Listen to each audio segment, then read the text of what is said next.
Chapter 55-51, The First Challenge Match.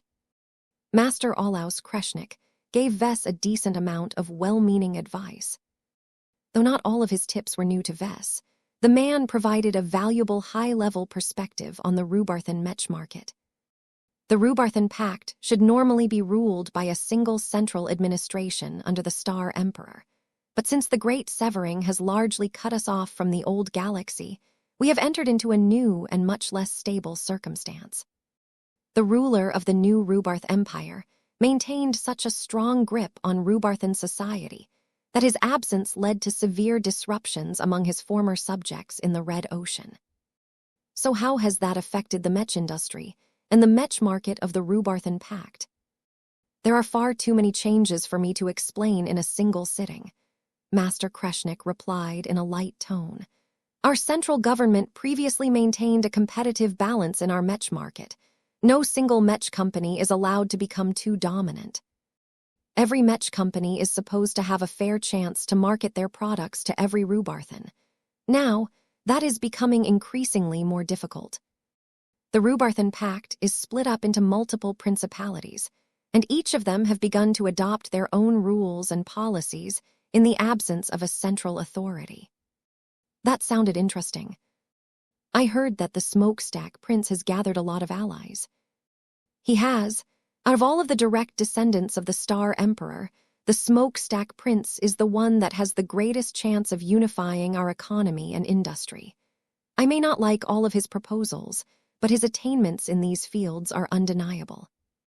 Yet you have chosen to make an exit from the Rubarthan Mech market and come down to our playing field instead. It is much easier to compete in the second-class Mech market, Master Kreshnik admitted with a smile. Small design teams are fully capable of designing mature products that can easily earn modest amounts of profits. The chances of failure are small so long as our Mech designs are good enough. The requirements to design a second-class Mech is a fraction of a first-class multipurpose Mech. The former is much simpler and contains less high-tech parts than the latter. I almost cannot believe how extensively this simplification cuts down on all of the work and other requirements. Designing a second-class Mech must be akin to playing a game in easy mode to the likes of Master Kreshnik. Nonetheless, second-class Mech had their own characteristics that superior Mech designers often overlooked.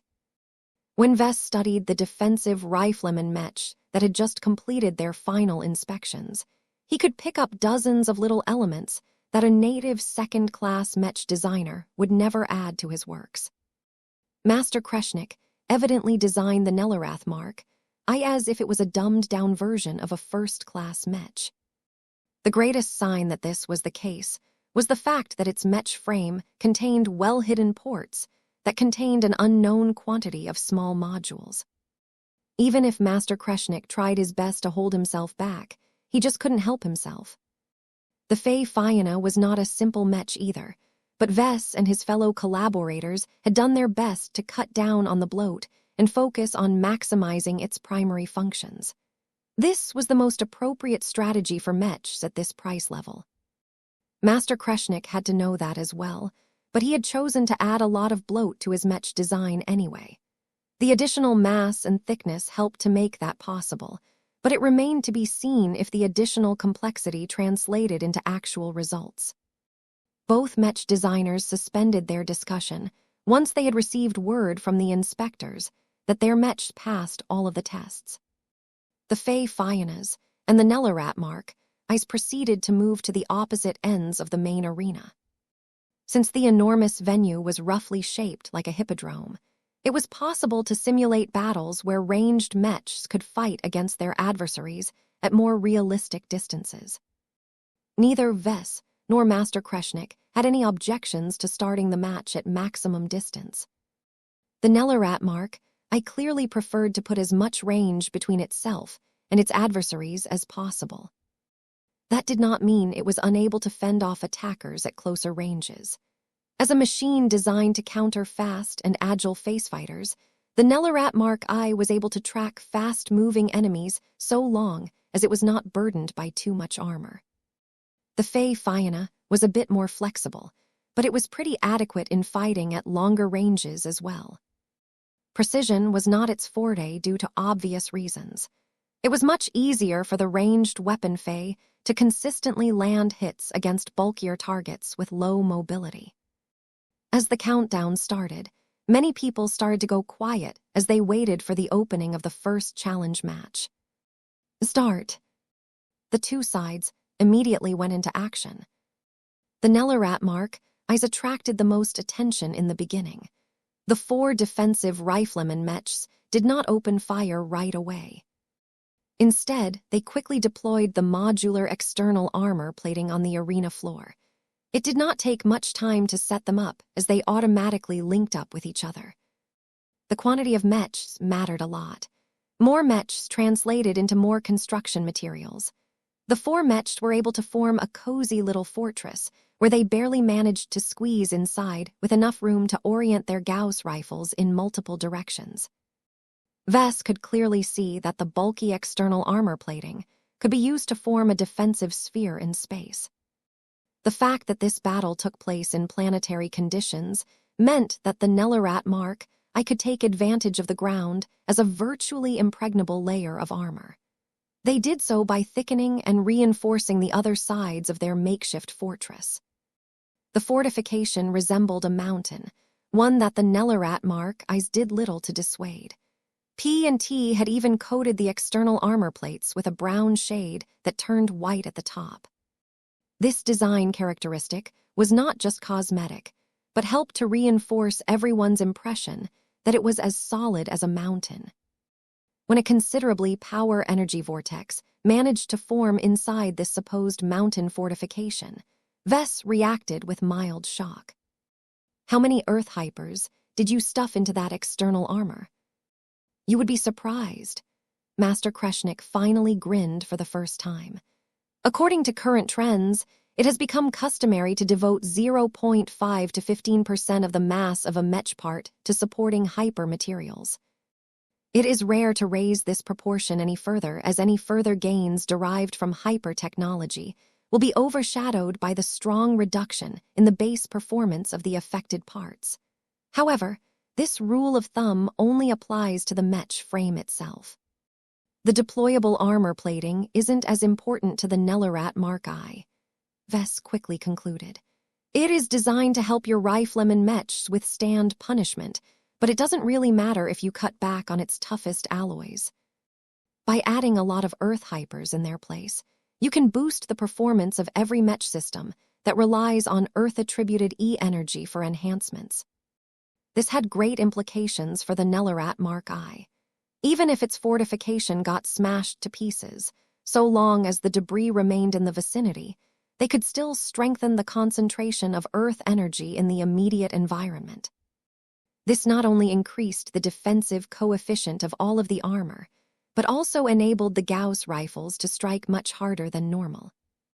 In short, the Nellarat mark I's offensive and defensive parameters received an enormous boost at the cost of sacrificing all of its mobility. If a situation ever arose where that lack of mobility turned into a giant weakness, then the Nellarat mark I always had the option of leaving the mountain and fly free as a liberated mech. This was one of the many reasons Master Kreshnik did not turn the Nellarat mark I into a heavier but slower cannoneer mech or a heavy artillery mech. Once the 4 Nellarat mark I dug into their fortification, they began to place their rifles into special slides that not only served as additional anchor points, but also enabled the rifleman mechs to quickly and smoothly change their firing angles to track fast-moving targets at closer distances. It was an elaborate and complicated contraption that somehow came together in a technologically brilliant fashion. It enabled the rifleman mechs to fire their weapons at most angles without getting in the way of each other inside their relatively cramped fortification. If Gloriana was here, she would probably kneel and express her open admiration for this mechanical marvel. It became clear that P&T under the leadership of Master Kreshnik did not waste all of the months spent on designing and perfecting the Nellarat Mark L. 8 Earth Gauss rifles soon began to open fire at the 3 Fae Fianas, and their accompanying Fae on the other side of the long arena. Bang, bang, bangs, bang. The caliber of the rifles was not large. In fact, they leaned on the smaller side. This granted the defensive riflemen Mech's numerous advantages.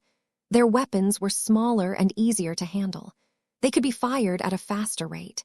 They could carry a lot more Gauss rounds with them, which meant that it would take much longer for them to run out of ammunition.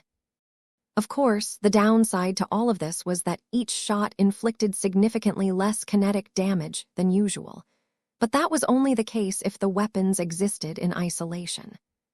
What was different this time was the high concentration of earth energy in the mountain-shaped fortification.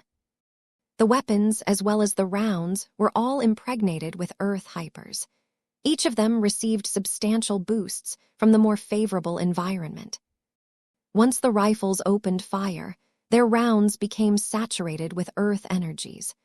This significantly altered their characteristics and caused them to strike at their targets with considerably greater impact force than normal. The Fae Fionas that had begun to perform evasive maneuvers almost flinched when the solid projectiles slammed against the water energy shields generated by their energy shield phase. Bang! Bang! Bang! Bang! Not only did the projectiles strike the energy shields hard, but they also arrived at an alarmingly fast pace. It became abundantly clear that the Nellarat mark eyes did not hold back. They sought to concentrate their fire on one of the three Fae Fionas and seek to overwhelm its defenses with the force of an avalanche. The standard Fae Fionas, on the other hand, had already started to fight back. The three drone mechs were all equipped with 2 Fire Luminar Crystal Fae and 2 Water Energy Shield Fae each. This was a relatively simple and balanced Fae composition that directly strengthened the firepower and the damage tolerance of the Fae Fionas. The mix of Fae gave the Fae Fionas the capital to enter into a ranged slugging match against the Nellarat Mark Eyes. Though the latter clearly enjoyed an advantage in this scenario, the Fae Fionas were able to weather the storm, at least for the time being. With 2 energy shield Fae as well as the drone mech's native energy shield, the mech was not as weak as it appeared. Yet its energy shields were beginning to destabilize at an alarming rate, due to the repeated Gauss rounds chipping away at the defenses. The attacks of the Fae Fionas did not yield the desired results either. Before the fire energy beams managed to strike the surface of the fortification, the attack became blocked by the Earth-attributed energy shields of the Nellarat Mark Eyes. The Fae Fionas weren't the only mechs in the field that enjoyed multiple layers of protection. Chapter 55, 52, Piling Up Disadvantages. Interesting choice. HM. I gave you a good look at my mech design yesterday. It should have been clear to you that my Nellarat is a hyper-mech that is entirely centered around the application of Earth energy. The much older mech designer elaborated his thoughts. It has become well known that there are strong complementary and oppositional relationships between the most common E-energy elements. Fire energy inflicts less damage on defenses that are reinforced with Earth energy. This is because fire can actually feed Earth. Surely a mech designer that is familiar with extraordinary sources of power should understand this basic fact. Master Kreshnik essentially referred to how the Fae Fionas were inflicting much less damage against their opponents than the other way around. The Luminar Crystal Rifles, along with the Luminar Crystal Cannon Fae, had all been equipped with fire beam attack phase crystals that shot fire-empowered laser beams. Although Vess had managed to develop much better attack phase crystals that could inflict much more serious damage, the most basic fire beam attack phase crystals were cheap, efficient, easy to mass produce. That made them particularly suitable for a mass production model, like the standard edition of the Fae Fiona. Despite launching fiery hot laser beams at the distant mountain-shaped fortification, the energy weapons harnessed by the Fae Fiona hardly produced any waste heat. Their energy cells also did not get drained at an alarmingly fast rate. They could easily keep up the firepower for quite a while. At first, these fire beams were making brisk progress. Even though Master Kreshnik had made the unusual decision to equip his Nellarat mark I with Earth-attributed energy shields, their capacities were small because it was impossible to equip the Rifleman Mechs with larger generators. Even so, the Earth energy reinforcement along with the favorable environment toughened up the Rifleman Mech's energy shields so much that they neutralized a significant portion of the thermal damage. The small capacity energy shields of the Nellarat mark I's managed to last significantly longer as a result. However, it was hard to turn a molehill into a mountain by relying on a lot of Earth energy. Eventually, the energy shields broke, allowing the Fey Fyanas to channel their collective firepower at the actual fortification. The repeated fire beam attacks were starting to make real progress. They began to melt and vaporize the hard and thick alloys, especially at certain sections that were easy to target due to the fact that the fortification was completely stationary. The Fey Fyanas did not manage to do all of this with impunity. Their water energy shields were taking a considerable beating during all of this time. The painful aspect about orienting all of their defenses around the water element was that they shared a common weakness against Earth energy-based attacks. Vess had to refrain himself from wincing each time he saw one of the water-based energy shields of his Mech, or Fey, getting destabilized at an alarming rate. The high rate of fire, along with the elemental advantage of the Nellarat mark, I was a nightmare to the Fey Fyanas. The only saving grace was that the relatively good maneuverability of the drone Mechs enabled them to evade a part of the incoming attacks. This helped to ease the strain on the energy shields at the cost of expending a lot of energy in order to power their intensive energy maneuvers. The Fey Fyanas did not let their energy shields burst, which induced the greatest strain on their generators. What they did instead was to alternate their energy defenses. Whenever an energy shield Fey was nearing its limit, it retreated and allowed another Fey or Mech to put a new energy shield forward. This was a relatively simple but effective rotation that enabled the energy shield generators that no longer came under strain to recharge and return to their optimal states with the least amount of complications. If the opposing side deployed melee Mechs or tried to attack the Fey Fyanas from angles, then it became a lot harder to grant the nearly depleted units enough rest to restore their conditions. However, because the Nellarat mark I's all huddled together inside their makeshift fortification, it became very clear that every attack they launched only followed a single trajectory. The Fey Fyanas merely had to concentrate their defenses in a single direction to block all of the attacks coming their way. It hardly helped. The Nellarat mark I did not rely on positioning to gain an advantage on the battlefield. They were hard hitters that preferred to hide inside their little castles. Their Gauss rifles continued to fire round after round with no abating. The elemental disadvantage of the Fey Fyana became increasingly clearer as a result. Despite the fact that the drone Mechs and Fey were able to rotate their energy shields, each of them were getting drained at a much faster rate that they could replenish in so little time. This was especially problematic when the Nellarats tried their best to focus their fire on one of the Fey Fyanas. Their goal from the beginning was to eliminate one of the 3 drone Mechs as soon as possible. In the meantime, the barrage of fire laser beams was making moderate progress in burning through the Earth-reinforced external armor plating. The main reason why the repeated energy attacks appeared to be fairly effective against the fortification was because the latter was made out of affordable and disposable alloys. However, their thickness granted them a considerable buffer, making it harder to bun holes right through the other side. As the surface of the fortification became more and more hot due to the repeated attacks, the Fey Fyanas suddenly encountered a familiar obstacle in the form of Earth energy shields. The Nellarats had already restored the conditions of all of the energy shield generators that had only been depleted a relatively short time ago.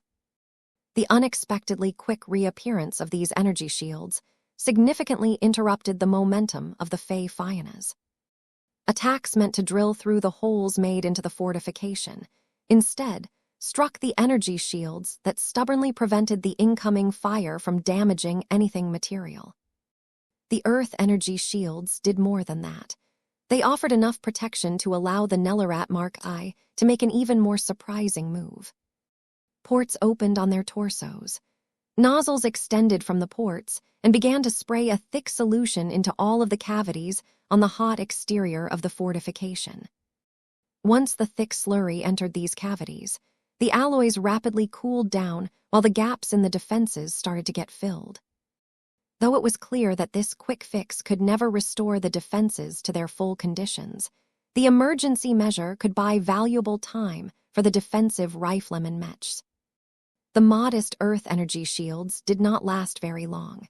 They reached their limits soon after, enabling the luminar crystal weapons of the Fey Fiannas to strike the fortifications once more. Each of their fire beams deliberately struck the sections that had been filled with the hardened solutions. Just as expected, they broke faster than proper armor, but they still did a decent job at preventing the Fey Fiannas from threatening more important components. What a great design solution. Vess couldn't help but comment. I can see how this sort of routine is tailor-made for countering alien starfighters. Those alien craft love to swing around and perform intensive attack runs before flying away to prepare for their next ones. By relying on a combination of fast-regenerating energy shields and field repairs, your defensive riflemen Mechs can continually restore their damage buffers, making it impossible for alien starfighters to inflict serious damage unless they go all out in overwhelming the defenses of your fortified Mechs. Master Kreshnik couldn't help but smile. Thank you for your appreciation. We have truly worked hard to develop, acquire, and perfect the technologies that we have chosen to make use of. The armor repair solution alone was difficult to research. It had to be economical enough to be used by second-raters, but it also had to be effective enough to resist attacks without immediately crumbling apart. Armor systems and repair systems are not my strengths, but they synergize too well with my proprietary energy shield systems. There were clear differences between the energy shields of the Fey Fianna and the Nellarat Mark I. The former was based on a more traditional pattern. It had become quite common to resort to the water element to reinforce energy shields. Not only did they possess fantastic synergy with transphasic energy shield generators, but they also performed well against energy weapons, which were widely used by both human and alien combatants. However, the energy shields of the Fey Fianna were slow to restore their integrities once they resisted a lot of attacks. This was the common shortcoming of many energy shield systems available to Mechs. The Nellarat Mark I did not suffer from this problem. Though their energy shields were not able to resist as much damage before they reached their limits, it became clear that they could bounce back at a remarkably fast rate under any circumstances. As the ranged slugging match continued, it became more and more clear that the Fey Fiannas would eventually lose all of their energy shields. In contrast, the Nellarat Mark I's could always rely on their energy shields getting back online after a certain delay. This granted the defensive riflemen Mech a notable advantage in the later stages of a match. Their Earth energy shields would keep bouncing back on a repeated basis, thereby effectively increasing their ability to withstand damage by a far greater extent than their appearances suggested. The best way to overcome these fast-regenerating energy shields was to launch an overwhelming assault. Burst weapons or melee weapons were ideal at chipping away at these weak, but constantly renewing energy shields. Unfortunately, the Fey Fiannas did not enter the arena with such a loadout. They were all equipped for attribution battles. Their luminar crystal weapons were not known for their exceptionally high attack power. They were clearly configured for endurance battles. This was why Master Kreshnik still found it perplexing that Vess had chosen to field his Fey Fianna like this.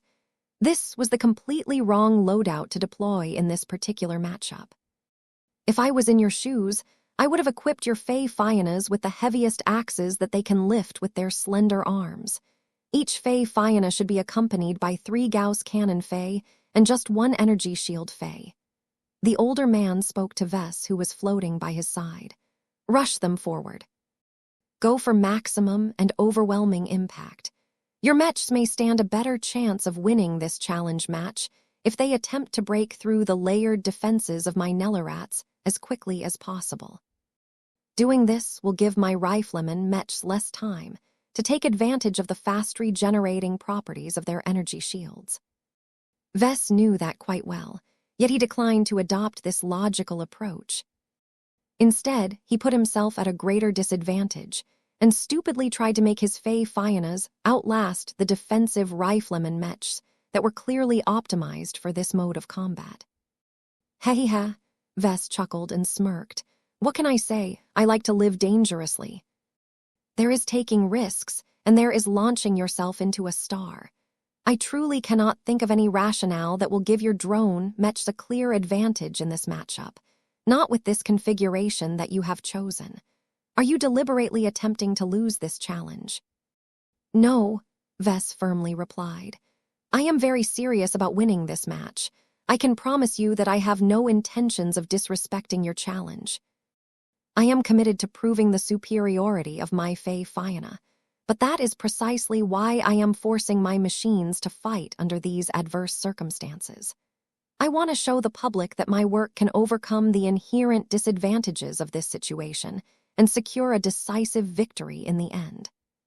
Chapter 55-53, Showing Their Age. So these are the living Mechs of the new generation.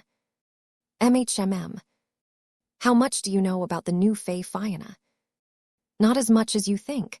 I mainly involve myself in swordsman Mech designs. I have little motivation and reason to push myself into other Mech design projects, even if they are assigned a sword or a knife as a backup weapon. Vess' latest pet project is clearly oriented to mid-ranged combat. The battle has clearly taken the wrong turn. The Fey Fiona is primarily designed to avoid close confrontations. I see. Venerable Joshua responded as he enjoyed the warmth of Ketty's hard and athletic body. Are you interested in designing a melee variant of the Fey Fiona? It might be fun to make a Mech that indirectly controls 4 extra swords that can swing in any direction and in different places at once. It might be difficult to make the sword Fey strike hard enough, but I am confident that your swordmaster expertise can solve this problem. Ketty's shoved her elbow against her silly husband's side with more than a little force. Mech design doesn't work like that. We can't magic every difficult problem away. My gifts as a swordmaster can only do so much. As the married couple enjoyed a rare day off, they settled into the couch as they watched the projected feed that dominated half of their stateroom aboard the Spirit of Bentheim. Meanwhile, a pair of cute and growing kids went off to play with each other. Currently, Big Brother Kyrian was trying to teach basic swordplay to his adorable little sister. You need to swing your sword this way. This way, little Mayra asked as she swung her fuzzy sword-shaped toy in a wobbling manner. You're doing better, but you should control your grip. Don't hold the hilt too tight, but don't loosen your fingers too much either. Do you get it, sis? I'm bored. I want to play with my dolls. Dolls are boring. Don't you want to become a cool swordmaster like Mommy? No, Mayra shook her head. You're stupid. No, you're stupid. Nah, you're stupid. As the children started to feud against each other, their father reached out and gently drained their frustrations with his soothing force of will. Settle down. No one here is stupid. Kyrian, if Mayra wants to play with her dolls, just let her. She is not old enough to begin her swordsmanship training. Give her time. Once he was done with admonishing his children, he resumed his observations of the product reveal that had already produced a lot of excitement. The patriarch unveiled all kinds of new and improved features with the introduction of the Fey Fiona. 4th generation Luminar crystal technology, 5th generation living Mechs, multi-spirit living Mechs. All of that sounds amazing. How soon will those improvements roll out in the expeditionary fleet? You are in for a long wait, Kedys replied in a flat tone. It takes time to update all of our existing Mech models. Many of our lead designers have left to undergo EdNet training. I would like to help, but I only design melee mechs. Vess is the only Mech designer in our clan that can implement his improved solutions, and his schedule is always full. That caused Joshua to frown. He should hire more Mech designers if that is the case. He used to be a lot more relaxed and approachable in the old days. Now, he is not in the same location as us anymore. The clan has grown, and so has our patriarch. His burden of responsibility has become much greater than before. I predict that it will take at least a year before he even thinks about updating your Evertshanger. There is a chance it may even take longer before he gets around to improving your living Mech. Venerable Joshua dramatically threw his hands up. That's too long. Not just me, but the rest of the old gang have heard little about any anticipated updates to their old expert Mechs. Our machines aren't weak, but ever since our resonance strength started to grow like a rocket, many of us feel like our own battle partners are starting to fall behind. We can do much more if we have room to express our expanded power. We at least want our expert Mechs to keep up with the times and take advantage of all of the new hyper-tech. Though Kedys pretty much knew what her husband was talking about, it was best not to mention the experimental general cultivation elixirs out loud. Half of the people in the expeditionary fleet knew that the expert pilots of the Larkinson clan benefited from an amazing opportunity. The general cultivation elixirs could be hidden, but their effects were far too obvious. Every working resonance meter could easily detect the discrete jump in resonance strength right after the expert pilots recovered from their latest elixir ingestion. Joshua happened to be the expert pilot that derived the most benefits from the general cultivation elixirs. Whereas the other expert pilots only managed to grow their resonance strengths by 2 to 3 lavers, Joshua never failed to boost his own resonance strength by 4 lavers. That was not all. He recovered considerably faster than anyone else. Though the traumas induced by the illusions created by the elixirs could push any expert pilot to their limits, Joshua possessed qualities that enabled him to bounce back with greater ease. This has caused his schedule to go out of sync compared to the other Larkinson expert pilots. Whereas Venerable Tusa Billingsley Larkinson and Commander Kaysella Ingvar had to wait at least 3 months before they could safely ingest another elixir, Joshua was able to restore his condition back to his peak in less than 2.5 months. It might even be possible to push the interval down to just 2 months, but not even the Mechers dared to endanger Joshua's health to such a degree. They were much more interested in keeping track of his progress over a longer period of time. In any case, Joshua's growth over the recent months had been nothing less than record-breaking. Starting from around 24 lavers, Joshua swallowed 3 elixirs, which combined with his regular progress caused his resonance strength to measure at 38.8 lavers on average last he checked. This meant that Joshua went from a fresh mid-tier expert pilot to almost reaching the threshold of a high-tier expert pilot. He did not know of any other expert pilot in the past that managed to race through the ranks in such record time. There were far more expert pilots who stagnated and eventually never managed to push their resonance strength past 40 lavers due to many different factors.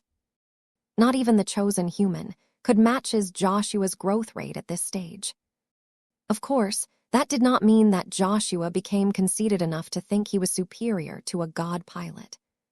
He had mixed feelings about the general cultivation elixirs. They were certainly effective, but they made it too easy. If not for the fact that the expeditionary fleet still remained active in the border regions of human-occupied space, Joshua would have started to feel that he did not deserve to receive his rapid boost in strength. In any case, it was due to this extreme occurrence that Joshua yearned to pilot a more powerful version of the Evertshanger even more. Though the Mech had received minor upgrades every now and then, the core technical features and attributes of the machine remained the same. Keddies did not entirely agree with this assessment. Technically speaking, the Evert Shanger is already a hyper-mech. The same goes for all of the other older Larkinson mechs. We did not know it back then, but when Vess incorporated unending alloy into your machines, he turned them into prime mechs, which nowadays is regarded as a variation of a hyper-mech. You should feel grateful, Joshua. You are far ahead when it comes to harnessing E-energy. Your combat effectiveness has skyrocketed ever since we entered the Age of Dawn. Your mech has almost fully kept up with the times. The only changes that are truly necessary is to bring your armor system and a number of other systems in line with the standards set by the Red Association. Joshua pressed his fingers against his forehead. I know that my Evert Shanger is special and has grown a lot during the Age of Dawn, but it still feels back that my battle partner is still working with tech that is a decade old. Many other expert pilots like those from the Cross clan and the Boojay family, meanwhile, get to show off their completely updated expert mechs in front of us. I don't even have to look outside of our clan. Have you seen what the new Blood Star Mark Roman II and the Lionheart can do? Those expert mechs are on another level than the rest of our machines. The Blood Star Mark Roman II and the Lionheart are indeed technological marvels, for different reasons. The female mech designer admitted. Both of them are designed as high-tier expert mechs from the start.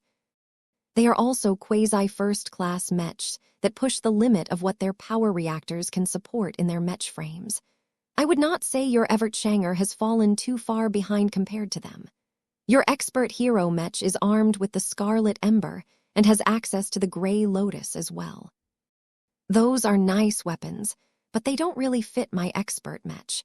The plasma sword is an energy hog, and the Grey Lotus hardly makes a difference when I don't know where all of the important alien officers and leaders are located inside their huge warships. Venerable Joshua did not want to wait much longer. He was on track to become a high-tier expert very soon. This was where all of his accumulation so far would begin to produce qualitative changes that significantly boosted his combat effectiveness. If his prodigiously fast growth rate persisted after this crucial turning point, then it would only take a little over a year for him to become an ace pilot candidate. By then, his demand for a proper high-tier expert mech version of the Evert Shanger became most acute. Not being able to pilot a properly upgraded Evert Shanger by that time would be as painful as trying to fight a sparring match against caddies while armed with a skinny little knife. His wife picked up his growing need. She placed her calloused hand over his palm. I will let Vess and his wife know. I think Gloriana will be especially eager to test her new cranial implant by working on multiple expert mechs. Joshua smiled and relaxed. He gestured at the projected live broadcast. If you do manage to get in touch with Vess, can you ask if he can add a few of these spurs to my machine? My intuition tells me that I can do a lot with them. There should be enough room on my Evert Shanger, right? Vess and Gloriana will have to redesign the rear sections of your Evert Shanger, depending on the size of the new spurs. Are you sure you want to add this extra complication to your expert mech? I am sure. Joshua spoke with greater firmness in his tone. I don't need too many spurs, but the possibility of having a pair of them by my side makes me excited. Just imagine what it would be like to pilot an expert mech version of the new Fey Fianna. Maybe I can produce amazing decoys, or maybe I can produce a really big energy shield that can cover an entire starship. Keep dreaming. Every mech pilot of the Larkinson clan dreamt of piloting more modern and powerful mechs. The Fey Fianna model had already begun to roll out in the expeditionary fleet, but that only satisfied a small group of Larkinson mech pilots. The rest still yearned for updates of their established mechs. As the battles against the native aliens continued to intensify, the Valkyrie Redeemer, the Ferocious Piranha, and many other mech models were all starting to show their age. Chapter 50, 554, Contest of Endurance. It became increasingly clearer to all of the viewers that the Fey Fiannas were not doing well. They started out the fight outnumbered. The Nellarat Mark I was cheaper than the Fey Fianna, so the opposing side was allowed to field an additional Mech to equalize the odds. Though the Fey Fiannas still had more guns at their disposals, due to the fact that each of the drone Mechs were tied with 2 Luminar crystal cannon Fey. The fire beams they continually launched towards the mountain-shaped fortification on the other side of the Mech arena still stood strong. Sure, a lot of scorch marks and uneven surfaces had appeared, but none of them managed to go too deep. It was not as if the Fey Fiannas were unable to breach the external armor plating, but every time they did so, the Nellarats always deployed their fast-regenerating energy shields before patching up the holes with a special repair solution. The continuous cycle of breakdowns and repairs caused the fortification to look increasingly ragged. Yet it was clearly serving its purpose, as the defensive riflemen Mechs huddled inside remained just as pristine as before. The mountain persevered. In contrast, the Fey Fiannas were beginning to reach the limits of how much damage their energy shields could withstand. The water-attributed energy shields of their defensive Fey had withstood a lot of abuse. Just like the Fey of yesterday, each of the subordinate spirits had developed their own intrinsic understanding of the water element. By contextualizing their comprehension in the form of artistic conceptions, they not only improved the defensive performance of their energy shields, but also conjured impressive illusions of mythical creatures or compelling natural phenomena. Still, all of the whirlpools and dragons could not negate the constant stream of kinetic damage launched by the Gauss rifles of the Nellarat Mark I's. The challenge match so far made it abundantly clear that Mechs that were saturated with the earth element enjoyed a considerable advantage against Mechs that predominantly leaned to the water element for defense. Due to reasons that few people understood, earth beat water if everything else was equal. The Fey Fiannas did not enjoy a defensive advantage that was overwhelming enough to overcome this fundamental weakness. Though the Mech's clever design and use of rotations to give Mechs and Fey the chance to recharge their energy shields, their restoration rates paled in comparison to the energy shields equipped by their adversaries. The differences between energy shield generators equipped by the 2 Mech models attracted a lot of attention. The rifleman Mech's energy shields are getting back up to full strength way too quickly. Is this the tech that first raters get to play with? It's amazing that P&T can equip such a useful energy shield into such an affordable Mech. The Nellarat is only affordable in a relative sense, brother. I would not call a Mech with a list price of 2.2 MTA credits cheap. It is just because it looks cheap in comparison to the Fey Fianna and all of the other Mechs that are subjected to inflated prices.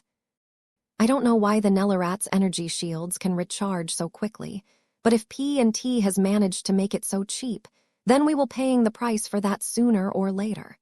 Probably sooner. Cheap Mech parts tend to break down faster than you think when they are subject to so much abuse. Those fast-charging energy shields can block a lot of damage in prolonged fights, but they are utterly useless when fighting against alien warships. A stronger energy shield like the ones equipped by the Fey Fianna might not be able to block all of the damage of smaller warship guns, but they can buy you enough time to eject, whether manually or automatically. I would not bet my life that the much weaker energy shields can neutralize the damage of an initial barrage from a gun battery. They will crumble like paper and allow the overpowering attacks to destroy the Mechs as well as the pilots. My troops could have suffered much fewer losses with this energy shield model. It is ideal for defensive warfare. I wouldn't rely on them for assaults. Mechs have to expose themselves to enemy fire much longer, and there are no handy terrain features in space where they can take the time to quickly recharge their energy shields. Many people among the audience were not that easily fooled by amazing new tech. They possessed a wealth of experience and understanding that enabled them to figure out the various shortcomings of the fast-charging energy shields of the Nellarat Mark I. Nonetheless, the entire challenge match seemed to showcase the Nellarat Mark I's dominance since it had begun. The Fey Fianna, which was supposed to be the star of the week, had been reduced to a foil when it faced off against its first challenger. If the other challenge matches started off in the same way, then the Fey Fianna line would definitely stumble, as a lot of people would begin to doubt its combat effectiveness in the field. The Fey Fianna had to win this match. The Nellarat mark I certainly had its strong points, but the defensive rifleman Mech's combat approach was so disgusting in the Mech arena that it attracted relatively little support from the audience. The Nellarat is supposedly designed to counter alien starfighters, but they were never really a threat to our forces to begin with. I actually wish that the aliens expand the amount of starfighters they deploy into battle. The more small craft they bring, the fewer ships they have left that are mounted with lots of gun batteries. I would still choose to pilot the Fey Fianna over the Nellarat if the latter wins. Being able to build your own little metal castle in the field is nice and all, but a single attack from the main guns of a warship can wipe it all out in an instant. Mobility is king in today's battlefield. It is better to avoid a warship attack than to resist it head-on. How stupid can Master Kreshnik for sticking to an outdated approach? Despite these complaints, the fact that the Nellarat mark I was making progress was undeniable. The clearest sign yet of this was the fact that their repeated Gauss cannon attacks had finally begun to break through the final water-attributed energy shields and begun to attack the modular armor of the Fey Fiannas. Clang, clang, clang, clang. After minutes of firing their weapons, the Mech pilots of the Nellarat mark I's managed to gain a better read of their opponents. Their hit rate improved slightly as they managed to predict the evasive patterns of the Fey Fiannas that were in their sights. With 8 Gauss cannons at their disposal, the defensive riflemen Mechs possessed enough firearms to box in their priority target and force the latter to suffer at least 2 attacks per salvo. All of this damage quickly took a toll on the armor of the Fey Fianna. Their modular armor plating suffered repeated impacts that created dents and destroyed important circuitry. As the compromised plates started to fall to the arena floor, more modular armor plates moved into place to cover any weak points. Fortunately, the fact that the Nellarat mark I's declined to move meant the Fey Fiannas did not have to take attacks from other angles into account. This made it a lot simpler for the Fey Fianna to use up all of the modular armor plating one by one. If not for the fact that the Earth Gauss rounds pounded the water-attributed modular armor plating with even greater ferocity, it would have looked like the drone Mechs would have been able to last quite a while. Fortunately for the Larkinsons, the Fey Fianna's continuous fire laser beam attacks finally managed to yield results. The fortress had been shot at so many times that most people lost count. Though the Nellarat mark I's continuously deployed their energy shields so that they could quickly fill up the gap with a strange solution, there was only so much of it that they could carry in their Mech frames. Once the Larkinson Mech pilots found out that the opposing side could no longer patch up the holes in their makeshift fortification, the Fey Fiannas fired all of their luminar crystal weapons with greater enthusiasm than before. Slowly but steadily, the continuous fire energy beam attacks melted and vaporized both solid armor plating, earth hyper materials, and hardened repair substances. The riflemen Mechs are taking real damage this time. The effect of the fire energy beams against the armor of the Nellarats still weren't good. The latter's armor system did not possess any modular features, but the armor plating was thicker and much more resistant against damage on an overall basis. Together with the defensive reinforcement bestowed by the higher concentration of earth energy in the immediate location, the Nellarat mark I showed that they could still withstand a lot of attacks without relying on the protection offered by their makeshift fortification. The visible damage suffered by the Fey Fiannas looked much worse in comparison. Modular armor plating continued to fall from the exterior of the Fey used to shield the drone Mechs from damage. The energy shield Fey bravely put themselves in harm's way despite the fact that their energy shield generators needed a long time to recharge. They served no other useful purpose at this time, so they could only use their naked bodies to endure the risks on behalf of their main bodies. They did so in an admirable fashion. It helped that the attacks of the Nellarats were not too powerful.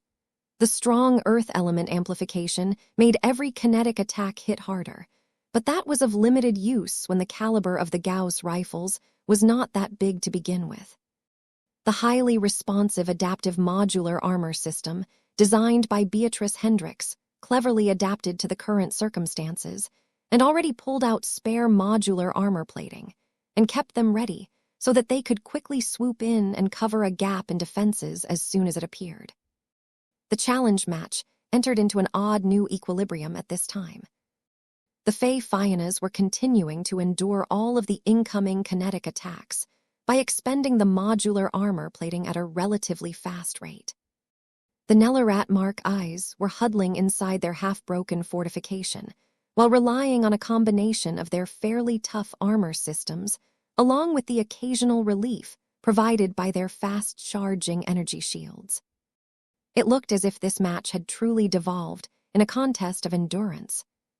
Since neither side had any overwhelmingly powerful attack methods at their disposal, they simply resorted to trading attacks back and forth while relying on their relatively high defenses to remain in the fight. "Is this your secret master plan, Professor?" Master Kreshnik commented in a bemused tone. "Are you trying to show off the defensive capacity of your Fey Fiona when they have expended their energy shields? It is a decent idea. Your drone mechs can last for a notable amount of time, so long as the match remains static. However, who says that the mechs must remain on the opposite sides of the arena?" Just after he spoke, the situation in the large arena field abruptly changed. After many minutes of fighting out an artillery barrage at opposing ends, one side seemingly got tired by this game. The Nellarat Mark I's abruptly burst from their burned and melted mountain fortification and soared in the air like butterflies breaking out of their cocoons. Their fast-charging energy shields resisted numerous salvos of fire energy beam attacks as the exposed rifleman mech boldly flew forward to close in on the Fey Fionas.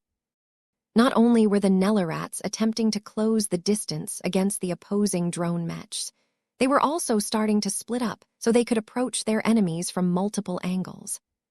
This was bad for the Fey Fionas, as the mechs expended so many modular armor plating that it became much easier for the opposing rifleman mechs to target their exposed weak points. Chapter 50, 555, Outburst of Aggression. The fight just became a lot more dynamic now that the Nellarat Mark I's unexpectedly shifted its strategy. The defensive riflemen mechs huddled inside their makeshift fortification for a long time. They showed great willingness to let their deployable armor construct absorb a lot of enemy fire on their behalf. It was not until the temporary fortification withstood so many fire energy beam attacks that it had essentially crumbled apart that the Nellarat Mark I's shifted gears. They did so in a dramatic fashion. Despite being categorized as defensive rifleman mechs, the Nellarats were quite fast and light when they weren't weighed down by so much excess armor. Of course, the defensive rifleman mechs still flew a tad bit slower than traditional rifleman mechs. The Nellarats were not only weighed down by armor, but also had to carry many other components such as energy shield generators, energy cells to keep the former running, and a lot of spare ammunition. At this time, the Nellarats expended a lot of ammunition, so much so that they had actually chosen to put down their second rifles. Flying forward with only a single Gauss rifle in their arms might slow down their firing rate, but made their shots more precise and controllable when they maneuvered in the air. It also helped to make their remaining ammunition reserves last longer.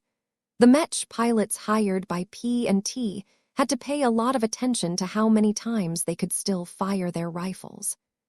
They needed to finish off their opponents before they fired their last rounds, or else they would lose the match by default. In the previous demonstrations, your Fey Fiona demonstrated their defensive capabilities by resisting attacks from one direction. Master Olaus Kreshnik said to Vess as both Mech designers observed the unfolding battle. This has cast your Mechs in a favorable light, but also obscured the fact that Mechs equipped with modular armor systems are generally vulnerable when attacked from multiple angles. Even if you can borrow the modular armor plates that are carried by all of the Fae, they can only last so long. Vess did not look particularly concerned when he saw that his Fae Fionas were about to get flanked and assailed from multiple directions.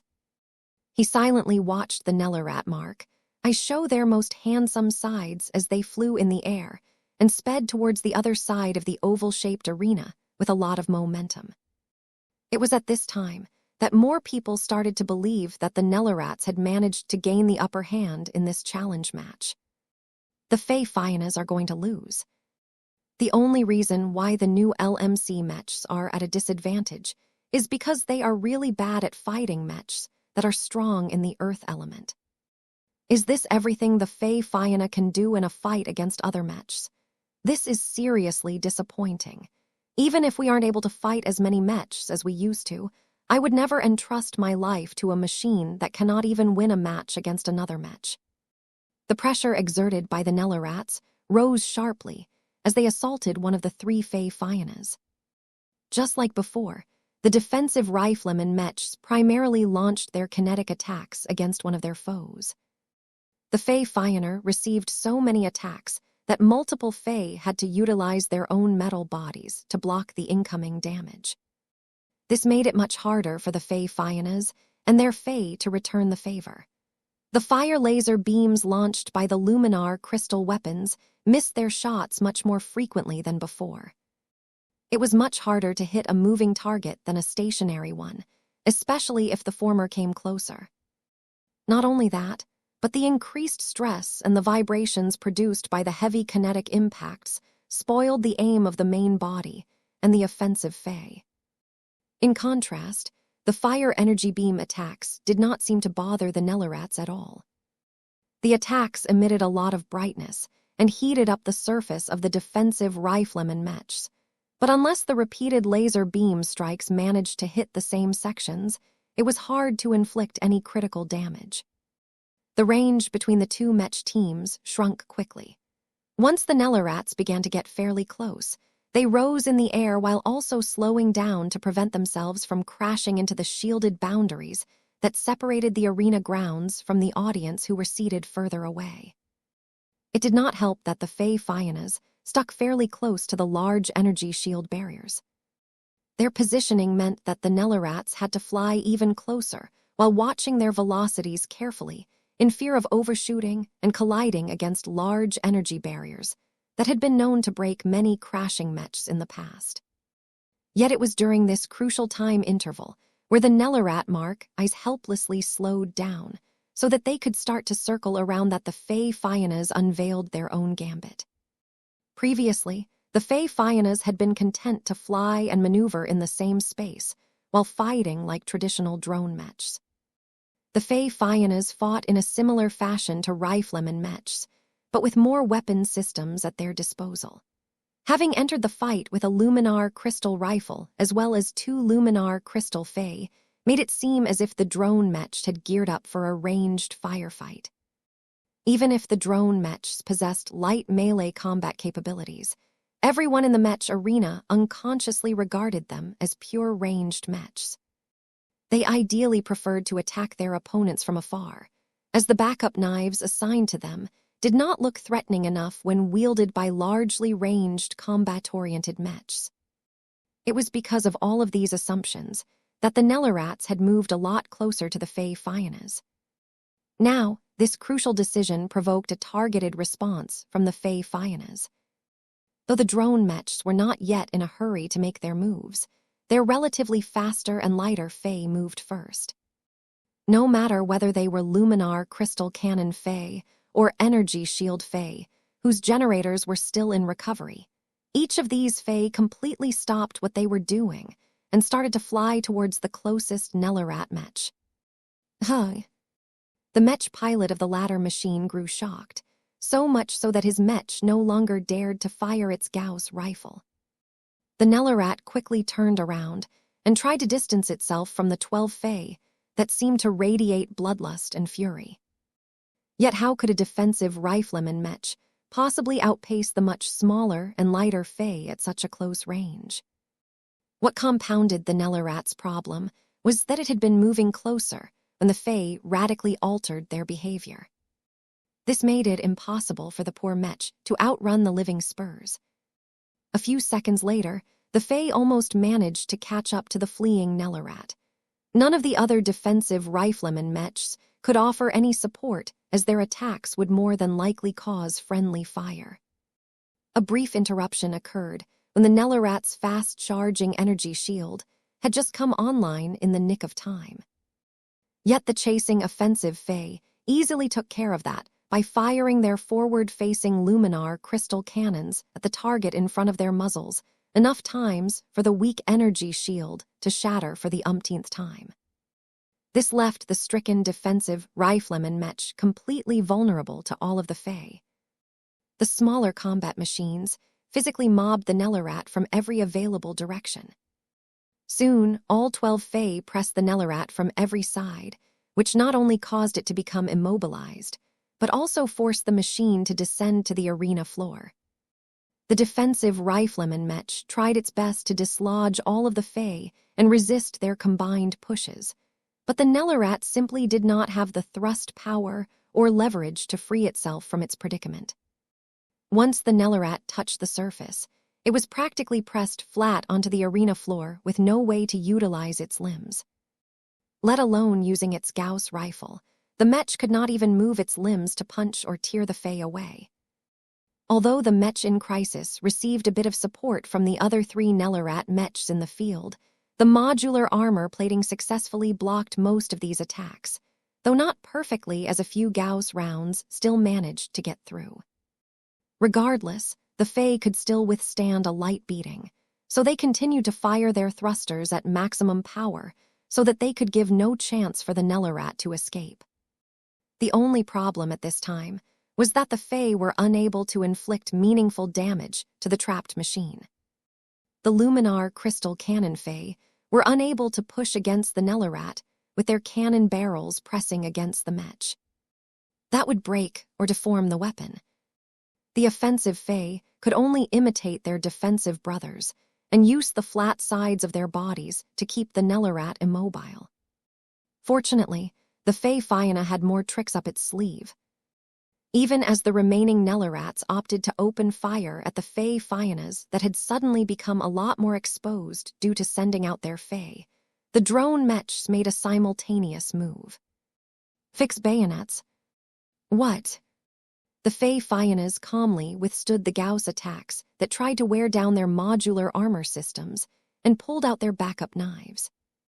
They then proceeded to slot the handles of their knives into a holder that unfolded below the barrels of their luminar crystal rifles. The Fae Fiannas suddenly looked a lot more deadlier than before. The knives themselves might not seem threatening, but everyone knew that the Fae Fiannas had become much more troublesome to fight against now that they were wielding bayoneted rifles. 2 of the Fae Fiannas blindly charged at the remaining Nellarats in order to spook them and prevent them from firing their Gauss rifles without interruption. The 3rd Fae Fianna flew straight towards the immobilized Nellarat. With all of the Fae still restraining the opposing machine, the Fae Fianna found it trivially easy to charge and thrust its bayonet between the gaps of Fae and into the exposed rear of the Nellarat. The descending charge attack was so powerful that it deformed the fairly light and thin luminar crystal weapon, but the Mech pilot did not care, as the trapped Nellarat had instantly shut down due to the fatal attack. 1 down. The 12 Fae abandoned the defeated enemy Mech and promptly approached the next Nellarat. The enemy Mech pilots had wised up after they saw what happened to their colleagues' Mechs. The Nellarats did not dare to tangle with the Fae Fiannas anymore and quickly sought to fly to the other side in an attempt to distance themselves from the Fae. However, the Fae were not slow at all. The head start of the Nellarats meant little, especially when the limited fighting space inside Foka Arena made it impossible for the defensive rifleman Mechs to keep accelerating in the same direction.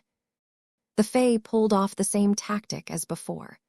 As long as these devious machines managed to catch up to an enemy machine, they would all plunge to the ground and leave their prey completely vulnerable to the bayonet attacks of one of the Fae Fionas.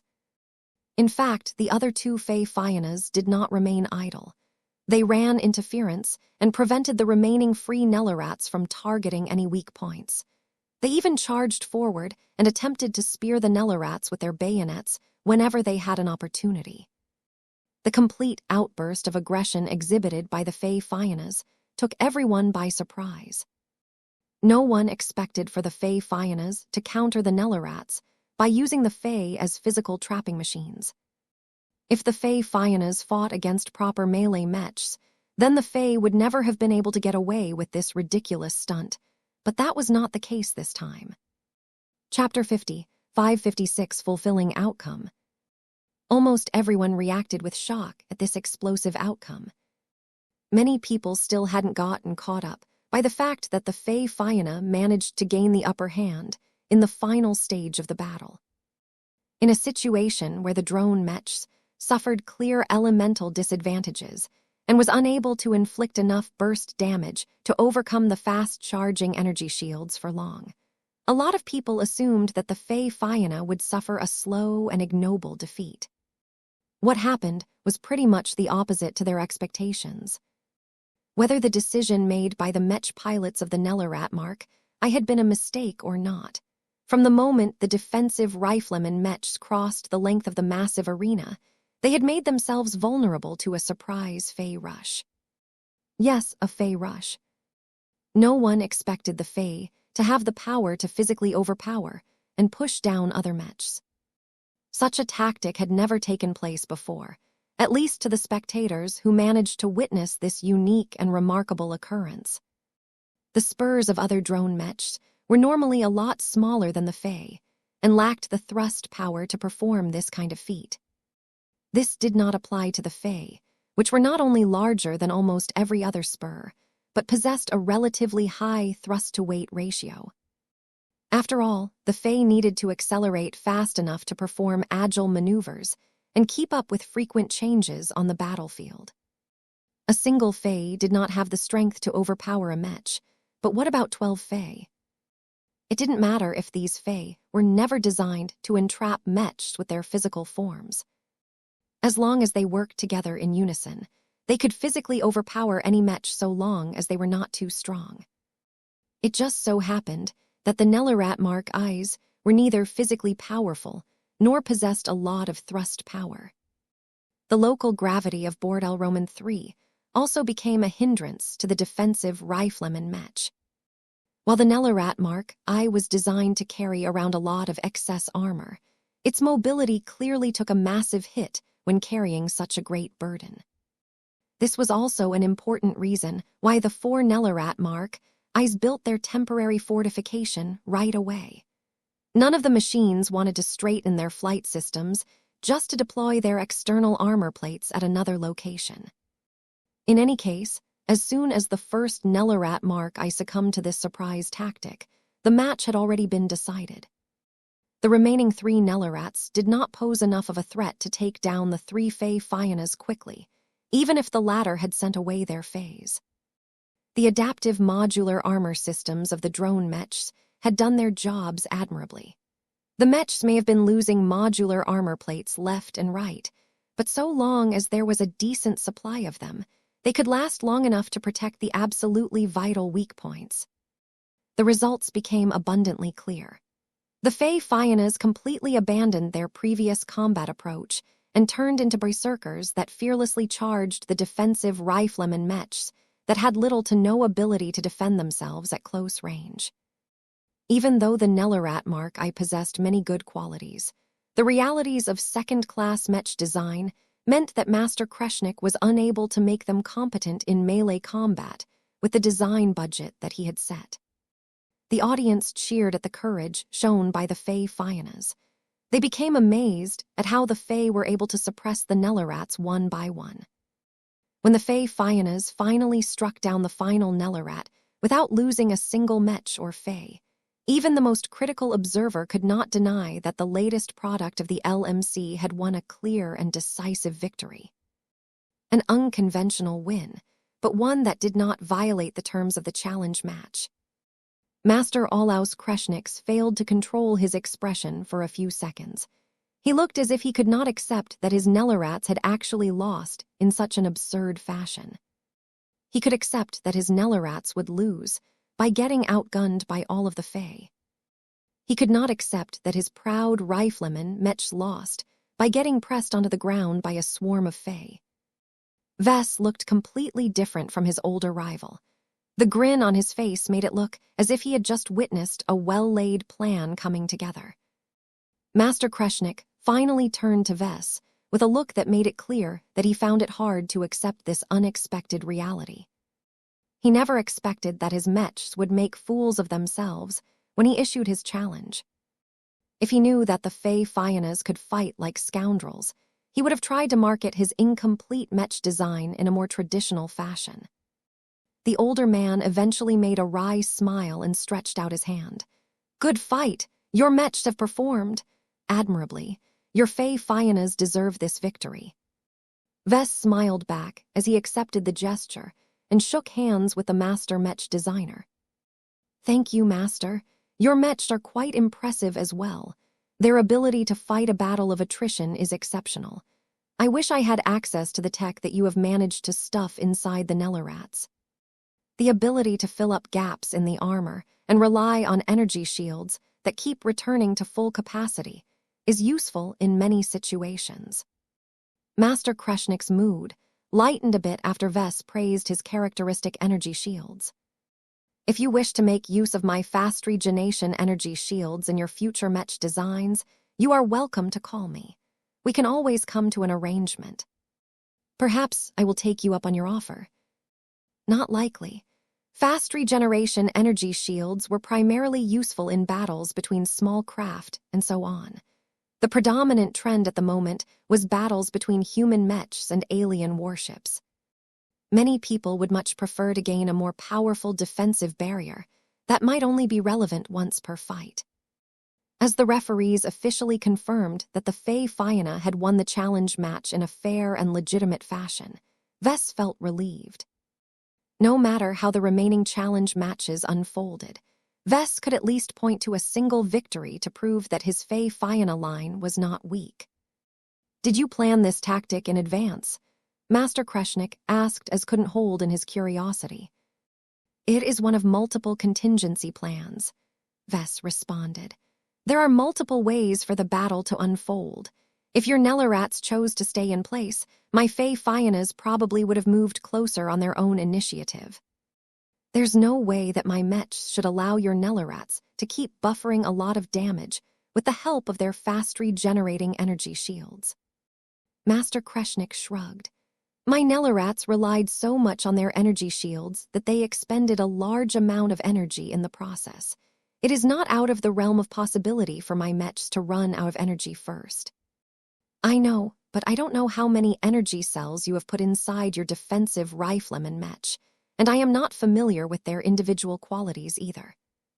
My Fae Fionas could not afford to bet on the uncertain possibility that they could actually win a battle of attrition against Mechs that already excel on this front. It is just better to bite the bullet and charge forward in order to take advantage of their superior combat performance at close range.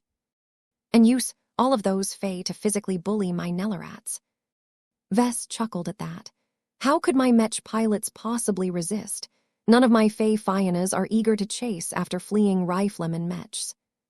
Even if your Nellarats are not as fast, the difference in mobility is not too great, which means that your products can stay out of knife-stabbing range for quite a while. That will give your other riflemen Mechs a lot of time to take pot shots at my Mechs. Anyone listening to his explanation would think that using a lot of Fae to mob the Nellarats was the most logical course of action to take. The Fae were faster, more maneuverable, and just powerful enough to press down the defensive rifleman Mechs if they all worked together. Even though Master Kreshnik was able to follow Vess' logic, he still felt this entire situation had turned into a farce. I think your Nella rats have impressed plenty of people, Vess told his challenger. They dominated most of the match. So many potential customers have witnessed their excellence in defensive warfare and attrition warfare that I wouldn't be surprised if they have made inquiries at your Mech company. Your work isn't to blame for the loss. If our Mechs were fighting against each other in an unrestricted space environment, then your Nellarats would have been able to move much more freely in battle. That eased Kreshnik's frustrations. Vess was right. The limitations of Foka Arena prevented the Nellarats from using their mobility and their advantage in ranged combat to the fullest. Of course, the same could be said for the Fey Fyanas as well. None of that was relevant at the moment. Both sides agreed to hold the challenge match in Foka Arena under normal conditions. It was only natural for them to prep their mechs to fight in a way that best matched the conditions at hand. Whether deliberately or not, the relative passiveness of the Fey Fyanas during most of the fight had given the Nellarats ample time to showcase their strengths. Master Kreshnik and his Mech company did not really lose out at all.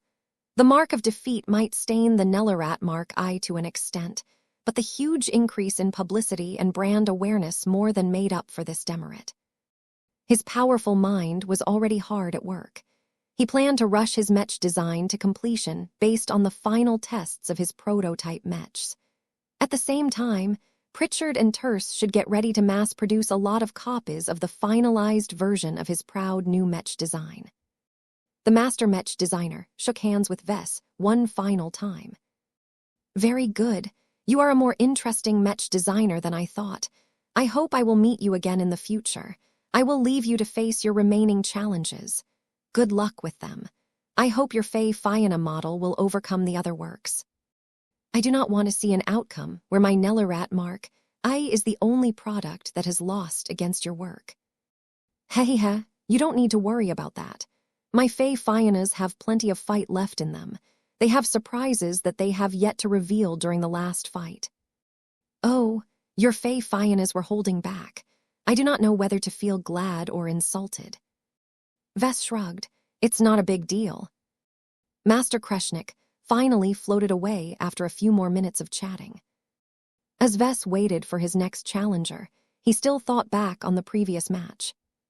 The fight had been incredibly fulfilling for Vess. He was proud to see his product succeed in a difficult circumstance, and he was even more glad to see that so many viewers genuinely appreciated the Fey Fyana. His mechs existed to be used in battle. They were not toys or display models. They were not tech demos that solely existed to show off fanciful new technological applications. They existed to fight, and they fulfilled their primary purpose in a beautiful fashion today. The next match is going to be different. Vess wasn't sure what he was thinking when he accepted a challenge from a Mech designer who presented a melee Mech, but now that he had reached this point, he could do little else but root for his living Mechs. Chapter 50, 557, Master Ginevra Hubert Calmain. Master Ginevra Hubert Calmain was a severe-looking woman with middle-length gray hair.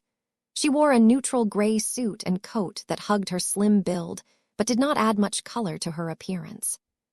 Despite the fact that she was only 180 years old, she carried herself as a Mech designer who was a century older.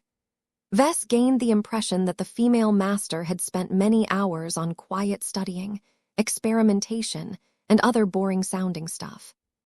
Her Mech company reflected her focus on design over the other spheres of the Mech industry. According to the Galactic Net, the GHC Mech Consulting Bureau did not produce a lot of Mechs in-house, but designed a lot of Mechs on commission to many different clients. Based in the more distant Greenwich Middle Zone, GHC had managed to carve out a good niche in the competitive Mech market. It designed complete Mechs if needed, but also did a lot of business by providing consulting services to any Mech designer or department that was struggling with a difficult project. There was one particular reason why Master Ginevra Hubert Calmain became such a valued consultant and advisor in the Mech industry. She originally came from the galactic center of the Milky Way. Even if she only grew up as a relatively unassuming second-class Mech designer in one of the numerous marginal buffer states in the prosperous region, she gained access to many benefits that were practically unattainable in the galactic heartland and the galactic rim. She had access to significantly more advanced augmentations. There were even cases where redundant or used stocks of first-class augmentations got dumped in whatever second-rate state could afford these dubious goods. She was able to study at a Mech design university that taught a lot more high technologies that were usually present in first-class Mech designs. She had access to many relationship networks that enabled her to forge connections with first-raters. She also started her business in a region where average customers had so much more money at their disposal that it wasn't even funny. It did not surprise Vess that second-class Mech designers from the Galactic Center found it much easier to promote to first-class Mech designers. Anyone who grew up under those circumstances could soar into the heavens. However, Master Ginevra did not enjoy a powerful start. She insisted on starting her own business and experienced slow growth throughout her first century of life. It was only after she became a master Mech designer and started over in the Red Ocean that she started to build up momentum. The new frontier was a much more suitable place for her to do business. Not only was the market a lot more fluid, but the rise of new technologies enabled her to leverage her intellectual prowess to the fullest. Master Ginevra Hubert Kalmain had earned a reputation for understanding face-water technology and hyper-technology quickly.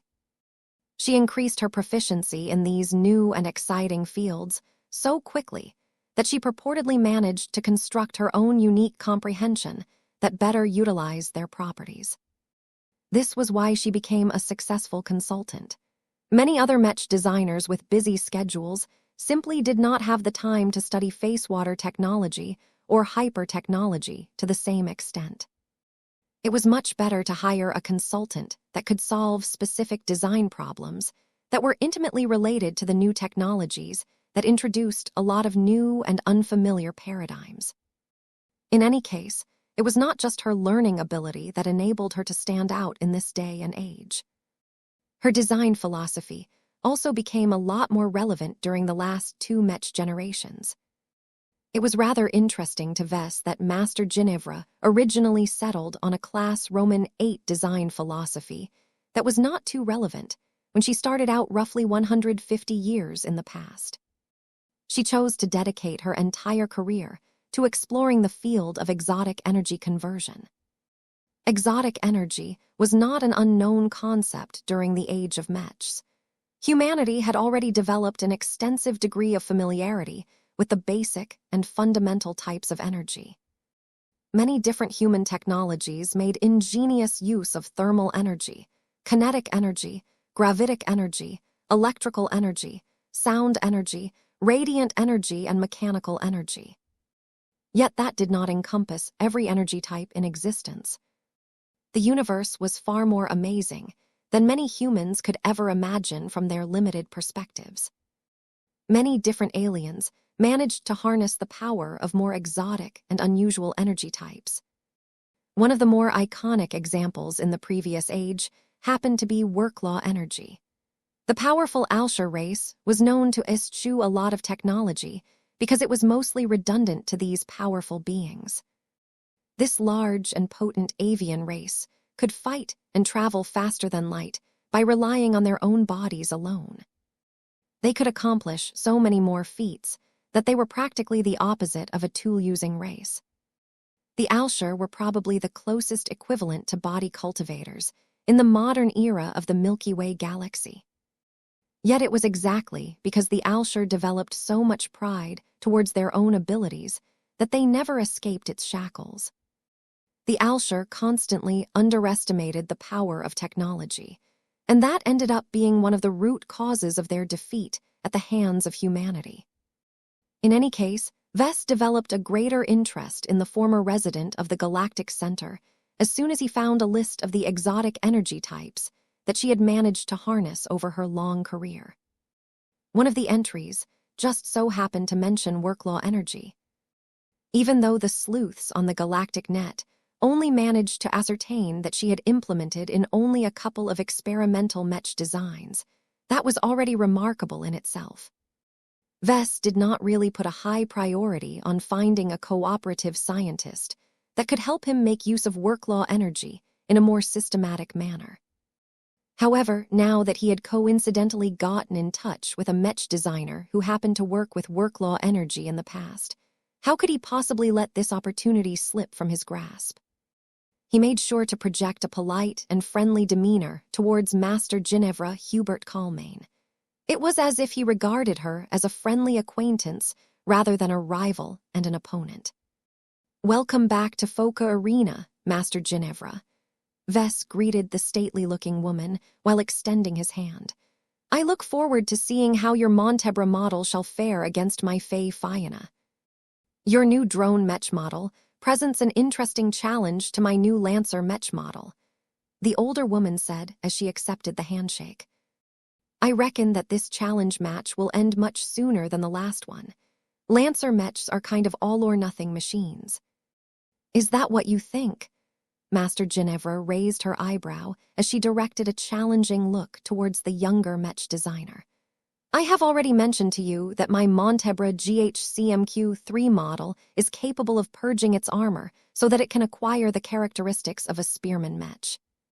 Its ability to engage in high-speed maneuvers should not be underestimated." Vess smiled at her. "I am aware of that. My remark is not just based around your Montebras, but also my Fey Fiannas. Take a closer look." As the second batch of challenge Mechs entered the main arena field, everyone could immediately observe what kind of configuration the standard Fey Fianna had adopted for this match. Each drone Mech was accompanied by 3 Luminar Crystal Cannon Fey and just 1 Energy Shield Fey. That caused Master Ginevra to develop a greater interest in this matchup. "That is a bold choice on your part, Professor Larkinson. You have chosen to put much more emphasis on offense. Did you consider the option of replacing the final Energy Shield Fey with another offensive Fey?" "I did. I almost came close to going all out on an offensive Fey loadout, but I held back due to your Montebra's ability to purge its armor. I thought it was better to add an extra defensive buffer to account for any surprises." "Good choice. Why did you choose not to add any further defensive Fey to your drone Mechs? Your works might have a chance of blocking the charge attacks of my Lancer Mechs with a full loadout of Energy Shield Fey. The limited length of this Mech arena prevents my Montebras from building up enough momentum to breach even the heaviest of armor." Vess shook his head. "That sounds like a trap to me. I do not dare to assume that your Lancer Mechs are entirely subject to those limitations. You do not strike me as a person who has chosen to issue a challenge to me without taking prevailing circumstances into account.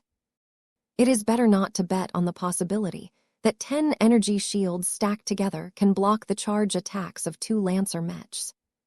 Master Ginevra looked disappointed when she heard that. This reaction reinforced Vess' suspicion that he had made the right decision. "The way I see it, this challenge match will end fairly soon. Either your Montebras will be able to impale my Fey Fiannas with their lances, or they will miss and quickly get picked off by all of my offensive Fey. That is an overly simplistic view of this fight. My Montebras are not as simple as they appear. You will see soon enough." Both Mech designers waited for the R-Ray inspectors to thoroughly examine and confirm that the Mechs conformed to all of the terms of this challenge match. Anticipation started to build up among the audience yet again. No one knew which Mech held the advantage in this matchup, but most people started to root for the Fey Fianna once again. It was always pleasant to back a winner. Vess, meanwhile, tried to explore the other master Mech designers' attainments in exotic energy. E-energy is not a completely new phenomena to human civilization, he casually said as he continued to float by her side. It is present in certain parts of the Milky Way. Did you have the privilege to work with E-energy during the previous Mech generations? Master Ginevra directed a deep and slightly knowing look at him. I am afraid that I have to disappoint you. I am not a part of an exclusive society that has dabbled with the power of E-energy. I dedicated my studies to more common and accessible forms of exotic energy. In the star cluster where I operated for most of my career, I was able to come into contact with numerous varieties of energies that had long been mastered by alien races. Much to my surprise, most researchers had little interest in them, so I took the opportunity to study them myself. My goal was to integrate them into human technology, to the point where people can harness them as easily as other conventional energy types. Have you made much progress in your ambition? Not enough. Ginevra shook her head. There is an overpowering bias in the supremacy of human technology in the galactic center. This is despite the fact that many of our staple technologies were originally based on alien inventions.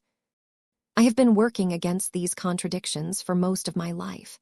It was only when I entered the Red Ocean that I was finally able to earn widespread acceptance for my work. Everyone desires more accessible forms of face-water technology. Recent events have caused people to develop the same desires towards hyper-technology. Moving to the Red Ocean was like a breath of fresh air. She belonged in this dwarf galaxy. She was like a fish to water. Face water is based around a special form of exotic matter. How does your design philosophy enable you to do stuff with this material? I do not act upon face water directly, but rather the spatial energy that is intrinsically locked inside the matter. The older woman answered.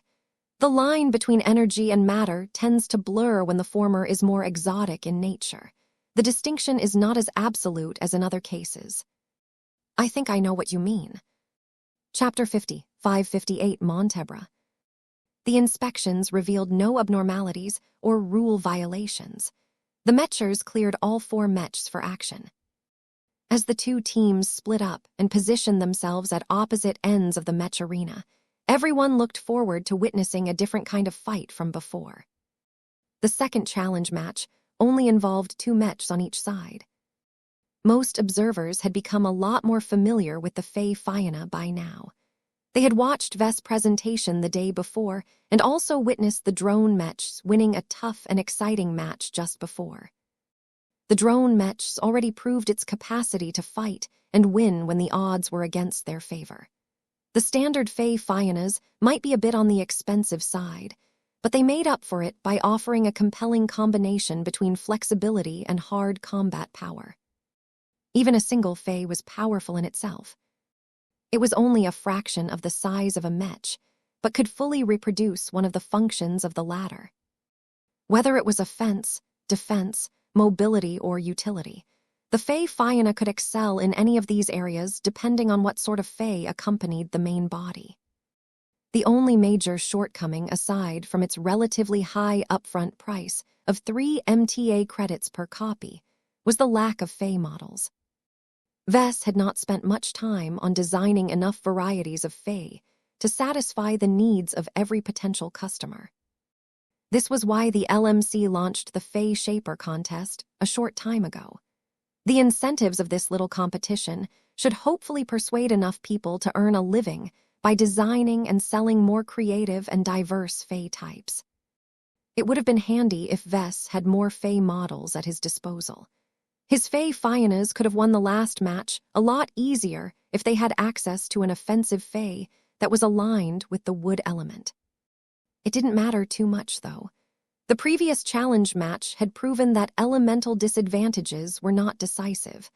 Mechs had won and lost more battles than anyone could count despite the fact that they should have lost in theory. What people were much more interested in were the 2 Lancer Mechs. They looked fairly normal at first glance. Vess had designed his fair share of Lancer Mechs, so he possessed a good grasp of this Mech type. The oddly named Montebra carried a lot of armor at its front side, which enabled it to resist a lot of damage when it commenced its attack runs. The quantity of armor was not excessive, though. Part of that had to do with the flight system of the Mech. The flight system of a normal Lancer Mech was mostly designed to maximize their straight-line acceleration parameters. This made Lancer Mechs great at speeding up in straight trajectories, yet also caused them to exhibit poor maneuverability, especially at high speeds. In any case, the Montebra's flight system clearly betrayed the fact that it was not a pure Lancer Mech, but rather a compromise between a Lancer Mech and a Spearman Mech. This was not uncommon in the Mech industry. Lancer Mechs possessed devastating charges, but were pretty much useless outside of them. Spearman Mechs were good in static battles, but lacked the punch to break through enemy lines. A Mech armed with long weapons that could perform both roles decently well was an attractive product to many Mech forces. So what if the Montebra was not able to outperform a pure Lancer Mech at the same design budget? So long as its brawling capabilities were not too poor, its applicability would definitely be a lot higher. While all of these factors seemed obvious enough when Vess studied the appearance of the Montebras, he failed to ascertain its more hidden traits. This was rather annoying. Vess could clearly sense that there was a depth to the Montebras that currently remained dormant beneath its steel-gray exterior. The only signs of exotic energy that he could sense from the Montebras was its strong affinity to the metal element. A considerable reason why the Montebra was more expensive than a typical second-class Mech was because Master Ginevra Hubert Calmain chose to impart it with higher grades of metal hyper materials. While she clearly did not go overboard and made the Mech completely unaffordable, she had definitely made a lot of compromises in the design in order to turn the Montebras into a metal-attributed machine. This was a deliberate design choice. It told Vess that metal E-energy was bound to play a key role in its upcoming performance. Vess actually found it a bit strange that Master Ginevra dared to deploy a metal-aligned Mech against the predominantly water-aligned Fey Fiannas. Metal fed water, so the Montebra's attacks were bound to weaken when they struck the Fey Fiannas. Of course, if the Montebras successfully struck the Fey Fiannas with their lances during a charge attack, the sheer kinetic momentum of the impacts alone was enough to overpower any elemental disadvantage.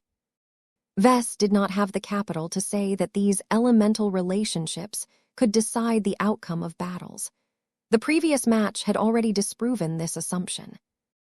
Master Ginevra most certainly knew what she was getting into when she issued her challenge yesterday. The more the Montebras looked like they were at a disadvantage, the more Vess suspected that they had access to a powerful trump card that could change the entire equation. The challenge match shall commence in 1 minute. The countdown started. The Mech pilots from both sides made their final preparations as they beheld their opponents on the opposite side of the expansive arena. Do you think my Montebras will successfully drive their lances into your Fey Fiannas? Master Ginevra asked. Nah, Vess shook his head. Lancer Mechs excel at breaking slow and unwieldy targets. Everyone knows that. My Fey Fiannas aren't as maneuverable as light Mechs, but they are pretty mobile compared to other medium Mechs. This was a clear and obvious fact, yet Master Ginevra did not seem to treat it as an insurmountable obstacle. Rules are made to be broken, the woman spoke in a sagely voice. This is especially the case in my field of specialty. In all my years of working with exotic energies, I have challenged many facts, broken many rules, and rewrote the truths that many humans previously held sacred. I encountered plenty of opposition from more close-minded Mech designers due to my controversial research activities. My theories ended up wrong in many of those cases, but that does not diminish my few crucial successes. I am more of a researcher than a Mech designer, but whenever I set out to design a Mech, my primary goal is to make a statement. Those were strong words. Vess felt more emotion in her than in the previous minutes. Her conviction was strong. Her confidence in her Mechs was unusually high. The Fey Fiannas were definitely in trouble this time. From the moment the second challenge match commenced, the 4 Mechs took action right away. The Fey Fiannas started to move and fly in order to make themselves as difficult to strike as possible. The 2 drone Mechs had 6 luminar crystal cannon Feys at their disposal. These Fey had immediately begun to bombard one of the Montebras with a succession of hot and searing fire laser beams. The Fey Fiannas themselves also pitched in, by firing their luminar crystal rifles. The Montebras were both equipped with metal-attributed energy shields that appeared to be decently strong, but not quite capable of resisting so many incoming attacks for a long time. However, the Lancer Mechs did not remain in place. Their flight systems boosted the Montebras forward, allowing the machines to build up speed and momentum as quickly as possible. Foca Arena may be the largest Mech arena on board El Roman 3, but the Montebras could only boost themselves forward for a relatively short time before they already reached the other end. During this short but intensive period, the Montebras did more than resisting the incoming attacks and trying to build up more and more momentum. If the Lancer Mechs could only do this, then they did not have any chance of hitting the fast and agile Fey Fionas. In fact, a few seconds after the Montebras had commenced their charge, the Fey Fionas already deployed another countermeasure. All of the luminar crystal cannon Fey began to release obscuring smoke clouds. The clouds were never meant to last too long, but they blocked enemy sensors long enough to reveal 8 identical-looking Fey Fionas. The offensive Fey had activated their decoy functions, which caused them to look like actual Mechs. Their appearances, as well as their emissions, were so alike that the sensor systems integrated in the Montebras couldn't distinguish truth from falsehood at this time. Not even the weapon discharges could help them identify the real Mechs from all of the decoys. This was because the weapon characteristics of the luminar crystal cannons suddenly resembled the luminar crystal rifles to an almost perfect degree. As the designer of both weapon systems, it was easy for Vess to make one of them resemble the other. Luminar crystal technology happened to be highly scalable, so Vess did not even have to make too many alterations in order to add this functionality to his Fey Fiona design. I can see you have put a lot of effort into strengthening certain capabilities of your Lancer Mech, but I very much doubt that you have equipped your machine with high-quality sensor systems. You are correct, Master Ginevra admitted. Offensive Mech such as the Montebra were usually designed to go after obvious targets. They were not designed for scouting and reconnaissance, so there was little reason for them to waste valuable capacity to obtain better eyes. It was much better to rely on other Mechs that specialized in this role. The Montebra model was never designed to fight in isolation. It was meant to become a part of a combined arms force where many different Mech models combined their strengths and covered for their weaknesses. The challenge match did not reflect these circumstances, so the Fey Fiona had an opportunity to make good use of its tricky decoy function. Vess had no doubt that the Montebras would be able to distinguish the real Fey Fionas from all of the false decoys in time. So long as their sensor systems continued to gather a lot of data, small flaws and inconsistencies would eventually betray the actual states of the Mechs and the disguised Fey. However, there was no time for the Montebras to play the long game. At this moment, 8 luminar crystal weapons continually pummeled the Lancer Mechs, making it clear that the 2 melee Mechs were on a time limit. Vess glanced at Master Ginevra and found that the woman did not look concerned for her Mechs at all. Did her Montebra model possess a handy function that could successfully guide its lance to the correct target? Watch, Professor Larkinson. A dramatic change suddenly occurred. The 2 Montebras began to absorb a lot of metal energy from the environment. 2 energy vortices appeared closely together as the Lancer Mechs became saturated with the power of metal. Yet that did not last for long. Mysterious processes came online that somehow absorbed all of this metal energy and proceeded to convert it into electrical E-energy. No, not just that. The Montebra model not only had the capacity to convert metal E-energy into electrical E-energy, but also produced a lot of conventional electrical energy as well. This was a massive surprise. The ability to produce electrical energy from E-energy alone was enough to revolutionize a lot of existing human technologies. However, this was not the extent of the changes. All of that electrical power meant nothing if it wasn't put to good use. Different streams of lightning bolts sparked from the two Lancer Mechs and instantly closed the distance before striking all of the Fey Fionas and Fey at once. Through this brief electrical contact, the Montebres instantly locked onto the only real Mechs among all of the false decoys. The deception had failed. Chapter 55-59, Unbreakable Connections. Everything happened at a fast pace. The Montebres were in the process of charging from one end to the other end of Foca Arena. During this short but crucial interval, the two Lancer Mechs had to find a way to successfully drive their lances through the frames of the two opposing drone Mechs. The Montebres already solved one problem by using their electrical bolts to accurately distinguish the real Mechs from the surrounding illusions.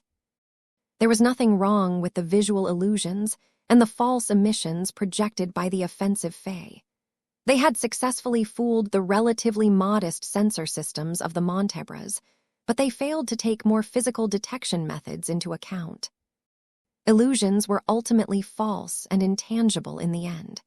There was no way for the Luminar Crystal Cannon Fey to produce the correct kind of response when they were inexplicably zapped by electric bolts. However, locking onto the real Mechs was not enough for the Lancer Mechs. If the Montebres wanted to drive their lances into the Fey Fionas, they needed to be able to catch up to the relatively fast and agile drone Mechs. Ironically enough, the limitations of the Mech arena actually made it a little easier for the Montebres. They weren't able to build up a lot of momentum, so the Mechs could change their course a lot easier in a situation where their speed was quite modest for their Mech type. Yet that was not enough to secure a high success rate. This was why the supercharged Montebres resorted to another solution, one that directly took advantage of all of the electrical energies produced through mysterious processes. Two streams of lightning instantly formed between two pairs of Mechs. Each Lancer Mech channeled much of its electrical energies to its target on the other side. The Mech pilots of the Fey Fionas reacted with surprise at this unexpected move, but found that the electrical streams were much less threatening than they appeared. The constant flow of electricity continually tried to lock onto the metal frames of the main bodies, but became blocked by the water energy shields. Yet that was not the purpose of this highly unusual phenomenon. Once the electrical streams had been formed, the Montebres became attracted by the Fey Fionas. Literally. The effect was not that obvious when there was still a lot of distance between the two sides, but as the Montebres rapidly closed in, the purpose of these odd electrical streams became more and more evident. Somehow, two pairs of Mechs became affected by electromagnetic forces that physically tried to pull them together. Similar to how an electromagnet was able to attract ferromagnetic metals, the Montebres had essentially turned into powerful directional magnets that channeled all of their excess power into pulling in their chosen targets. So long as the electrical streams tied the opposing Mechs together, there was no way to block this inexplicable effect. The Montebres had to exert a huge amount of effort to maintain this exceptional state. Electrical sparks continually blasted off its exterior as the machine continually converted a huge amount of metal energy as well as its own energy reserves to sustain this powerful phenomenon. A lot of heat radiated from the Montebres. It became clear that their exertions were so heavy that they were already beginning to strain their heat sinks. Vess could even tell that all of the forces and energies acting on the Montebres were taking a horrible toll onto their internals. He did not think it was possible for these Lancer Mechs to pull off this dramatic move a second time. The Mechs already started to release the awful kind of smoke that could only be produced when components started to short-circuit. Yet all of the self-inflicted damage appeared to be worth it as the electromagnetic pull became stronger and stronger as the Lancer Mechs came closer to the elusive drone Mechs. None of the Fey could do anything to stop the impending collision from happening. The energy shields produced by the two defensive Fey might be able to bleed away a bit of energy, but they would probably be nothing more than speed bumps in front of the two powerful Lancer Mechs. The continuous barrage of fire laser beams was taking a toll on the defenses of one Lancer Mech, but the machine carried more than enough frontal armor to withstand all of the incoming laser attacks before it was able to complete its charge attack. The Mech pilots of the Fey Fionas practically despaired as they saw the approaching Lancer Mechs magnify in front of their views at an alarming pace. The Fey Fionas did not give up, though. They started to make a lot of lateral movements. The more they moved sideways relative to the incoming Lancer Mechs, the greater the chance that they could evade the crucial charge attacks. Yet as the distance continued to drop, the electromagnetic attraction forces rapidly rose in strength. When the two Mechs were only a few instants from making full contact with each other, the pull exerted by the mysterious electrical streams had become so strong that it seemed as if the two opposing sides were fated to meet each other. Naturally, the Fey Fionas were not willing to connect with their fated partners at all. None of their attempts to shake off the attraction forces succeeded. During the final moment before collision, the Fey Fionas made a few unusual moves. First, they hung as close to the large energy shields as possible. This would ensure the Lancer Mechs would painfully collide against the powerful defensive barrier if their momentum was still too great. Second, all 6 offensive Fey moved further away in an attempt to escape whatever might happen once the Lancer Mech struck their targets.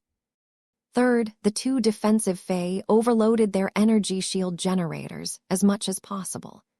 The subordinate spirits that were driving the 2 Fey also did their best to channel their artistic conceptions as much as they could during this crucial interval. A water dragon circled around a whirlpool.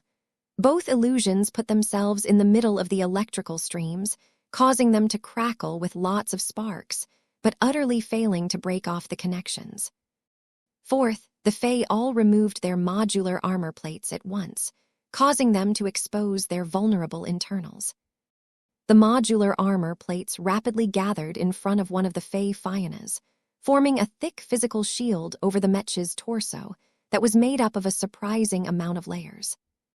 Whether all of this additional armor could make a difference remained questionable, but at least it was better than nothing. Fifth, and most importantly, the 2 Fey Fionas made one more move that could possibly decide the outcome of this entire challenge match. They did not separate from each other in an attempt to meet their impending dooms alone. The Mech pilots of the drone Mechs, instead, chose to fly in alternating patterns around each other. This caused the electrical streams to come into contact with each other. Once the streams came into contact, they started to glitch out right away. The 2 streams mutually interfered with each other in a way that caused the attraction effect to become a bit fuzzier. Though the electromagnetic attraction forces that pulled the 2 pairs of Mechs together did not break, their mutual interference caused the trajectories of the Lancer Mechs to wobble a lot more than they should. Unfortunately, this was not enough to prevent the Lancer Mechs from homing in on the Fey Fionas as if they were guided missiles. The interference would only cause the lances to strike at the target, Mech a bit off-center at most.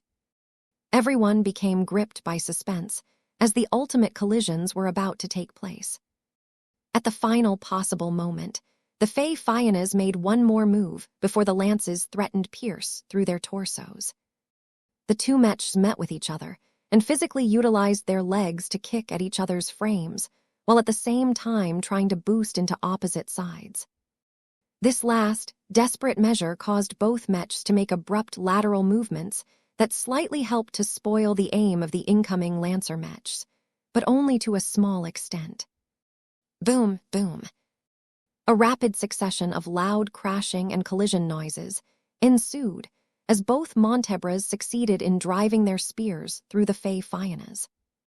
Shortly after the Lancer Mechs managed to land their brutal strikes, their momentum continued to propel them to the large shield barriers that prevented the match from threatening the lives of all of the spectators that were seated beyond. The powerful energy shields flared as the 2 Lancer Mechs practically crunched their frontal armor upon collision. Such crashes could disable many Mechs, but the Montebras were made to withstand powerful forces. The two Lancer Mechs instantly purged their frontal armor plating, causing them to drop a lot of warped and deformed pieces of metal that only served to weigh the machines down at this point. The Montebras had transformed into spearman Mechs at this point. Their dented and steaming frames did not appear to be in good shape. Neither melee Mechs came away unscathed. The self-inflicted damage combined with the strong collisions had definitely caused their conditions to deteriorate. Normally, that shouldn't really matter so long as the opposing Mechs had been taken out of the fight. The Montebras would immediately be able to secure victory, as long as they demonstrated at least a little bit of combat effectiveness. The newly converted spearman Mechs did not hold people's attention for long. Everyone wanted to know what had happened to the Fey Fionas.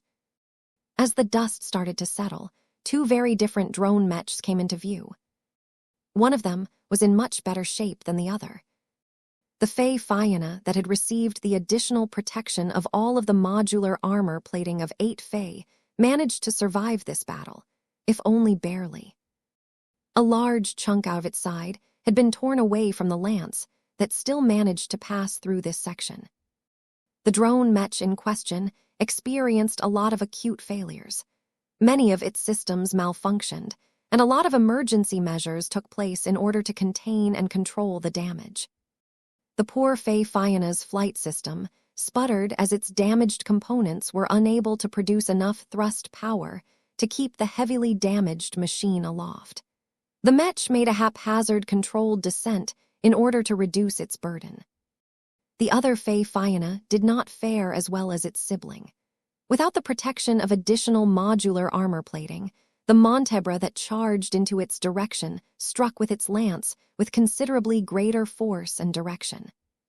The cockpit of the Fey Fiona instantly received the protection of Foca Arena's powerful remote shield generators. This measure successfully protected the life of the Larkinson Mech pilot, but did nothing to prevent the rest of the torso from shattering apart. The top half of the Mech became separated from the lower half.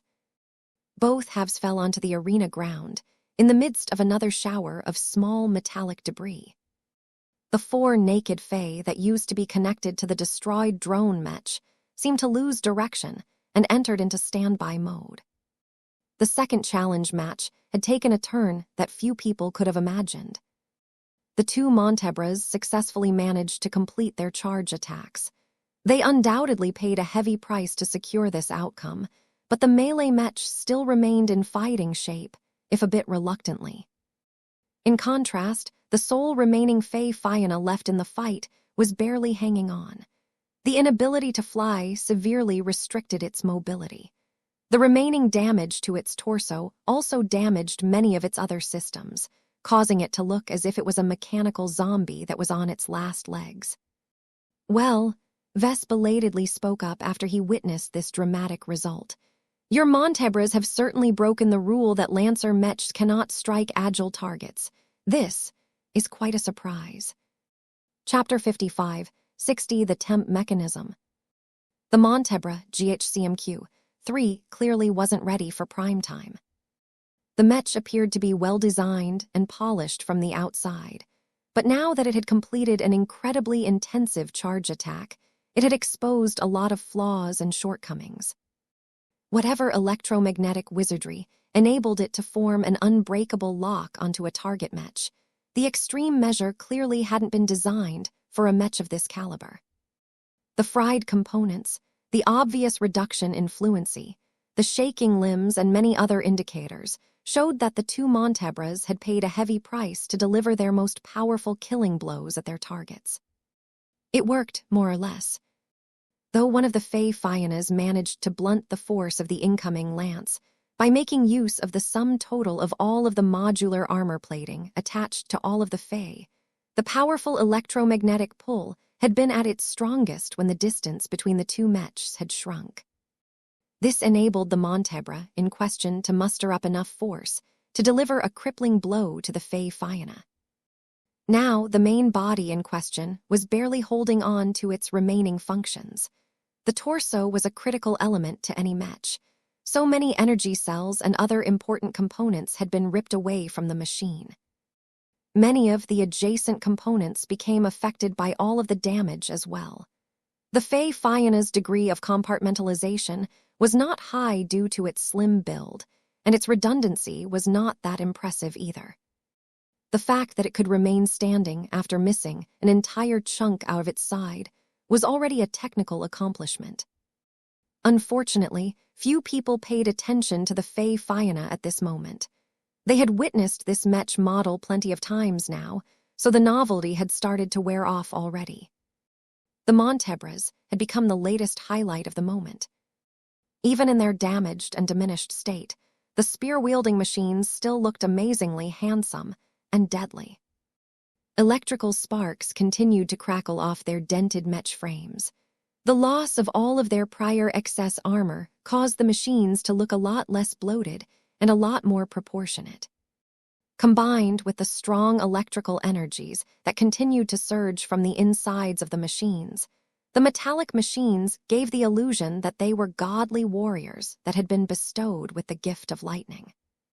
Amazing! These Lancer Mechs can run down any agile Mech with their electromagnetic power. These Montebres have subverted one of the fundamental adages of Lancer Mechs. Who is Master Hubert Calmain? How come I have never heard of her? Is she a famous Mech designer over at the Greenwich Middle Zone? In contrast to the people who didn't know any better and became affected by the dashing sight of the lightning-blessed Mechs, the Mech designers among the viewers did not unilaterally praise the Montebres. The Mechs had certainly demonstrated great strength, but it did not pull off their amazing charge attacks without suffering great damage in return. The real reason why the Montebres are able to purge their heavy frontal armor is not because they need to gain a lot of mobility to improve their brawling capabilities. The Mechs have no choice but to shed all of their excess mass because they cannot adequately fight anymore after they have overexerted themselves. Without this essential function, it is doubtful whether the Montebres could pull off a second charge attack. It became clear that the melee Mech model in its current state was not meant to go on sale right away. No one looked forward to buying and using a Mech that fried itself to a semi-crippled state after pulling off just a single big move. The logistical burden imposed by such a powerful and inefficient Mech was more trouble than it was worth in most practical cases. It was only in specific situations, such as an important match, that such an investment could be justified. Vess directed a pointed glance towards Master Ginevra Hubert Calmain. He had the feeling that his Fey Fiana had become the foil this time. The Montebra model attracted so much admiration and interest that hardly anyone was thinking about how amazing it was that one of the two drone Mechs had managed to escape certain death. Many other Mechs would have never been able to get away if they were put in the same position a moment ago. How come no one appreciated that the Fey Fiana was surprisingly hardy and difficult to take down for a machine of its kind? As you can see, the turbo-electromagnetic pairing mechanism is not yet complete, Master Ginevra calmly explained to Vess. The E-energy to electrical energy conversion process is too rough and inefficient. The short-circuiting that took place is an inevitable consequence of trying to produce more electrical power than a standard Mech of this construction can handle. It would have been much better to implement this mechanism in an expert Mech or a first-class multipurpose Mech. Their materials and components are able to endure much greater loads. Maybe you should dial down the power level. Vess made an obvious suggestion. I have tried that before, but the results were not satisfactory. My newly developed temp mechanism can achieve the greatest effect when it cannot be shaken off by the target machine. I have found that lower power settings not only reduces the activation range by a large extent, but also enables the opposing Mech to break the lock. For better or worse, the temp mechanism can only be produced at an unsustainable level to the Montebra design. I see.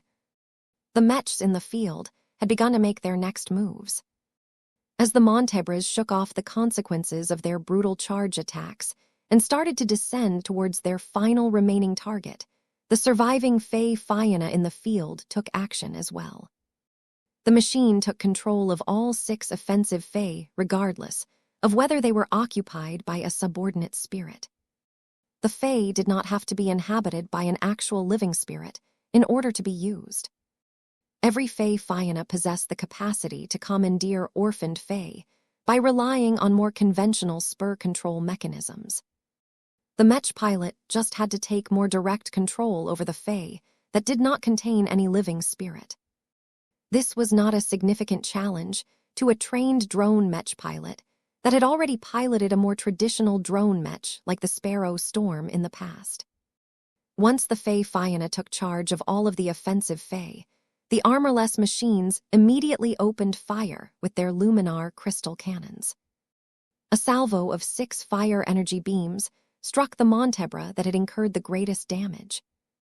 This just happened to be the Mech that the Fae Fiannas targeted with their ranged attacks in an earlier sequence. The Montebra in question already lost its energy shield. This enabled the fiery energy beams to rake across the diminished armor plating of the newly converted Spearman Mech without any obstacles. Getting hit by a single energy beam was hardly threatening to a typical Mech. Even a light skirmisher could shrug off a typical beam attack, especially when the attack was unable to concentrate all of its power onto a single point. However, getting attacked by 6 fire laser beams at the same time was another story.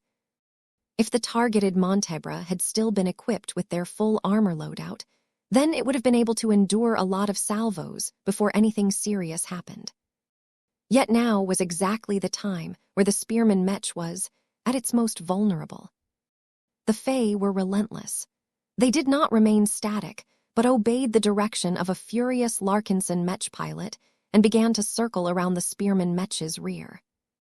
Compared to its remaining frontal armor, the rear of the Montebra was considerably thinner and less protected.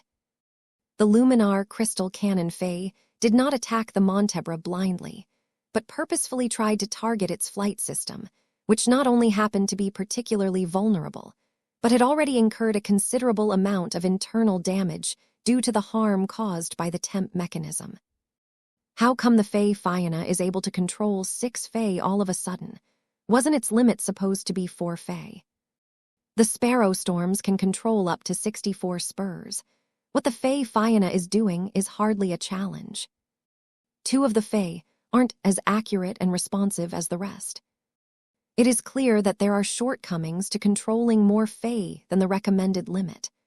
Regardless of how the 2 additional offensive Fae missed their shots more often than the other 4 Fae, the continuous attacks from 6 Fae already caused the targeted Montebra a lot of grief.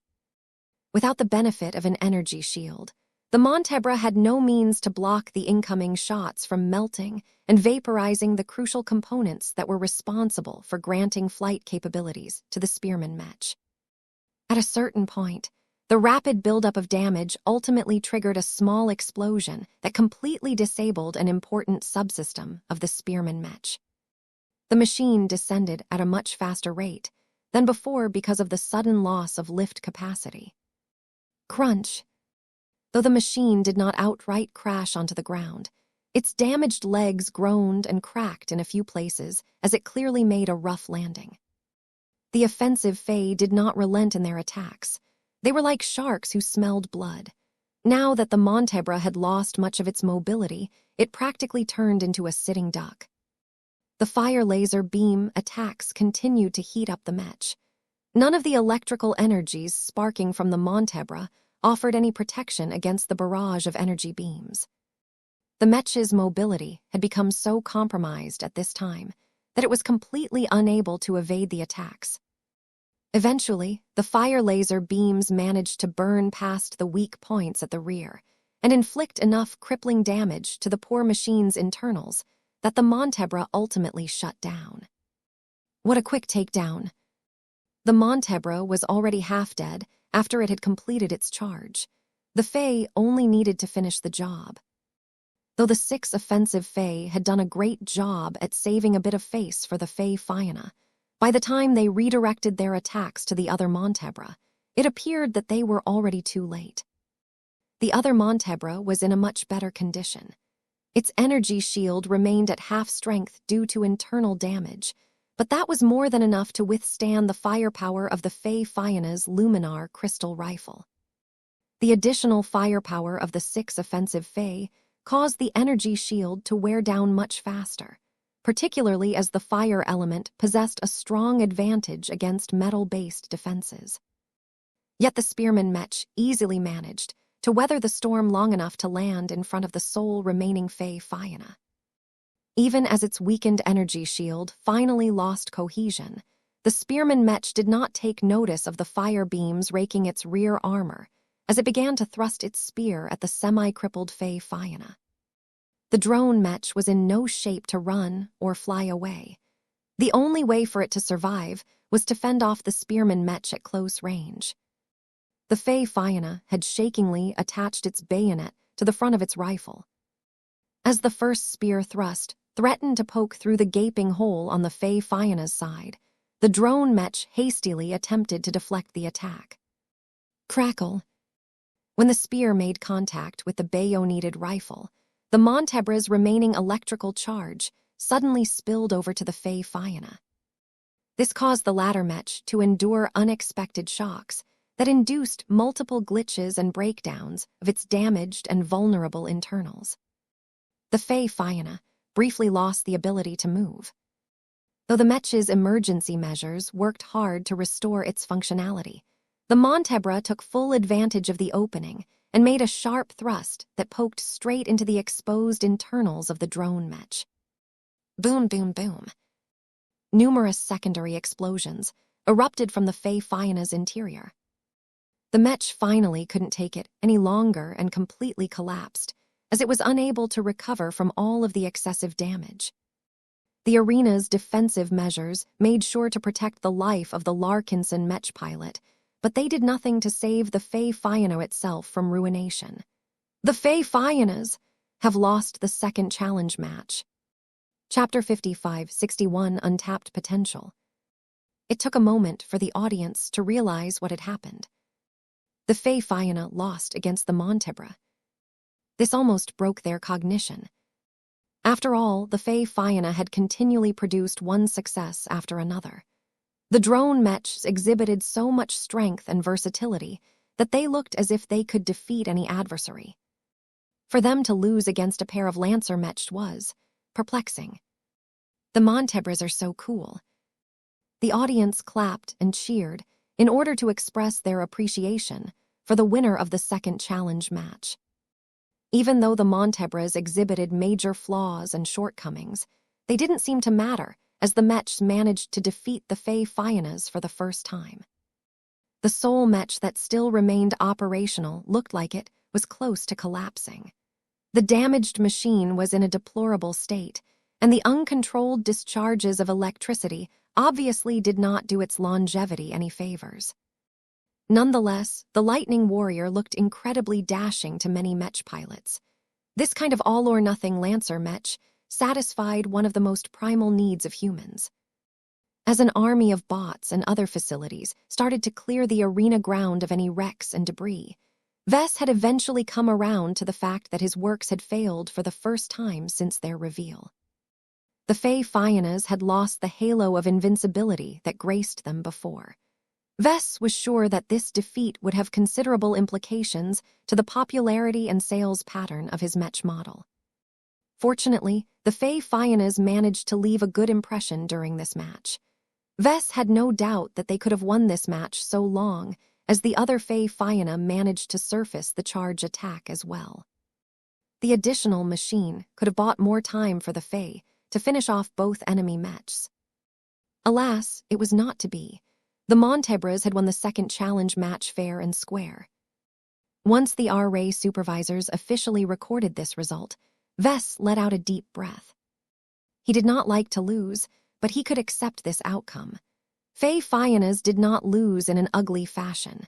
They showed a portion of their strength and clearly would have been able to resolve the threat posed by Lancer Mechs of another make. Many people recognized that the Fae Fionas did not lose because they were too weak, but because the Montebras were too strong and perverted. Vess couldn't help but develop a greater interest in the tech that made it so special. The temp mechanism is a fantastic piece of work. He complimented her work. What stage of development has it reached? It is clearly not a finished product, but how soon will we start to see it on the battlefield? The implementation is still too rough. The power is satisfactory, but the practicality is not close to reaching the requirements that I have set. I estimate that it will take at least a year before I can reduce the load on the Mech and make it safe enough for specialized use cases. Master Ginevra Hubert Calmain candidly replied. I need to experiment with different alloys and hypers to better control and contain the uncontrolled electrical discharges. The only materials that are able to do so are prohibitively expensive. Seeing that Master Ginevra was willing to explain her work, Vess did not let this opportunity go to waste. I see. What sort of purpose do you have in mind for the turbo-electromagnetic pairing mechanism? Mech-on-Mech combat has entered into a decline, so the demand for such a powerful function is not great at the moment. Master Ginevra crossed her arms. Master Olaus Kreshnik, who came before, is not wrong in his assumptions. The native aliens are in the process of developing more extensive countermeasures against human mechs. Our enemies are increasingly coming to the realization that it is detrimental for mechs to be able to fly around the battlefield without any hindrance. Not only are the aliens beginning to equip their warships with larger quantities of small-caliber rapid-fire gun batteries, but they are in the process of developing increasingly more effective starfighters and face fighters. Clearly, both of these master mech designers had access to a high-level intelligence channel that informed them of this trend. That meant that Vess had to take it seriously as well. Vess understood why Master Ginevra went through the trouble of developing such a strange electromagnetic attraction mechanism. Are mechs like the Montebra designed to prevent alien face fighters from using their superior mobility to prevent interception? That is partially the goal, Master Ginevra confirmed. The Montebra is a tech demo. The temp mechanism doesn't have to be paired with a Lancer mech per se. It can be fitted to a Space Knight as well.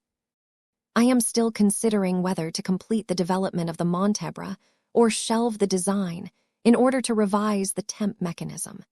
The concept that I have envisioned at an earlier stage has proven to be too fragile to endure the excessive load.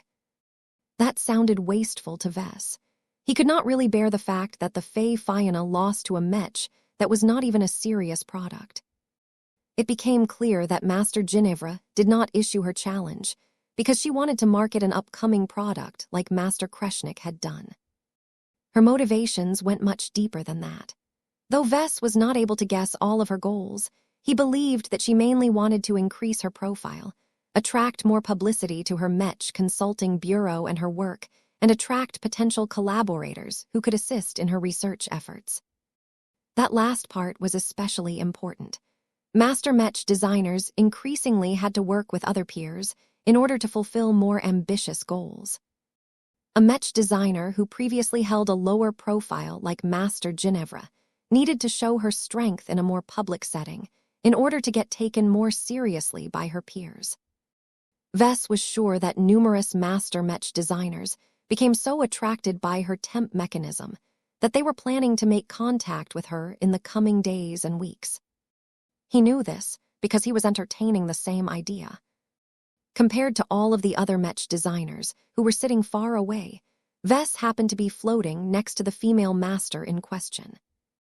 The Montebra has great potential. Vess honestly conveyed his interest and appreciation for the model that had defeated his Fey Fianna. Sure, it is still rough around the edges, but I believe that it can become an incredibly effective combatant, not just against small craft, but also against starships. His words aroused Master Ginevra's interest. Please elaborate, Professor. Vess waved his hand and projected an image of the Redlands. Lancer mechs are not useless against starships. One of our exclusive mech designs makes use of transphasic blast lances to inflict heavy damage against powerful transphasic energy shields. He waved his hand again, which caused the projection to show an image of the Stormblade samurai. We have worked with offensive electricity-based tech as well. The Stormblade samurai, designed by one of our Mech designers, makes use of a much tamer and less destructive form of electrical charge to destabilize energy shields at a faster rate. What are you working towards, Professor? While we are not familiar with your experimental tech, we have worked on Mech designs that share a number of commonalities with your Montebre design. We have even fielded the Mechs of our making in battle, allowing us to prove a lot of theories and gather a lot of useful data. What I am trying to say is that we can work together to turn the Montebre into a competitive Lancer Mech that can serve an incredibly useful function on the battlefields of the present age. It became abundantly clear that Vess wanted to get involved in the continued development of the Montebre. Though Master Ginevra already anticipated that other Mech designers wanted to work with her, she did not expect that Vess himself would express such an intention. The Montebre defeated the Fey Fianna in a high-profile challenge match. A more petty Mech designer would have developed a lot of resentment towards the Montebre and its Mech designer for causing the Fey Fianna to fall off its pedestal. Vess was different. He saw so much untapped potential in the unfinished Montebre design that he couldn't help but try and see if he could get a piece of the action. When Master Ginevra discerned that Vess was being utterly serious about participating in the development of the Montebre, she had to know more. I did not anticipate that you would develop such an interest in the Montebre. You state that it has a large amount of untapped potential, which means that you believe that you have the ability to apply major improvements to my work. Can you explain how you would elevate the Montebre design? Vess smiled. He had been waiting for this answer. When the Montebre converged a lot of metal E-energy into electric E-energy, the Mech actually squandered most of the power of the latter. Much of the reason why your Lancer Mech is shocking its own internals to such an extent is due to the uncontrolled amplification of all of that excess electric E-energy. It is obvious that your design is unable to tame this exotic energy. That is correct, the older woman confirmed. As I have explained before, the design budget is limiting my ability to develop an effective solution. I require the services of an expert in materials science to develop new alloys that can better control the violent electric discharges, while also remaining reasonably affordable. It may not be possible to develop a material that satisfies both requirements, so the future of the Montebre design is still in question.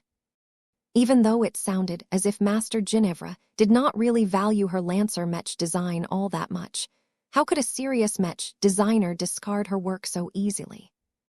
No authentic Mech designer would feel happy about throwing away a Mech design that had consumed months of earnest design work. Vess claimed to offer a way for the master Mech designer to save her Mech design. Even if she was skeptical about his proposal, she owed it to the Montebre to consider it properly. What are your solutions? The short answer is e-technology. Vess immediately replied. If you haven't noticed already, this happens to be one of my strengths. Have you witnessed how my Fey Fiannas are able to harness the power of E-energy radiation? They aren't able to absorb as much raw E-energy as their own work, but because they are alive, they can utilize the E-energy much more effectively. In other words, E-technology allows my living Mechs to go beyond the limitations set by hyper-technology. How does that benefit the Montebre design? Master Ginevra critically asked. Your descriptions are too abstract. Be more concrete. Sure. The greatest advantage of what I have just told you is that all of these extra capabilities do not require the use of expensive materials or even more expensive components. Most forms of e-technology are intangible, so they do not increase the production cost of a Mech at all. I bet you that I can make the Montebre a lot safer and less self-destructive if you give me an opportunity to integrate my own design philosophy in your work. This caused the older woman to pause for a time. She would never believe these claims if they came from any other senior Mech designer, but Vess happened to be a Tier 3 galactic citizen. He had made it much further than herself. Master Ginevra had only managed to reach Tier 7 after working for a much longer period of time. "This is not the time and place to discuss business," she eventually said. "You should complete your remaining challenge matches. Once your schedule is clear, we can meet again and discuss the possibility of further collaboration. Is that acceptable to you, Professor Larkinson?" "That sounds great. I will make sure to prepare a more detailed proposal for our next meeting. I truly believe that I can transform the Montebra into a true lighting warrior." Chapter 55, 62 Ockley's Zemo. Vess was not sure whether he could persuade Master Ginevra to collaborate with him and convert the Montebra into a powerful living mech. He could not hide his clear desire towards temp mechanism and all of the other tech related to Master Ginevra's incredibly useful specialization. Exotic energy conversion was too useful to a mech designer like Vess. Ever since mech designers started to play around with hyper-mechs, many of them faced the same limitation that limited the power of their works. They were unable to absorb enough E-energy from the environment. The medium energy environment of the Red Ocean restricted the potential of hyper-technology and E-technology. Compared to the much more saturated environment of Messier 87, the circumstances in the new frontier were highly unfavorable. This meant that mechs could never harness the power of heaven to the same extent as equivalent machines in the much larger supermassive galaxy. If Vess wanted to break past the limitations set by the environment, then he had to get his hands on tech that could convert other forms of power into E-energy. Vess recognized that Master Ginevra Hubert Kalmain just happened to be one of the mech designers who could break this limitation. If she had developed tech that could convert electrical energy to E-energy, that meant that any hyper-mech could receive a powerful performance boost that could make a crucial difference in battle. The Montebra was the best example of that. Its powerful temp mechanism could not have become so powerful or gained such a useful function if the mech was not able to produce an absurd amount of energy. He believed that there was clear and obvious synergy between his work and that of Master Ginevra. The older master mech designer had the capacity to produce large amounts of E-energy, while Vess was confident that he could channel all of that power into effective results. However, nothing was certain. Vess could only wait until he could discuss the Montebra and its powerful technologies at a later time. Once Master Ginevra Hubert Kalmain exited the arena, the third challenge match commenced after a brief delay. Master Xe Redmond issued a challenge on behalf of Fusion Arms, a middling mech company that was headquartered in the Magyar Middle Zone. The man definitely possessed a good understanding of living mechs, as he was based in a zone where the Hexers occupied a significant chunk of territory. The older man pushed forth a striker mech called the Ockley's Zemo to earn fame and steal a bit of the hype accrued by the Fey Fianna. His motivations were much simpler than the ones of his predecessor. When Vess shook hands with Master Redmond, he did not gain a particularly good impression of the older fellow. Master Olaus Kreshnik was a powerful Rubarthan mech designer who came down to the middle zones in order to make a new start and successfully take over Pritchard and Terse. Master Ginevra Hubert Kalmain sought to increase her profile and find collaborations who could help her complete her difficult research projects. As for the third challenger, Master Redmond simply wanted to save on marketing costs by leeching off the fame of a Tier 3 galactic citizen. Though the mech designer was a bit boring, his striker mech possessed a few interesting traits. The Ockley's Zemo looked like a typical striker mech at first. It was covered with fairly thick armor and did not excel at mobility. This was normally a huge disadvantage in a duel against a more agile ranged mech. One of the common characteristics of striker mechs was that their weapons possessed limited range. When they were armed with flamethrowers, then their attack range was hardly better than melee mechs. Their ability to attack distant targets improved remarkably when they were armed with shotguns that were configured for longer ranges, but they could never get close to a rifleman mech in terms of range and precision. There were also more exotic weapon types that striker mechs could make use of to fulfill their area denial roles, but most of them defaulted to using flamethrowers and shotguns. The Oakley's Zemo happened to be one of the few exceptions that eschewed these obvious weapon systems. Instead of using a shotgun that would likely not be able to pose a significant threat against the Fey Fianna in this challenge match, the striker mech instead armed itself with 2 rotary cannons. Yes, multi-barreled machine guns. The striker mech had to carry a sizable backpack module in order to carry all of the ammunition needed to feed the twin monsters. Master Xe Redmond designed the Oakley's Zemo with abnormally thick and sturdy arms. They were able to hold and brace the rotary cannons in a stable enough manner to control their recoil. Even so, the caliber of the rotary cannons were a bit too large for a mech of this size. The power of the 2 rotary cannons was undeniable. Any mech would not feel good if it was attacked by twin streams of lots of kinetic rounds. However, that shouldn't be enough to defeat the Fey Fianna. The unusual striker mech definitely possessed another secret that was responsible for giving it the edge it needed to win the 3rd challenge match. Vess already had a strong suspicion of what that secret may be. Hyper-technology had the ability to transform the capabilities of any existing tech. "Can you tell me what the intent is behind the Oakley's Zemo?" Vess asked. "I initially designed the mech as a point defense platform for vulnerable starships," Master Xe Redmond replied. "Unlike proper warships, most human starships are not allowed to mount any weapon systems, including point defense guns. The Oakley's Zemo is designed as a relatively expedient solution to this problem. It can not only intercept missiles, but also small craft." Vess nodded in understanding. "I see. What sort of advantage does it possess that will persuade potential customers to opt for your product over the competition?" "You will bear witness to it soon enough, Professor. My Oakley's Zemo may not be as complex as the previous challenge mechs, but it is solidly designed and built to complete its mission." Their mechs had entered the main arena by this time. Unlike the previous challenge matches, this one turned into a duel. Only a single Fey Fianna and a single Oakley's Zemo squared off against each other. This caused the scale of the impending fight to become a lot smaller. Less mechs translated into less complications. Vess could not say for sure which side benefited more from having less mechs in the field. He could easily come up with arguments that could favor one mech or the other.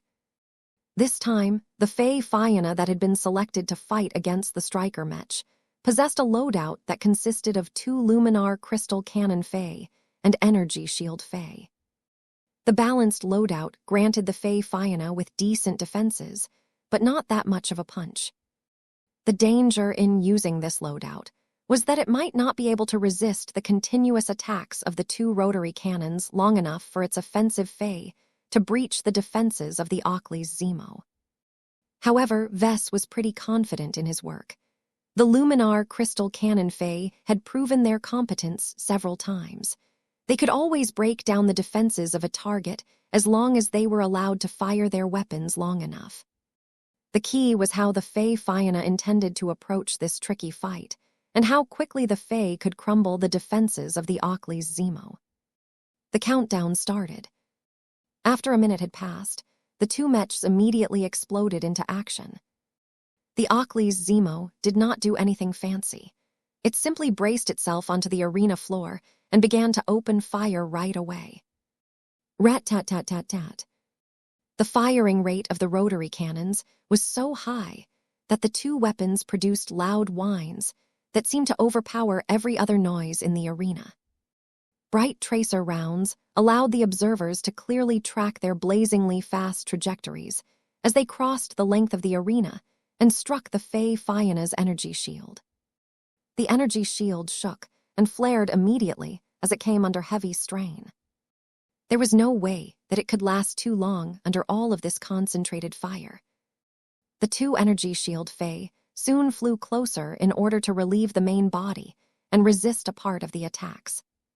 Just like in the first match, it became clear that the Larkinson Mech pilot intended to rotate the energy shields in order to give them time to recharge when they weren't subjected to heavy pressure. While the energy shields were able to resist the damage of a single small round fairly well, the insanely high firing rates of the two rotary cannons more than compensated for this shortcoming. The result was that the Fey Fianna would not be able to shelter behind its energy shields for long. It had to go on the attack. The main body's Luminar crystal rifle and the two Luminar crystal cannon Fey had already begun to do so. Familiar fire laser beams streaked across the distance and struck the energy shield of the striker Mech. As a fairly large and hefty Mech, the Ockley's Zemo was equipped with a rather strong energy shield. The fire-attributed attacks had a reduced effect on the striker Mech, as the machine was mostly integrated with Earth hypermetals. The strong Earth element not only enabled the Ockley's Zemo to add additional force and impact to its rapid-fire ballistic attacks, but also strengthened its defenses against fire and most energy-based attacks. However, the concentration of Earth-attributed E-energy around the Ockley's Zemo was not as high as the Nellarat Mark I during the first challenge match. The Ockley's Zemo did not carry around a lot of spare armor plating that had been augmented with a lot of Earth hyper materials. As such, the striker Mech was unable to reduce the damage of the incoming attacks by a large extent. The constant fire energy beams steadily wore away the Earth energy shield. Unfortunately, the situation did not look too optimistic for the Fey Fianna. It clearly had a lot more staying power, but what mattered the most was that the Ockley's Zemo had more than enough firepower to shred the drone Mech and its Fey in a relatively short amount of time. If the Fey Fianna wanted to win, it had to take the initiative. It was not enough to perform evasive maneuvers in order to make it more difficult for the Ockley's Zemo to keep training its weapons onto the drone Mech. The Mech was designed to intercept missiles and fast-moving small craft. It was able to consistently land its shots with the help of the rapid-fire nature of its rotary cannons. This was the main reason why the Ockley's Zemo was equipped with this weapon system, as opposed to a more traditional Gauss weapon. The Fey Fianna could only try to close the distance and make use of superior maneuvering to complicate the aim of the Ockley's Zemo. This presented quite an interesting change.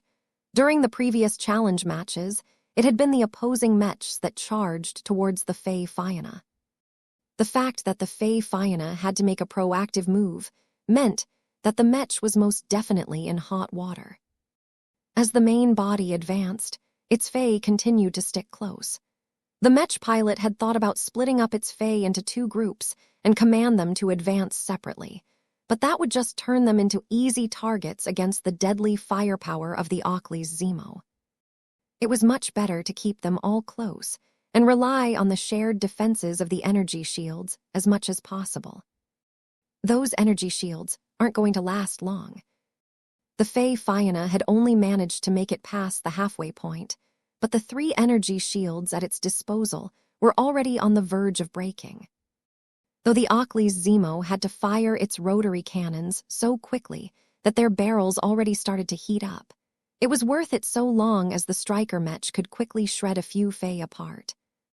Chapter 55, 63, The Resurgence of Physical Projectile Weapons. The Ockley's Zemo was an unusual second-class Mech. Back when Vess was still a humble third-class Mech designer, he regularly came in touch with ballistic weapons. In a society where laser beam weapons and many more advanced weapon technologies became available, the demand for the most basic ballistic weapons had never faded. This was because more advanced weapon systems usually imposed greater requirements. These could range from needing to master more advanced knowledge, the use of higher grades of materials, and the necessity of having access to a much stronger power source. It was human nature to chase after the most expensive and powerful toys, but not everyone had the opportunity or the capital to handle them. In a cosmos where scarcity was a universal phenomenon, the ordinary masses could only dream of piloting the most advanced mechs or wielding the most destructive weapons. Ballistic weapons, as well as certain types of artillery weapons, were extremely common in battles between small and unsophisticated forces. Even the weakest and most destitute alien races had little choice but to resort to more primitive weapon systems to defend their homes. Based on firing lots of simple chemically propelled bullets or shells, ballistic weapons had many compelling advances. They were cheap, low-tech, did not expend a lot of energy on use, easy to mass produce, and actually quite versatile. However, their disadvantages were also clear. They were heavy, cumbersome, took up a lot of capacity, and needed to reserve even more space for ammunition. When it came to mechs and starships, space always came at a premium. All of the space occupied by the propellant needed to launch bullets at distant targets was so wasteful. This was the primary reason why most ballistic weapons fell out of favor in second-class and third-class combat. Ballistic weapons also had another major shortcoming. Compared to Gauss weapons that relied on generating a lot of electromagnetic force to propel solid alloy rounds with much greater power, most conventional ballistic weapons were unable to generate high enough muzzle velocities to guarantee accurate fire in space combat. Energy beam weapons were much superior in this regard. This was why the Oakley's Zemo seemed like an oddball to many of the people viewing the third challenge match. Ballistic weapons were not the only kind of armaments that could produce rapid-fire damage output. Specialized laser cannons and hybrid energy pulse cannons could be used for intercepting missiles just as well. The latter two weapon systems were also a lot more accurate at longer ranges. The reason why the Oakley's Zemo was classified as a striker mech rather than a special subtype of rifleman mech was because its rotary cannons were too inaccurate at longer ranges. In space combat, where the distances between enemies could easily range from tens to hundreds of kilometers, the muzzle velocities of most ballistic weapons were so slow that it was impossible for them to hit anything aside from large stationary objects, such as space stations. The Oakley's Zemo's effective range was too limited. Yet so long as people could look beyond this shortcoming, the Oakley's Zemo possessed certain advantages that made it a lot more compelling than normal. Its twin rotary cannons not only fired quickly, but also struck with great force. Every bullet was impregnated with a small quantity of cheap, low-grade Earth hyper material. This was the kind of material that could easily be dug out of a random planet or asteroid after a casual search. Though the properties of this hyper material was nothing special, a solid hyper round was always able to carry a lot of E-energy than an insubstantial energy beam. Solid projectiles were also able to contain E-energy in a more concentrated and directed fashion, enabling them to produce more powerful and sophisticated effects. During the Facewater generation, the general consensus of the mech industry was that energy weapons possessed a decisive advantage. The existence and the effects of Facewater was powerful, but the exotic itself was too scarce to be squandered on consumable goods such as projectiles. Firing a transphasic rotary cannon that was fed by actual transphasic bullets was no different from throwing away a huge fortune. Though energy weapons could not produce such a powerful transphasic effect, they were much more sustainable as they did not throw out any actual Facewater. The hyper generation suddenly reversed this trend. Facewater still remained as scarce and prohibitively expensive as ever, but the same was not the case for all of the new hyper materials that emerged. Higher grades of hyper materials were still relatively scarce due to how troublesome it was to produce them, but lower grades of hyper materials had become incredibly common nowadays. That made the latter incredibly suitable to be used for consumable products, such as ammunition. Master Xe Redmond practically designed the Oakley's Zemo since the start of the hyper generation by relying on this exact premise. Ballistic weapons are making a comeback in second-class combat, the master mech designer boldly stated to Vess as the match continued to unfold. "Do you hear all of that noise? people will begin to encounter it much more often. There are far more low-grade hyper materials in the red ocean than we can ever use up. We can integrate all kinds of them into our projectiles to improve the physical damage output of our mechs. Energy weapons simply cannot compare. The hyper generation was like a dream come true for Master Redmond. He happened to specialize in the development of rapid-fire weapons, but such weapons never really gained enough traction in the past. In the previous age, mech-on-mech combat often centered around penetrating armor. It was much easier for single heavy attacks to punch through layers of armor than a stream of smaller projectiles. While this reality hadn't changed, the introduction of hyper-technology could transform every existing tech. Master Redmond gained a lot more confidence in his specialization due to the natural synergies between hyper-technology and physical weapon systems. This became evident by how the Fey Fiona was struggling to maintain its energy shields in the face of the Ockley's Zemo's excessive firepower.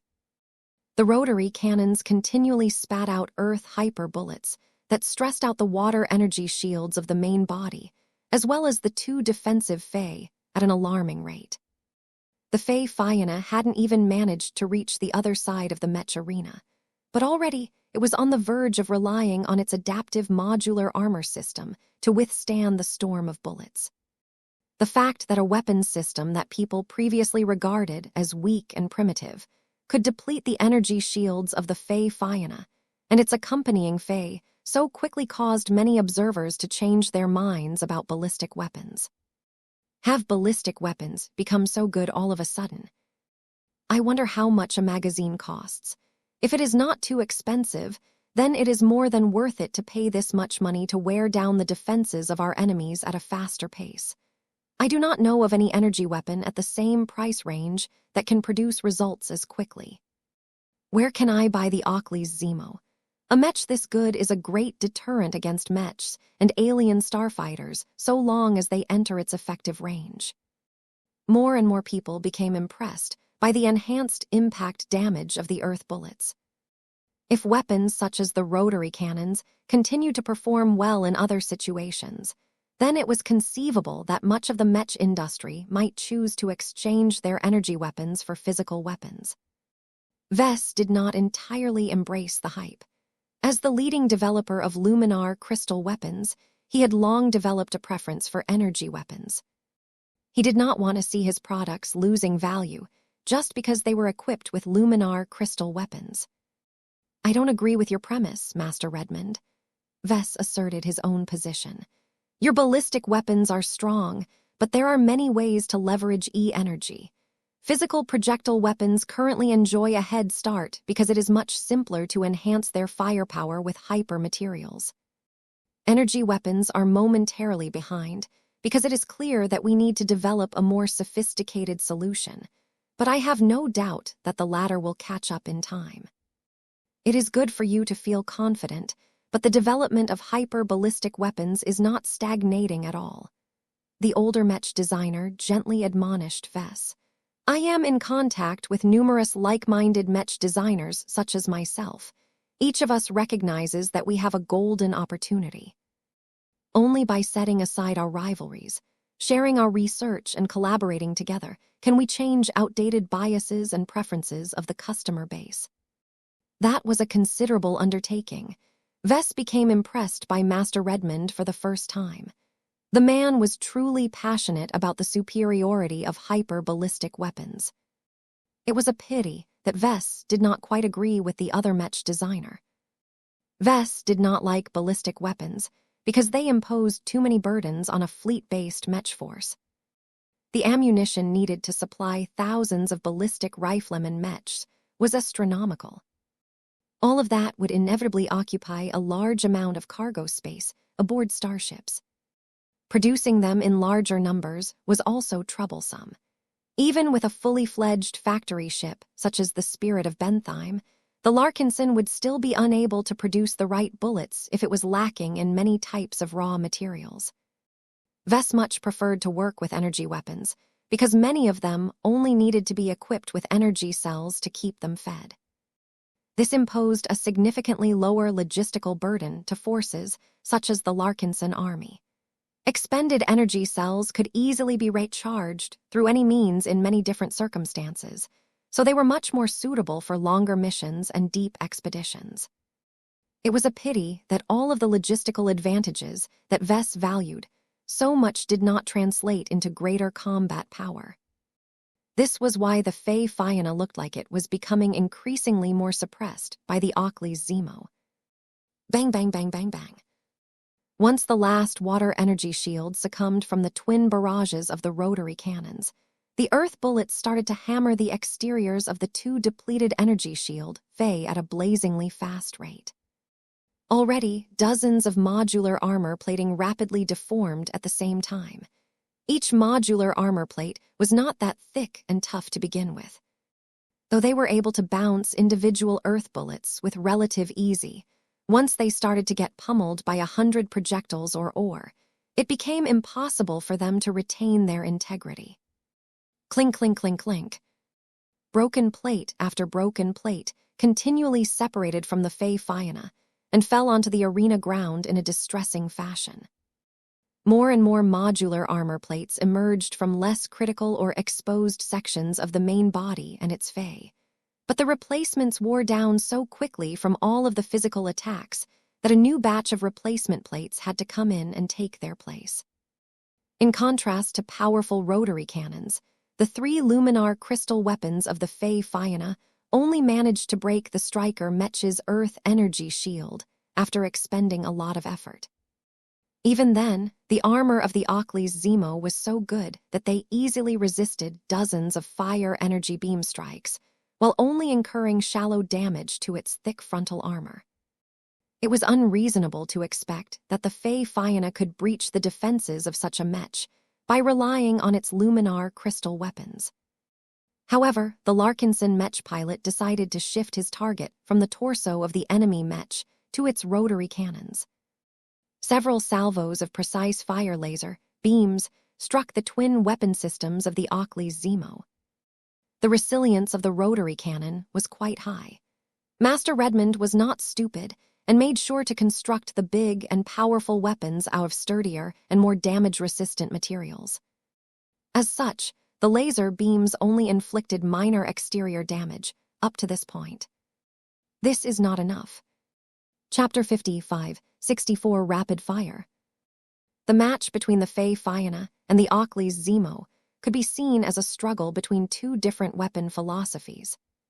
The Ockley's Zemo clearly sought to lead a resurgence in the use of ballistic weapons in the Hyper generation. The Striker Mech did so in the most visually stimulating fashion possible by continually firing twin streams of impactful Earth bullets from its rotary cannons. There was no way that the machine could sustain this excessive rate of fire, but it did not have to. So long as it was able to take down a single opponent, its mission would be complete. This was why the Striker Mech did everything possible to demolish its opponent as quickly as possible. It did not hesitate to rotate its heavy guns faster in order to spit out its bullets at a faster rate.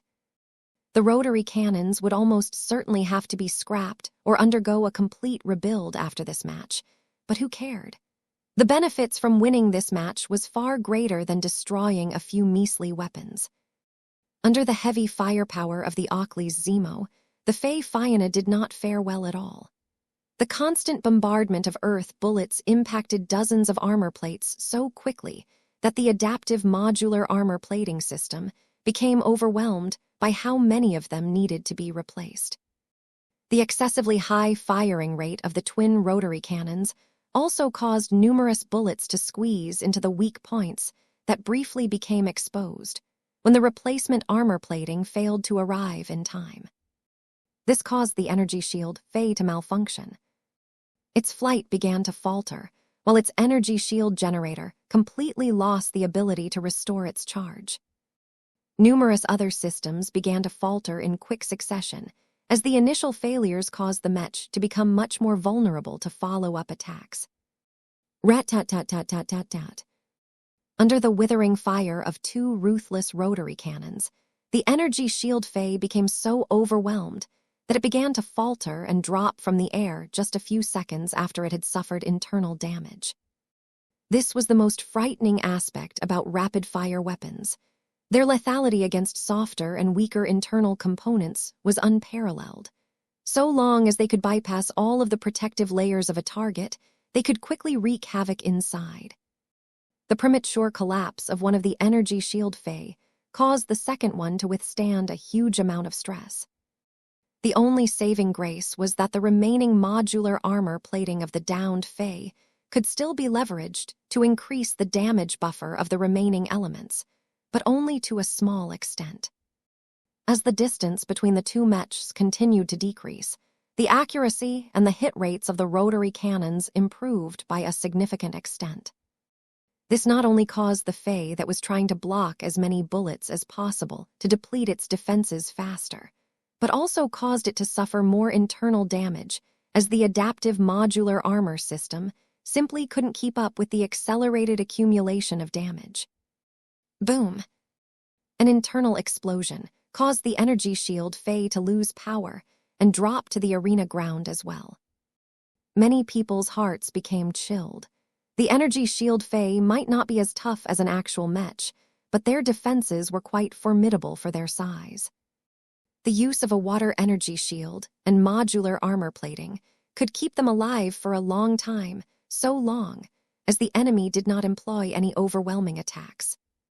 Unfortunately, it just so happened that the Fae Fianna matched up against one of its worst nightmares.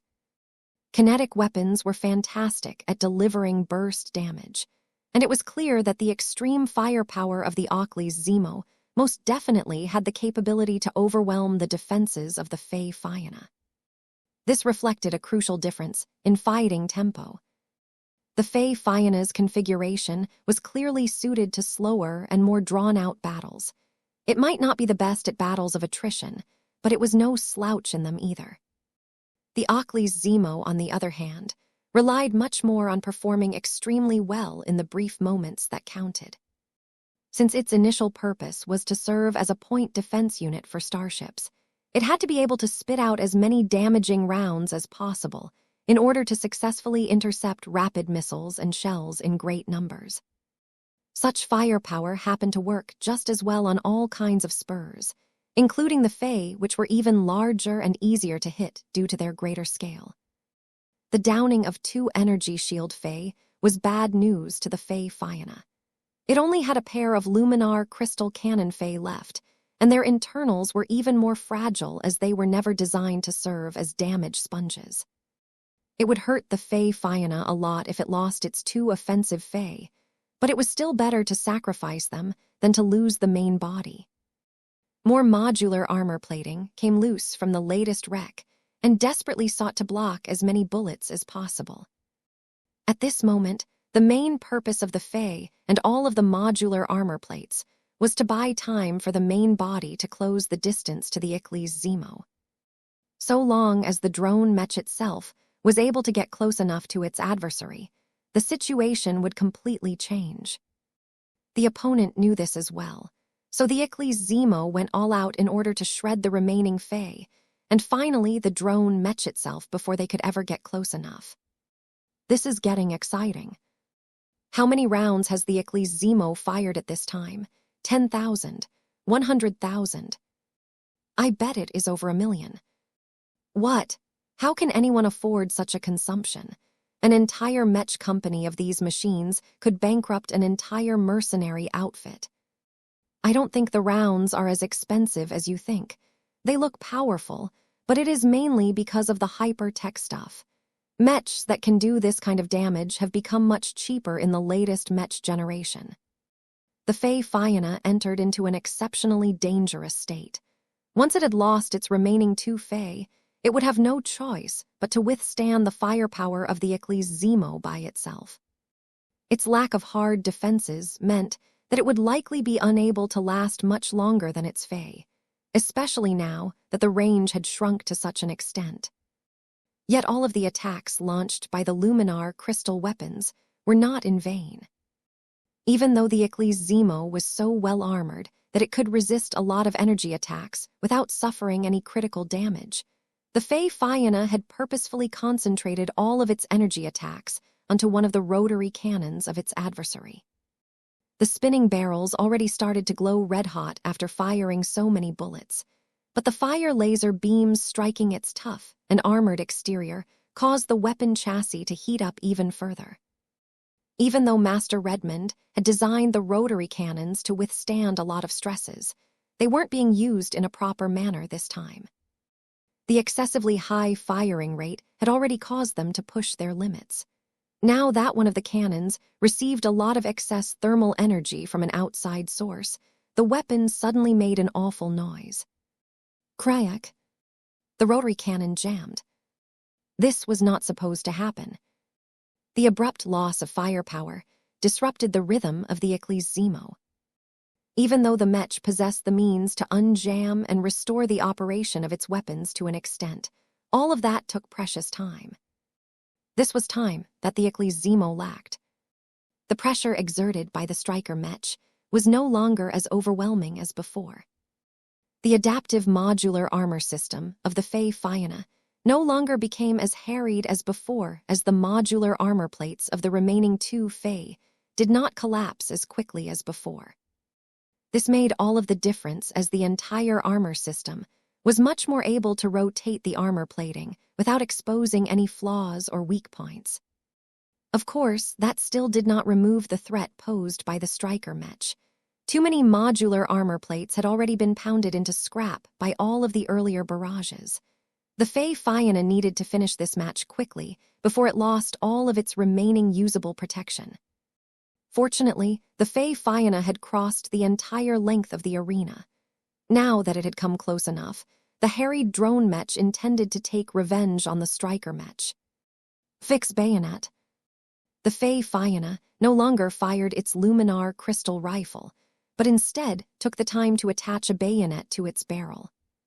The two luminar crystal Fey continued to concentrate their fire onto the remaining rotary cannon, though it looked like it might take a few moments to induce a malfunction on this weapon as well. As the Fey Fianna began to initiate a controlled charge against the Ecclesimo, everyone wondered whether the striker Mech would have any means to fend off this close assault. Striker Mechs were generally at their most dangerous when they fought at close range. The Ecclesimo did not disappoint in this regard.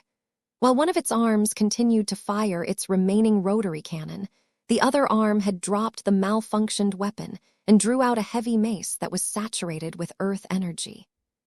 Anyone who looked at it could easily imagine that the Fey Fianna would get crushed upon impact.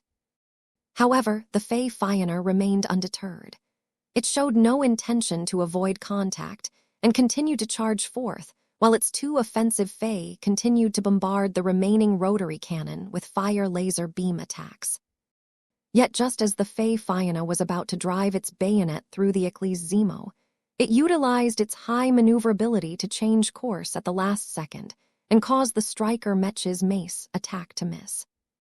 As the Fey Fianna flew to the other side of the Ecclesimo, it quickly spun around and began to fire its luminar crystal rifle at the rear of the striker Mech. Its luminar crystal cannon Fey had broken off from the main body and began to fire at the striker Mech while circling around it like annoying flies. None of the energy beam attacks managed to break past the Ecclesimo's formidable armor as of yet, but the striker Mech was under a huge amount of pressure at the moment. It was at this moment that the striker Mech's lack of mobility became a fatal hindrance.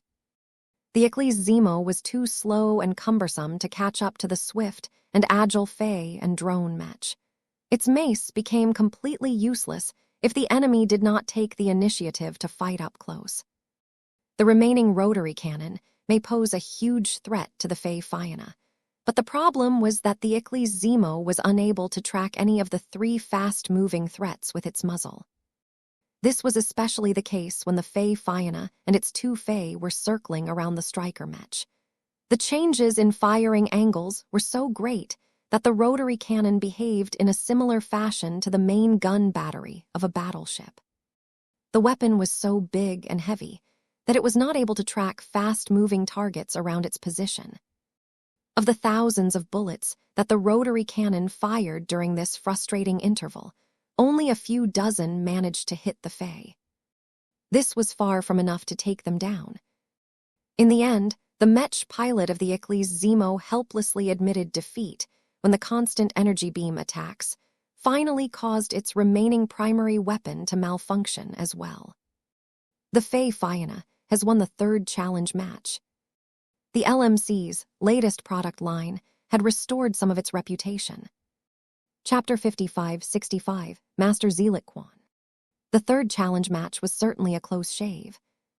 If not for the fact that the Icles Zemo was an atypical striker mech that turned out to be really bad at fending off threats at close range, the Fae Fianna might not have been able to secure its second victory of the day.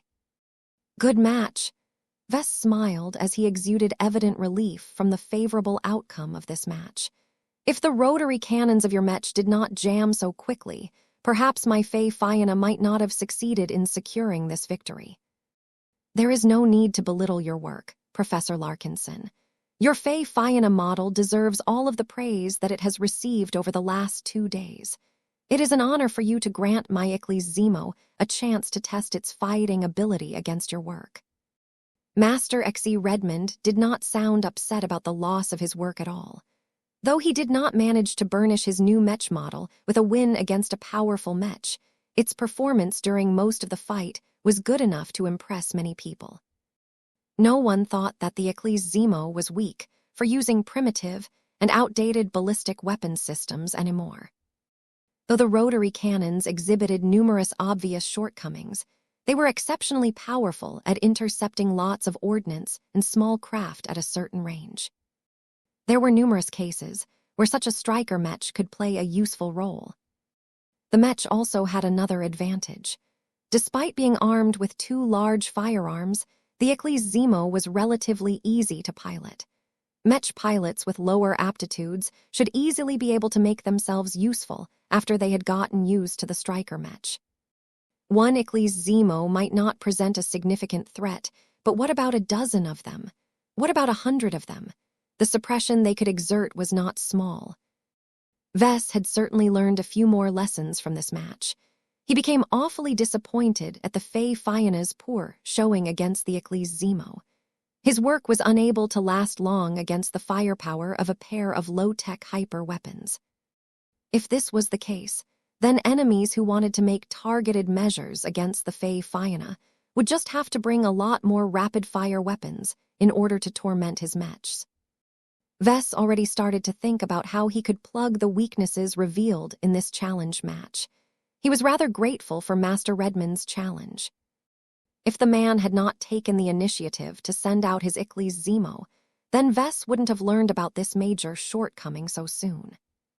The most expedient way to solve this problem was to design a new defensive Fae. It had to be made out of thicker and more durable armor plating in order to efficiently block and deflect all of the incoming small-caliber projectiles. The armor system didn't even have to be modular. So long as the defensive Fae was able to block rapid-fire attacks effectively enough, Vess did not have any other demands.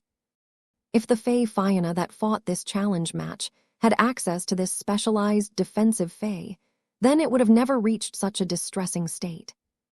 Vess chatted a bit more with Master Redmond. Unlike his previous contact with Master Ginevra Hubert Calmain, Vess had no interest in seeking greater collaboration with Master Redmond. The man's design philosophy was too mediocre, and his works did not really match Vess' tastes.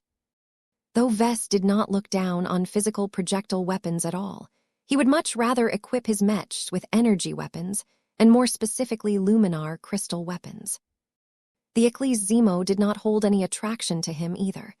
There were bunker mechs that could do the same job and more. The striker mech did not actually reveal any groundbreaking tech that attracted his notice like the temp mechanism of the Montebra model.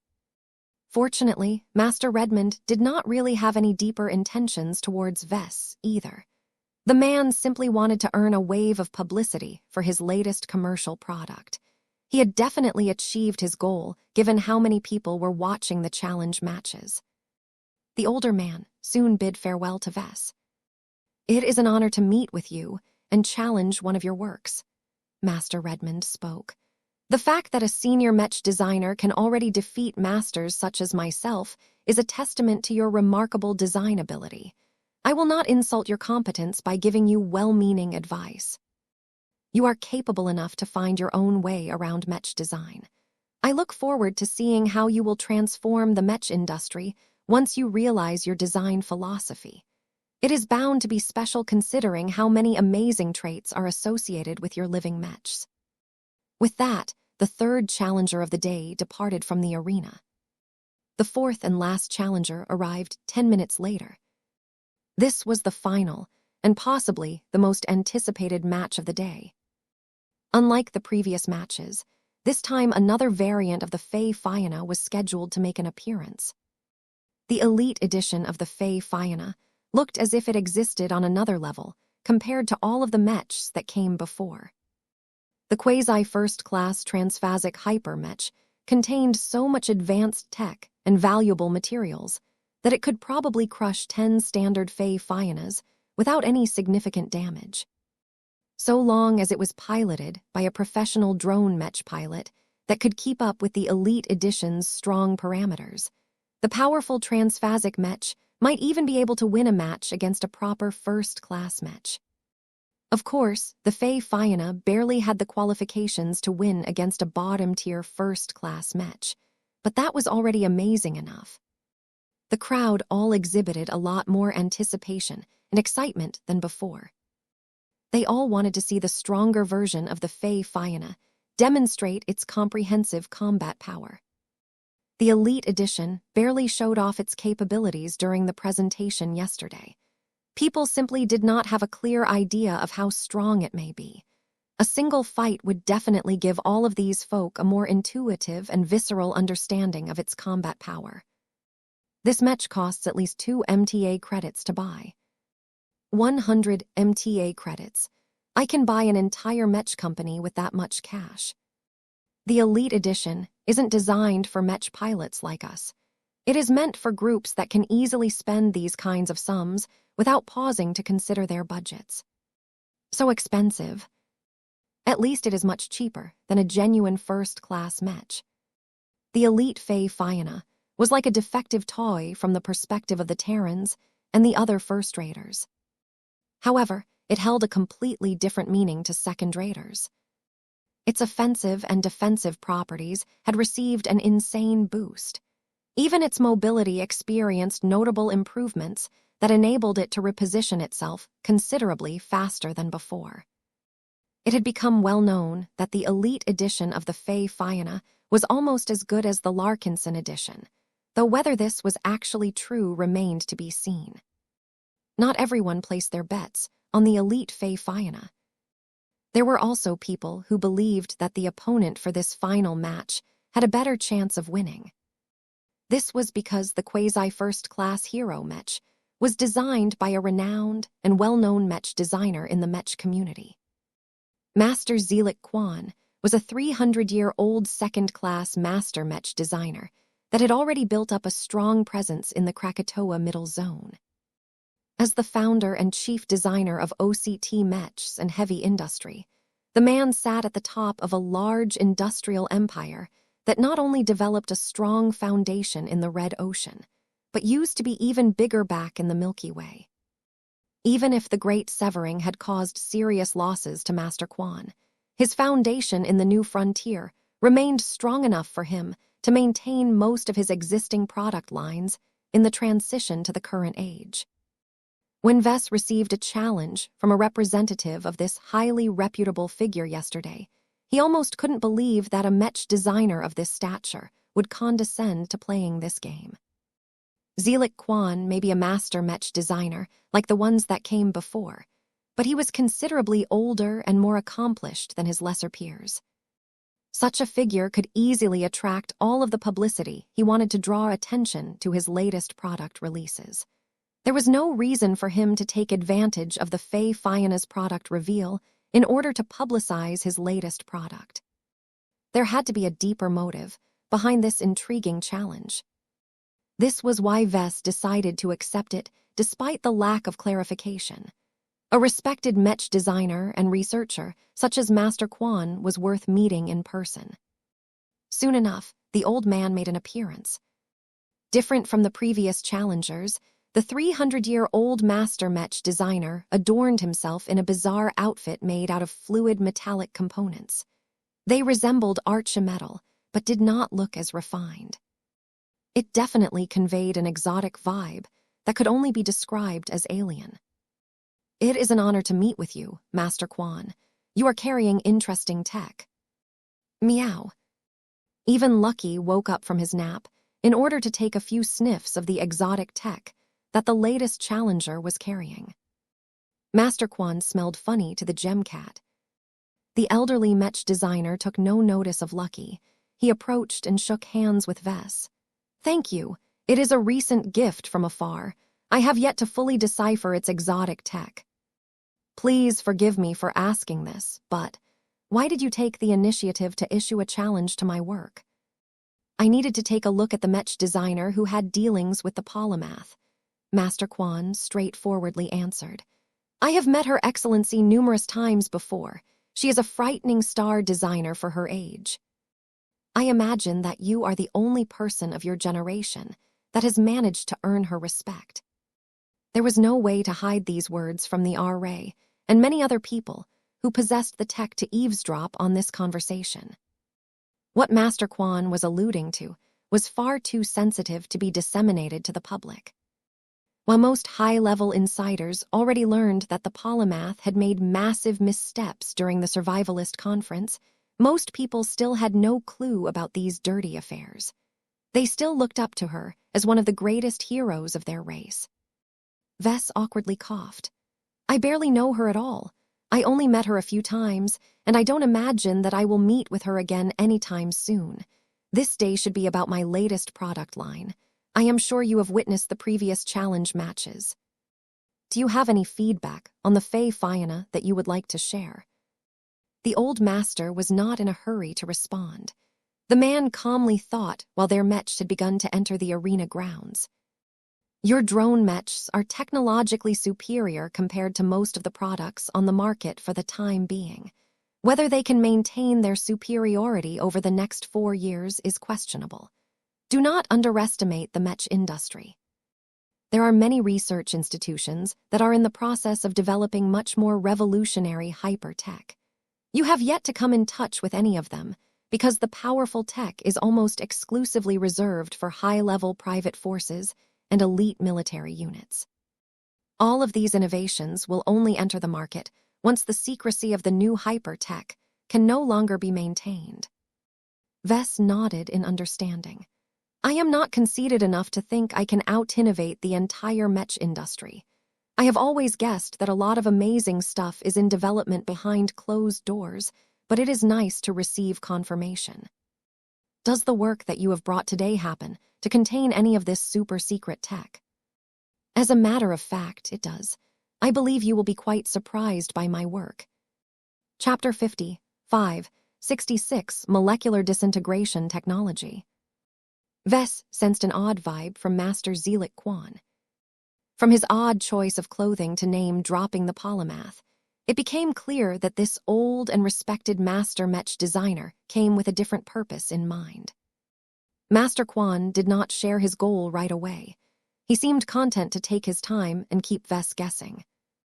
Suffice to say, Vess found this game to be tiresome. He had many thoughts and ideas in his mind. He did not look forward to adding another complication to his life. It did not look like he could avoid another messy entanglement, though. Master Quan was not the sort of person that Vess could dismiss so easily. Even though the man was only a Tier 5 galactic citizen, the man had many contributions over the centuries. The research he completed might not be instant game changers, but he was part of the backbone that allowed mechs to prosper at a steady and persistent rate since the start of the age of mechs. There were times where Vess felt as if he was a fraud who did not deserve all of the praise and recognition bestowed by others. He knew quite well that he did not entirely develop his design solutions by relying on his own efforts. The Mech designer system played an indispensable role in helping him complete feats that were unattainable through other means. The Mechers didn't seem to care about all that. The polymath had been able to climb her way to the top of the association in record time by making use of her own fragment of the metal scroll. This reflected the focus on results among the people of the Mech Trade Association and later the Red Association. No matter what sort of means had been used to produce a research result, it held value so long as it was useful. While that made Vess feel less guilty about himself, he always held the thought that he was inherently inferior to Mech designers who earned their status through more honest means. Master Quan's research contributions, along with his more advanced age, made Vess adopt a humble and respectful attitude in front of the man. The old man in question clearly sensed this shift in attitude. Zealot Quan did not come here to speak with a meek and subservient Mech designer. He raised his hand in a casual gesture. "Come now, Professor Larkinson. There is no need for you to show so much deference to me. Let me give you a lesson. I may be a master, but society divides people by strength and contributions. You have managed to work your way to a much higher position by relying on both. There is more to human civilization than Mechs. Once you become accustomed to your new station in life, you will find that simple master Mech designers such as myself are not always deserving of greater respect." Though Vess found it hard to treat Master Quan as an ordinary individual, he relaxed a bit after receiving this well-meaning advice. "I guess you are right. It is just that it is still customary for a more junior Mech designer to show deference to a more senior one. You have contributed to the Mech community for many years. You paved the way for younger generations, such as myself, to enter a prosperous sector. I am also impressed by your design philosophy. I do not have the pleasure to study or make use of your design applications myself, but I have heard good stories about your work." When Vess looked up Master Quan on the galactic net the day before, he found out that the older man specialized in an unusual and highly exotic weapons system. According to his record, he possessed a Class Roman II design philosophy that was simply labeled as molecular disintegration. This was a scary word. It evoked images of people and objects disintegrating into dust or elemental particles. This was because any device that could induce molecular disintegration had the power to break even the hardest and toughest armor system. What surprised Vess the most was that a design philosophy like molecular disintegration should have been so high-end that it should only be present in first-class Mechs. However, the reality was that Master Zealot Quan remained a second-class Mech designer who never sought to implement his work in more sophisticated products. There was one strong reason why the first-raters weren't so eager to adopt his work. Molecular disintegration was derived from alien technology. Though Master Quan had managed to reverse engineer many weird alien principles, only 80% of molecular disintegration technology could be reproduced through conventional human means. The remaining 20% was still reliant on alien scientific principles and production methods, which not only made it harder to construct and repair this kind of tech, but also prevented too many people from trusting the strange devices. It did not help that molecular disintegration weapons had a reputation for being just as dangerous to their wielders as their targets. Though most accidents happened during the first century of Master Quan's career, the stigma surrounding his exceedingly dangerous tech never faded. The most common molecular disintegration weapons equipped by his Mechs were short-range burst weapons that could instantly disintegrate a large chunk of solid matter in a small cone in front. It was perfect for breaching fortifications and drilling through exceedingly hard ground. Any Mech that happened to be in range of a molecular disintegrator could collapse in an instant if the exotic weapon was activated at full power. Unfortunately, the cumbersome weapon system came with plenty of downsides. It was relatively large, heavy, and inefficient. A molecular disintegrator also happened to be completely ineffective against energy shields. All of these demerits were not enough to hold this tech back. There were always ways to mitigate or circumvent these issues. The real reason why molecular disintegrators never caught on was because the more powerful they became, the greater the chance of a backlash. If a molecular disintegrator was equipped by a first-class Mech, then the weapon had a significant chance of exploding or malfunctioning to the point where it disintegrated everything in the vicinity without any distinction. It was only when these weapon systems were being used at lower power settings that the chance of accidents could be minimized. All of this had long put Master Quan into a quandary.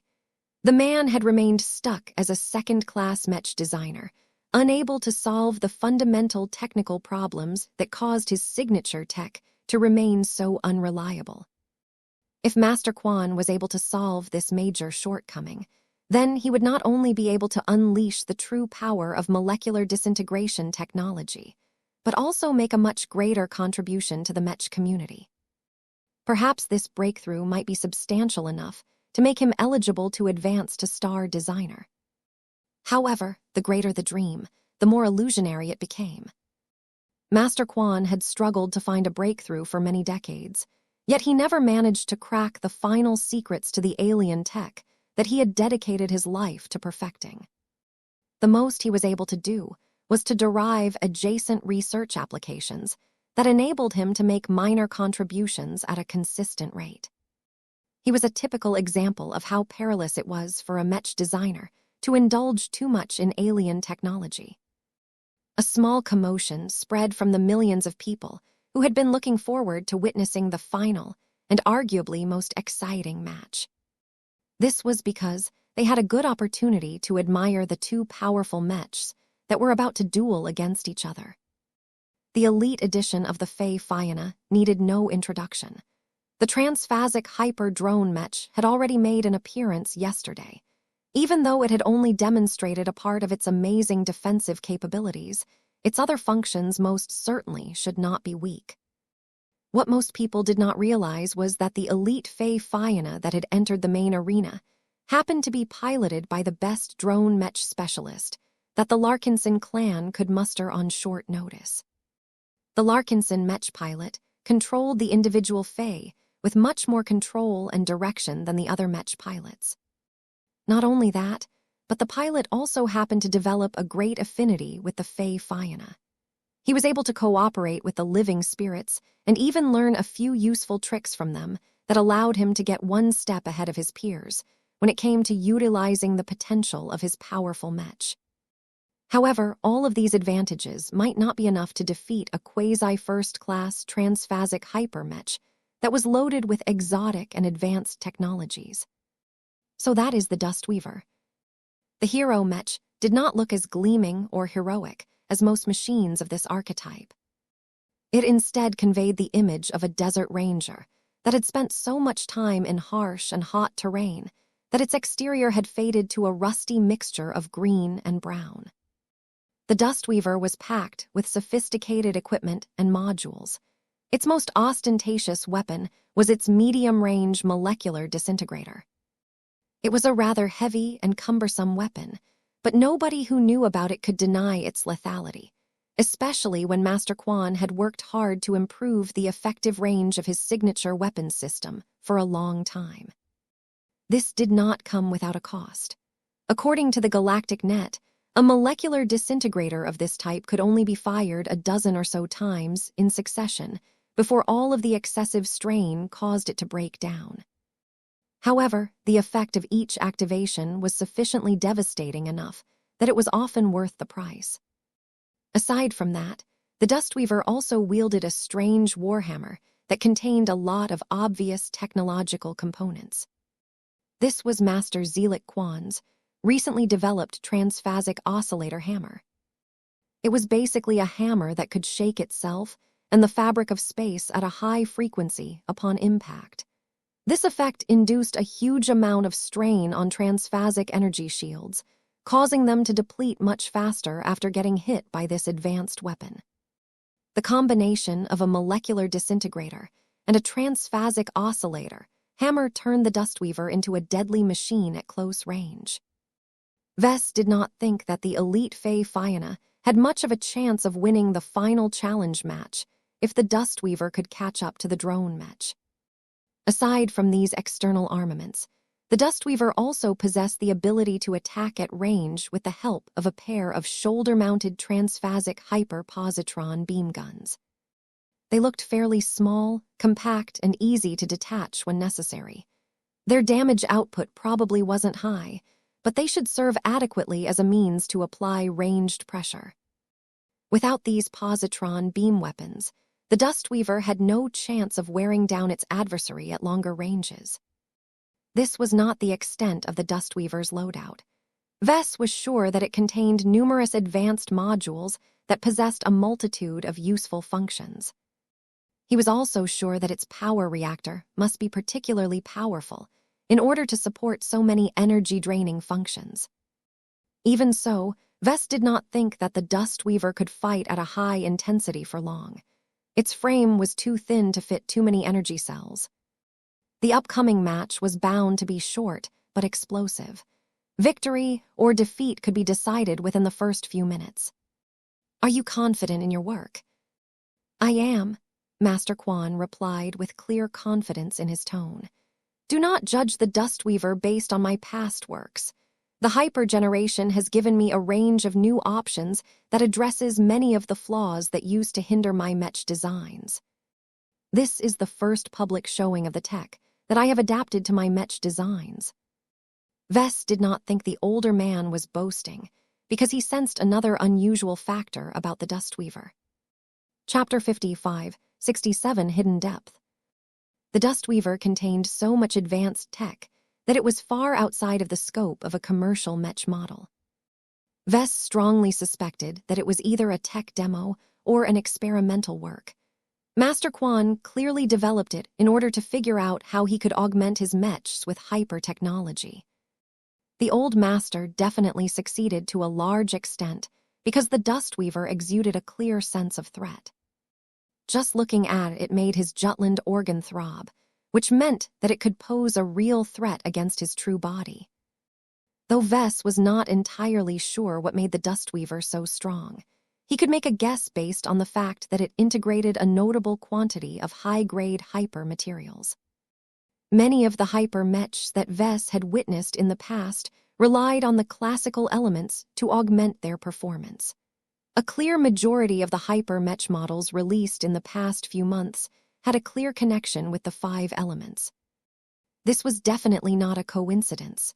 Hyper materials of the 5 elements could be found practically anywhere. They were also major components of E-energy radiation, so hyper Mechs could always attract large amounts of metal, water, fire, earth, or wood energy from the environment. Aside from the wood element that was mainly applied to bio-Mechs, the other 4 classical elements had become so ubiquitous among current-gen Mechs that a self-sustained ecosystem had formed around their usage. The more Mech designers worked with the 5 elements, the more research and know-how they produced over the course of their work. Much of this progress was bound to spread across human society. The Red Association also aggregated a lot of results and helped to disseminate them to the Mech industry in order to speed up the collective development of hyper-technology. In the half-year or so since the start of the hyper-generation, many Mech designers had already pushed the research and application of the 5 elements to a much higher level than the other E-energy attributes. This encouraged more Mech designers to develop hyper-Mechs based around the same elements, causing the infrastructure around these products to grow even more. It was a positive feedback loop that showed no signs of slowing down. Vess loosely estimated that at least 70% of all hyper products would be based around at least one of the classical elements. The prevalence of hyper products based on water, and so on made hyper Mechs based on other E-energy attributes stand out more. They might not be as refined or efficient as ordinary machines, but the more exotic hyper Mechs inevitably acquired abilities that significantly transformed their combat approach. Vess had a strong suspicion that he was looking at one of these cases. He discreetly utilized Blinky's senses to determine what sort of E-energy attributes that Master Quan applied to his Mech design. He sensed at least 2 relatively familiar attributes. One of them reminded Vess of rot and decay. It was a force that was tied to the universal rule that nothing lasts forever and that everything eventually crumbled into dust. The other attribute felt a lot more threatening to Vess. It was the primal force of destruction, the ability to completely break whatever it struck. This was a powerful combination of attributes.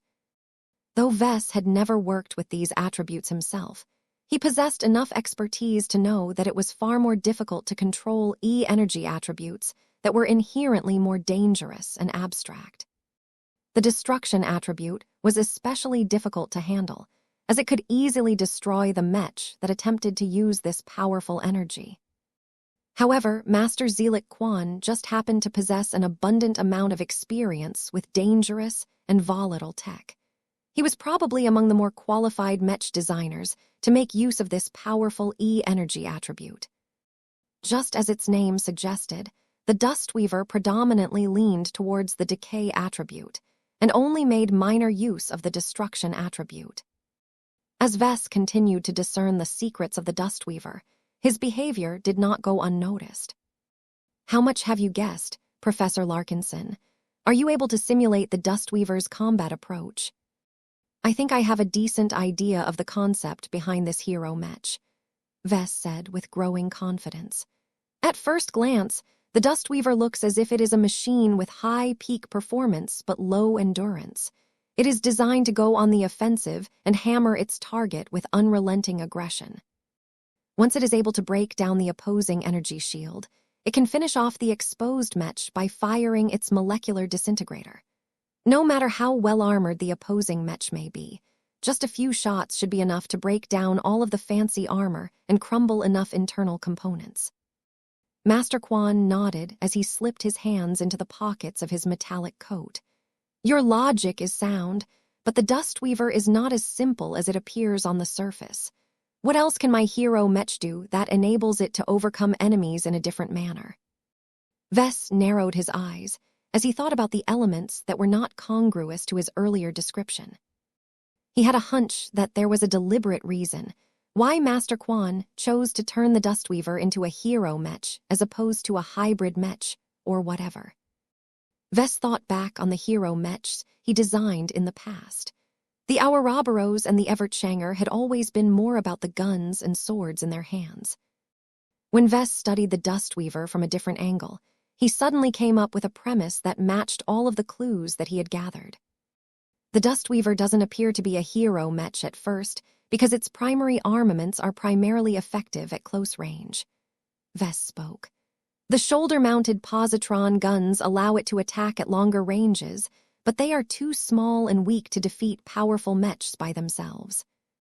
That contradicts the inherent meaning of a hero Mech, which is that it should always have an effective means to defeat enemies up close and from afar."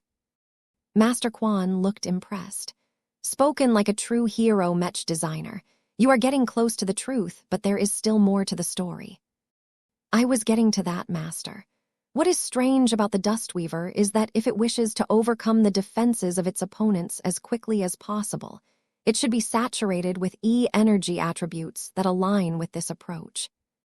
Instead of doing so, you have integrated your design with a large proportion of decay-attributed hyper-materials.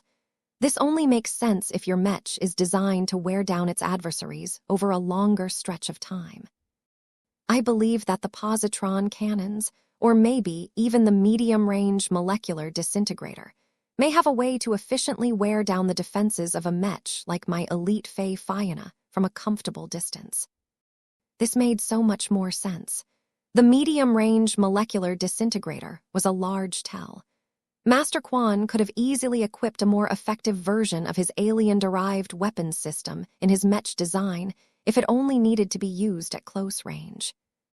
Master Quan responded with an amused expression. "Impressive. Your understanding of Mechs is much deeper than the other senior Mech designers that I have met over my long career. To be able to decipher my Dustweaver to this extent is a testament to your love of our craft." As expected of a Mech designer that had already produced a multitude of masterwork Mechs at an early age. It always felt good to be complimented, But Vess did not think he had figured everything out about the Dustweaver. He still felt that it possessed a bit more depth that added another dimension to the hero Mech. However, the match was about to start. The round of inspections took much longer due to the far greater complexity of the Mechs, but once the Mechers had done their jobs, the Dustweaver and the elite Fey Fianna moved to the opposite ends of the Mech arena. As the countdown started, Master Quan approached and made an odd request. "I have learned that you are far more physically gifted than you appear on the surface. May I have your permission to touch you? I would like to feel your skin." That was an exceedingly weird request, but Vess did not think it was inappropriate in this situation. A master like Zelik Quan possessed many connections, so it wasn't a surprise that he knew that Vess was a human Phase Lord. Many people held a lot of curiosity towards Phase Lords among humans. What were they like? How did all of the space folding keep their true bodies in working condition? All of these questions fascinated many researchers who had developed a strong interest in this powerful native custom. Vess simply answered by pulling up the sleeve of his outfit and offering up his arm. They had already shook hands before, but now that Master Quan traced the length of Vess' arm with his aging fingers, the man drew a lot of conclusions from this impromptu study. The Master Mech designer did not even pay attention to the challenge match anymore. As the countdown reached 30 seconds, Master Quan suddenly gripped Vess' arm with his clawed hand and actually started to communicate with Vess through a spiritual connection. "I would appreciate it if you do not show any obvious reactions to our conversation. I have been waiting to speak to you for many months." Vess found it difficult to maintain a cool expression. While it was not actually difficult to communicate through spiritual means, it was definitely not a common method during the Age of Mechs. There had to be a very deliberate reason why Master Quan chose to communicate with Vess through this fashion. Compared to talking with their voice or transmitting signals with their cranial implants, communicating directly through a small and direct spiritual connection was a lot more secure. Given the emphasis on forming a secure communication channel, Vess immediately suspected that Master Quan did not want the Mechers or anyone else to listen to what he had to say. "Let me reintroduce myself to you, Professor. I am not only a Master Mech designer, but also a member of the cosmopolitan movement." "What?" Vess found it incredibly difficult to suppress his shock at this revelation. A part of him immediately wanted to call security so that they could take this human traitor into custody, but he immediately got rid of that foolish plan. There was no way that Master Quan went through all of this effort to meet with him and reveal one of his dirtiest secrets just to offer himself up to the Mechers. Vess tried his best to control his emotions, though it was clear that the gem cat resting on his shoulder had become alerted. "Meow." Lucky did not shift his gaze away from Master Quan. "Explain," Vess hissed through the spiritual connection. "I am no friend of the Cosmopolitans, and I do not think your group thinks favorably of me either." The master, with a murky background, released a mental sigh. "The cosmopolitan movement is not as monolithic as you think. It is similar to the Red Association in that it is split up into multiple cells, each of which have developed their own schools of thought. Centralization is impossible in an umbrella organization like ours, as that could easily allow the Mechers and the Fleeters to roll every cosmopolitan up at once. And that matters because, let me assure you that I am not a part of the more radical cells that are hostile to you. It may be difficult for you to believe, but there are moderate and reasonable members within our movement. Many of them are indistinguishable from the people who are part of normal society." Vess had heard so many bad stories about the cosmopolitans that he found it difficult to imagine that these terrorists and extremists could match this description. No one aligned with a forbidden organization like the cosmopolitan movement, unless that person had become crazy. Chapter 55, 68 Indigo Cell. Nobody in the Mech arena aside from Vess and Master Quan knew that an incredibly dangerous meeting was taking place. On the surface, the two Mech designers appeared to talk about their Mech designs. Vess showed a lot of interest in the Dustweaver, and Master Quan was more than happy to explain a few surface principles about his work. The true conversation took place on a spiritual level. What Vess just learned was so shocking that he no longer felt that the fourth challenge match was of any consequence. He struggled to accept the fact that he had made peaceful contact with a cosmopolitan. Though his experiences with the members of this infamous alien-loving movement were limited, he had heard plenty of stories of how these crazies handed over lots of information and technological secrets to the native aliens. The cosmopolitans were directly responsible for making the aliens of the Red Ocean a lot stronger and more difficult to defeat. It was difficult to calculate how much human blood the cosmopolitans had on their hands, but it was definitely a huge amount that could grow bigger with each defeat at the hands of the aliens. Perhaps one day, the Red Cabal would succeed in taking back the territories occupied by so many human colonists and pioneers. Once that happened, the cosmopolitan movement had made an undeniable contribution in the extermination of red humanity. These thoughts made it a lot more challenging for Vess to maintain his rationality. He came close to spitting the respected master in the face and calling for the Mechers to arrest this hidden traitor. However, as crazy as Master Quan may be, the man was most certainly not a fool. Vess did not think he could gain much if he acted on his impulses. His greatest deficiency at this moment was that he was lacking in information. He didn't know much about the cosmopolitans and had no idea why someone as important as Master Quan took such a massive risk to expose his identity to Vess at this time. It was better to hear him out. One of the advantages of a spiritual connection was that Vess could tell with great confidence whether people were lying. This may be one of the few instances where he could gain real insider information on a secretive human organization that possessed an outsized influence in the Red Ocean.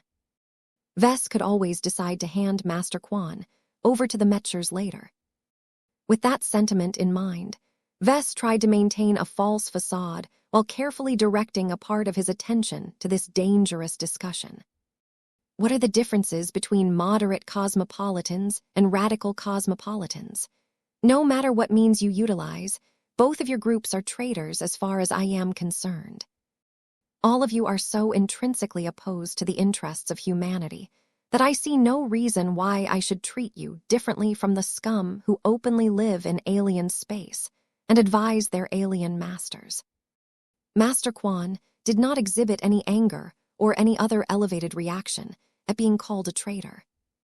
I do not blame you for believing in the propaganda spread by the powers that be. The Mechers and the Fleeters have done their best to turn our entire movement and ideals into a taboo that people such as yourself cannot disassociate the word treachery from cosmopolitanism.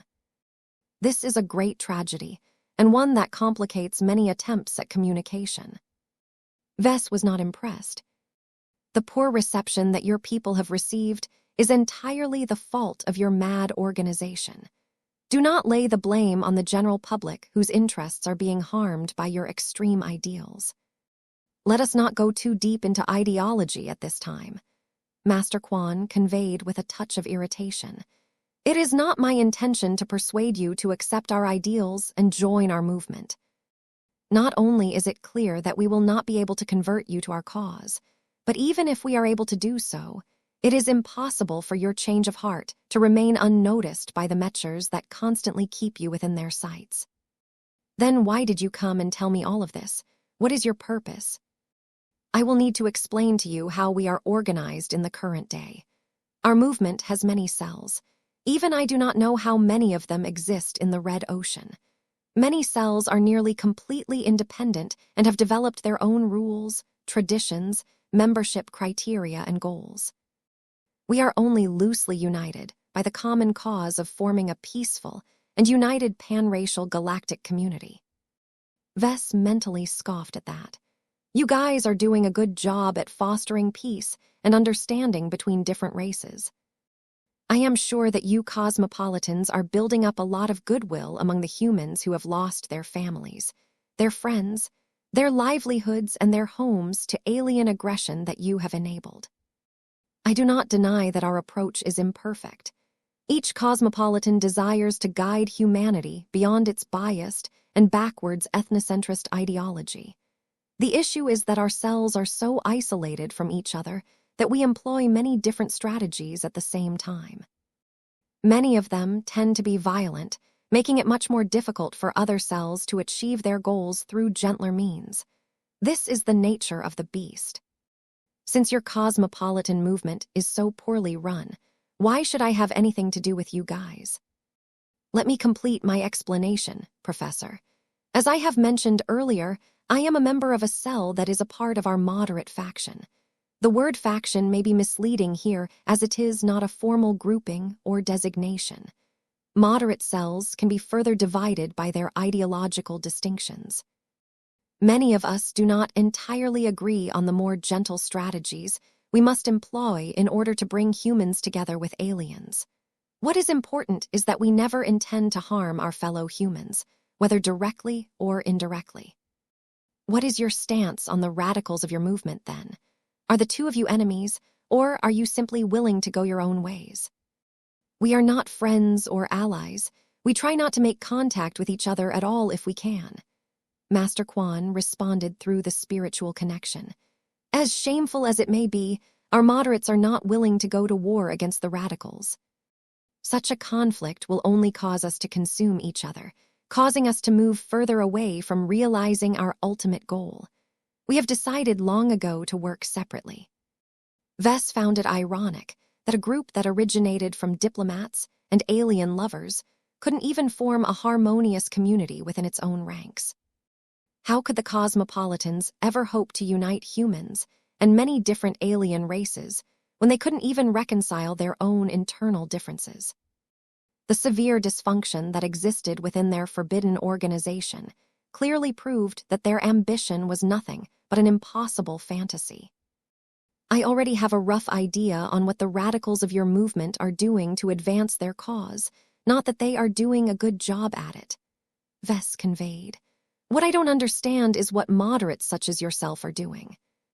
If you people have done anything to promote the idea that humans and aliens should get along, then I have not noticed any of your efforts.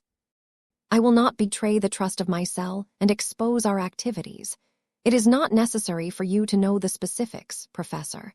What I am willing to tell you is that our indigo cell has recently decided to enact the cross-species Pantheon plan.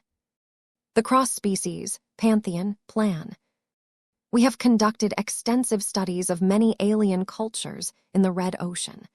One of the common traits is that they share a common belief in the divinity of phase whales and phase lords. Every alien society in this dwarf galaxy is so interconnected that worshipping phase leaders as literal gods has become the glue that connections them together. As undesirable as it may sound to resort to a backwards phenomenon to tie all of these races together, we cannot argue about the results. Wars of annihilation between the local alien civilizations have become a rarity because each of them can always find common ground in their religious beliefs. That actually sounded rather interesting. Vess would have liked to discuss this topic if he wasn't talking to an actual cosmopolitan. That sounds nice. How does this relate to your plan? Can you not recognize how we can take advantage of his common belief? A modest amount of cosmopolitans assume that one of the reasons why the aliens are so hostile against us is because we are fighting against their gods. Operation Night Jazz has done incalculable damage against our cause by inflaming the aliens against humanity further after we have slain several of their gods. Good. This is anything but a good development, Professor Larkinson, Master Quan insisted. Red humanity is so outnumbered by the native aliens that it is impossible for us to win the Red War by ourselves.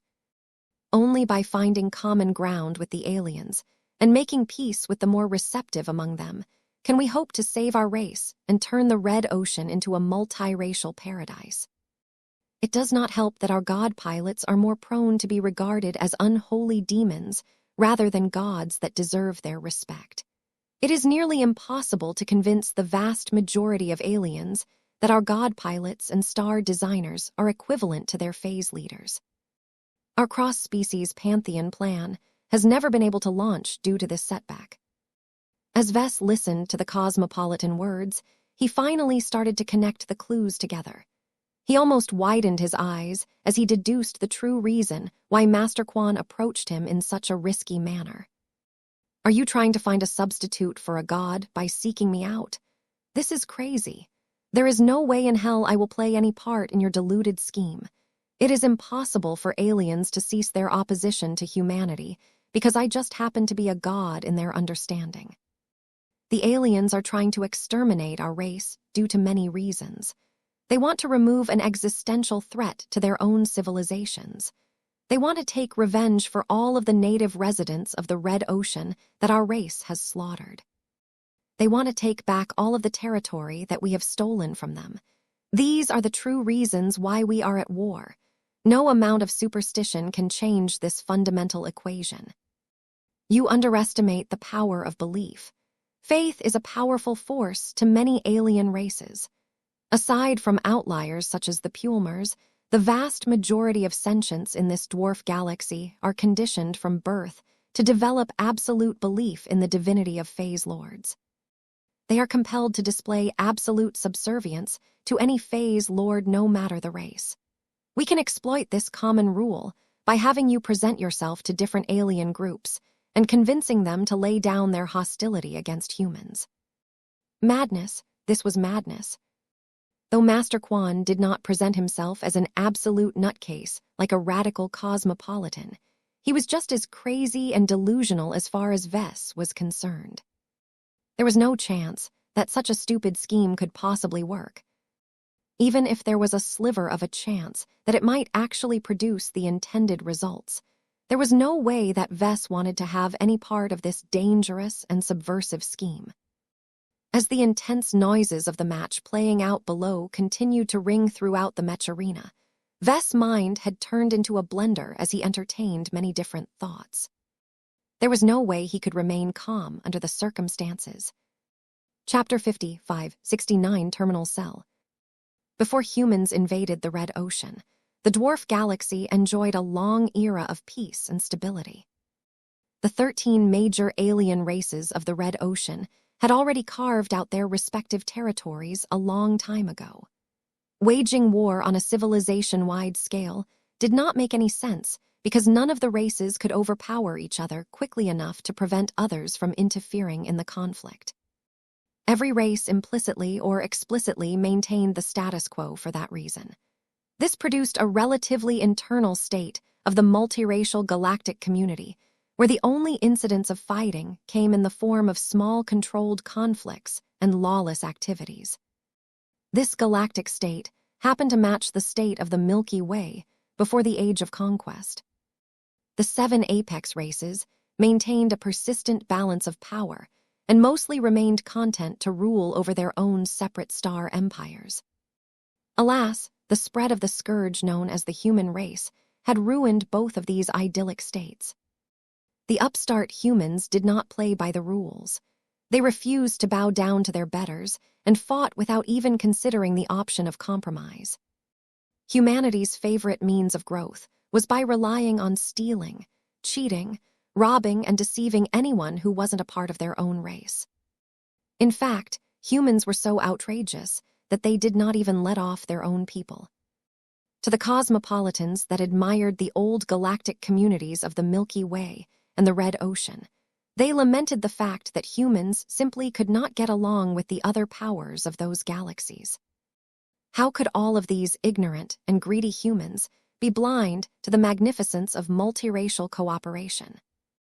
How could they not yearn for the relative calm and prosperity that so many different alien races managed to produce by respecting each other's strengths and boundaries? One of the central assumptions of the cosmopolitan movement was that the fault did not lie with the aliens. It was the humans that held all of the blame for the death and destruction that their arrival had wrought onto the galaxies.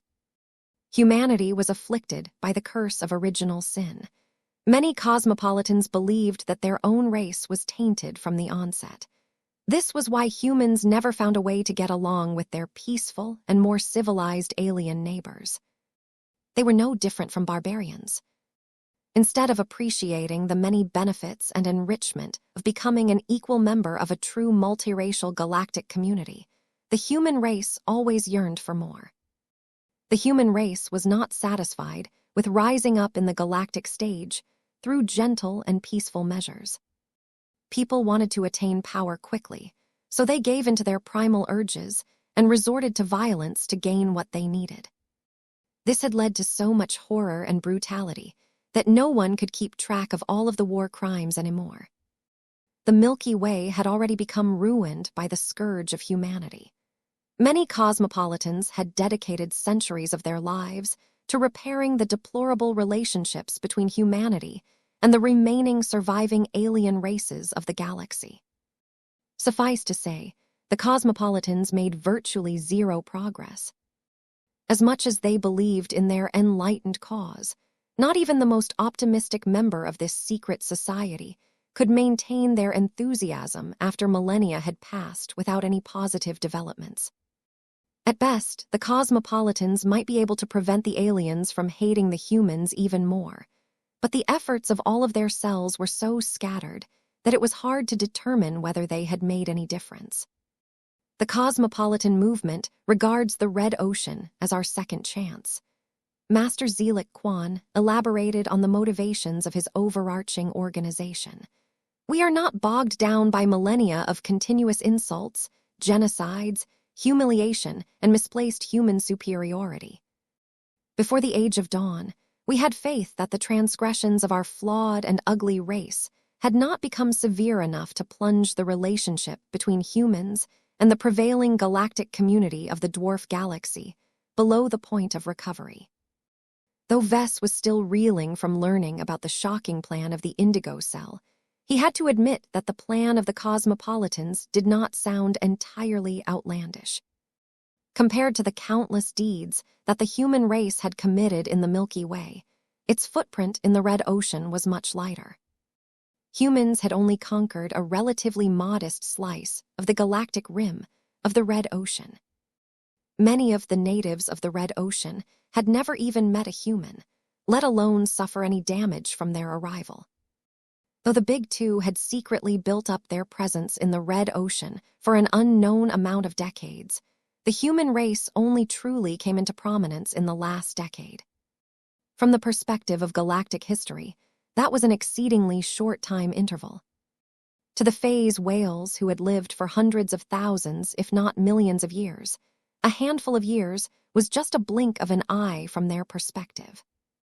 Even if humanity had made an exceedingly poor first impression upon their arrival to the dwarf galaxy, the cosmopolitans still hoped that they could overcome this damage and move closer to the goal of allowing humans to integrate with an existing multiracial galactic community. Wait, Vess briefly interrupted Master Kwan's eager attempt to share his organization's ideals. Did you guys push the native aliens into triggering the Great Severing far in advance? According to common sense, there is no way the Red Cabal would resort to such an extreme measure when humanity had yet to truly ramp up its invasion of the new frontier. Did you and your crazy compatriots somehow cause us all to get cut off from the rest of humanity? Master Kwan did not make any attempts to hide his smug and proud feelings at the mention of this dramatic turn of events. You are correct to assume that our movement has played an integral role in enlightening the aliens to the true threat posed by our greater civilization. Alas, our Indigo Cell does not dare to claim any credit for this fantastic initiative. The Terminal Cell is chiefly responsible for executing this particular plan. It is the only cell that has won a measure of trust from the Red Cabal. Its members remain embedded within the core of alien society to this day. It is through their unceasing diplomatic successes that Red humanity has gained a chance to wake up to the truth and acknowledge the falsehood of human supremacy. Crazy. This was crazy. The Indigo Cell already sounded wacky enough, But at least it did not directly engage in any measures that led to the deaths of lots of humans. The terminal cell was completely different. Vess did not need any further clues to determine that it was made up of a bunch of radicals. These extreme cosmopolitans wanted to break the unflinching belief in human supremacy so much that they went through extreme measures to put red humanity in a dire state. They deliberately increased the threat posed by the native aliens by arming them with superior human tech and enacting a plan to isolate red humanity. All of that had changed the lives of human colonists in the new frontier for the worse.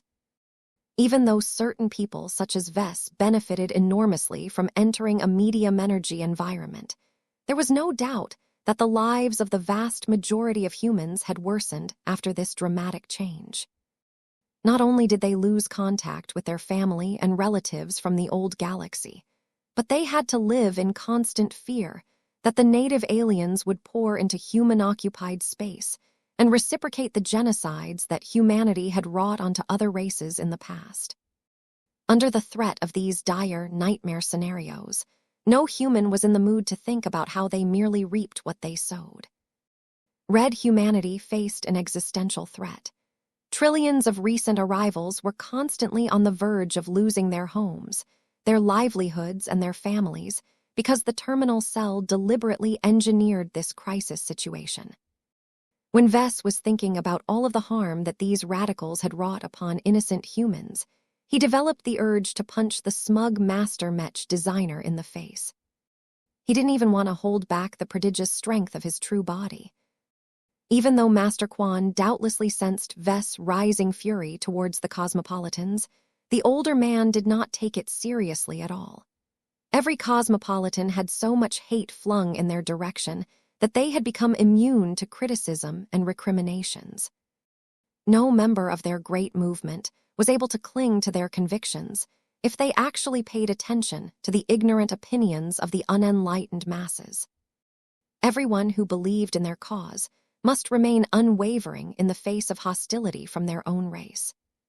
I can understand why a child who has grown up under the auspices of the Big Two, such as yourself, finds it difficult to agree with our stances, but you do not have a choice. Master Quan claimed as he continued to convey his words through the spiritual connection. Red humanity is in a much more dire state than at the start of the Age of Dawn. As I have mentioned before, Operation Night Jazz has almost ruined the original intentions of the terminal cell by dramatically increasing the hatred that aliens hold towards our race. Many other cells have stepped up their plans in order to mitigate the damage that the Red Two has caused by slaughtering and humiliating so many alien gods. And I am supposed to play an integral part of your insane scheme, is that right? Vess skeptically responded. You are a much more suitable candidate than you think. You are still young, which means that you are still open to other viewpoints. Your humble origins ensure that you are not completely in lockstep with the Mechers and the Fleeters.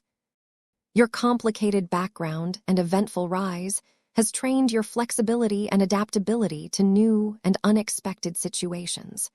You also have far more contact with aliens than the average human. Many times, you confronted them in a position of weakness, which made you recognize the futility of human supremacy far in advance. Do you truly think that the Fist of Defiance's deep strike plan can help Red humanity grow fast enough to fight the Red Cabal to a standstill? Be honest, Professor Larkinson. What is your judgment? It was difficult for Vess to respond with a lie.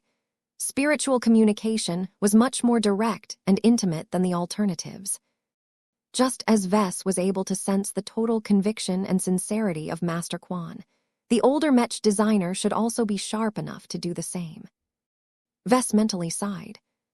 If I am being completely honest, I think that the Deep Strike plan is a desperation measure that has less than 10% chance of success. It is just that the other plans are worse in my opinion. At least we will be able to remain true to ourselves when we fight the native aliens to the bitter end. The hope is that a change in circumstances in the coming years could dramatically shift the trend of the Red War. The greatest aspiration of this plan is that all of the pressure will lead to the rise of many new god pilots. We can defend our territories so long as we manage to raise enough powerhouses. You are praying for miracles that will not come, at least not in a high enough frequency, Master Quan retorted. You should have voted for the diplomacy plan. You may not like it, but the xenotechnician understands the threat posed by an entire galactic community.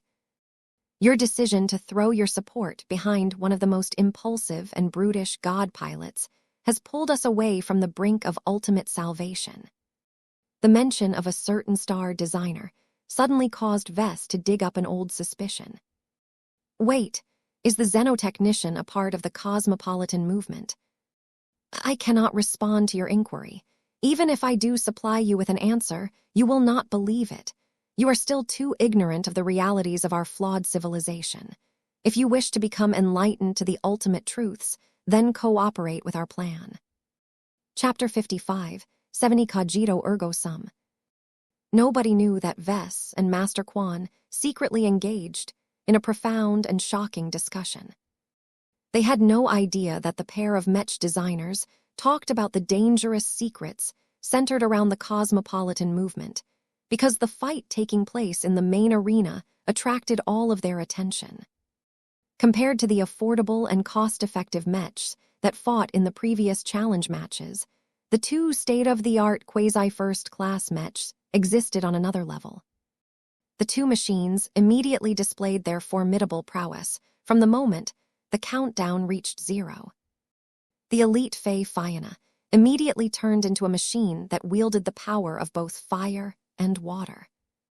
The space suppressor Fey and the energy shield Fey both stuck close to the Mech.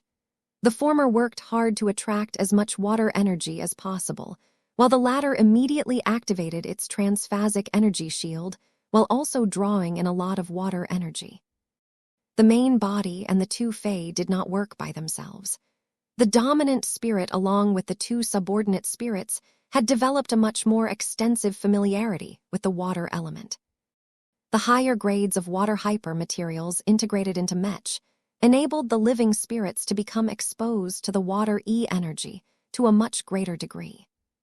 This directly contributed to the faster and more comprehensive growth of the living Mech as a whole.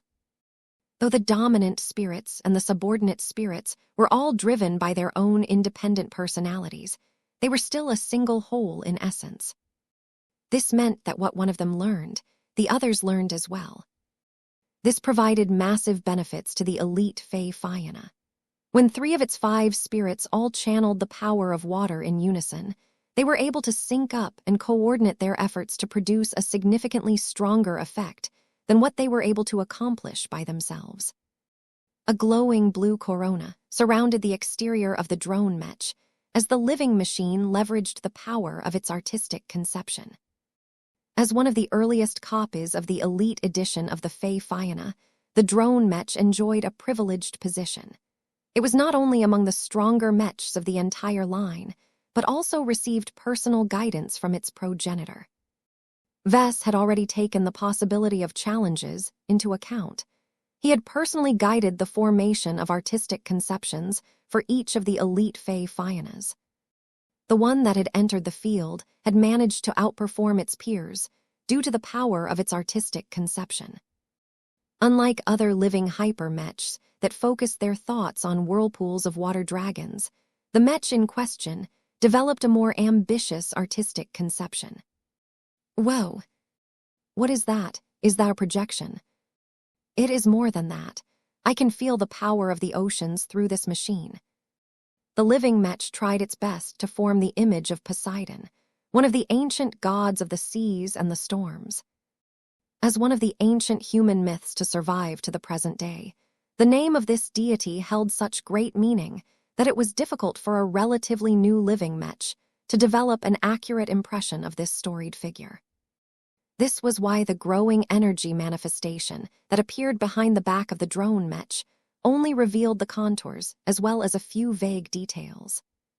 The humanoid figure that was surrounded by mist only revealed a fraction of its majesty, But that was already enough to significantly improve the Fey Fiana's control over water E-energy. Perhaps the boost could not compare to the help that the ocean caller provided to Vess upon use, but the strong meanings associated with Poseidon caused the Fey Fiana to entertain the illusion that it was a spiritual descendant of the mythical god. This was clearly false and absurd, but that did not matter when it came to cultivation. E-energy was spiritually reactive. It actively responded and molded itself to the thoughts and emotions of sentient beings. Vess learned that the stronger and more concentrated the mental activity, the more that E-energy would try to turn fantasy into reality. Under the deliberate guidance of its progenitor, the elite Fey Fiana successfully managed to delude itself into thinking that it had become one of the inheritors of Poseidon, thereby enabling it to display a minute fraction of this ancient figure's strength. In other words, it was a successful case of a self-fulfilling prophecy. As stupid as it sounded, the effects were very real. As the vague and mist-obscured image of the trident-wielding god took hold, the Fey Fiana looked as if it was being possessed by Poseidon himself. The aura of the living hyper-Mech evolved as the Mech resisted the continuous hyper-positron beam attacks launched by the Dustweaver. The power of decay that sought to erode the water energy shield on a gradual basis found itself stymied by the sacred and inviolable nature of a myth come to life. That was not the extent of Poseidon's power. The resistance granted by the remarkably powerful artistic conception was so all-encompassing that it even negated a small portion of the transphasic characters of the incoming energy attacks. The shoulder-mounted positron beam guns of the Dustweaver continued to expend energy in an effort to wear down the formidable defenses of the elite Fey Fiana. While the constant release of energy rays steadily damaged the integrity of the Fey Fiana's energy shield coverage, the Dustweaver's progress was far too disappointing. Despite being piloted by a hand-picked elite Mech pilot, the shoulder-mounted positron beam guns occasionally failed to hit the drone Mech that had already begun to leverage its superior mobility by weaving around in the air. It was a testament to the Mech pilot and the quality of the Dustweaver that the positron beam guns achieved a hit rate of 65%. The occasional misses were still highly consequential, though. They gave the much more powerful Azure energy shield generators a brief moment to stabilize their conditions and restore a bit more integrity. In fact, the Dustweaver should have been capable of wearing down even stronger defenses if it was able to leverage its decay attribute correctly. Yet because the living hyper-Mech enjoyed the protection of a remarkable artistic conception, the accumulation of decay energy that was supposed to degrade the Fey Fiana's defenses over time simply couldn't find any purchase. Real gods did not age and rot away like mortal beings. They were immortal and eternal. Only other gods possessed the power to afflict them with maladies that could shorten their amazing longevity, but the Dustweaver definitely did not possess these qualifications. Compared to a magnificent machine like the elite Fey Fiana, the Dustweaver was a lifeless mortal object. The only living spirituality that drove the quasi-first-class hero Mech was its Mech pilot, who was also just a mortal. This perceived gap granted the elite Fey Fiana an even greater boost in confidence. Each subsequent positron beam attack that struck the Azure energy shield seemed to deal a fraction less damage than before.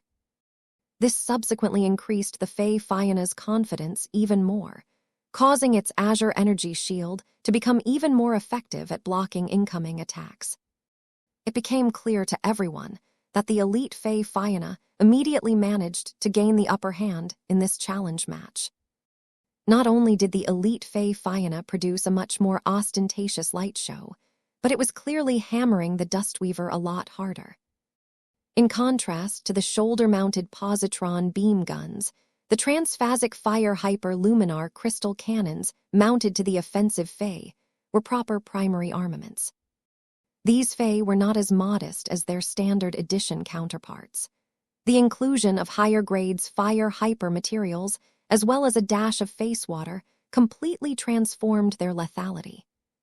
Each fire laser beam that crossed the distance at the speed of light not only inflicted significant damage to the Dustweaver's own Azure energy shield, but also caused the Mech and the surrounding air to heat up at a faster rate. The attribute restraint of the Azure energy shield of the Dustweaver did not even play that much of a role. This was because the subordinate spirits of the two offensive Fae had joined forces to produce their own artistic conception. Much of the living Mech's focus had to be used to maintain the demanding artistic conception of Poseidon. The Luminar Crystal Cannon Fae could only produce a more modest image of a naughty and mischievous fire elf, but that was already sufficient for their purposes. The fire elf not only enabled the two offensive Fae to attract more fire energy and shape it in a more effective manner, but also add a few frustrating characteristics to the fire laser beam attacks. The transphasic properties of the energy beams fluctuated from time to time. They weakened in one moment, but the next ones became stronger for whatever reasons. This randomness not only made it harder for the Dustweaver to configure its defenses properly, but also caused the water element fortifying the energy shield to become less controllable. The fire elf attracted so much fire energy that the two offensive Fae needed to be deployed further away from the main body and the two defensive Fae. If they did not maintain enough distance, then the two opposing elements would interfere with each other. As the seconds passed by, the Dustweaver failed to improve its circumstances. Its elite Mech pilot made multiple adjustments, but nothing worked. The fact of the matter was that the Dustweaver was at a clear disadvantage when engaging the elite Fae Fianna in ranged combat. There was no point in maintaining distance, as the positron beam attacks did not even do a good job at softening up the Fae Fianna's defenses. Since that was the case, the Dustweaver had no choice but to get closer. The hero Mech is finally accelerating forward. It's fast.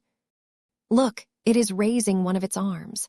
The hero Mech is about to fire its exotic weapon system. The elite Fae Fianna immediately became more alert when the Dustweaver started to take aim with its medium-range molecular disintegrator. Even though it was far from reaching the most optimal range, the Dustweaver experienced so much pressure that it pulled the trigger anyway. Woolam! A bizarre low-pitch buzzing noise immediately spread throughout Foca Arena. The sound was so weird and disruptive that many people temporarily lost their focus. Once they regained their wits, the audience immediately set their sights on the elite Fae Fianna. Different from all of the previous attacks launched by the Dustweaver, the single activation of the molecular disruptor actually produced a visible result. Is the modular armor plating of the Fae and part of the drone Mech looking a little thinner? The Dustweaver actually managed to disintegrate the molecules that comprise the exterior of the Fae Fianna.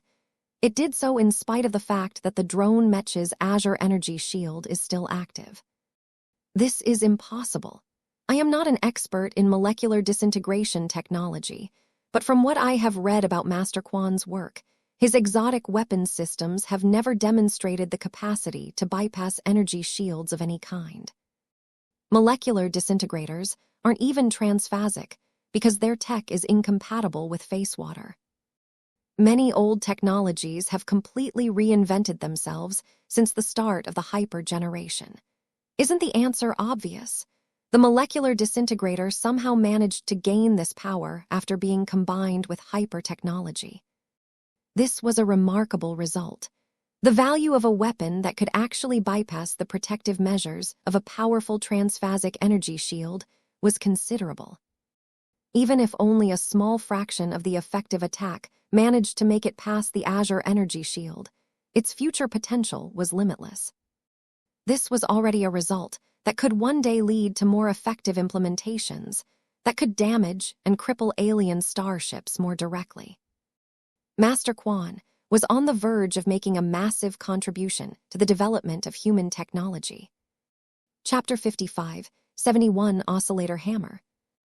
The effectiveness of the medium-range hypermolecular disruptor astonished many people among the audience. While it was not entirely unheard of for cutting-edge weapon systems to gain the capacity to circumvent the protection of energy shields, they were far from common. These exotic and prototypical weapon systems were usually attached to experimental and restricted first-class multipurpose mechs. The weapons had to be made of incredibly rare and powerful materials, and often had to be sustained by powerful first-class power reactors. Perhaps it may be possible for a small troop of elite first-class mechs to be equipped with these expensive boondoggles, but it was unthinkable to bestow them to any second-class mechs. The Dustweaver completely changed the equation. Even though the mech was a quasi-first-class mech that was unaffordable to most second-class customers, its price had to be within the same range as the elite Fey Fianna. This meant that second-class forces could already gain the ability to bypass energy shields by paying just 2 MTA credits for a mech like the Dustweaver. Just as people started to fantasize about disintegrating the molecules that made up an entire alien warship, a lot of mech designers and other scientists quickly disabused them of their delusional notions. The hypermolecular disintegrator is not a panacea. Look at how little damage it managed to do against the Fey Fianna. It only managed to scrape away a small amount of surface matter from the mech. The transphasic energy shields of a typical alien warship is much stronger without adding in the factor of hyper-technology. I can guarantee you that the Dustweaver cannot even disintegrate a single molecule of a properly shielded warship. The value in Master Quan's breakthrough lies in its subsequent development. The current version of his hypermolecular disintegrator is still useless against a shielded mech, but maybe other developers can add their own solutions to the weapons system that can amplify its penetration power. If a brilliant mech weapons developer is able to find a way to make the weapon transphasic, then its ability to bypass energy shields will likely skyrocket. Many discussions erupted around the same topics. The elite Fey Fianna that was leveraging the power of the image of Poseidon used to attract their admiration, but the powerful hypermech quickly became an afterthought in the face of another astonishing technological breakthrough. When the Dustweaver fired its medium-range hypermolecular disruptor for a second time, the arena became filled with the same awe-inspiring sound. Whoom! This time, a slightly greater quantity of dust particles fell from the surface armor plating of the Fey and the drone mech. All of these particles used to comprise the outer structure of the elite Fey Fianna, but the effects of the exotic weapon had caused the powerful matter to break down and crumble into dust. Amazing. The weapon is slightly more effective at closer ranges. I wonder how much of the Fey Fianna will break apart once the molecular disintegrator is able to strike the mech without an Azure energy shield in the way. Everyone who was familiar with Master Quan's work knew that molecular disintegrators only truly demonstrated their full power against solid matter. The immediate goal of the Dustweaver was to demolish the annoying Azure energy shields that protected the elite Fey Fianna. Unlike the mechs that fought in the previous matches, the speed of the Dustweaver was much greater. Although the mech endured numerous transphasic fire laser beam attacks that weakened the integrity of its Azure energy shield even further, the machine successfully managed to close the distance and get within melee striking distance. The Dustweaver did not fire its molecular disintegrator again. Its mech pilot focused instead on striking the mech's transphasic hyper-oscillator hammer onto the enemy machine's Azure energy shield. Brrrrrm. A sharp vibration spread through the air as the oscillator hammer produced a bizarre effect that significantly destabilized the energy shield projected by the defensive Fey. Despite all of the power invested in the transphasic water hyper energy shield, the oscillator hammer had been expressly designed to counter this powerful form of protection. The power of water energy and the artistic conception of Poseidon helped the elite Fey Fianna buffer the damage to an extent. But that did not stop the exotic hammer from directly shaking the fabric of space upon impact. A single blow from the hammer was dozens of times more damaging to energy shields than a single attack from the Dustweaver's shoulder-mounted positron beam gun. What was important to note was that the oscillator hammer was not excessively large and heavy. It was not designed to bash in armor, so its mass was relatively light compared to other hammers. Much of its structure was devoted to high-tech technological components that was responsible for producing a crucial spatial oscillation effect. All of this meant that the Dustweaver could easily smash its oscillator hammer at the elite Fey Fianna in quick succession. That warhammer is weakening the Fey Fianna's energy shield at an astonishing tempo. If this goes on, then the drone Mech will soon become exposed to the molecular disintegrator. Once that happens, the Fey Fianna will lose more than a thin layer of surface molecules. Everyone understood that the odd hero Mech was a terror to fight against up close. The oscillator hammer expended a lot of energy in order to produce its exotic effect, but the high-quality power reactor of the Dustweaver continually ensured that the high-tech melee weapon could continue to do its job without interruption. The Dustweaver even silenced its useless shoulder-mounted positron beam guns in order to maximize the operation of its oscillator hammer. The elite Fey Fianna could not afford to let this continue. Seeing that the power of E-energy and the image of Poseidon could not effectively negate the hard power of the Dustweaver's frightening hammer, the drone Mech had little choice but to lock weapons against its adversary. The oscillator hammer was a specialized anti-shield weapon. Its effectiveness against solid matter was much weaker. Fix bayonet. The elite Fey Fianna performed a familiar maneuver. It drew out its backup knife and attached it to the front of its transphasic hyperluminar crystal weapon. Different from the standard edition, the backup knife of the more expensive variant of the Mech line was a bit more special. A fiery glow emanated from the edge of the bayonet blade. It's a plasma torch, no, a plasma blade. That will surely do a lot of damage.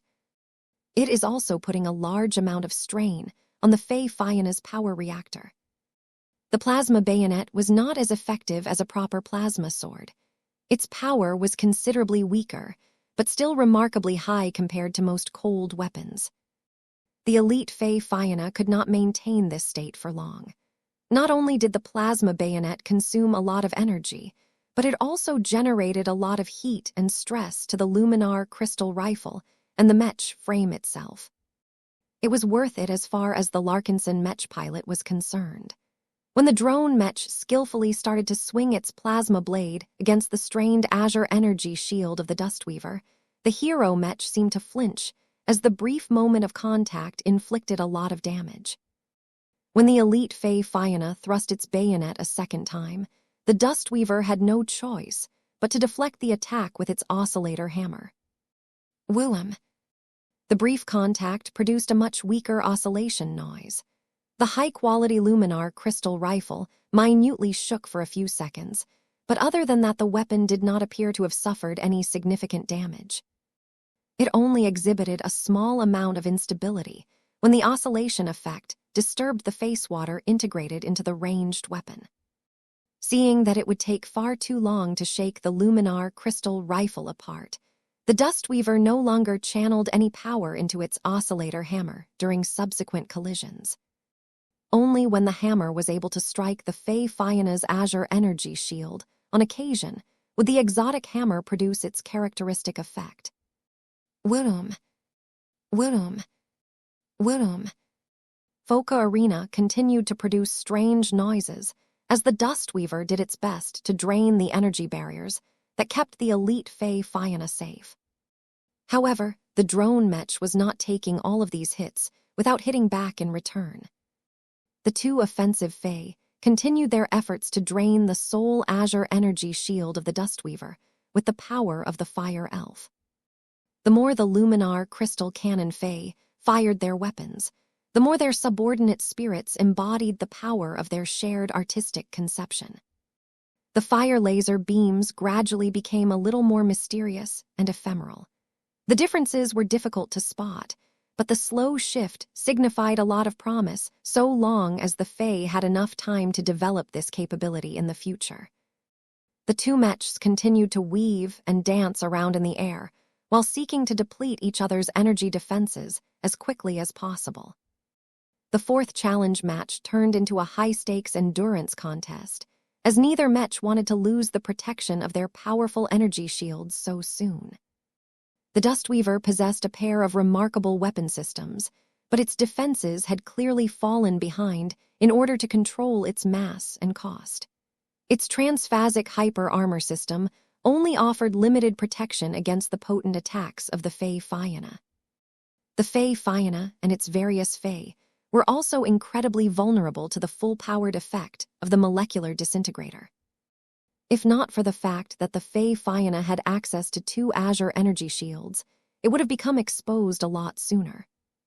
Throughout the furious exchange of attacks, there was one more factor that significantly affected the progression of this duel. The lone space suppressor Fae had begun to exert its effect onto the Azure energy shield of the Dustweaver. The auxiliary Fae had not showed up in any of the previous matches because there was no point in utilizing it. The space suppressor Fae wouldn't have been able to play any useful role when used against normal energy shields. It was only when the Fae Fianna was locked in a fight against an adversary that was protected by a transphasic defensive system that the space suppressor Fae had a chance to shine. Under the faint but all-encompassing blessing of the image of Poseidon, the space suppressor Fae started to exert a more stabilizing effect on the surrounding space. The Azure energy shields of the Fae Fianna were already specially modulated to shrug off the newly erected space suppression field. The same could not be said for the Azure energy shield of the Dustweaver. Its operation suddenly experienced multiple different hindrances due to the close proximity of the active space suppressor Fae. The effect was incredibly dramatic. The Dustweaver's energy shield suddenly lost much of its transphasic properties. This caused the transphasic fire laser beam attacks, as well as the potent plasma bayonet attacks, to drain the impaired Azure energy shield much faster. The Dustweaver's weakened defensive layer even started to show signs that it was unable to prevent the attacks from going through and striking the mech frame outright. Bringing a space suppressor Fae in this fight is almost cheating. The Dustweaver isn't equipped with a space suppressor. All of its capacity is already taken up by high-tech components and energy cells.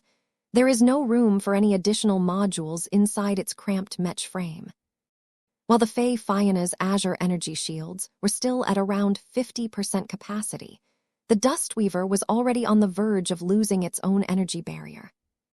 The hero mech took more risks and attempted to strike its oscillator hammer against the enemy more often, but none of its effort could change the fact that its mech frame would get exposed first. If the Dustweaver started to take real damage, then it was highly unlikely that it would last long enough to be able to fire its molecular disintegrator at the naked mech frame of the elite Fae Fianna. Would the Dustweaver be able to prevent this cascade? Chapter 55, 72 Future-Proofed Products. The fourth and final challenge match impressed everyone. Their attention rested entirely on the two quasi-first-class mechs that struggled for dominance in the mech arena. Neither machine wanted to give ground in this fight.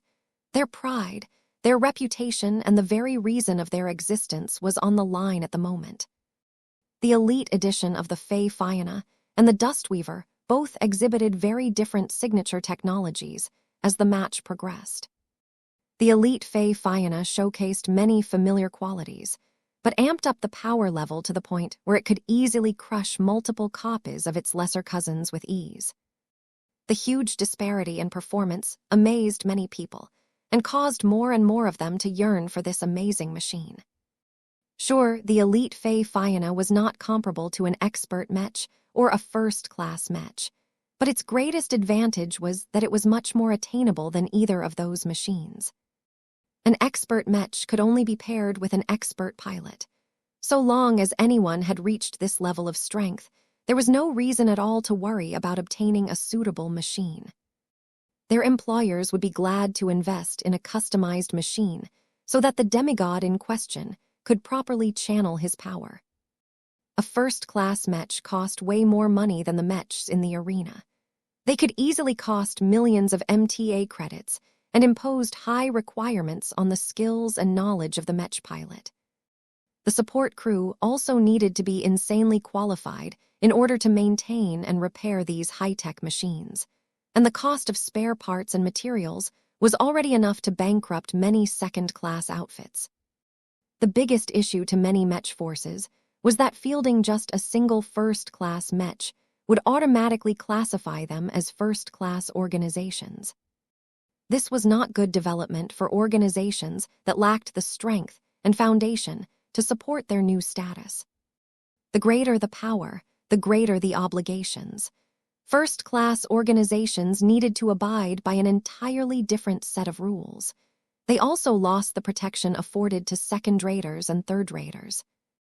In short, it was impossible or impractical for second-class mech pilots to gain control over machines that were way beyond their reach.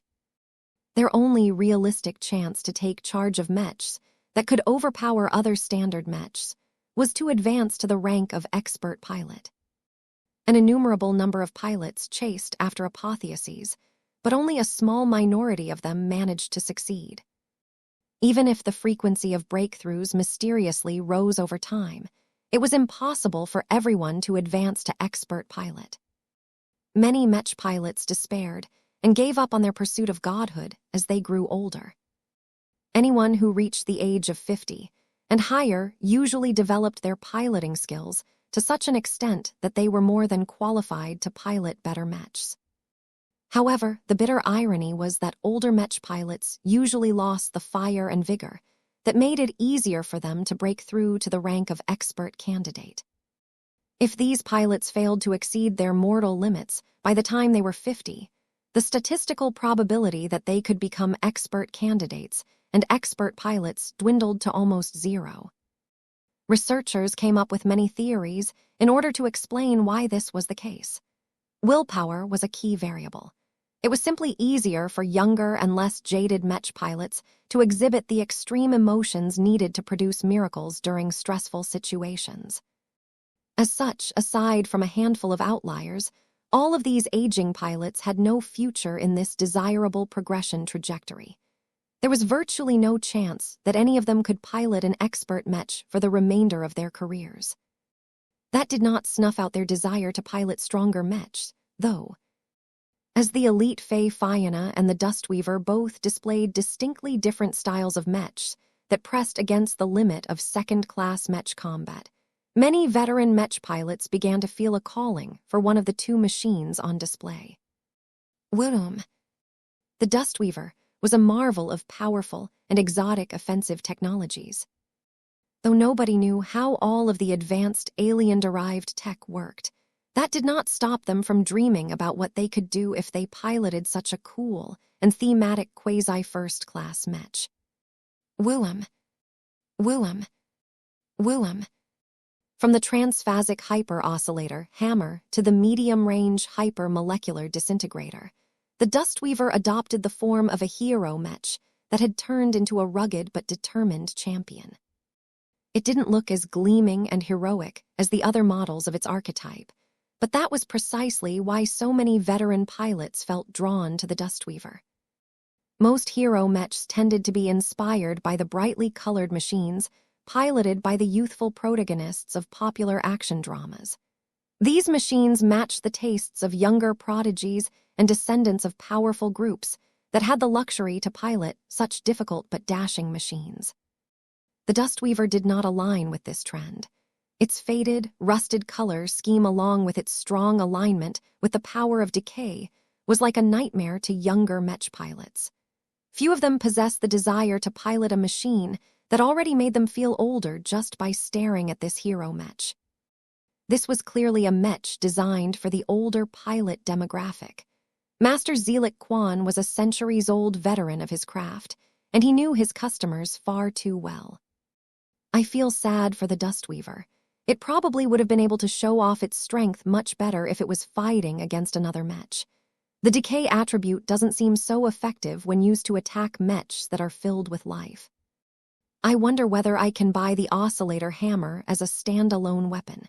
It is absurdly effective at breaking through transphasic energy shields. The molecular disintegrator is also powerful, but it has too many limitations. Where can I order copies of the Dustweaver? I have been searching up and down the galactic net, but there is no sales page for this model. Is the Hero Mech still in development, or is it only available to restricted clientele? Well, a small group of older Mech pilots started to ask about obtaining the Dustweaver for themselves. A much greater collection of people had set their eyes on the elite Fae Fianna. The quasi-first-class drone Mech clearly managed to gain the upper hand in this fight. Its brighter color scheme, the power and versatility of its Fae along with the absurd ability to derive power from the image of Poseidon, turned the elite Fae Fianna into a product that looked incomparably strong. Numerous individuals even felt as if the elite Fae Fianna possessed the potential to match the grandeur of an expert Mech. The potent Luminar crystal cannon Fae had consistently drained the powerful azure energy shield of the Dustweaver from the beginning of the match. The plasma bayonet was a pleasantly powerful weapon at close range, giving the elite Fae Fianna a much better chance to overpower melee Mechs than its standard counterparts. The additional azure energy shield Fae provided an invaluable defensive buffer that practically gave the Mech a second life. Meanwhile, the highly effective space suppressor Fae turned out to be a nemesis against any adversary that relied on face water technology for protection. All of these combinations and more firmly cemented the elite edition of the Fae Fianna as one of the most innovative and powerful Mechs attainable to second raters. Many people who previously decided to order a batch of standard Fae Fiannas changed their mind or updated their orders. Although it was a bit more troublesome to purchase the elite Fae Fiannas, this was not a hindrance to anyone with enough power, wealth, and status. The elite Fae Fiannas can be used to form a guardian unit for Mech Regiment. They are powerful enough to blunt enemy advances and versatile enough to troubleshoot tricky problems. They are expensive, but the thousands of MTA credits that we spend on them will save us tens of thousands of MTA credits in future losses. I can think of no stronger or better Mech for our specific purposes that we can buy at this time. This is a truly cutting-edge Mech model. Orders started to pour in at an increasing rate. The price of quasi-first-class Mechs made these people feel pained, but none of them wanted to suffer any accidents while they participated in the Red War. The power of the elite Fae Fianna not only set a new standard of hyper-Mechs in the second-class market, but also served as a harbinger of the future. More and more Mech models that would get released in the coming months and years were bound to match or exceed the performance of the elite Fae Fianna. The last-gen Mechs that so many Mech forces still made use of to this day became increasingly less viable on the battlefields of tomorrow. The Fae Fiannas might not maintain their ranking at the top for long, but it was unlikely that they would tumble all the way to the bottom in the next 10 years. Investing in them was never a truly bad idea. The Fae Fiannas were so advanced and performed so well in difficult circumstances that they were much more future-proofed than other hyper-Mechs. Bye. I would love to purchase more elite Fae Fiannas, but I don't have the drone Mech specialists that can properly make use of these powerful machines. Damn, how long is this waiting list? It will take over a year before I can receive my Mechs. This is outrageous. A lot of other new hyper-Mech models will become available at that time. Why should I pay an enormous premium for Mechs that are a year too late? The difference in popularity roughly reflected the disparity in results between the two quasi-first-class Mechs. The Dustweaver tried to block and resist the incoming attacks as much as possible.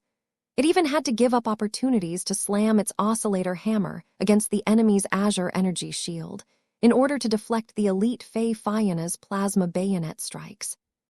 This was incredibly difficult, as the plasma bayonet burned so hot that it could damage the solid structure as well as the vital electronic components of the oscillator hammer. Even if the Dustweaver managed to redirect or evade the plasma bayonet attacks, the machine could do nothing to stop the Luminar Crystal Fae from pummeling its faltering Azure energy shield. The Dustweaver jerked backwards as its heavily strained and suppressed energy barrier finally collapsed from all of the pressure. Its transphasic armor plating immediately began to take hits, which they managed to endure for the time being. The exposed Dustweaver did not dare to let the plasma bayonet strike its relatively thin armor plating, so it started to look a lot more desperate as it was put on the defensive. The hero Mech's flaws became more evident. Not only was its armor system not as good as its weapon systems, but its power reactor clearly did not have the capacity to supply enough energy to all of its demanding functions. Even so, its skilled Mech pilot managed to do a remarkable job in maneuvering the Mech in the air. The Dustweaver did not show much grace, but it demonstrated enough thrust power to evade the most damaging strikes from the Fae Fianna, while making it a lot more difficult for the offensive Fae to land their shots on any of its weak points. Unfortunately, there was no way this could last. The Dustweaver failed to breach the opposing Mech's Azure energy shields, and so long as this was the case, it was unlikely for the Mech to gain the upper hand in this intensive duel. The only question now was whether this was the extent of what the Dustweaver could do. Was the Mech hiding a trump card? The observers would soon have their answer. Chapter 55, 73 Ineffective. While more and more potential customers yearned to purchase one of the two amazing hyper Mechs, none of them spared any time to glance at the designers responsible for realizing them in the first place. This was fairly normal, as few, if any, people had any reason to stare at a bunch of boring Mech designers in the middle of an exciting Mech duel. Those who did stare at the pair of Mech designers did not see anything unusual. They occasionally talked about the work they put into their respective Mech designs, which did not exceed people's expectations. Vess had talked shop with the previous 3 challengers that came before. Why would his talk with Master Quan be any different? The only oddity was that the young and old Mech designers had moved awfully close to each other. They even lowered their voices to the point where they were whispering to each other. Vess looked like a diligent grandson, accompanying an aging grandfather who had entered his twilight years. The only difference was that their discussion was entirely centered around Mechs and the technologies that made them powerful. I am incredibly interested in the tech behind the oscillator hammer of yours. How does it work? Are you willing to share a few details, or is this confidential information? It is nothing, Master Quan shrugged. When you reach my age, there is little reason to hoard technology anymore. I can share with you the principles of the oscillator hammer if you wish. However, there are contributors to these experimental weapon systems. You will have to obtain the rights to learn their tech and make use of their proprietary solutions first. If you are not particularly interested in deepening your understanding of their specialized fields, then I suggest you resort to simpler and more practical solutions. As far as I know, one of your Mech models makes use of Stormblade technology. The principles of Stormblade technologies are different, but the results are similar. Vess shook his head. I am aware of that, but Stormblade technology is mainly suitable for low-end Mechs. The more we try to scale up the tech, the more it begins to show its limitations. Your oscillator hammer is completely different in this regard. It is clearly a form of high technology that has a much higher ceiling than the alternatives that I know of. If I can arm a bunch of melee Mechs with oscillator hammers, they can probably shatter any transphasic field, especially if they are equipped with space suppressor modules. Though Vess looked as if he was engaged in a discussion about the fascinating technologies used to make the Dustweaver, a more shocking conversation took place on a spiritual level. The gentle grandson that looked as if he was eager to learn from his elders was actually feeling increasingly more disgusted at the cosmopolitan goals and ideals espoused by this madman. Faith is a powerful force. It has been abused by many demagogues in the past who sought to divide populations and engender hatred. It has also been used to unite different groups of people who otherwise have nothing in common with each other. Our indigo cell plans to do the latter, because only religion has a reasonable chance of uniting both humans and aliens together at this point. If we cannot convince our enemies that our race is led by gods that they are willing to recognize, they will always treat us as heretical demons. You must step forward and demonstrate your capabilities as a phase lord in order to disabuse them of this notion.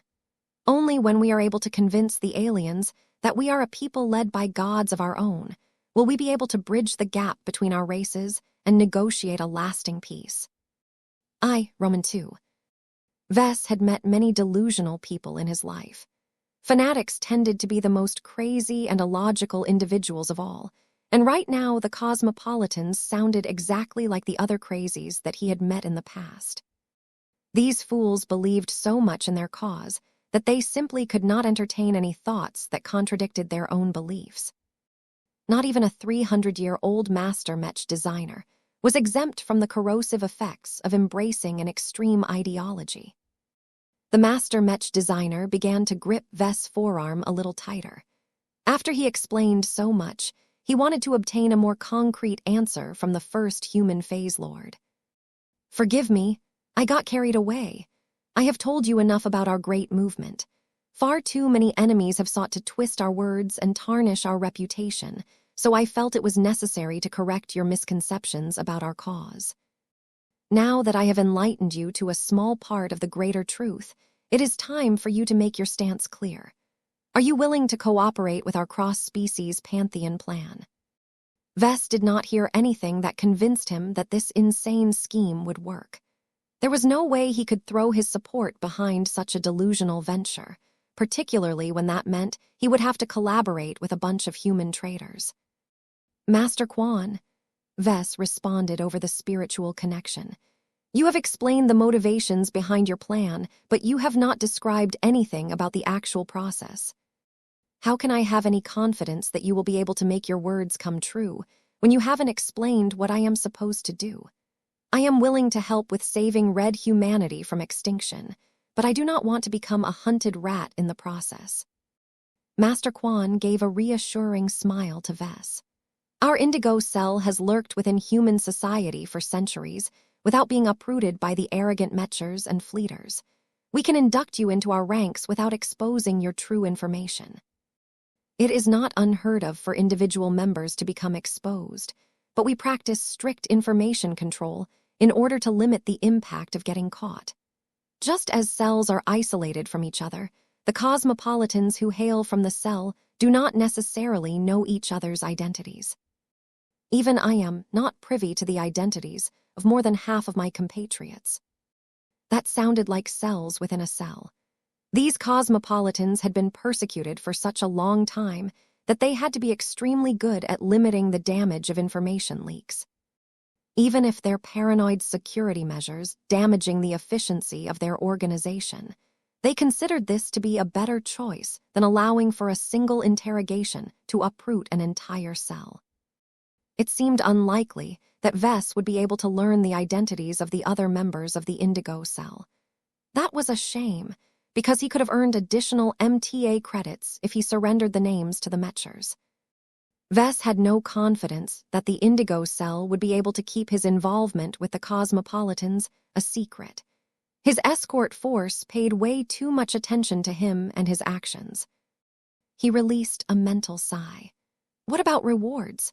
If I am willing to parade myself around as a human phase lord so that we can convert a lot of alien believers, I expect remuneration. You do not need to be concerned about that, Professor Larkinson. Our movement has developed close ties with both human and alien organizations. Funding is not a problem, and we can also supply you with larger quantities of face water that you can use to strengthen your position in our heavily flawed society. It is in our best interest to facilitate your growth.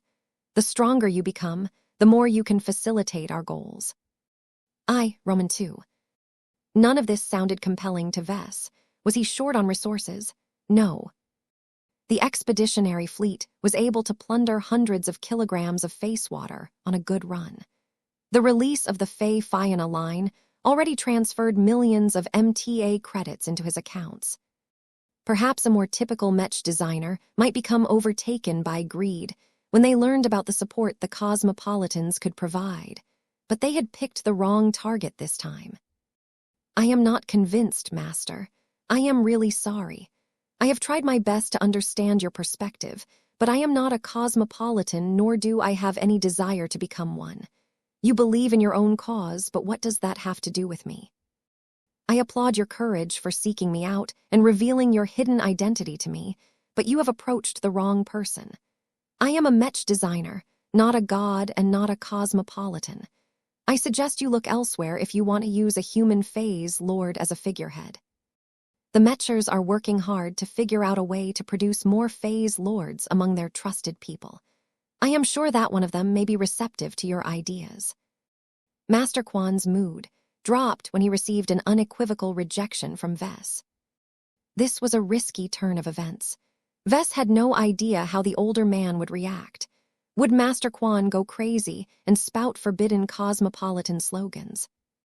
That seemed unlikely. There was no reason for him to go through such extremes. The primary objective of the Indigo Cell was to find a human phase lord and gain his cooperation. There was no proof that other people were able to become phase lords. Vess had become one by accident. His own evolution could not be replicated by others, so there was no guarantee that they could get started in this special form of body cultivation. So long as this was the case, Vess was irreplaceable. The Cosmopolitans did not want anything to happen to him, because he may still be their only hope of realizing the cross-species pantheon plan. After Vess figured that out, he relaxed to an extent. He did not sense that Master Quan held any particular malice at being rejected. He would be happy so long as this day ended without any incidents. Just as Vess thought that the older Master Mech designer would accept this outcome and let go, the hidden traitor began to grip tighter. We were afraid you would reject our truth. I had high hopes for you, Professor Larkinson. Let me be honest with you. We originally did not intend to approach you and request your cooperation for our plan, but a number of my fellow cosmopolitans believed that you should be flexible and open-minded enough to support our goals. It is regrettable that we are wrong on this front. If we cannot gain your cooperation, then we will have to look for a different human phase god. The air between the two Mech designers grew tense. Even Lucky started to raise his vigilance towards Master Quan. Meow. Vess narrowed his eyes. I think that you guys were better off if you looked elsewhere from the beginning. I do not want to get involved in your sordid business. I just want to resume my work as an honest Mech designer and sell my Mechs. If this is the case, then so be it. Master Quan responded as his mentality began to experience a profound shift. If you are not willing to cooperate with our plan, then we shall make our own human phase lord. An abrupt change occurred at this time. A huge burst of malice emerged from Master Quan's mind at this time. Vess became startled by this and started to sense a huge amount of danger. His eyes widened as he suddenly figured out the greater meaning behind the other man's words. The bounty. Vess had overlooked the bounty on his head. According to Red Cabal, anyone who managed to engineer his death would receive as much help as needed to become a greater phase lord. This was a much better choice for the Cosmopolitans, as it would not only allow one of their own to become the god that was essential to the cross-species pantheon plan, but would also allow them to develop a close relationship with the ancient phase whale responsible for mentoring the lucky bastard. Help. Chapter 55, 74 Irresistible Temptation. No wonder Master Quan was so bad at persuading Vess. The hidden traitor never staked everything on winning over the only known human phase lord from the beginning. As far as the Cosmopolitans were concerned, converting Vess to their cause was just an optional bonus objective. It would definitely be nice if Vess saw the light and joined the Cosmopolitan movement on his own accord, but it had never been an essential component to their plan. The Cosmopolitans did not really suffer a loss if their target failed to cooperate with their initiatives. This was because their original plan called for taking matters into their own hands. Rather than trying to cooperate with a foreign and unreliable element, wouldn't it be nicer if Master Quan or another trustworthy cadre of their movement became a phase lord?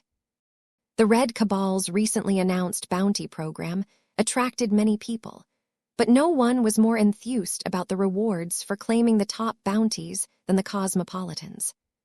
Claiming the head of a Tier 3 galactic citizen granted the killer or any other designated human the opportunity to become a lesser phase lord. Killing a Tier 2 galactic citizen gave the responsible party a direct pathway to becoming a greater phase lord. These rewards were enough to stoke the greed in many people's hearts, but the meaning of these bounties were different to the Cosmopolitans. They had lived much of their lives working to bring humans and aliens together. Yet they never managed to make much progress because it was far too difficult to earn the trust of hostile aliens. No matter what the Cosmopolitans did to prove their goodwill to the aliens, the other humans always ruined it all. The greedy and destructive behavior of most of humanity made it impossible to lower the hostility between the two sides.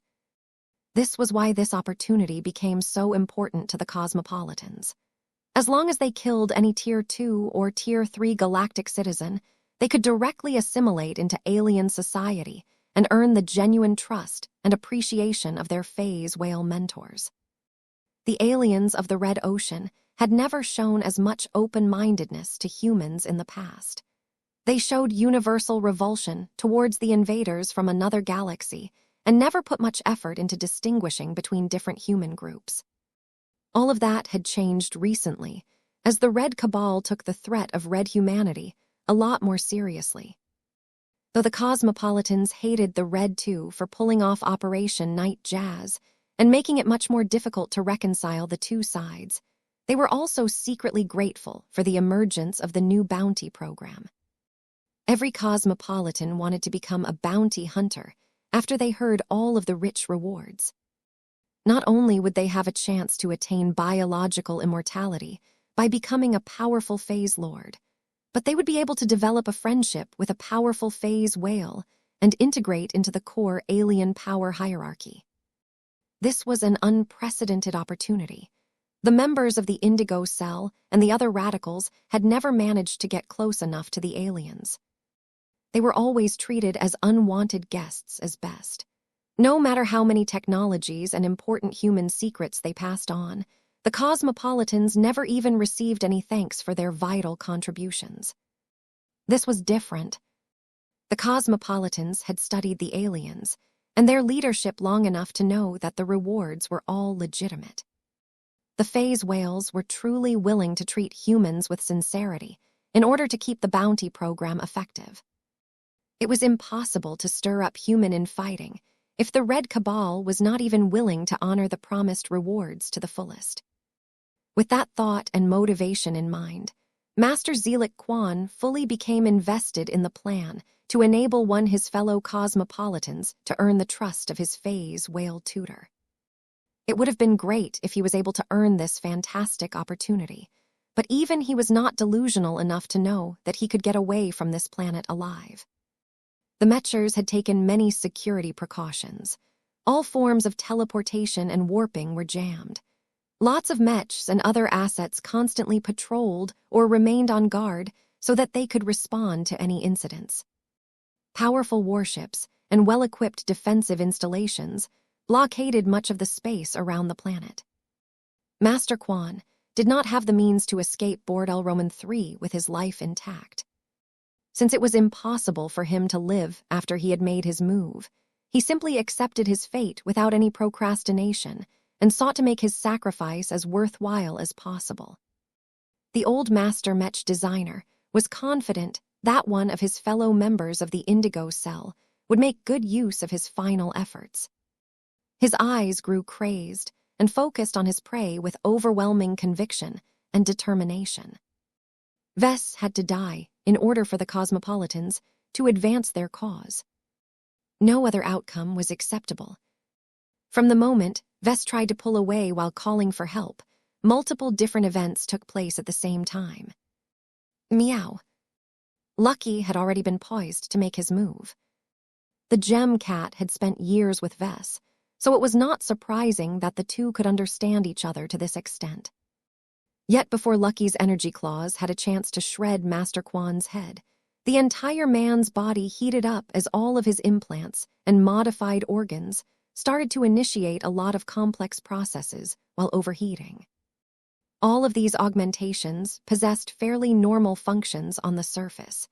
It was only after Master Quan flipped a mental switch that they completely abandoned their original jobs and assumed new ones. The Master Mech designer screamed in pain as his entire body started to break down, as his insides became unrecognizable. Previously innocent technological augmentations turned into much more dangerous devices after they spontaneously combined and rearranged themselves. This happened so quickly that by the time that Lucky was halfway into killing the old man, the would-be assassin released a powerful electrical shock that not only blasted the gem cat head-on, but also pushed the victim away. The powerful shock immediately burned Master Quan's chest and inflicted catastrophic damage to his health, but the effect was good.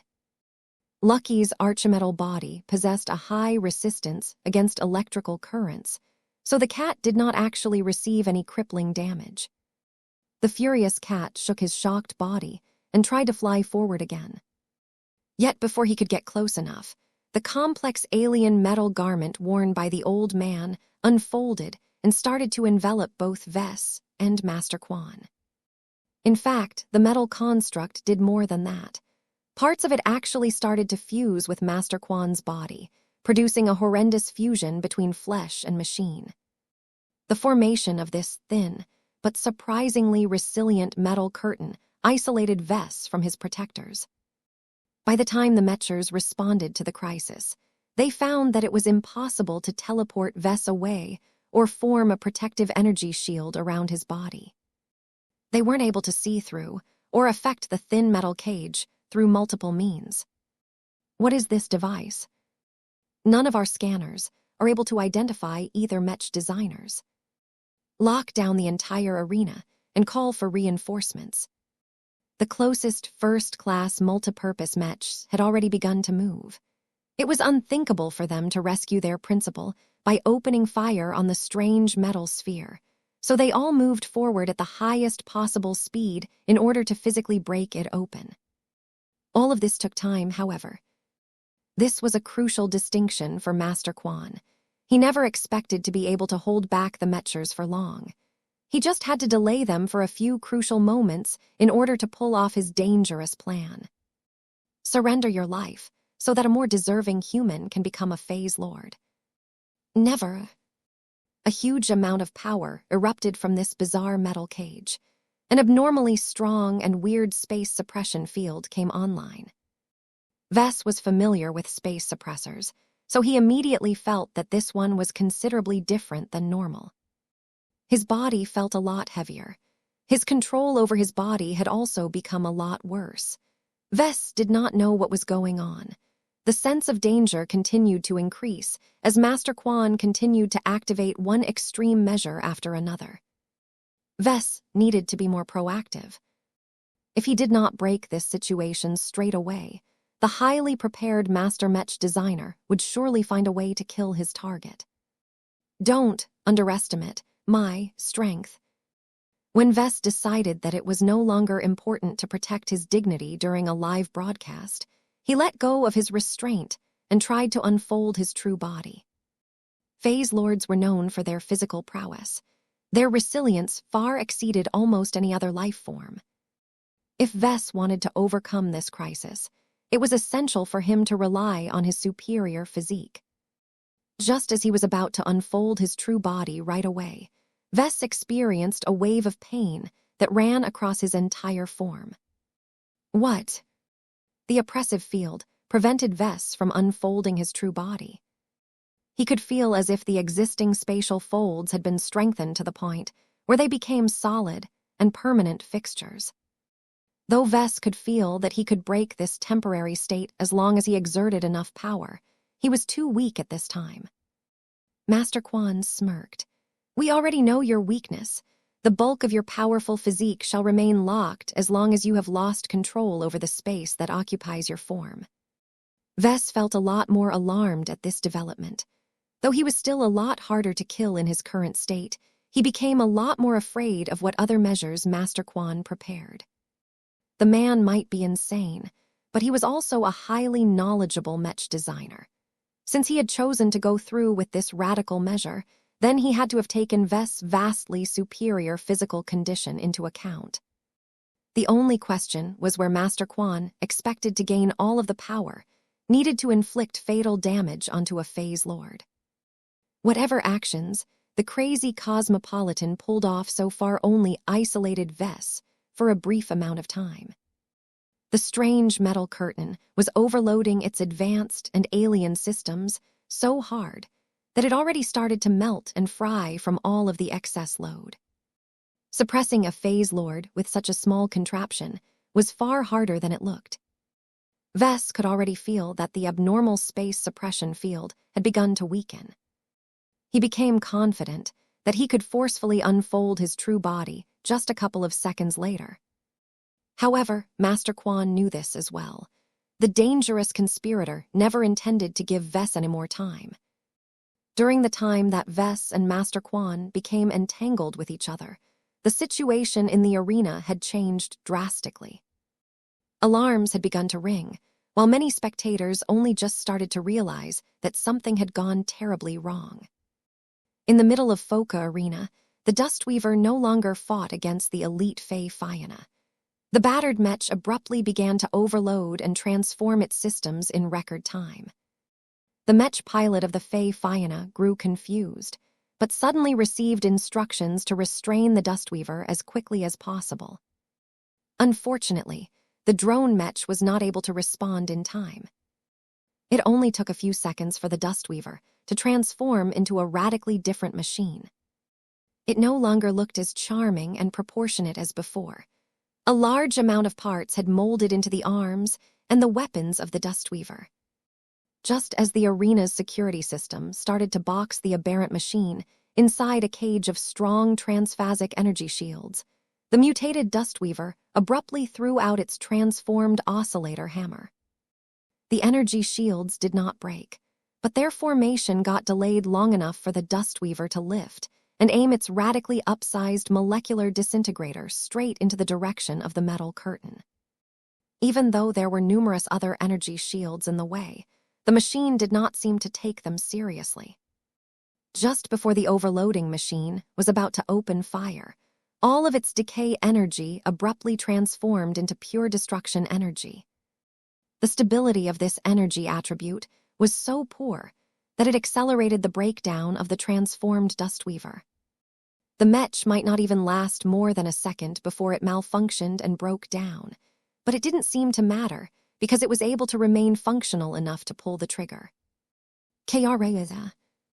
An incredibly loud and indescribable noise exploded from the Dustweaver as it fired a destructive energy wave from its abnormal molecular disintegrator. The extraordinarily powerful attack passed through all of the transphasic energy shields in the way as if they did not exist and struck the metal curtain in an instant. Nuu. Chapter 55, 75 Unthinkable.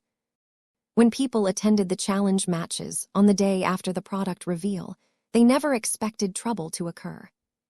Why would they? Foka Arena was the largest and most well-equipped Mech arena on board El Roman 3. It had finished construction only a few months ago and made use of near-modern technologies.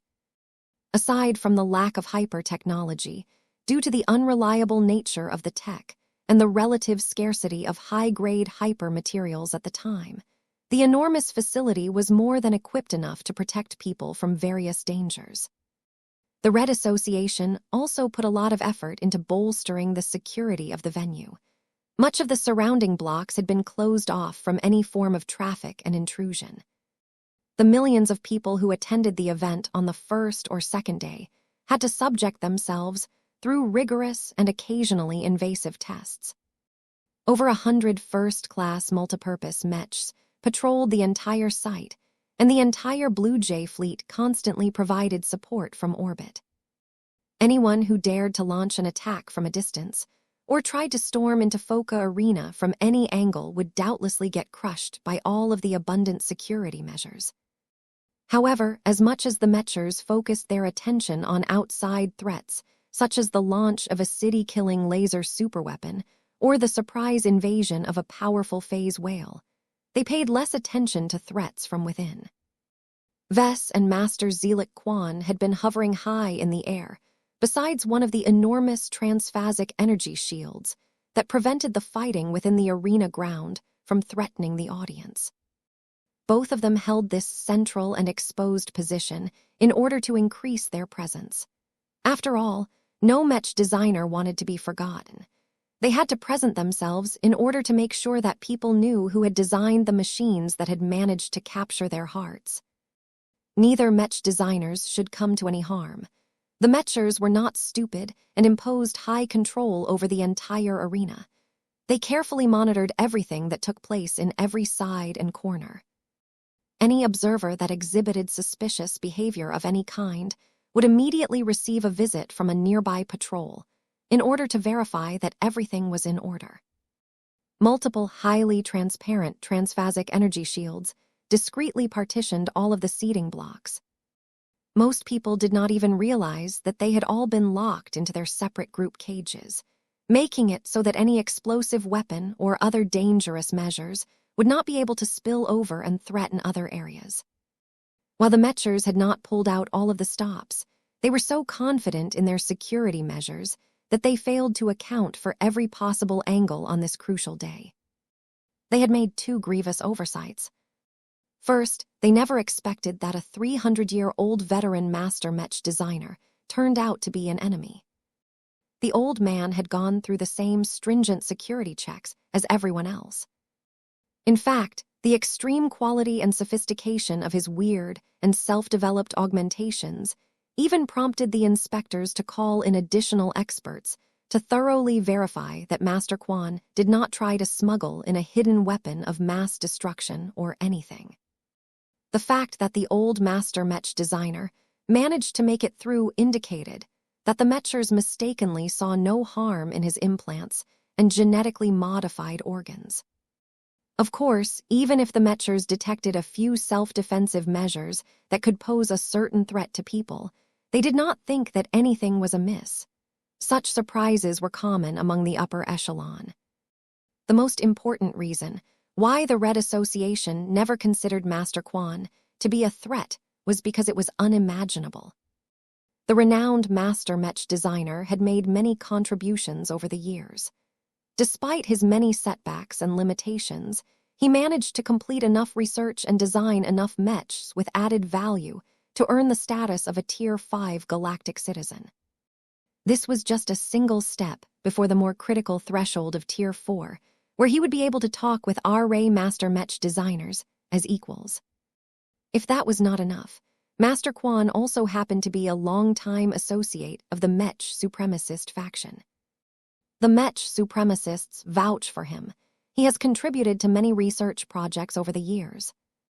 Much of the reason why he was able to access and experiment with so much alien and exotic technologies was because he regularly cooperated with numerous friends within the ranks of the association. When masters tended to operate in the Mech industry for such a long time, they inevitably became more entangled with the Mech designers of the association. Naturally, the Mechers never ceased to monitor and inspect Master Quan once in a while. They might not suspect that the old and revered second raider held any subversive thoughts, but they at least had to make sure that the man had not been replaced by a clone or whatever. Naturally, Master Quan passed all of these tests with flying colors.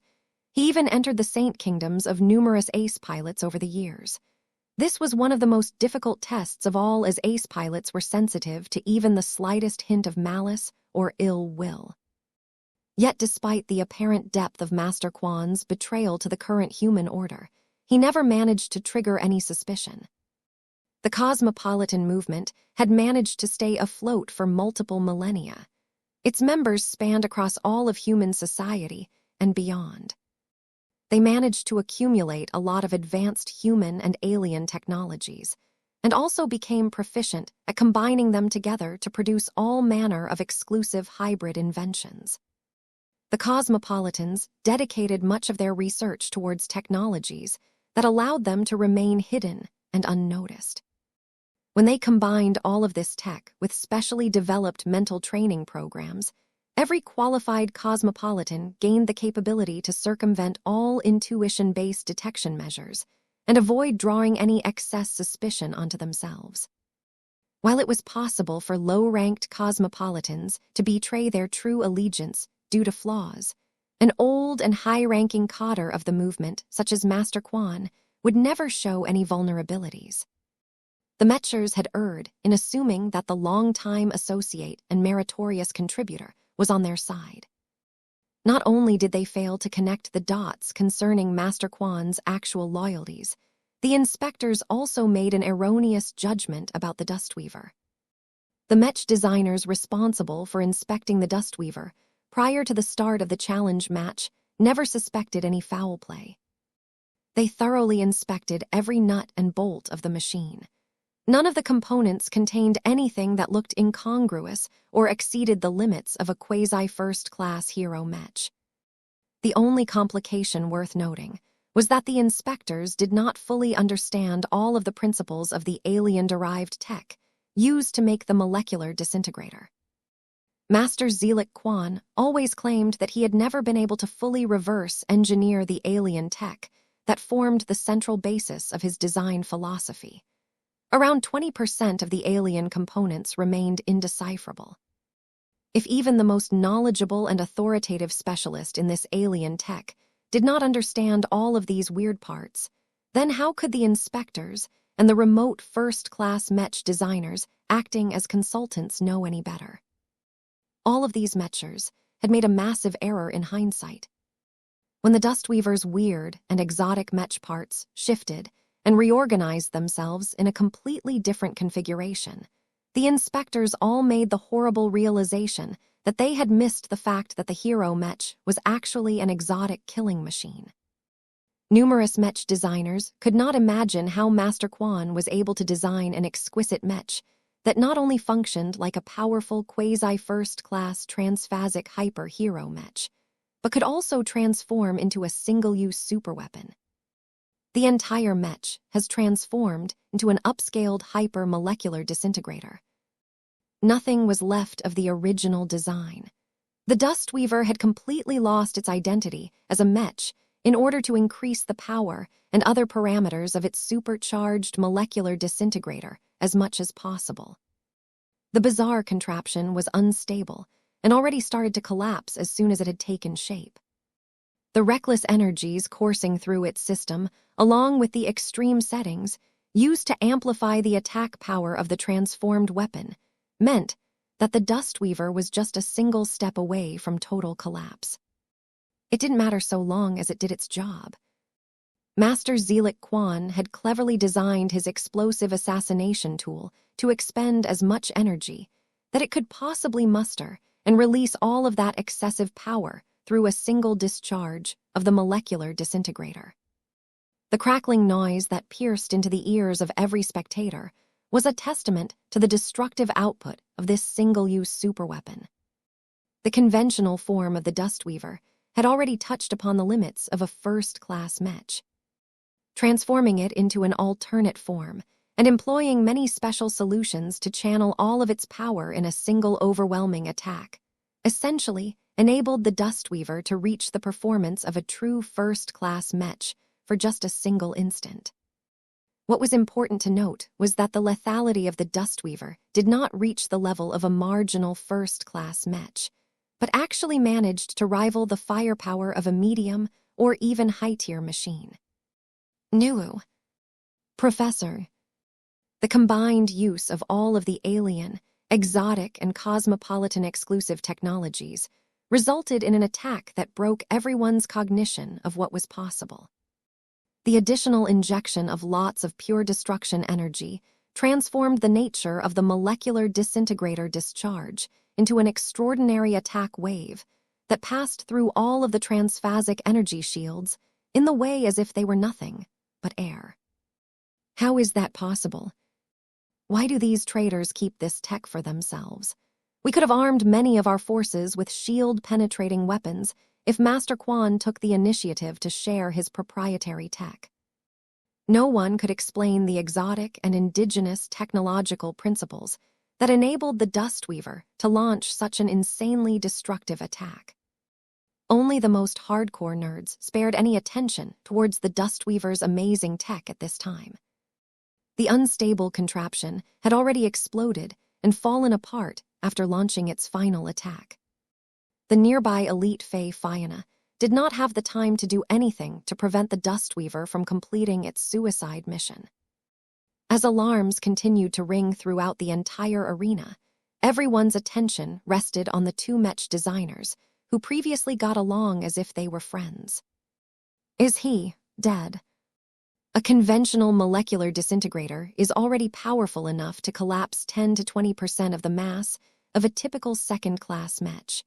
The one that just opened fire was at least an order of magnitude bigger and more powerful. There is no way that any human could survive a direct hit, especially when not a single energy shield had managed to do anything to stop and weaken the attack. The first object to disintegrate and crumble into tiny particles was the strange metal curtain that isolated the target. The metal sphere that was made out of Master Quan's transformed coat completely failed to withstand the destructive energies. The second object to collapse was Master Quan's horrifying-looking body that had completely transformed and merged with his former coat. A gleeful and fanatic smile adorned his face even as his skin and flesh had slowly begun to collapse. The man seemed to possess the ability to resist the powerful molecular disintegration effect, but it only kept his body cells together long enough for him to see the results of his masterful plot. His expression suddenly froze when he saw what had become of the senior Mech designer with a massive bounty on his head. Instead of seeing the total disintegration of the first human phase lord, he saw that Professor Vess Larkinson had remained completely unharmed. He and his Gemcat shouldn't have been able to defend against the extremely destructive effect of the most powerful molecular disintegrator to exist. Despair ran through Master Quan's volatile mind as he quickly saw the reason why Vess and Lucky managed to survive the assassination attempt unscathed. The energy manifestation of a giant flaming cat had wrapped her form around the two in the final moment before the destructive energies had arrived. Mew. Chapter 55, 76 Lost Control. It took a long moment for people to realize what had happened. The entire Mech arena turned from a hive of activity into a silent chamber. Everything froze from the moment the results of the bold and inventive assassination attempt became clear. Millions of people sitting in the many seats of the Mech arena became astonished as they beheld the arrival of an iconic existence.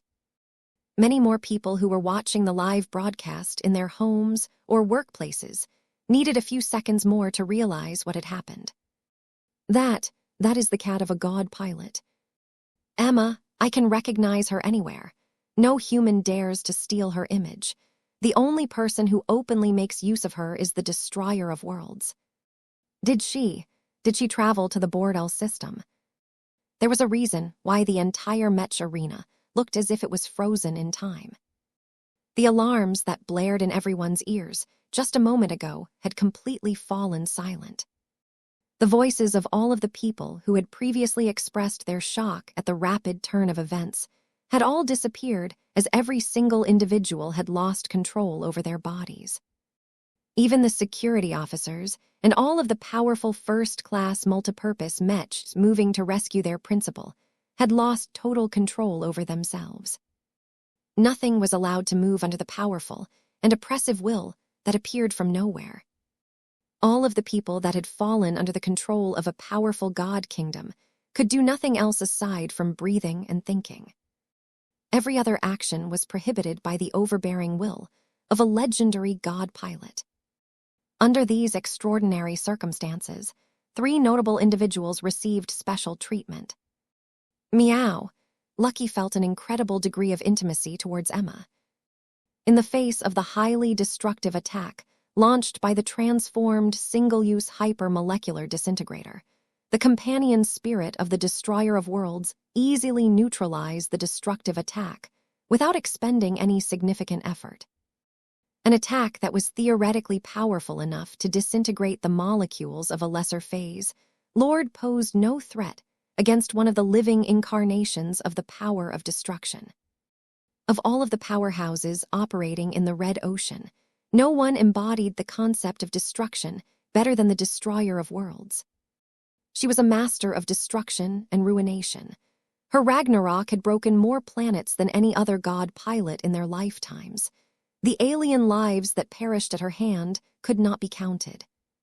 In the face of such supreme power, the inventive Dustweaver was like a toy. Meow. The care provided by Emma went beyond negating the attack. The supremely powerful companion spirit instantly got rid of all of the remnant energies and forces that debilitated Lucky's operation and enabled his archimetal body to initiate its restoration process without any hindrance. Emma, Vess whispered. As the primary object of protection, Vess immediately felt as if he was completely safe and secure. Emma might look ferocious most of the time, but she was more than just an engine of destruction. As an extension of a god pilot, Emma managed to destroy the exotic space suppression effect that interfered with Vess' body and cognition. In fact, Emma did more than that. Vess expressly recalled that when the treacherous cosmopolitan had systematically restricted his true body and hindered the operation of his personal energy shield generator and emergency teleporter, he had been thinking about entering the system's space. No matter what, he hadn't run out of options. It only took a small moment of thought to activate the current iteration of the Mech designer system. Even if he did not want to expose anything related to the system, he could have tried to borrow the power of one of his design spirits. It might be difficult for him to draw on their power on short notice, but it might have been possible for him to loosen the restrictions or reduce the damage of the incoming super attack that he had sensed from a distance. The weaker design spirits probably wouldn't be able to help him out, but there were numerous entities that had transitioned into true gods. There was no way the superior mother would stand by and allow her son to die. Gaia might also lend a hand to keep him alive. If time was too short, then Vess had even been willing to squeeze his Jutland organ and release as much work-law energy as possible. Vess had never done anything like it before. He could not predict what would happen other than the fact that the results would inevitably be explosive. That did not sound so bad when he was trapped inside a bizarre metal sphere. Breaking the metal curtain from within sounded like a much better option than just letting Master Quan have his way with Vess. Yet before he could make up his mind and resort to one of these extreme measures, his mind blanked out for a short but crucial moment of time. He only managed to realize what had happened when he noticed that Vulcan and Veronica still experienced the passage of time, while he and Blinky temporarily lost total awareness. It was as if Vess and his companion spirit temporarily entered into stasis. Vess felt extremely uncomfortable about losing total control over himself. As he felt the oppressive god kingdom impose near-absolute control over him along with the rest of the Mech arena, he felt more vulnerable than he had in years. It was profoundly disturbing for him to realize that the Destroyer of Worlds completely had him at her mercy. She could do nearly anything to him without giving him any chance to resist. Vess used to believe that he had amassed a lot of strength. The system, his design spirits, the unending regalia, the ocean caller, his phase lord cultivation, and even the work-law energy coursing through his true body all granted him the means to defy ordinary threats. However, Vess discovered that, when he fell into the palms of an all-powerful god pilot, none of these means made any difference. Their hard power was simply too insufficient inside a god kingdom, where the transcendent will of a powerful godlike entity reigned supreme. At this moment, neither Vess, Blinky, Master Quan, the Mechers, or anyone else retained any agency. The only individual that held all of the power was the Destroyer of Worlds. How could Her Holiness be here? Master Quan's eyes shook with pure panic as his charred and half-broken throat barely managed to squeeze out a rasping voice. From the moment Master Quan fell into the sphere of control of a god pilot, his body no longer belonged to him anymore. Even though Master Mech designers were much more powerful and capable of resisting these kinds of intrusions, the difference in strength was simply too much at this time. Not only did the God Kingdom deprive Master Quan of control over himself, it even halted the collapse of his body. The God Kingdom effortlessly destroyed the molecular disintegration effect and took other measures to stabilize Master Quan's unusual physical state. The extraordinary domain field of a god pilot had deprived Master Quan the right to take his own life. Utter despair and desolation filled his unhinged mind when the intelligent Master Mech designer figured out what that meant. This is a catastrophe. If everything went according to plan, then Master Quan would have died and crumbled into dust particles. He would leave nothing behind for the Mechers to salvage. Without any intact implants or an intact brain, it should have been impossible for the Mechers to extract all of the hidden secrets and memories related to the Indigo Cell and the Cosmopolitan movement. The problem was that this did not happen. "Kill me," he gurgled from his deformed and misshapen mouth. "End my suffering." There was no way the Destroyer of Worlds would ever oblige to his request. The exposure and capture of a high-ranked cosmopolitan and traitor was an exceedingly rare and valuable accomplishment. Time after time, the cosmopolitans had embedded themselves into the core power structure of major human organizations. They continually spread their rot from within and deceived many earnest humans into embracing their virulent ideology. Even if cosmopolitans got caught from time to time, the captives usually knew far too little due to their lack of seniority. The cosmopolitans were one of the masters of information control. They understood the importance of secrecy better than any other organization. This may be the first time where a high-ranked cosmopolitan not only exposed himself by engaging in a risky action, but also managed to get caught alive. The intelligence value from such a captive was astronomical. When the giant figure of Emma stared directly at Master Quan's warped and frozen body, she grinned.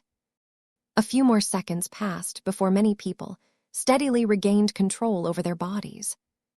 The God Kingdom still remained active, but it no longer pressed down onto people as if they had been completely subjugated. "She's here." No one noticed the arrival of the Ragnarok. The large and bulky god Mech had appeared in the exact center of the Mech arena. It occupied an open position that no one was able to ignore. "Your Holiness." Now that millions of people were able to move again, they immediately bowed their heads and lowered themselves to their knees whenever possible. Few, if any, of these spectators were Rubarthans, but that was not relevant. Every human felt compelled to show their utter respect and obeisance towards one of the 8 supreme protectors of their fragile civilization. This was the respect that every human owed to their god pilots. No one became more affected by the appearance of the Ragnarok than Vess.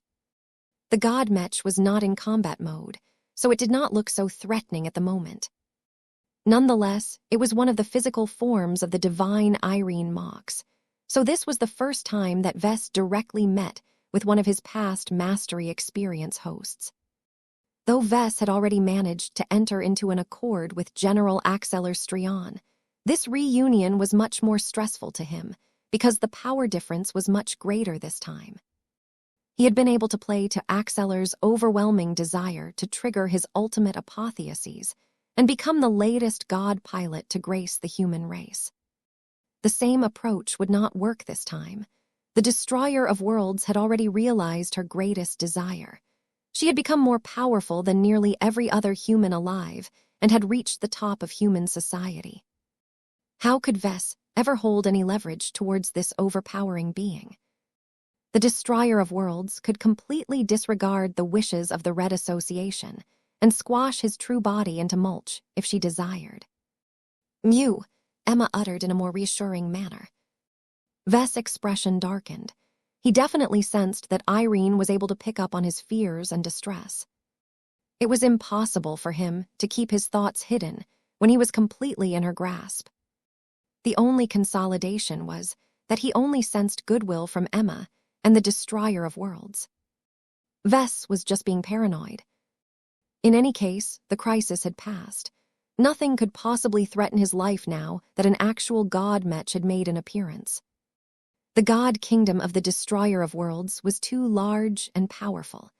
It not only encompassed Foca Arena, but also spread its reach across the rest of the capital city of Bordel Roman III. Fortunately, the Destroyer of Worlds restrained her search in order to minimize disruptions. It wouldn't cause Mechs to crash or people to botch their work assignments. The god pilot could extend her god kingdom even further if she wished, but that was too excessive. It was enough for the Destroyer of Worlds to detect any accomplices or other would-be assassins lurking in the vicinity. After Divine Irene Mox quietly transmitted a list of suspicious individuals to the Mechers, her god Mech no longer remained in view. The Ragnarok is gone. Vess, Lucky, and Master Quan had disappeared from sight as well. Chapter 55, 77 Power Difference. The challenge matches had come to an abrupt end. A day after Professor Vess Larkinson revealed his latest and most ostentatious commercial products, few people could have imagined that anyone would actually dare to assassinate such a rising star. The identity of the assassin shocked the public even more. Nobody could remain calm when they learned about this disturbing incident. How can an honored master Mech designer go so far astray? When did he become a cosmopolitan?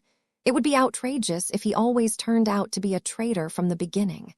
How many more sleeper agents have proliferated throughout our society? I never realized that Master Quan held cosmopolitan sympathies in the past.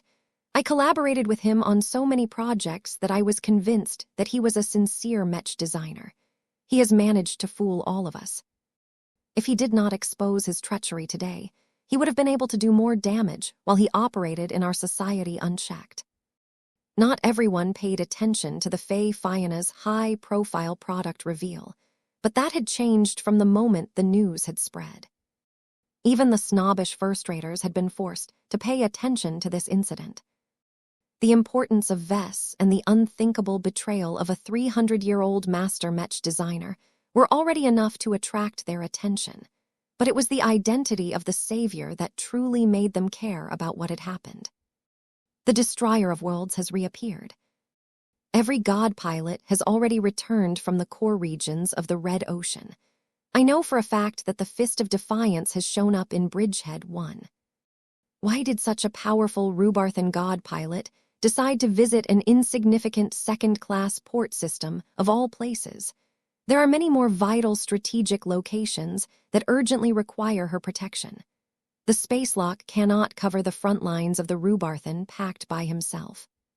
Why did she make a detour to the Red Ocean Union? Isn't the answer to those questions obvious? She definitely took a special trip to see Professor Larkinson. I heard a rumor that the quirky professor has developed a deep friendship with the Rubarthan god pilot. How? The two should have nothing in common with each other. They belong to two completely different worlds. I don't know either, but if I had to make a guess, it is probably their shared love for cats that has brought them together. The Larkinsons are crazy for cats, and the Destroyer of Worlds also has a soft spot for felines.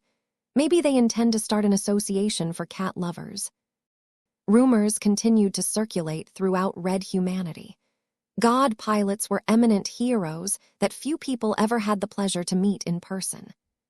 The people who attended the challenge matches on that fateful day felt extremely lucky to be able to experience a fraction of the power of the Destroyer of Worlds.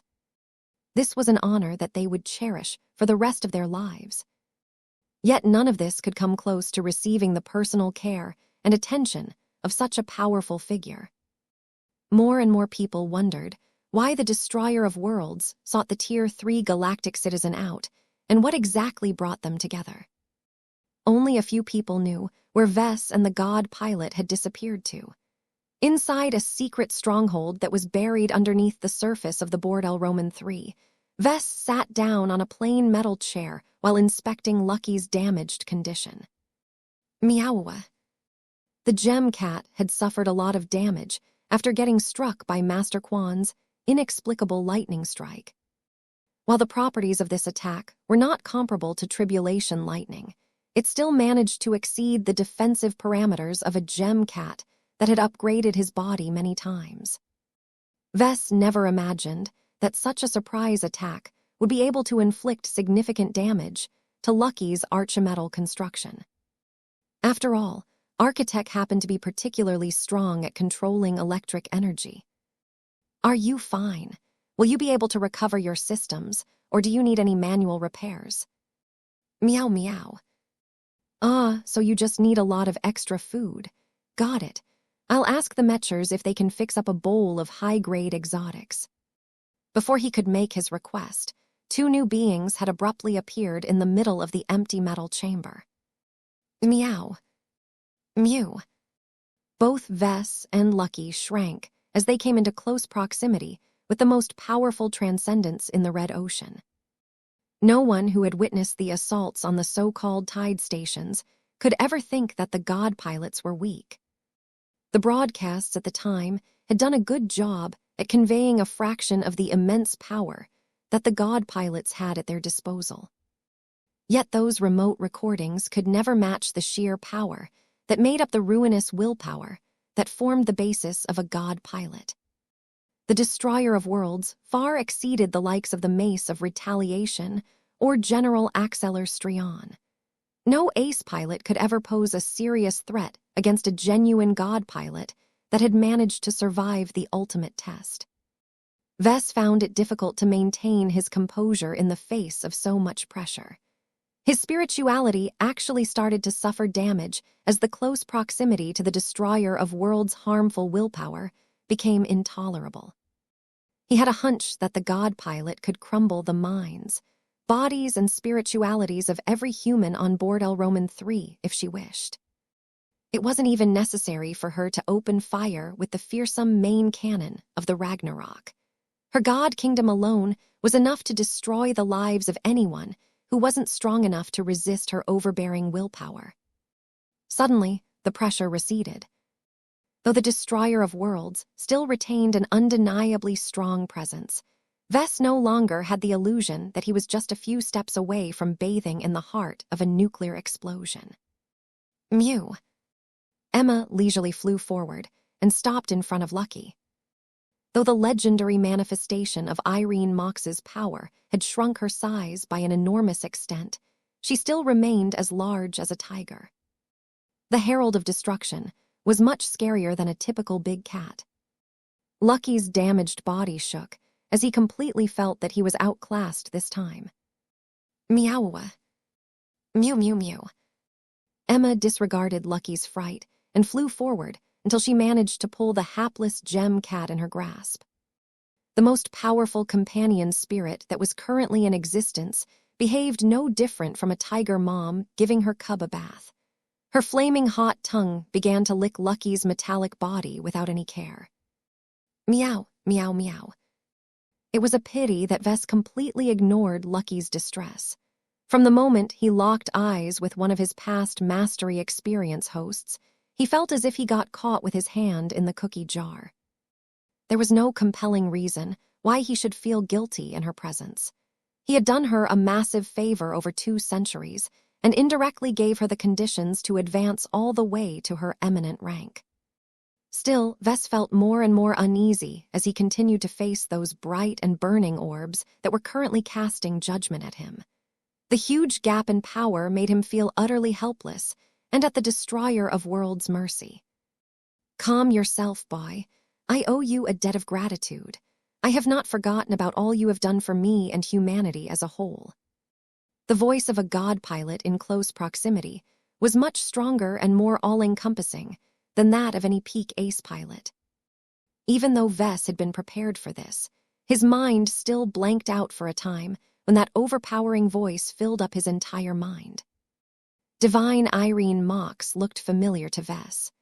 God pilots were beings who were predominantly made up of pure willpower, so their human forms were mostly constructs that they could completely mold according to their own desires. The female god pilot purposely retained an appearance that resembled how she looked when she first gained her companion's spirit. It evoked a lot of nostalgia from Vess. The only major difference was that the Destroyer of Worlds wore a specially designed outfit that consisted of an elaborate Rubarthan military uniform, complete with medals and other symbols. An extravagantly long and flowing red cape that bore her personal emblem flowed from her back. He could stare at Divine Irene all day. Vess shook his head in order to keep himself sharp. He could not afford to collapse to his knees and worship the Destroyer of Worlds as a god like all of those other weak-willed individuals. "So, you have finally come," he lamely said. The god pilot smiled back at Vess. "It has been over 2 centuries since we last came so close to each other again." The god pilot spoke as she did a better job at controlling her presence this time. "Is that all you can say? You didn't exactly schedule a meeting in advance. How am I supposed to know that you would come straight to me after you have returned from alien space? Don't you have more important things to do over at the Rubarthan Pact?" The Destroyer of Worlds scoffed in a very human fashion. "This reunion is more important. The Rubarthan Pact will not collapse in the short term. Camden is enough to deter the most powerful alien forces from launching an offensive." Unlike the Terran Alliance, the Rubarthan Pact just happened to benefit from the protection of 2 god pilots. This put the latter first-rate colonial superstate in a much more secure position. Even though the presence of 2 god pilots also caused the political divide in the Rubarthan Pact to worsen, this was a trivial price to pay in order to obtain greater protection. The god pilot stepped closer. "You are familiar, but also different. You have experienced many changes since you first visited 2 centuries ago. How long has it been since you have crossed the chasm of time?" There was no way that Vess could lie when he was in the heart of Irene's god kingdom. Vess shrugged. "Around a year. I have grown a lot since that time." "The Red Ocean has gone through enormous change in the last year," Irene affirmed. Now that he had essentially confirmed that the Rubarthan god pilot did not come in order to take revenge or anything, Vess started to relax. It was impossible for him to truly let down his guard in the presence of an absurdly strong powerhouse, but he figured that he was safe for the time being. Since the Destroyer of Worlds wished to hold a conversation with Vess, he might as well relax and go with the flow. "Can I ask you a question?" "Speak." "You clearly did not arrive at Foca Arena at the final minute. You had to have arrived in advance, right?" The god pilot wordlessly nodded. This was an easy guess to make. "You arrived on board El Roman 3 early, but deliberately hid your presence." Vess explained his thoughts. "Almost no one knew you were present. That enabled you to be in the exact right position to intervene when Master Quan revealed his true intentions. Was this all a trap?" "Yes," Irene confirmed without any hesitation or obfuscation. "We knew that there was a high likelihood that people with malicious intentions would act against you.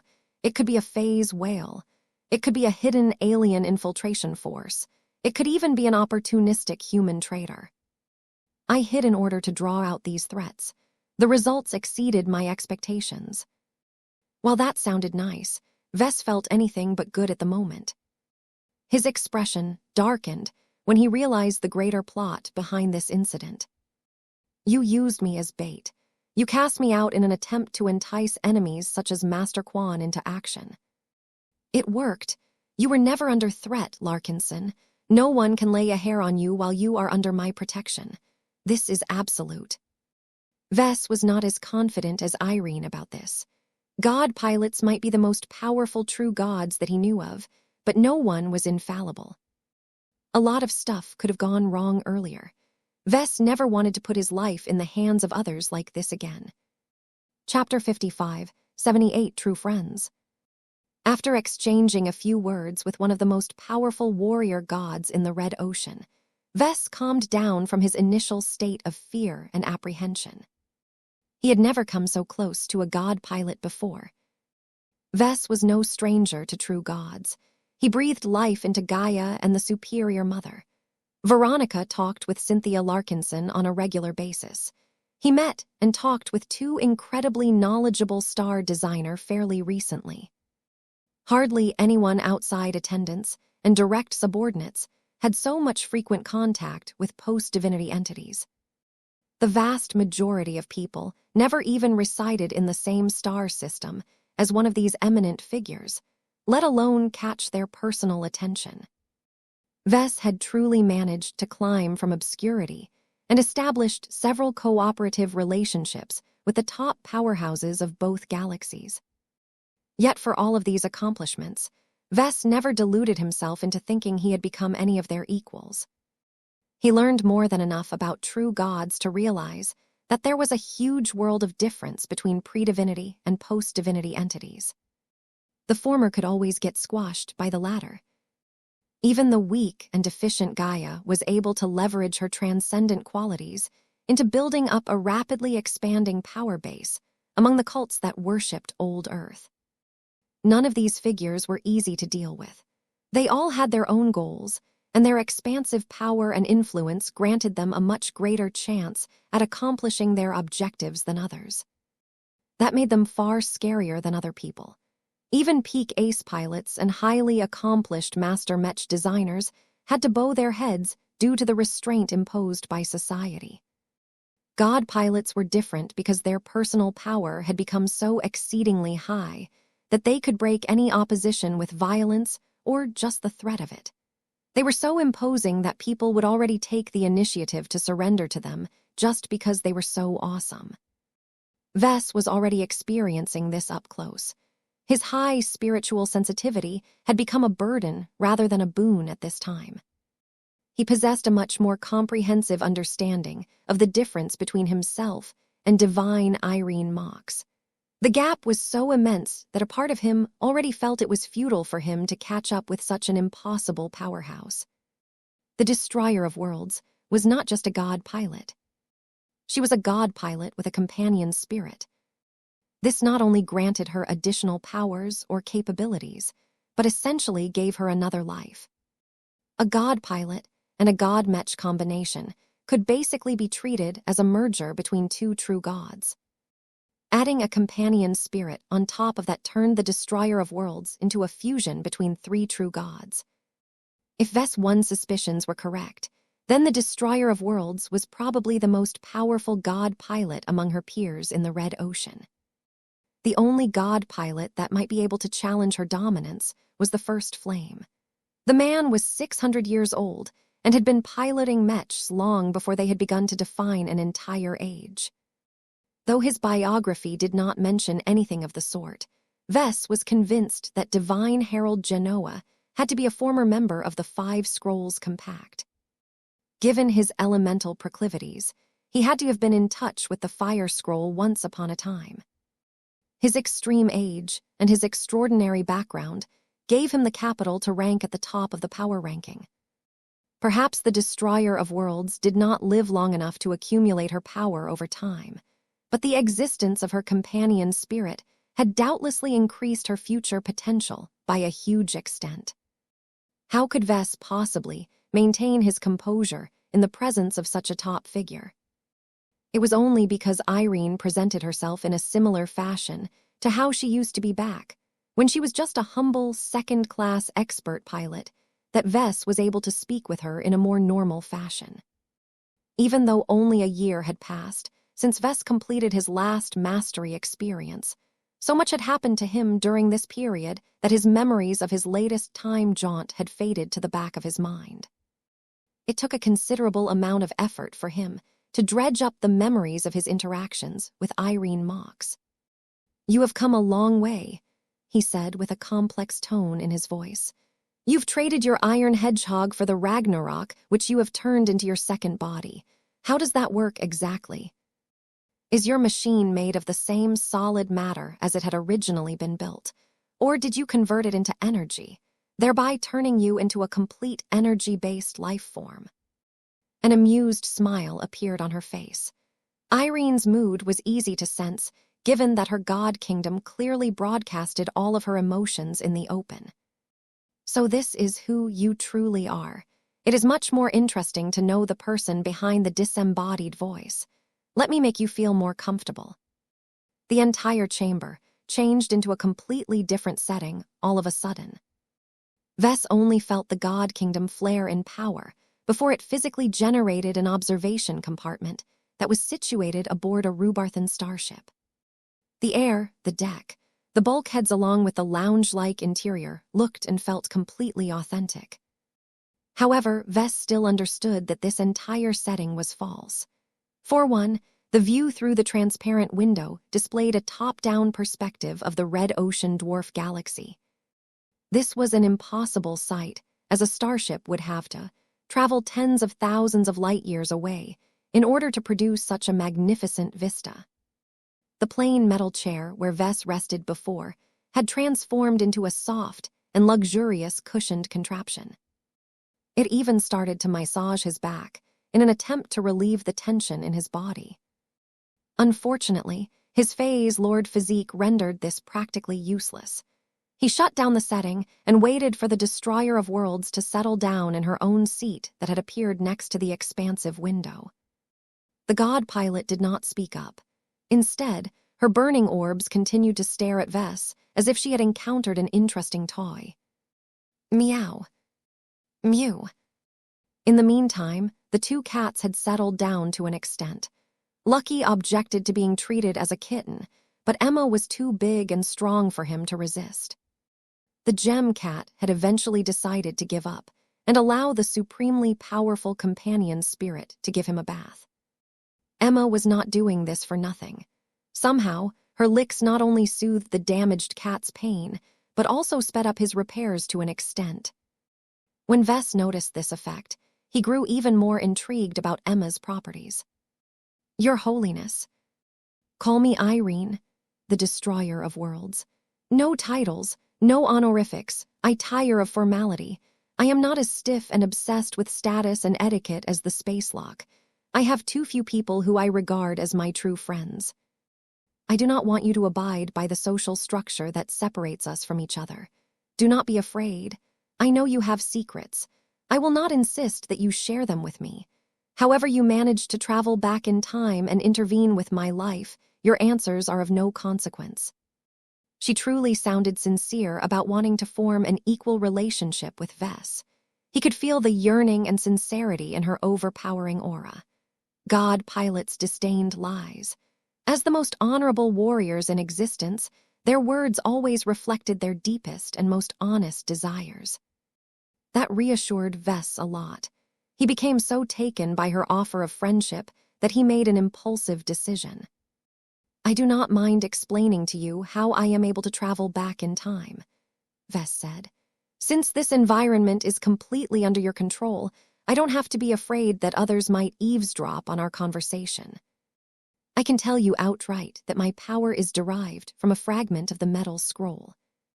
"I suspected as much." Irene did not sound surprised. "Your relationship with the polymath is unusual. The new Rubarth Empire's secret archives have recorded a large amount of information about the 5 scrolls compact and the powers ascribed to the metal scroll. I do not know how accurate the records are, but there are many gaps that have made it difficult for anyone to gain a clearer understanding of what went on during those times. It is troubling to confirm that your relic enables you to travel back in time. It makes me wonder who else has made use of the same power." That immediately made Vess feel uncomfortable. The timeline of human civilization clearly wasn't as simple and one-directional as he thought. The metal scroll was able to bring him to the past and enable him to make real changes that would permanently induce changes that affected the present time. The miraculous rise of the Destroyer of Worlds and his meeting with the powerful God Pilot was a direct consequence of his last attempt to meddle with the past. Who else traveled back in time to enact changes, and how often did this happen? Had any time travelers attempted to intervene with Vess' life, directly or indirectly? None of these questions offered him any reassurance. Calm yourself, Vess. No one will threaten you while you are under my protection.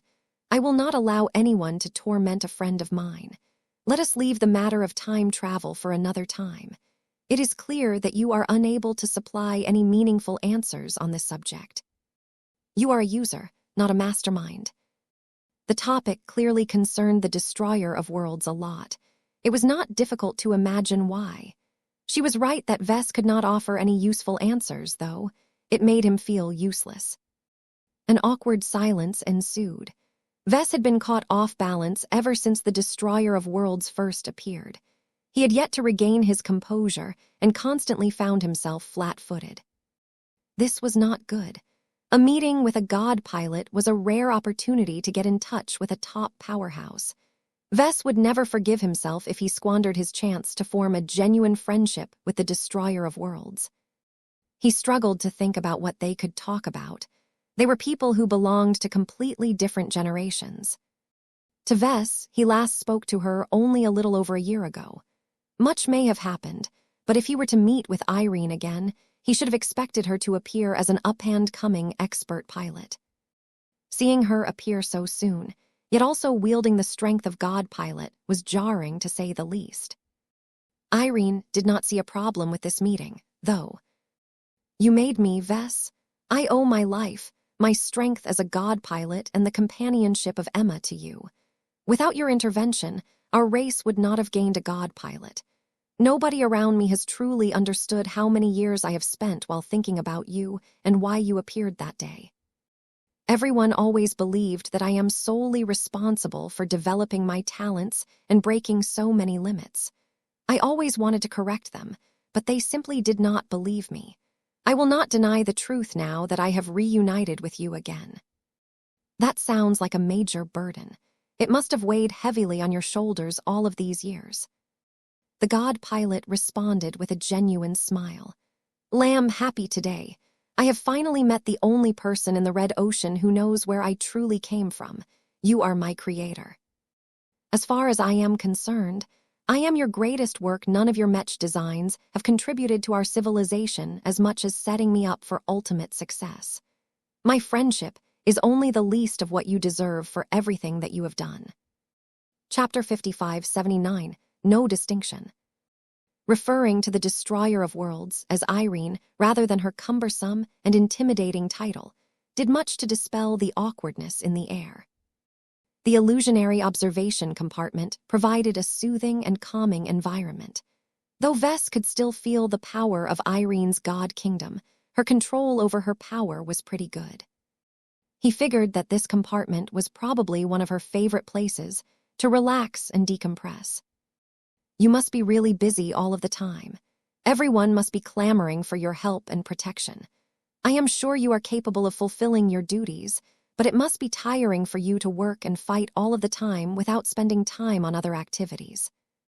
Is it difficult for you to cling to your humanity? This was a rather invasive question, but Irene had done much to convince him that he could treat her as an equal. Even though both of them knew that it was impossible for Vess to speak with her on the same level, he had improved considerably compared to how he was before. Irene continued to sit beside the window and stared out into the distant view of the Red Ocean from above. The galaxy appeared small and unthreatening from this distance. Its red nebulas and its many twinkling stars made it look picturesque. It was only when people actually resided among these stars that they experienced the many dangers of living in this divided and contentious dwarf galaxy. I am not able to give you a straightforward answer, Irene replied in a softer and more controlled tone than before. No one aside from my fellow God pilots understands what we have become. On one hand, we are more human than ever, far surpassing those star designers that have turned their knowledge into the core of their existences. I cannot share too much about this, but I consider myself to be more human than ever. My willpower is human from its root. That hasn't changed after I have strengthened and amplified it to an enormous extent. Out of all the humans that have reached this stage, I believe that God pilots have become the most ideal form of human. That meant that Irene considered star designers and the true gods of the 5 scrolls compact to be a lot more inhuman. This was a valuable insight. Irene might not be as smart as the star designers, but she possessed her own profound perspectives on various subjects.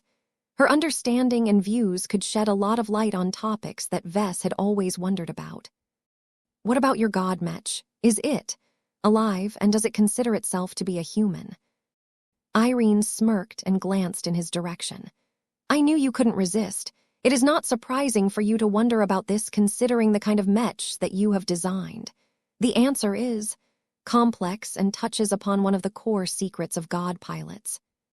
All I can say is that every god Mech initially starts as a collaborative work between 5 top Mech designers, who are usually star designers.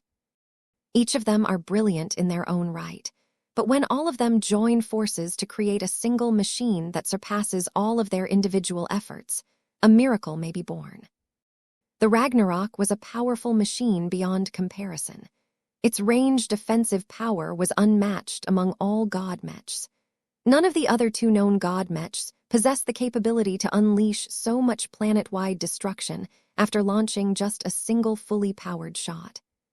So every god Mech has developed an independent life, because that is part of the characteristics of a grand work, Vess guessed. You can understand it as such. It varies from Mech or Mech. I have seen many ace Mechs that have possessed a stronger spark of life, but never really amounted to anything more because their ace pilots are unable to make the jump.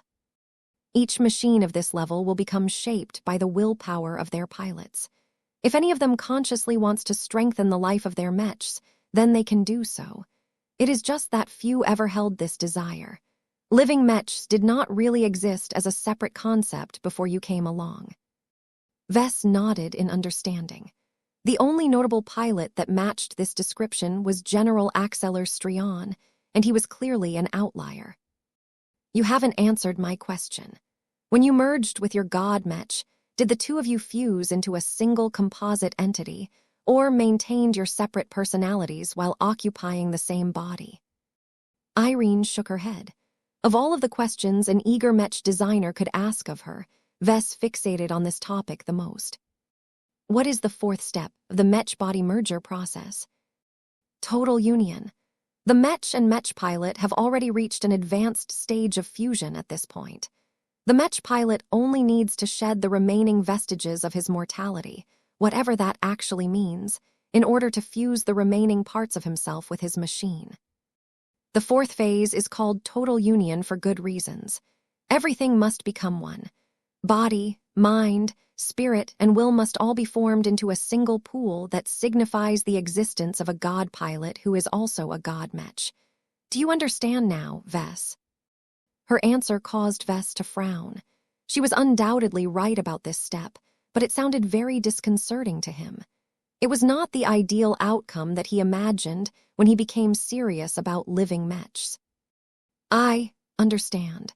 If I am getting this right, the line that separates you from the Ragnarok has disappeared entirely. It is not possible anymore to distinguish where the pilot ends and the Mech begins. It is meaningless to make this distinction, as the pilot is also the Mech and vice versa. Correct. Irene nodded in satisfaction. If you think about it, you are not just addressing myself as a god pilot, but also the Ragnarok as a god Mech. I am both a human and a machine at the same time. I have become so much more than the sum of those 2 parts. I truly cannot describe to you how much different I have become, because only my fellow god pilots are able to experience this special state of life. What life the Ragnarok used to possess has become a part of me. Neither of us consider this to be bad. The Ragnarok did not lose its personality, and I have not lost my humanity. Both of them continue to live on inside my very being. It is just that my personality as a human is stronger, so that has remained the most noticeable to the outside cosmos. This had major implications for the future of his living mechs. For example, if General Axeler Strion was able to fulfill his greatest ambition and trigger his ultimate advancement, he would completely absorb the Ouroboros and everything that made it alive. While the fusion granted the resulting amalgamation between the two a titanic power boost, both of them had lost the ability to maintain their own separate existences. Separation was both unthinkable and impossible. In this regard, a living mech had to be willing to make a sacrifice and allow itself to permanently lose the ability to live a separate existence from its mech pilot. This was a heavy price for certain living mechs, as well as mech pilots. Vess was not unfamiliar with these permanent bonds. The Carmine system actually shared a few common traits with the mech-body merger process, but the permanent bond fell short of fusing the two parties together. The answers provided by Irene gave Vess a more specific direction for improvement. For example, he could purposefully develop upgrades to the Carmine system that sought to merge the personalities of the mech and mech pilots a lot sooner. This would allow a living mech to experience what it was like to be a human. It would also enable the mech pilot to gain a much more comprehensive understanding of his mech. Of course, now was not the time to delve too deeply in these kinds of ideas. Do you think that living mech will bestow any advantages to ace pilots looking to advance to the next rank? I cannot say. Irene shrugged her shoulders in a very human fashion. I have never piloted one of your living mechs, so I do not exactly know what will happen if they fuse with their pilots and turn into god mechs. Wait, Vess suddenly paused.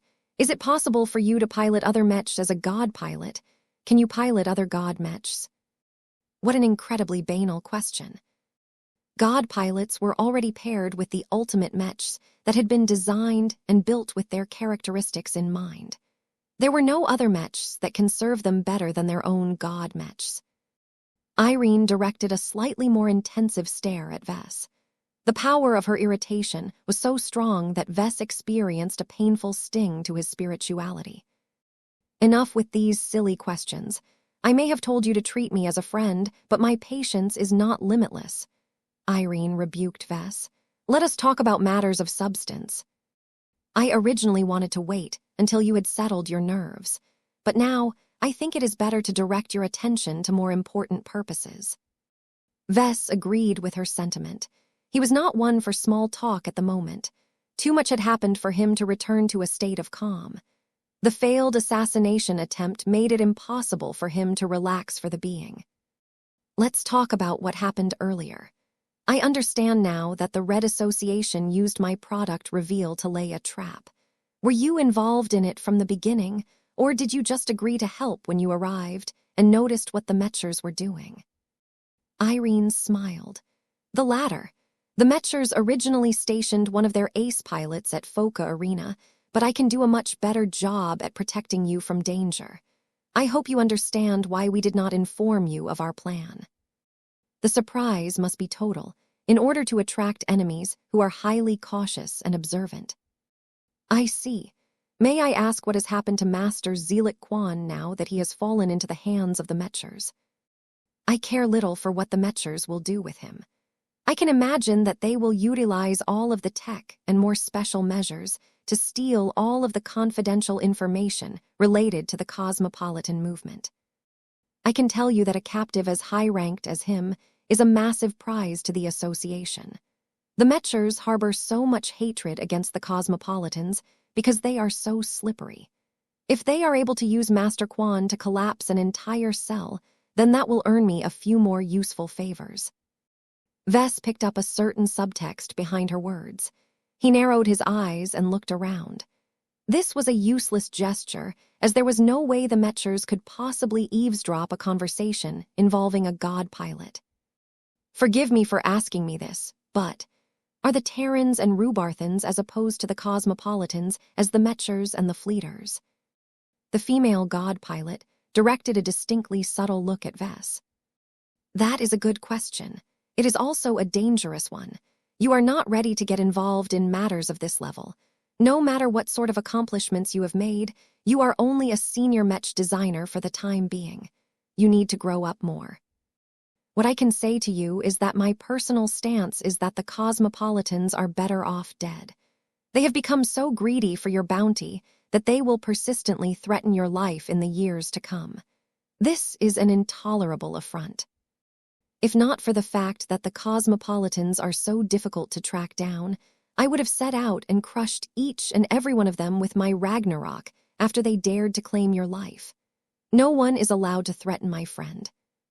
Chapter 55, 80 Divergent Paths. Vess did not feel so good at the moment. Though Irene had not given him a clear answer, he was smart enough to read between the lines. He essentially received confirmation that the Terrans and the Rubarthans definitely provided support to the Cosmopolitan movement. They may have cooperated with each other in secret as well. It made a lot of sense. The current hegemons of humanity was the Mechers and the Fleeters. Since the age of Mechs, the Big Two stripped the Greater Terran United Confederation and the new Rubarth Empire of much of their military power and sovereignty. How could the first-rate superstates possibly bear the indignity of being reduced to this point? The enemy of my enemy is my friend. With this universal adage in mind, the first-rate superstates and the cosmopolitan movement had many reasons to cooperate with each other. None of them were strong enough to threaten the dominance of the Big Two in isolation, but together they might be able to make a more substantial difference. Perhaps the covert support of the Terrans and the Rubarthans was one of the principal reasons why the cosmopolitan movement had never been eradicated during the Age of Mechs. The cosmopolitans remained so strong and numerous that they indirectly triggered the Great Severing. Vess wondered what the Terran and Rubarthan leaders thought about that outcome. Did they agree with this initiative, or did the cosmopolitans take them all by surprise, and not in a good way?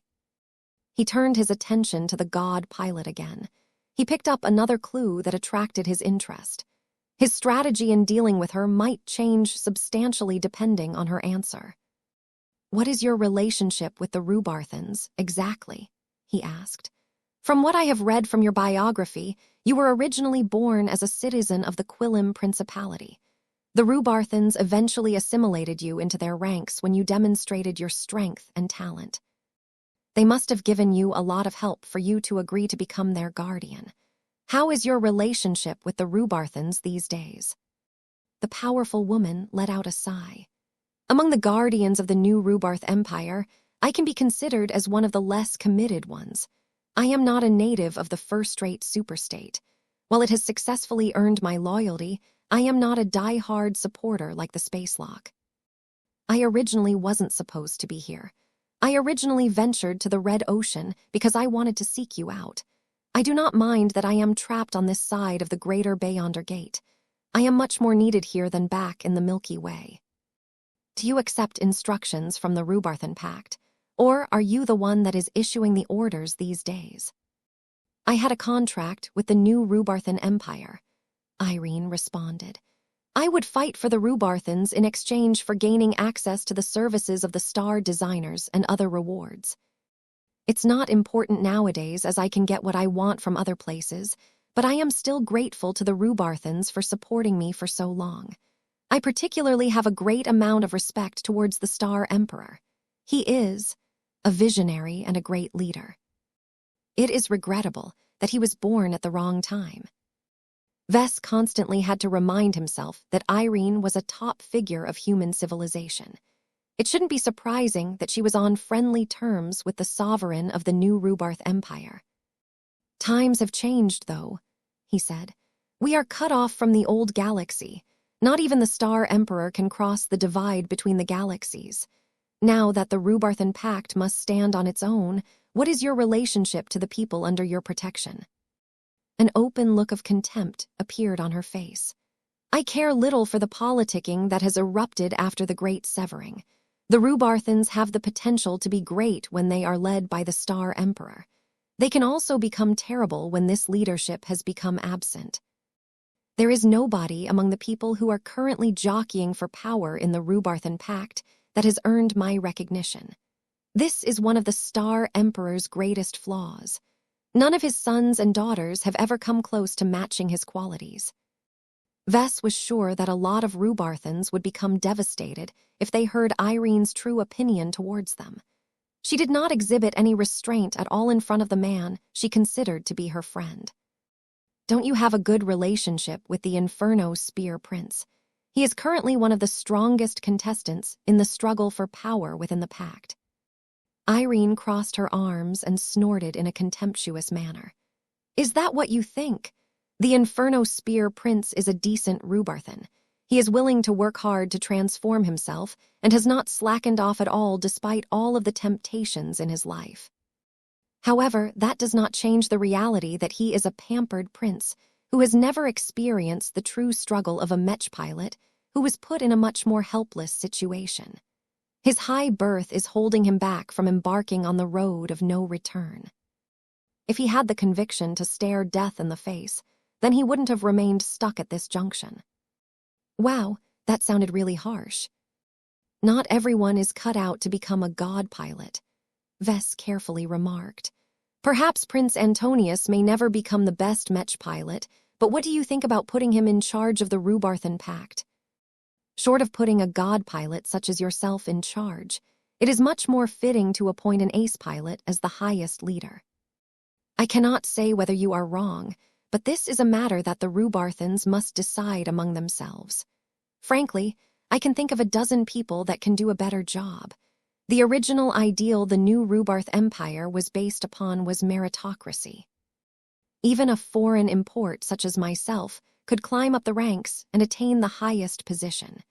Years of handing over more power and responsibilities to the princes has eroded that principle. Too many Rhubarthans blindly accept the premise that they no longer have the right to be in charge of anything important enough. That caused Vess to raise his eyebrow. You sound like you want to do away with giving special treatment to the Rhubarthan princes. What I want and what will happen are rarely identical, Vess. You should know that as well. I may hold a great amount of sway over the Rhubarthan Pact, but the Spacelock's voice is even greater among his people. Besides, the Rhubarthans have become so dependent on the Rhubarthan imperial household that they cannot adapt to a state where they are absent. I am not enthusiastic about Antonio, but I think that he is the best out of a range of bad choices. I have agreed to demonstrate my support to him when he needs it. I do not dislike the smokestack prince per se, but I have even less confidence in his ability to protect the lives of ordinary Rhubarthans. He agreed with that sentiment as well. Vess fell silent as he thought about Irene's changing relationship with the Rhubarthans. He even began to sense an incredibly profitable opening. It sounds like you are not as attached to the Rhubarthans as before.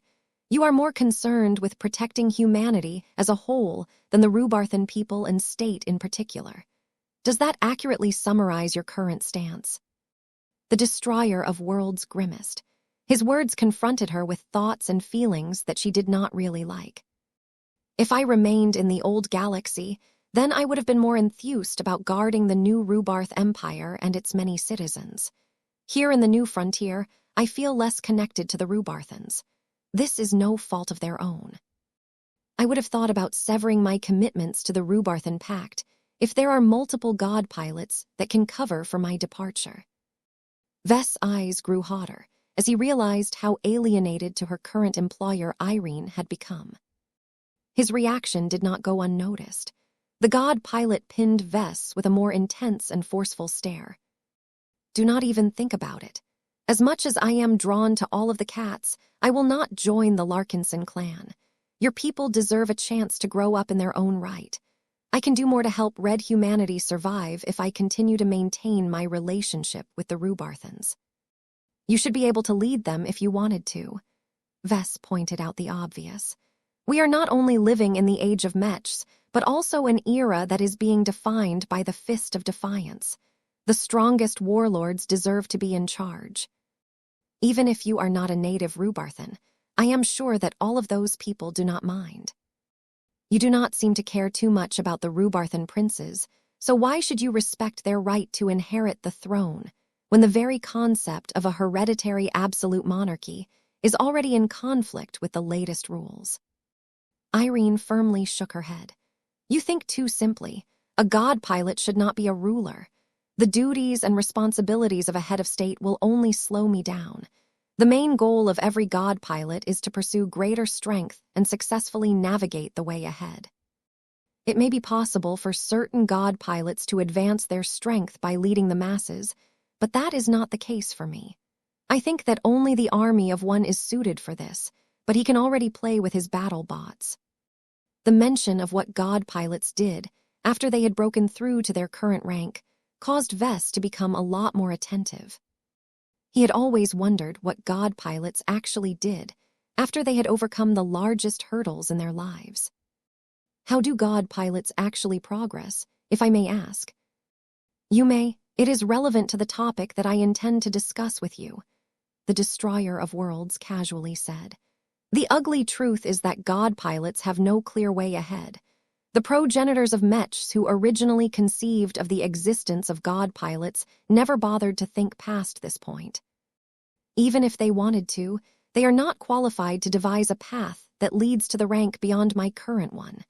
Every god pilot must figure out their way forward on their own. I have spoken to many of my peers about this, and each of them share the same struggle. This was bad news, as the enemies of red humanity had lots of powerhouses in their ranks. The native alien of the Red Ocean still had scores of ancient phase whales, while the mysterious aliens of Messier 87 were bound to be more dangerous. The greater the progress of red humanity's god pilots, the greater their ability to defend the red humanity against all of these powerful enemies. Are all of you working separately? Or are you taking the initiative to pool your efforts together and figure out a common solution? It is not possible for us to cooperate on this matter. Irene shook her head. God pilots are different from lower-ranking Mech pilots. From the moment we have completely merged with our god Mechs, we have become unique existences that bear no equal. I may share many traits in common with other god pilots, but our differences are just as large. No single method or approach can satisfy all of our needs. We have already separated from each other. Our only choice is to continue to go down these roads and hope they do not lead to dead ends. That sounded extremely precarious to Vess. There was a massive difference between the existing Mech pilot trajectory that had existed for centuries and the complete absence of guidance that came afterwards. I see. If I may ask, how did you decide to develop your power after you have broken through to your current rank? Vess grew incredibly curious on what the Destroyer of Worlds had devised to attain greater power in her post-divinity stage. Chapter 55-81, Separated by Time. The atmosphere in the illusionary starship compartment started to become a little more serious. Even Lucky and Emma no longer made as many noises as before. The larger and much more powerful spiritual cat pressed onto Lucky and kept him in her grasp, as if the gem cat was just a kitten. Meow. Mew. Vess continued to gaze at the human manifestation of the Destroyer of Worlds in a speculative and evaluating gaze. This was the first time he had come face to face with a god pilot. One of his purposes as a Mech designer was to help the users of his products reach the same height one day. The more he understood how god pilots worked, the better he could design his products to facilitate their ascension to the ultimate rank. Yet, the rank of god pilot was clearly not the limit of this profession. Even if the road ahead was shrouded in fog, the Destroyer of Worlds and all of her peers did not want to rest on their laurels. Vess could not imagine what the next rank could possibly look like. Even though divine Irene Mox had suppressed her incredibly powerful presence to a level where she could comfortably speak with others. The destructive potential of her willpower was so great that she could easily wipe out the entire capital city of Bordel Roman III in an instant so long as she released her restraint. It was far too difficult for Vess to assume that Irene still retained large parts of her humanity. So much of her had morphed into extraordinary power that he suspected that she was largely simulating her own emotions. Of course, he kept his ideas to himself. He had no right to judge a god pilot. He did not even understand them all that much. Whatever he and Blinky were able to glimpse was only a fraction of Irene's true majesty. He hadn't even seen any sign of the Ragnarok. Right now, the conversation between Vess and his latest mastery experience host had taken a momentous turn. "Do you see the red ocean over there?" Irene asked as she pointed at the distant view of the dwarf galaxy through the illusionary window. "This is our home now. Red humanity has no way of going home again." The nearest galaxies are Messier 87 and a collection of other dwarf galaxies that have bathed in the supermassive galaxy's light for eons. We are surrounded by enemies who have acclimated to exotic radiation over a much greater period of time. We are incomparably weak compared to all of our new neighbors. Vess grimaced. Everyone smart enough could figure this out as well.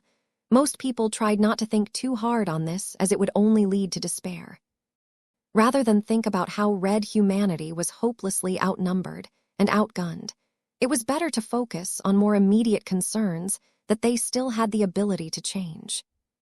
If people wanted to solve all of these crises and ensure their own survival over the long run, they had little choice but to take this step by step.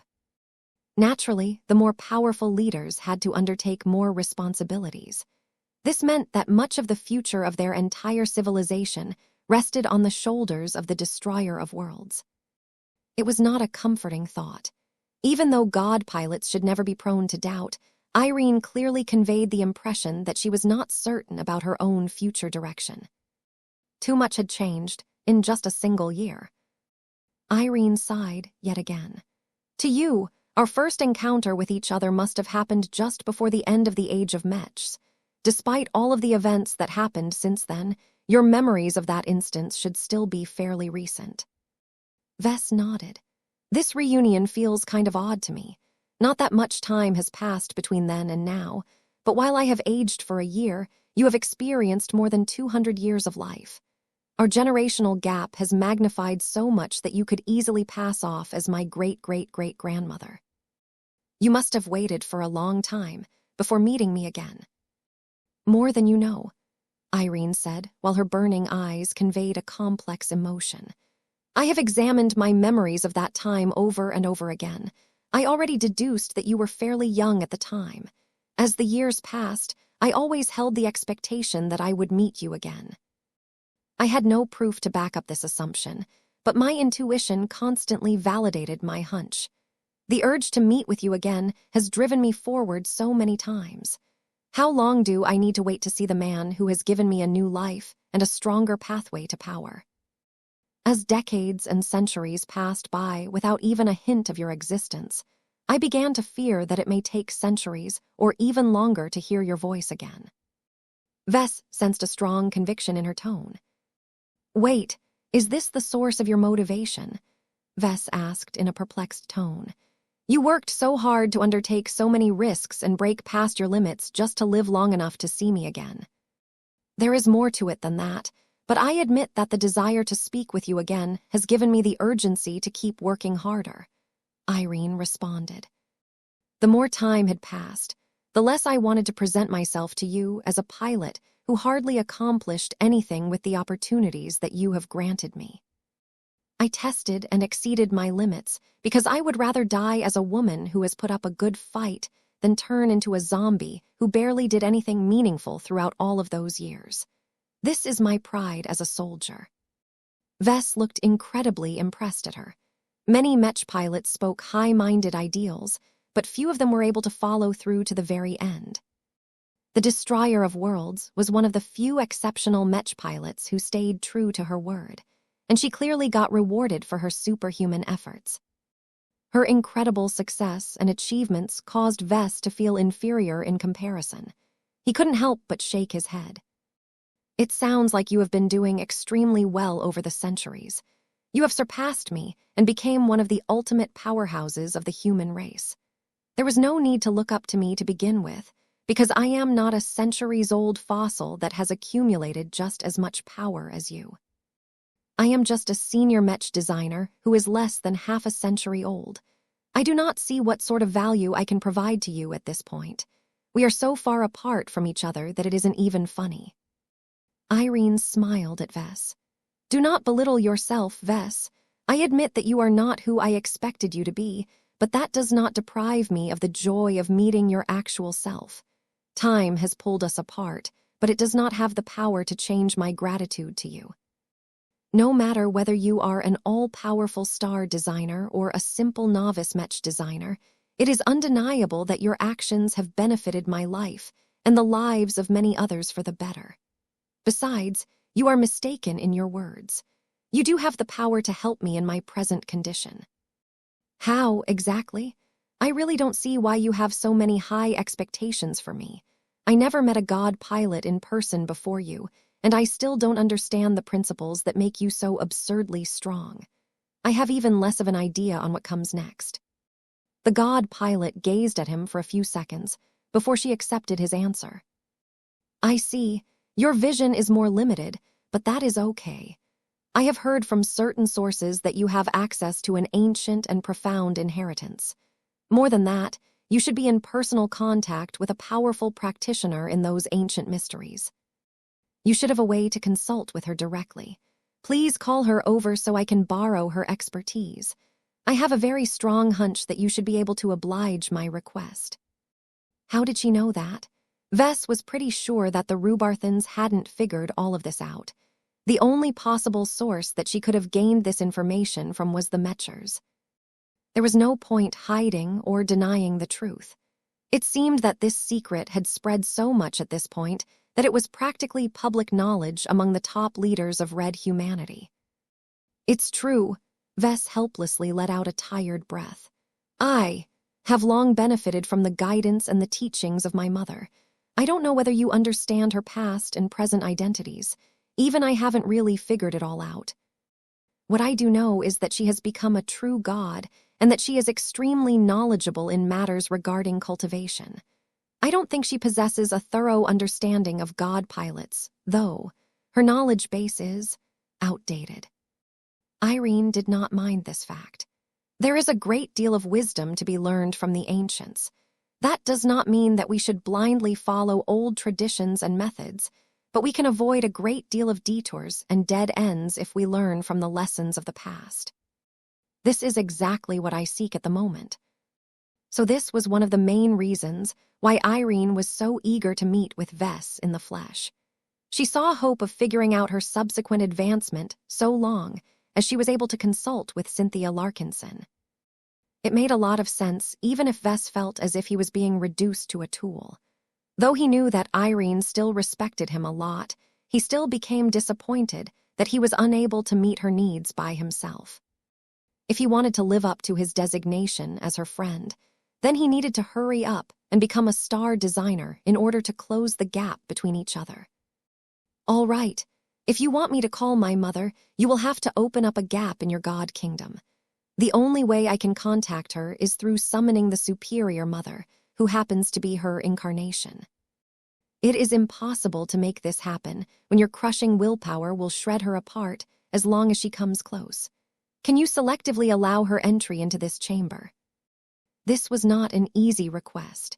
Even though god pilots possessed much greater control and mastery over their own powers, their inherent strength was also vastly greater. The two properties inherently worked against each other, thereby preventing god pilots from exerting too much fine control. God pilots were never meant to be subtle to begin with. The progenitors of Mechs devised them to act as the strongest and most effective counters against true gods and the Kai cultivator variety in particular. This meant that a pure energy-based life form, such as the superior mother, would have to enter the gates of hell just to be able to interact with the likes of the destroyer of worlds. You need to tamper down your power a lot more, Vess advised with clear concern in his expression. Just your voice is strong enough to wipe out her energy manifestation. We need to figure out a way to lower your threat and increase your restraint before a meeting can be arranged. The superior mother won't show up otherwise because of all of the risks. God pilots were never meant to mix with other true gods. The only ones that could truly get along with these absolute warriors were star designers. This may take some time. Chapter 55, 82 Major Cultivation Ranks. It took over half an hour for the Destroyer of Worlds to rein in her overflowing willpower to a degree that was acceptable. Her presence had become a lot less overbearing, but that did not mean she had lost any of her strength. Irene's current state gave Vess the illusion that she had turned herself into a giant bomb. She has compressed nearly all of her destructive potential in a tight shell. Once she detonated her warhead, Vess had no doubt that the explosion would be powerful enough to wipe him out without exception. He even had the faint idea that her destructive power had gained such powerful transcendent characteristics that she may even be able to kill his incarnations. This was an incredibly scary prospect, and one that frightened him to his wits. Even though it sounded too outlandish to be true, Vess did not dare to doubt the warning issued by his intuition. No god pilot should ever be underestimated. Their highly developed willpower possessed the capability to rewrite reality and turn impossibilities into mundane, everyday occurrences. Vess was incredibly lucky that his first encounter with a god pilot was with a friendly one. The Destroyer of Worlds clearly harbored a lot of goodwill towards him. There was little chance that she would employ her formidable power against him, especially now that she needed help. However, it was best if Vess avoided any further contact with god pilots. No matter whether they were friendly, neutral, or hostile, each of them had the potential to render him and his incarnations at their mercy.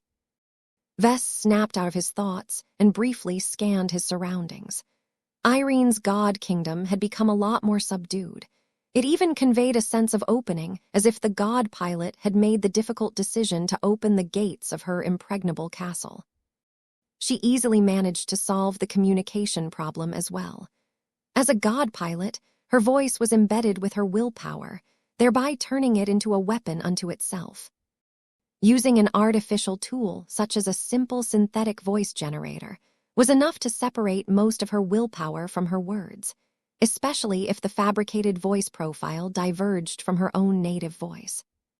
There was still a powerful undercurrent behind her words, but at least they did not hammer Vess' mind as much as before.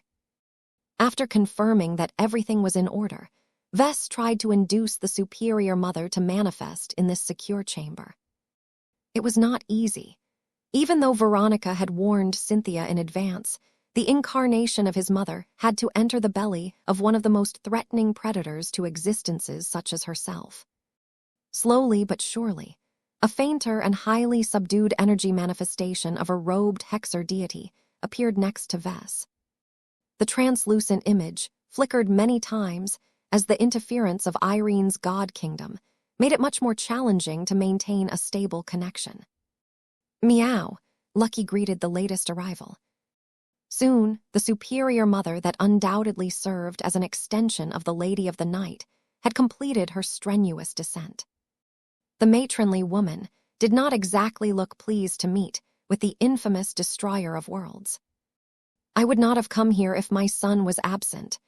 The Superior Mother spoke in a dignified tone that made it clear she did not intend to submit to the god pilot. "Are you truly a friend to him as you have claimed?" Irene stood up and faced the Superior Mother with utmost seriousness. "As long as he has not done anything outrageous enough that violates my bottom line, he can always come to me and count on my protection against any enemy, no matter whether they are humans or aliens.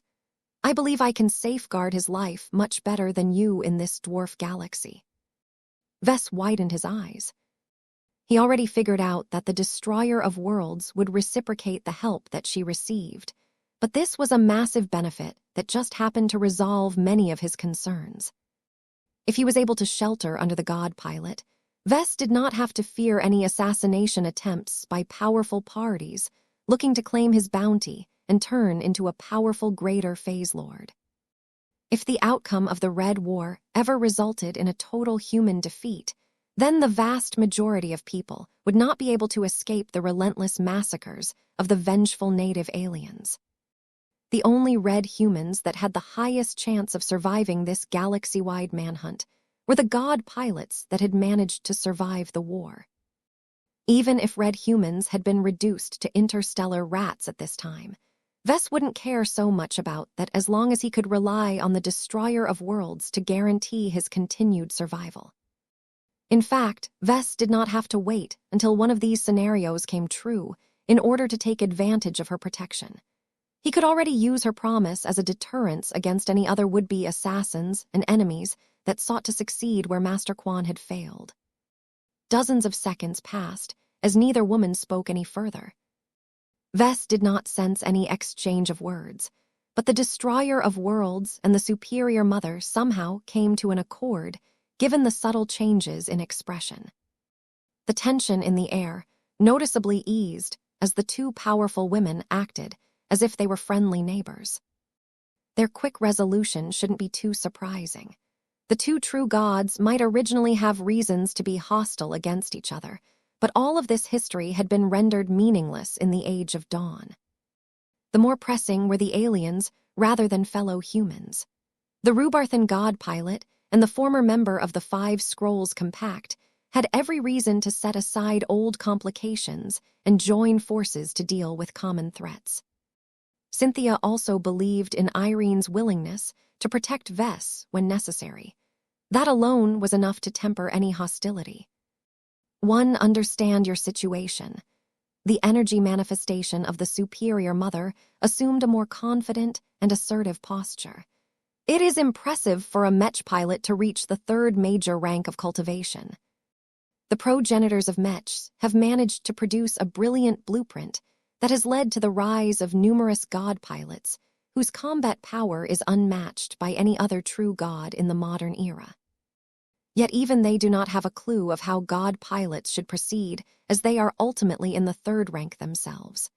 Creating a brand new promotion path that can lead straight to the fourth major rank is not within their realm of competence, as they do not even understand what it means. That did not surprise the destroyer of worlds. She even grew a little more reassured when Cynthia made it clear that she possessed a certain degree of understanding in these high-level secrets. Vess also possessed a bit of understanding of the major cultivation ranks. There were so many different cultivation methods and cultivation approaches that they could lead to many diverse divisions in cultivation stages. That made comparing them to each other difficult, as the second stage of one cultivation method could easily overpower the seventh stage of another cultivation method. However, his mother had already taught him a way to normalize these stages according to their common characteristics. The Zeroth major cultivation rank corresponded to mortals or initiates. They encompassed a wide variety of weaklings such as ordinary people, apprentice Mech designers, and expert candidates. The first major cultivation rank was where people truly got started. Once they surpassed the extraordinary threshold, they became foundation builders who possessed a measure of transcendent power. They could range from journeyman Mech designers, expert pilots, and swordmasters. The second major cultivation rank could be regarded as domain shapers. Any cultivator that reached this height had developed an actual domain that granted them a great deal of control over a concept, rule, or artistic conception. The domain shapers that Vess was familiar with were master Mech designers, ace pilots, and sword saints. The third major cultivation rank was the biggest threshold for almost every cultivator. This was the rank that corresponded to true gods. Not only did people attain godhood in various forms, but also became qualified to access a deeper and more profound level of reality such as faith energy. They encompassed god pilots, star designers, and the mythical sword gods, but also many other strange and powerful transcendents. What took Vess aback was that Irene and his mother not only talked about the third major rank in a casual manner, but also addressed the fourth major rank that he had not even heard about before. It was understandable that his mother never mentioned it to him. Vess was just a senior Mech designer at the moment, which classified him as a measly advanced first-rank cultivator. He was still 2 major ranks away from needing to think about promoting to the 4th major rank. Even though Vess knew that he was not even close to qualified to join this discussion, he couldn't hold back his curiosity. He wanted to learn more about all of this exciting stuff. "Can you tell me about the 4th major cultivation rank? Please tell me what you know. Maybe I can help."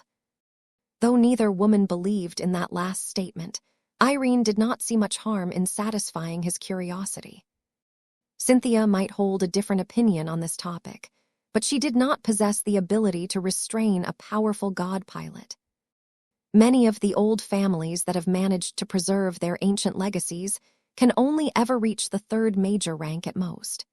The only references of the 4th rank that the Rubarthans are able to find are passing but highly fearful mentions in diaries, records, and so on. I believe the Red Association most certainly has access to more detailed documentation, but I cannot access them unless I agree to concessions that are unacceptable. That sounded typical of the Mechers. They already had 5 god pilots under their banner and relied on them to restrain the other 3 god pilots. The Red Association would not be able to maintain its position of dominance over the first-rate colonial superstates if their god pilots started to fall behind in cultivation. Fortunately, Cynthia knew more about this mythical 4th rank. True gods are cultivators who have attained godhood or acquired godlike powers that are based on their domains. What comes next is difficult to describe, as different records from different eras each espouse drastically different interpretations on how to define the 4th rank. One of the most common conditions that should be met is to develop your domain much further. One description claims that a true god must attain total supremacy over a domain in the entire universe in the present time. Every other true god who has developed similar domains must either be killed or subjugated. This is relatively easier to accomplish if your domain is based on an obscure or specific concept, but if you are hoping to gain dominion over a primal force such as destruction, then you will be locked in an endless struggle. Only those who have defeated all of their challengers have the capital to ascend to the 4th major cultivation rank. Exactly. Chapter 50, 583, Struggles in Cultivation. Vest's mind was almost blown. He already expected the 4th major cultivation rank to be qualitatively better and stronger than the previous rank in every way, but his mother's description easily exceeded his imagination. The keyword that defined this exceedingly powerful rank was dominion. It was not enough for true gods to master their own domains. They had to develop their respective strengths while actively competing against other like-minded transcendents. Unless they killed or subjugated any rivals and enemies that sought to advance along a similar trajectory, these true gods would never be able to expand their power and longevity beyond a certain limit. From what little descriptions Vess had gained from the 2 women, the gap between true gods and god kings was so immense that the latter could easily kill the former with just a single metaphorical slap. Of course, Vess did not rule out the possibility that this was an exaggerated claim. If god kings were so powerful, then why hadn't they already conquered the entire cosmos? They had to possess limits. Vess should not get overwhelmed by their intimidating titles and mistake them as actual gods or whatever. The 4th major cultivation rank was just a lot more powerful than the preceding one. That was it. There was no need for him to ascribe any other special meaning to this classification. Vess managed to calm down a bit after he had sorted out his chaotic thoughts. Have the god pilots of the Red Association devised their own blueprints to the 4th major cultivation rank? They certainly have more clues than your friend over here, the superior mother said in a deceptively mild tone. Just look at the first flame. Being able to incarnate into a phoenix signifies that he has made significant attainments in his unique practice method. It remains to be seen whether his approach will lead to the best outcome. Transforming into a phoenix will cause the Mech and Mech pilot to lose definition and disappear. Even if it is weaker and more deficient, Irene explained with clear respect and admiration in her synthetic voice. The limitless potential of a god pilot will not help our civilization if it takes hundreds or thousands of years for one to evolve into a god king pilot. Was that what god pilots called the 4th major rank of their progression trajectory? It sounded a bit lame to Vess, but he was not the one in charge of this matter. From what he could gather from their talk, neither of them possessed a good impression of a phoenix. Such a mythical creature most certainly possessed a lot of power, depending on how the first flame interpreted it.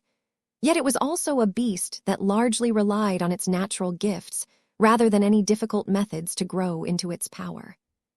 The most critical question was whether the first flame would lose his god kingdom and his god Mech in the process of transforming into a phoenix. If this was the case, then the man undeniably paid a huge price to reach the fourth major cultivation rank. Vess gained a lot more respect towards the first flame for this reason. The man was more willing to sacrifice his future potential in order to better protect the people that relied on his protection. "Can I ask another question?" Vess interrupted yet again. "Earlier, you described how true gods must defeat all of the competitors that are trying to attain absolute dominion over their own concepts or rules. How can they possibly beat each other when they are spread across the entire cosmos? We are talking about a sphere that is as large as 2 billion light years. I find it inconceivable that any cultivator or civilization has the ability to traverse so much distance within a reasonable time frame." The superior mother crossed her arms. "What I have described is an oversimplification. Distance is meaningless in this competition. True gods must struggle against each other in a different layer of reality." "I see. Doesn't this mean that older true gods that already enjoy a head start have already claimed all of the good stuff?" "Yes, but not entirely, my son. The greater concepts and laws are largely occupied by ancient god kings that live to this day, but there are still numerous ones that are still available. The difficulty of claiming them is so difficult that none of the true gods that have emerged in the past has conquered them. There is still a possibility that younger true gods with stronger foundations can succeed where their predecessors have failed." That sounded rather dubious to Vess. If these ultra-powerful concepts and rules remained untouched for so long, then there had to be more behind their unattainable conditions. Does that mean that true gods virtually have no chance to become god kings based on powerful concepts? The superior mother did not dare to gaze too deeply in the direction of Irene, but she still managed to pick up enough clues by simply entering a powerful god kingdom. "I can already tell you with certainty that there is already a god king who holds dominion over the greater concept of destruction. Your current attempts are currently too weak to be of concern, but that will change the longer you persist. Once you come close enough, you will not only provoke this god king, but also present yourself as an offering. Your entire accumulation will turn into the god king's sustenance." Cynthia's revelation devastated Irene. The surrounding god kingdom briefly grew unstable before the powerhouse managed to rein in her emotions. "Once I fattened myself up, I would have unknowingly turned myself into a meal." Vess' blood almost froze when he heard these possibilities. Cultivation turned out to be a lot crueler at this stage. Even the most peaceful true gods might not be able to escape danger due to the prevalence of competition. "Reaching the fourth major cultivation rank is not as dangerous as you think," Cynthia spoke. "The greater concepts are taboo, but there are an endless amount of lesser and more specific concepts that are not contested at all. As long as you become a god king based on a non-universal concept, such as red humanity or living mechs, I doubt that you will encounter a single challenger." That provided a lot of relief to Vess. Even if it would take centuries before he should ever consider this problem, he felt a lot more reassured that his way forward was not as impassable as he initially thought. Irene was not as content with this alternative. "That is not necessarily the case," the superior mother smirked. "Your understanding of the fourth major cultivation rank is too simple. In my understanding, it should be possible for you to become a lesser god king of explosive shells. From there, you should continue to leverage your superior foundation and cultivation approach to develop your strength further. Once you are ready, you can issue a challenge against the current greater god king of destruction." The latter may be older and much more familiar with the power of destruction than you, but such an ancient practitioner must certainly be a Kai cultivator or similar in origin. That caused Irene to look a lot more hopeful than before. If Cynthia was right about this, then she had just described a relatively simple and realistic strategy for Irene to become one of the most powerful god kings in the universe. Of course, just saying all of this was easy. Making it happen was countless times harder. The Destroyer of Worlds needed to work much harder than she did before, and squeeze her potential to the limit, and beyond to successfully promote to the 4th major rank. Then, she needed to spend a lot of time to develop her strength further in order to catch up with an ancient powerhouse. This was too much to the likes of Vess. His greatest concern at his moment was reaching the 2nd major rank. Stuff like this was so far away from him that he thought about retreating. Still, Vess couldn't resist the curse of knowledge. Even if he knew that learning about all of this would change his cognition forever, he simply had to know what came next. That is why it is important for you to retain and leverage the vastly superior foundation of a god pilot and a god mech. Cynthia responded. You are made to defeat Kai cultivators. Your cultivation profession has perfectly maximized the potential of both willpower and artifacts. This is your greatest advantage and can serve as the basis to your continued ascension. The cultivation hierarchy is not static. True gods who have practiced newer and more developed cultivation methods are constantly challenging their predecessors. Only the strongest and fittest deserve to survive. It was clear that Cynthia thought very highly of god pilots such as the Destroyer of Worlds. Perhaps they did have the capital to challenge the existing god kings, though it would take a lot of time before they could get to this point. Irene clearly understood this as well. She set this matter aside and raised a more immediate subject. I do not have access to a viable blueprint that allows me to advance to the hypothetical rank of god king pilot. I would like to request your input. This was a heavy request, and almost no human alive possessed the qualifications to fulfill it. Neither the Rubarthans nor even the Mechers knew for sure how god pilots should proceed. Yet somehow his mother was different. Vess found it difficult to imagine that she possessed a more comprehensive understanding of the cultivation of true gods, but evidently she was much more knowledgeable than he thought. I cannot give you any guarantees that will work, but I can give you suggestions. Cynthia spoke after a short pause. Every approach that you can choose from will entail sacrifice. You must make your choices carefully. For example, if you choose to absorb faith, your strength will grow by leaps and bounds, but you will no longer be able to exert as much control over your evolution. If you wish to preserve the relevance of your god mech, then you must cooperate with a star designer and constantly upgrade it to keep up with your own progress in order to maintain a balance. If that is not possible, then you should work towards phasing out your god mech or changing its fundamental nature. Irene frowned when she heard all of that. Greater strength entailed greater sacrifices. If she wanted to become the most powerful human god king in the future, then she would have to endure many more struggles. No matter what, she would never compromise on a vital matter.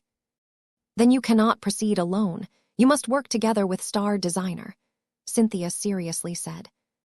Chapter 55, 84, The Difference a Companion's Spirit Can Make. Vess watched and listened with great interest as the Superior Mother and the Destroyer of Worlds spoke about how to become a so-called God King. His perspective and understanding of what true gods needed to do in order to march towards the 4th major cultivation rank broadened with each passing minute. Neither of the two older women held back any details from Vess as far as he was aware of. They openly explored Irene's cultivation and mentioned details that exposed her weak points and made her more vulnerable in battle if they leaked out in public. Yet despite all of these concerns, the Rubarthan god pilot extended her full trust to Vess and his mother. It did not matter if they did not belong to the same camp. The Destroyer of Worlds regarded the Larkinsons as her friends and believed in their goodwill. Vess felt honored by her willingness to extend so much trust to him and his mother. He doubted that anyone else in her life had received comparable treatment. God pilots were not immune to criticism. They had become so powerful that each of their actions conveyed a lot of political significance. The big players carefully tracked each of their moves and constantly saw fault in any decision that did not fall in line with their core duties of fighting the enemies of the human race. The Mechers must be incredibly concerned about why the destroyer of worlds eagerly wanted to meet with Vess. It was unfortunate for them that Irene's God Kingdom could easily defeat all of their attempts at eavesdropping on the conversation. It must frustrate them a lot to have no clues why such a powerful God pilot spontaneously met with a senior Mech designer. "You have chosen wisely," the Superior Mother said as her elegant, translucent body floated around the illusionary starship chamber. "The essence of a God pilot is already made clear by its label. The foundation of your strength is based around combining godhood with Mech piloting. Deviating from this fundamental pattern, by reducing the importance of your god, will simplify your progression to the 4th major cultivation rank, but it will damage your foundation forever. I do not look down on those that have decided to transition into a different kind of god for expedient reasons, but it would be an enormous waste if you followed suit." Irene wordlessly nodded. The First Flame and maybe other god pilots had already shown a willingness to put less emphasis on their god mechs going forward. Whether it was because they truly sought to change into a different sort of divine entity or simply wanted to accelerate their progression at all cost, nobody could tell. However, their valiant sacrifices relieved a lot of pressure for other god pilots, such as Irene, who still possessed the desire to keep her god mech relevant going forward. A god pilot who has developed a strong domain based on the power of destruction. Finally, I am also Emma, a companion spirit that has become an E-energy true god in her own right. These are the 3 components that make up my core existence. I will not accept anything that will cause 1 or 2 of them to fall behind. All 3 must advance in unison in order to maintain my absolute strength relative to other true gods. Most god pilots only comprised of 2 equal components. Irene was a clear outlier among the 2 or so other known god pilots. Vess wondered increasingly whether his decision to grant her a companion spirit had played a key role in her successful advancement to the 3rd major cultivation rank. He turned his head and carefully studied Emma. Though he did not dare to open up all of his spiritual senses for fear of getting blinded and injured by a god pilot's overwhelming power, he carefully studied the powerful spiritual entity that had taken the guise of a living explosion that just happened to match the contours of a feline. Though Vess' examination was anything but thorough, he did not sense any potent willpower in her form. He knew that Irene was able to infuse Emma with a lot of willpower in order to amplify the explosive potential of her attacks. But when the companion spirit was at rest, she came across as a pure, true God-level spiritual entity. Vess switched his gaze between Irene and Emma multiple times. He immediately speculated that the relationship between the 2 had turned into the inverse of the relationship between Caddies and Sharpie. Irene was the willpower cultivator in her pairing, while Sharpie was the one that carried Keddy's extraordinary willpower. It was fascinating that both of them had opted for different approaches. Neither of them had that much of a choice, as their initial professions already defined the roles of their companion spirits. Vess rubbed his hairless chin in thought as he wondered about the implications of these contrasting approaches. "What is it, Vess?" the Superior Mother asked when she noticed his odd behavior. "I have a question, Irene. When you went through the Mech-body merger process, did the existence of Emma increase your chances of making it through the end?" The Destroyer of Worlds remained silent for a few seconds before she nodded. None of my Rubarthan peers could give me any reliable guidance on this matter. I had to initiate the Mech-body merger process without knowing how my companion spirit affected the process. Both Vess and the Superior Mother listened with great interest at her retelling. The original plan called for waiting at least a decade before starting the process, but I chose to start early because I was impatient and because I had a feeling that waiting longer would not make that much of a difference. Were you right? Vess' eyes lit up. So your companion spirit did play an integral part in your advancement process.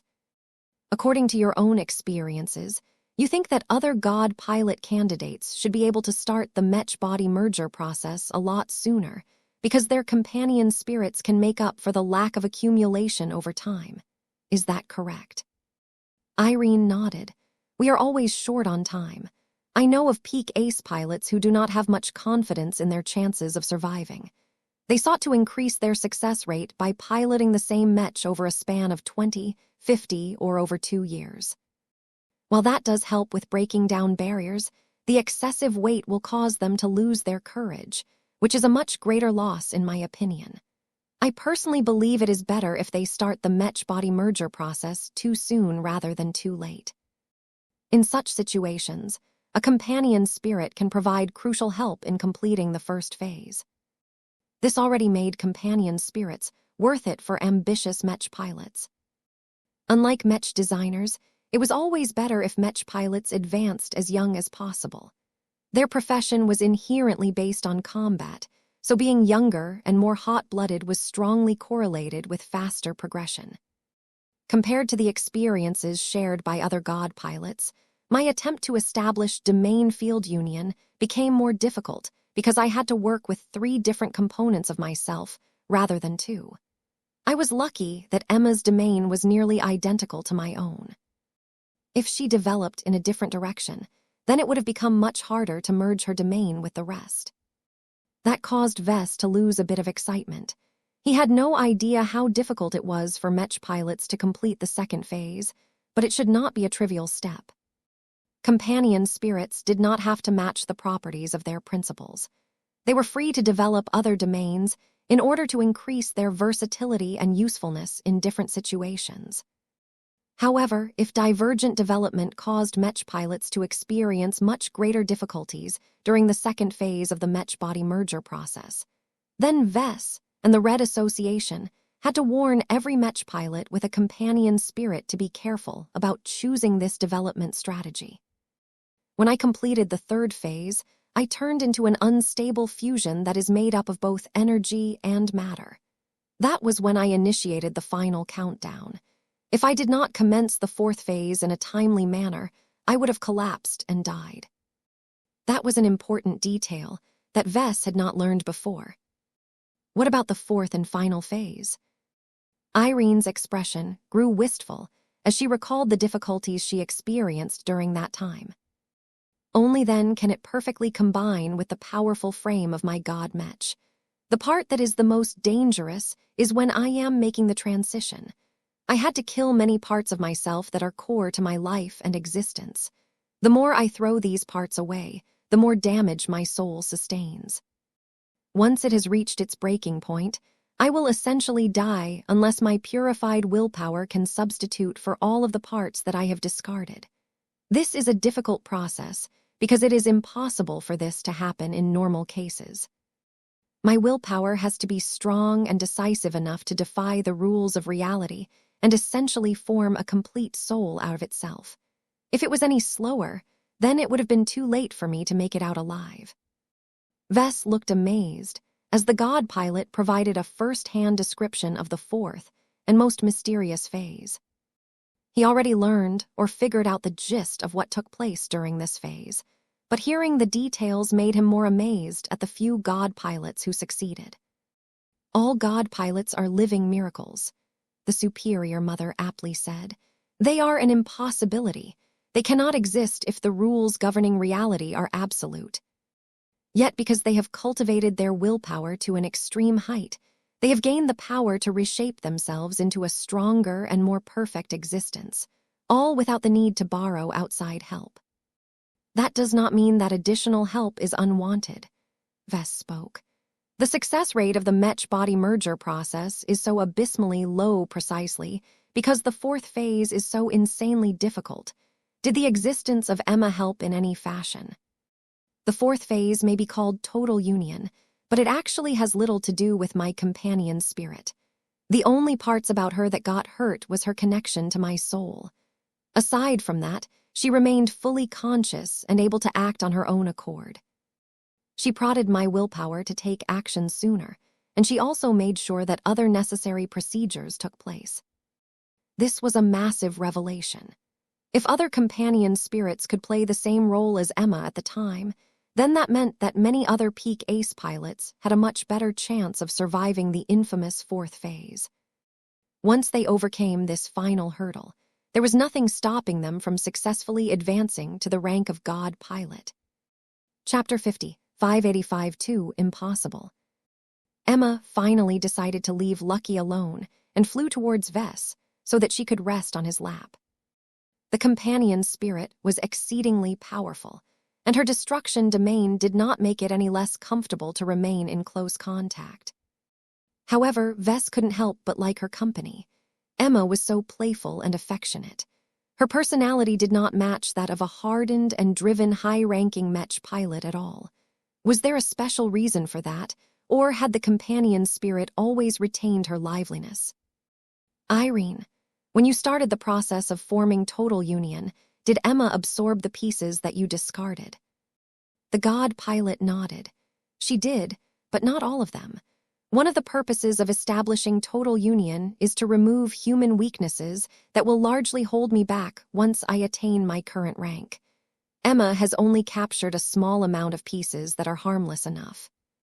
Vess suspected that this had made a massive difference in making her more human and personable compared to other God pilots. Ace pilots were pretty bad.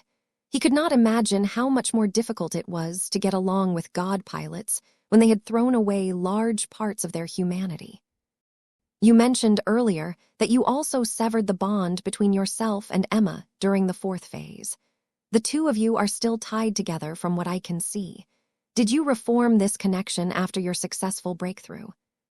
That was not what I wanted, so I chose to take her back without question. That sounded as if a God pilot could choose to turn a companion spirit into an internal or external incarnation. Both types of incarnations had their pros and cons, just like how Blinky and Vulcan fulfilled completely different purposes for Vess. However, it was most advantageous for God pilots to retain their close connections to their companion spirits. The latter would be able to cooperate and synergize well with the former in battle. Letting companion spirits go their own separate ways would weaken the God pilots. However, the separation also allowed these liberated energy-based true gods to develop as more rounded and versatile post-divinity Kai cultivators. This was useful if the God pilots thought they could make a better contribution to humanity by offering true God-level services that were not directly related to combat. However, there was no question that red humanity needed greater combat power. Retaining close connections to companion spirits was clearly the superior choice in the current circumstances. Vess lightly stroked Emma's back, while he thought about how all of this crucial information would affect his future plans. As long as the current generation of expert pilots grow up, they can successfully advance to the third major rank at significantly greater quantities than before, he speculated. Together with the advantages of E-energy radiation, the future of red humanity will become much more secure. In the old galaxy, this will take at least a century. In the new frontier, the younger generations of Mech pilots may be able to complete this lengthy process in half of the time so long as they engage in frequent combat against the aliens. But both Vess and the Superior Mother looked increasingly more concerned. How much time do we have, exactly? Vess asked while he started to hug Emma. The Destroyer of Worlds adopted a troubled expression as she looked at the window that gave her a view of the red ocean dwarf galaxy. I think you are smart enough to infer parts of the truth by analyzing my words and behavior. Though Vess grew disappointed that she declined to give him a straight answer, her response was already a giant tell in itself. His mind had constantly been spinning ever since they started to talk. So far, Vess knew that the Destroyer of Worlds and every other Tier 1 galactic citizen mainly held a lot of concerns towards Messier 87. It was too big, too powerful, and far too populated with powerful life forms. Ever since Irene and Cynthia started to talk with each other, the former's primary concern was to receive guidance on how to become a powerful god king as quickly as possible. This meant that the destroyer of worlds, along with every other god pilot, was under great pressure to increase their strength to confront a threat that might arrive within the next half-century. That was a remarkably short time frame. It was long enough to allow many expert pilots to mature into powerful ace pilots, especially if they had access to general cultivation elixirs, but it was still far too soon for them to think about advancing to the rank of god pilot. This was a highly unfavorable circumstance, as it was already too late to bestow companion spirits to all of the current ace pilots in the present day. Many powerful and talented ace pilots, such as Saintess Ulrika Vraken, evolved so much and became so strong that their spiritualities had become incredibly tough and resistant to changes and external influences. Perhaps Vess and Blinky might be able to conduct spiritual operations on them if they reached the second major cultivation rank, but this was not a certainty. It would take precious time for him to advance to Master Mech Designer anyway, so a lot of ace pilots that reached their peak in the coming few decades would have to overcome the enormous divide without the life-saving benefits provided by companion spirits. All of this meant that the quantity of god pilots was unlikely to increase quickly in the short and medium term. If the unnamed but extremely powerful threat from Messier 87 reached the Red Ocean during this period, then it would be up to the 8 existing god pilots to shoulder the heaviest burden of repelling the strongest of alien invaders. This was an impossible task if the leading alien powerhouse happened to be a god king or was subordinate to one back in Messier 87. Though Vess was not entirely certain about these guesses, they made the most sense. All that mattered was that Irene urgently needed to gain the strength of a god king in order to repel the powerful alien enemies that would eventually pose an existential threat to red humanity. A heavy weight pressed onto Vess, and it wasn't entirely the fault of Emma. The leadership of red humanity refrained from issuing any public announcements regarding this looming threat for good reasons. People would just panic and make all kinds of irrational decisions for no good reasons. As his blood started to pump faster through his body, Vess became prone to the same effects. The curse of knowledge had struck again.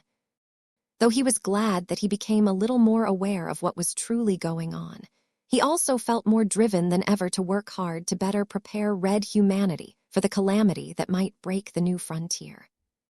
This issue concerned Cynthia Larkinson as well. The lives of her son and her grandchildren were at stake. If the destroyer of worlds and other human god pilots failed in their duties, then it was unlikely for any humans in the dwarf galaxy to survive either. Cynthia understood the terror of being at the mercy of a higher-ranked cultivator very well. She had no hope that any tyrannical, powerful invaders from Messier 87 would be merciful towards the indigenous population of the Red Ocean. This meant that it was in her best interest to grant the greatest possible assistance to Irene. "I have been contemplating your conundrum for some time now, Irene. What you are asking for is impossible. On the one hand, you want to advance to the 4th rank in an exceedingly short time frame. As far as I know, true gods ordinarily have to grow and accumulate their power for thousands, if not millions of years. Only in the most favorable circumstances, where there is an abundant availability of high-level energy and material resources, can a true god speed up her progress to an extreme." Irene already guessed that this was the case, but she had no choice in the matter. "Impossible." The superior mother shook her head. "I know you god pilots have a habit of turning the impossible into reality, but this is different. You must not only overcome the laws of reality this time. You must defeat a powerful and intelligent god king who wields vastly more powerful forces than you. I advise you not to aim too high and instead settle for reaching the 4th major rank as a god pilot." I believe that the advantages of a god pilot, especially one with a powerful companion spirit, may be just enough to force a stalemate. You do not have to win. As long as you can deter or slow down the threat that you are fearful of, then you can buy precious time for other god pilots to enter the 4th major rank. Vess agreed with his mother. He had little understanding of what god kings were all about, but he did not think that the destroyer of worlds had any chance of overthrowing the existing authority that governed over the universal concept of destruction anytime soon. Even Irene had to bow her head to reality most of the time. The superior mother still looked awfully troubled. The odds are stacked against you. It is impossible for you to grow this quickly by adhering to orthodox cultivation approaches. You will have to make use of shortcuts, but each will come at a price. What we will have to do is to select the right combination of shortcuts that will impose a heavy, but not unbearable burden to you. It will be difficult, and you may deviate from the correct trajectory if you follow such a plan. However, if you are willing to bear the risks, then it may just be possible for you to become a god king within the next half-century. Irene smiled after she heard that. This is the answer that I seek. Vess was not so sure about this, though. His experiences with his mother taught him that her proposed cultivation methods were never that simple.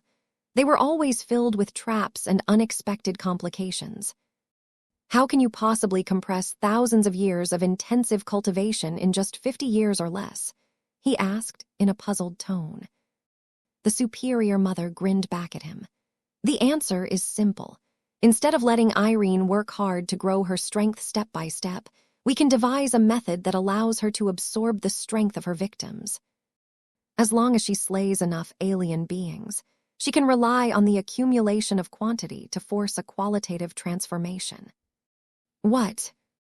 Chapter 50, 586 Exploiting Faith. Regular cultivation was slow. In most cases, the most correct and reliable methods of gaining strength and longevity was to remain patient and build up a strong foundation over time. The problem was that it was too damn slow. You'll discover the inception of this content at N0V at Elbin. One of the flaws of Phase Lord cultivation was that it regularly took the aliens thousands, if not hundreds of thousands of years, to grow their face water concentration over time. Entire civilizations rose and fell in such timeframes, so much so that a Phase Lord may end up becoming the only surviving member of his race by the time he got anywhere. Mech pilots and Mech designers advanced remarkably faster than that, but they still became accustomed to measuring their progress over decades and centuries. The higher their ranks, the more time it took to reach the next one. For god pilots, Vess would not be surprised if it took at least half a millennium for them to come close to advancing to the hypothetical rank of god king pilot. However, there were faster ways to reach a higher cultivation rank. Why bother doing any honest work when it was faster to just take the resources that a god pilot needed from other life forms? This was the central premise to Cynthia's argument. The secret ingredient is crime. She spoke in a self-assured manner. The strong prey on the weak. This is a universal concept that forms the basis of many relationships between species. Predation may not be fair, but it is a highly profitable option that is reserved to those who possess the strength to take advantage of it. Irene, if I had your combat power, I would have already started to make proactive use of it to fuel my advancement. Each day you spend without attacking your enemies is an enormous waste from my perspective. The more you kill, the faster you can progress. Vess wanted to palm his face when he heard that. While his mother was technically correct, how could she not recognize all of the ethical and moral problems surrounding her outrageous arguments? Divine Irene Mox was not a murderous brute. She was a centuries-old, strong-willed soldier that had fought in multiple upright military branches. The values of restraint, obedience, discipline, and control had all been hammered into her psyche until they became a core part of her identity. Telling her to ignore all of her restraints and let loose contradicted the rules that she had always set for herself. It is true that I have destroyed entire populated planets, but they were only necessary to prevent conflicts from escalating any further. The destruction of an entire planet is usually shocking enough to deter hostile parties from engaging in any further attacks. What you are suggesting will do the opposite. The more alien planets I destroy, the more hatred and hostility my actions will breed among the native aliens. The superior mother remained unfazed. I never told you that this shortcut is without risk. The demands you have set are too difficult to fulfill through other means. Only by harvesting the aliens, as if they are wheat, can you accumulate the necessary resources quickly enough to reach the 4th rank within half a century. There is no reason for you to object to this approach. The vast majority of sentient beings in this dwarf galaxy are aliens. You will not have to turn your weapons against your fellow humans. I am not a sympathizer of aliens, but I have a strong suspicion that if I start to kill them en masse, I will move closer to becoming a monster that has become addicted to slaughter. Irene sounded incredibly serious about this, but Cynthia looked as if she thought that the god pilot was being melodramatic. Vess knew that this was a legitimate concern. He couldn't help but think back on what little he learned about the mistress of the oceans, the ancient user of the original ocean caller. That woman was one of the most evil cultivators that he had learned about. The woman continually terrorized entire planets and wantonly triggered mass floods that completely wiped out all of the indigenous lives that resided on the landmasses.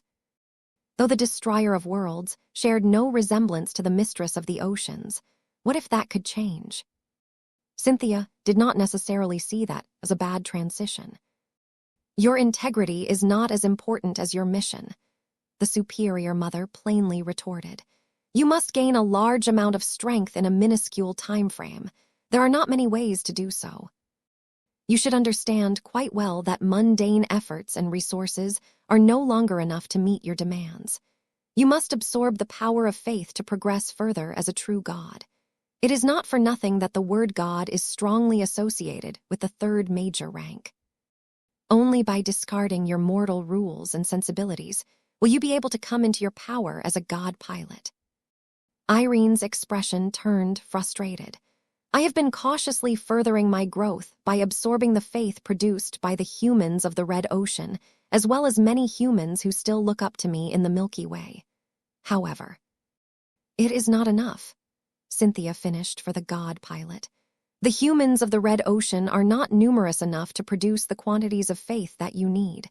While they are all collectively growing stronger due to exotic radiation, this cannot make up for all of the difference. The humans of the Milky Way are much more numerous, but they still retain 90 different god pilots, of which multiple still watch over the new Rubarth Empire to this day. People can only produce so much faith in a day. The more gods they worship, the more their tribute becomes diluted. I can imagine that many of your former fans have already started to forget about you and shift their attention to more accessible god pilots. The destroyer of worlds did not need to offer a reply to confirm that all of these arguments were true. Cynthia understood the rules of faith all too well, especially given that she was a true god herself. It is also slow, which does not meet your essential requirements, Cynthia said with a disapproving voice. It is the privilege and right for true gods to harness the power of faith. It is the reward that they are owed for undertaking greater responsibilities. The real question that you should ask is how you want to gather the faith that you need to accelerate your growth. There are 4 distinct strategies that you can pursue. You should already be familiar with them. 2 of the approaches are relatively benign. You can pursue quantity by actively organizing a church and directing it to spread your faith in as many zones as possible. If you are daring enough, you may even let your church convert believers among the alien population.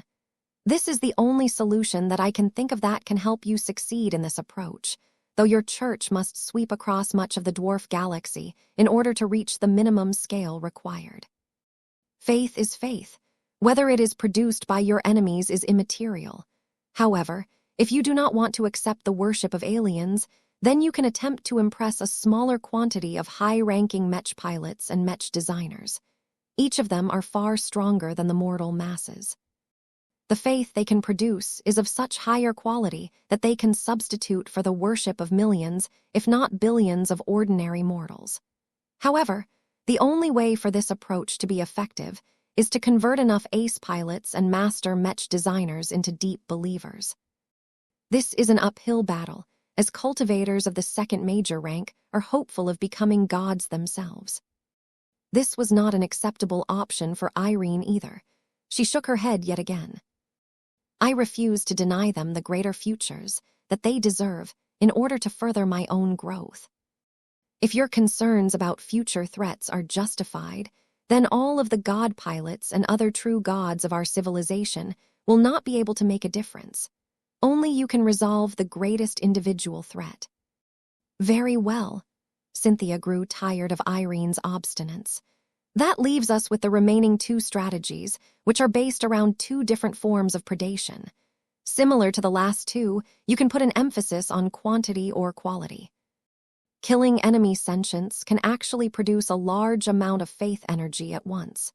It is never as great as the faith energy that they can produce over their lifetimes, but if you are short on time, this is an expedient measure to get the most value out of them in an instant. As long as you employ special means and cultivation techniques, you can harvest the faith produced from despair and other negative emotions and process it so that it becomes harmless enough for you to absorb. Vess grew shocked when he learned of this kind of operation. You can do that, Mother. How can you possibly harvest the faith of enemy victims? Shouldn't they be praying to their own native gods? Your understanding of faith and gods is too narrow, my son. A god is a god. When an enemy god comes to your planet and is in the process of blowing it up while you are still trapped on the surface, what will you do? Praying to the god that is on the cusp of shattering an entire globe is a frequent occurrence, especially if the destroyer in question puts on a show. The more time you grant to the aliens, the more time they have to pray to you for mercy. Of course, when you finally launch your destructive attack, those aliens will become so emotionally unstable that they will produce the greatest burst of faith energy during their final moments. Irene looked disgusted when she listened to this approach. It was so reprehensible that she was beginning to suspect that it had been a mistake to request a meeting with Cynthia. Instead of committing genocide on a galactic scale, you can opt to hunt down exceptionally powerful enemies and harvest as much faith and other useful resources from them as possible. I think this is a particularly effective means of gathering the high-quality materials that you need to upgrade your god mech. However, I do not recommend you pursue this particular approach. That may be the case, but the god pilot known as the Huntsman has already settled on a variation of this strategy as far as I am aware of, Cynthia retorted. There are only a limited number of strong prey available in a small dwarf galaxy, and many of them are hiding from what I have heard. There may be enough alien domain shapers, and true gods satisfy the appetite of the Huntsman, but if you begin to compete against him for the same prey, then neither of you will be able to hunt enough prey to reach the threshold of becoming a god king. She was right. The Huntsman already designated the Red Ocean as his own exclusive hunting ground. There was only enough high-level prey to meet the needs of the Huntsman. He was also the best suited to absorb the energies from his successful hunts. The intervention of other god pilots would only cause his entire master plan to fail. There was no way that the Destroyer of Worlds wanted this to happen. Chapter 50, 587 History Repeats. Vess recalled everything he witnessed during his recent visit to Aachen and VI. The entire planet turned into a hunting preserve. Large groups of hunters had set up shop and regularly hunted the mutated beasts that constantly popped up across the untamed planet. None of that sounded particularly noteworthy, but what surprised Vess the most was that the people who took up this lifestyle had started to cultivate according to the instructions of the Hunter's Code. Back then, Vess quickly figured out that the Huntsman deliberately reformed the Hunters Association and encouraged the spread of mysterious rituals in order to profit from all of the successful hunts. It was only now that Vess filled in the remaining pieces of the puzzle and understood the huntsman's entire layout. Just as Vess suspected, the huntsman definitely engaged in a form of predatory or carnivorous cultivation. By setting up all of these hunting preserves and stimulating the development of a large and prosperous extraordinary hunting community. Every professional hunter would constantly transfer a variety of energies, including maybe faith energy, through sacrificial rituals. You'll discover the inception of this content at N0V at Elbin. The huntsman did not even have to do anything to sustain this cycle, aside from rewarding the hard-working hunters with minuscule injections of his own strength. The god pilot and his support staff came up with a meticulous plan and executed it perfectly. With the help of the extensive background of the Red Association, the huntsman was already far ahead of the destroyer of worlds. It wasn't Irene's fault. The fact of the matter was that a former offshoot of the Five Scrolls Compact had access to much more complete high-level cultivation knowledge than a relatively young and shallow first-rate superstate. Even though the new Rubarth Empire once represented the dominant attitude of the human race, it was clearly lacking when it came to respecting and preserving old traditions. Vess did not ask why the Mechers declined to give the Destroyer of Worlds the same level of support they provided to the Huntsman. He also did not ask why the Destroyer of Worlds took the initiative to ask the Mechers for assistance. What was the point of asking questions when he already knew the answers? Vess just became a little more disappointed in the Red Association. In an age where Red humanity confronted multiple existential threats, the Mechers still refused to do what was best for the greatest whole and instead sought to advance their own interests. What if the Huntsman and the other 4 god pilots who led the Red Association failed to resist the looming calamities? Leaving out the Destroyer of Worlds seemed like a mistake. She was by far the most destructive god pilot among them. She possessed the best chance at harming whatever god king-level adversary that was on the way. However, the decisions of the Mechers was not entirely illogical. If Vess looked at the Red Ocean from a resource-oriented perspective, then it was clear that this small dwarf galaxy could support the growth of only a handful of god pilots. The more true gods vied for the same pool of resources, the more their overall progress slowed down. The current population of humans in the new frontier was highly deficient. The short time that the Greater Bayonder Gate opened up for business was clearly not enough to fill up all of the available living spaces in just a relatively small corner of the dwarf galaxy. Vess widened his eyes in realization. So that was why the polymath was so insistent on producing a lot of batch humans. Her ploy to explosively increase the population of humans by producing them en masse out of biofactories may be a desperate attempt to increase the production of faith energy. That certainly explained why the Mechers embraced this initiative, even as they rebuked the polymath's ambitious takeover attempt. Every major policy decision appeared to be related to the power of faith in one way or another. Vess began to comprehend so many more high-level layouts now that he was able to understand the greater context that drove the decision-making at the top. At this time, Irene looked visibly upset and conflicted at the options presented by the wiser and more knowledgeable true God. "You do not have a choice." The superior mother spoke with a voice that became more ethereal as she spoke with divine authority. "The Red Ocean is too small for you. Do you know why the phase whales take so many years to increase their face water concentration to 100%? It is because their home galaxy cannot sustain a higher growth rate without losing equilibrium. This is also one of the reasons why the phase whales are characterized by low fecundity. Since the aliens are suffering from resource scarcity, Red humanity is faring even worse. Every gentle and sustainable means of cultivation is ultimately limited." That was bad news to the Destroyer of Worlds. Her morals and conviction caused her to resist Cynthia's suggestion. The god pilot grimaced. "I do not think you are wrong, Cynthia, but there has to be a better solution than harvesting the faith of unwilling alien victims. Earlier, you alluded to the possibility of increasing the faith that can be harvested from a fixed population of people.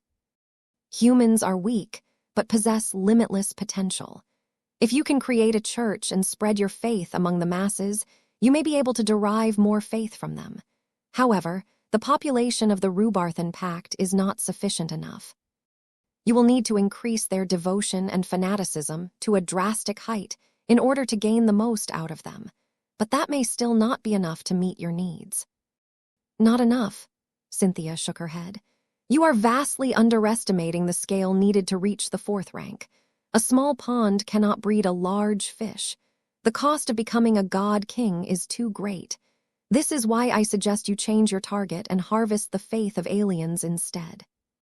Unlike humans who have only arrived in this dwarf galaxy for a short amount of time, all of the sentient aliens in the Red Ocean have evolved and proliferated for eons. So much of it is available for plunder. It is true that the side effects of doing so will be severe, but we can devise targeted solutions to mitigate the repercussions. Irene still looked conflicted. Even Emma started to grow more restless as the god pilot struggled to resolve this dilemma. Vess sympathized with the god pilot. Despite the massive kill count on her name, she was not actually a murderer at heart. She always saw herself as a professional and disciplined soldier. She could always justify each act of killing no matter the scale. She was just following orders in all of those cases. At most, the people who issued orders to her claimed most of the responsibility for her occasionally excessive deeds. This was different. This sort of killing was much more selfish and damaging. Unbridled killing would definitely escalate the Red War and enrage the native aliens to the point where neither side could stop fighting unless they completely annihilated the other party. Yet, did the Destroyer of Worlds have any other choice? What else was she supposed to do? Cynthia had clearly told her that every other alternative was worse. Please listen to my mother, Irene. Vess spoke up as he continued to stroke Emma's back.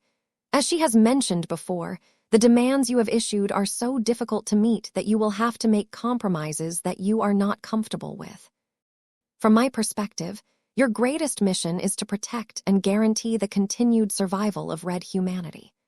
Your continued refusal to accept the solution offered to you suggests that you believe that your honor and integrity are more important than the lives of every Red human who depends on you. Are you truly willing to stand by your principles in the face of human extinction? I truly wish you can develop your strength in a more benign and healthy fashion. Vess continued in a gentler tone. However, we do not live in an ideal environment. We are constantly beset by scarcity and shortages. Our position is similar to humanity back during the Age of Stars. We are so outgunned and outnumbered by our alien adversaries that our chances of defeating them back then was virtually zero. Do you know what our race did when we faced those impossible odds? The early starfaring history of humanity in the Milky Way was ingrained in the hearts and minds of every modern human. Humans conducted many shameful acts that have gone unrecorded because they were unwilling to pass their stories on to their descendants. Vess stared directly at Irene's current form. Honor is a luxury, winning is a necessity. If the former has turned into an obstacle to the latter, then you must distinguish your priorities. Everyone you care about will die if you make the wrong choices. Even though he was just a cultivator of the first major rank, his words somehow had a profound effect on a god pilot. God pilots always had a reputation for being decisive and harboring no doubts, but it appeared that the reality was a lot more nuanced than the descriptions. Vess was not too surprised. The Destroyer of Worlds retained more of her humanity than her peers. Her internal struggle also centered around a contradiction between her goals and her principles. Not even the most decisive true god would be able to resolve such a difficult conflict so easily. This was where Vess came in. He possessed an outsider's perspective to this problem. He believed he possessed a much more rational and objective understanding of the matter at hand. The legendary deeds and actions of Supreme Marshal Caramond Pearl and his growing band of human supremacists are often characterized as evil, dishonorable, and despicable. Yet when people like us study this part of our early history, we often celebrate and admire the humans who sparked off the magnificent age of conquest. Do you know why? It is because the end justifies the means. Those heroes of old fulfilled their greatest mission.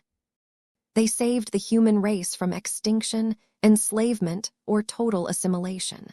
We not only retained our freedom and our right to determine our own destiny, but also dominated the galaxy.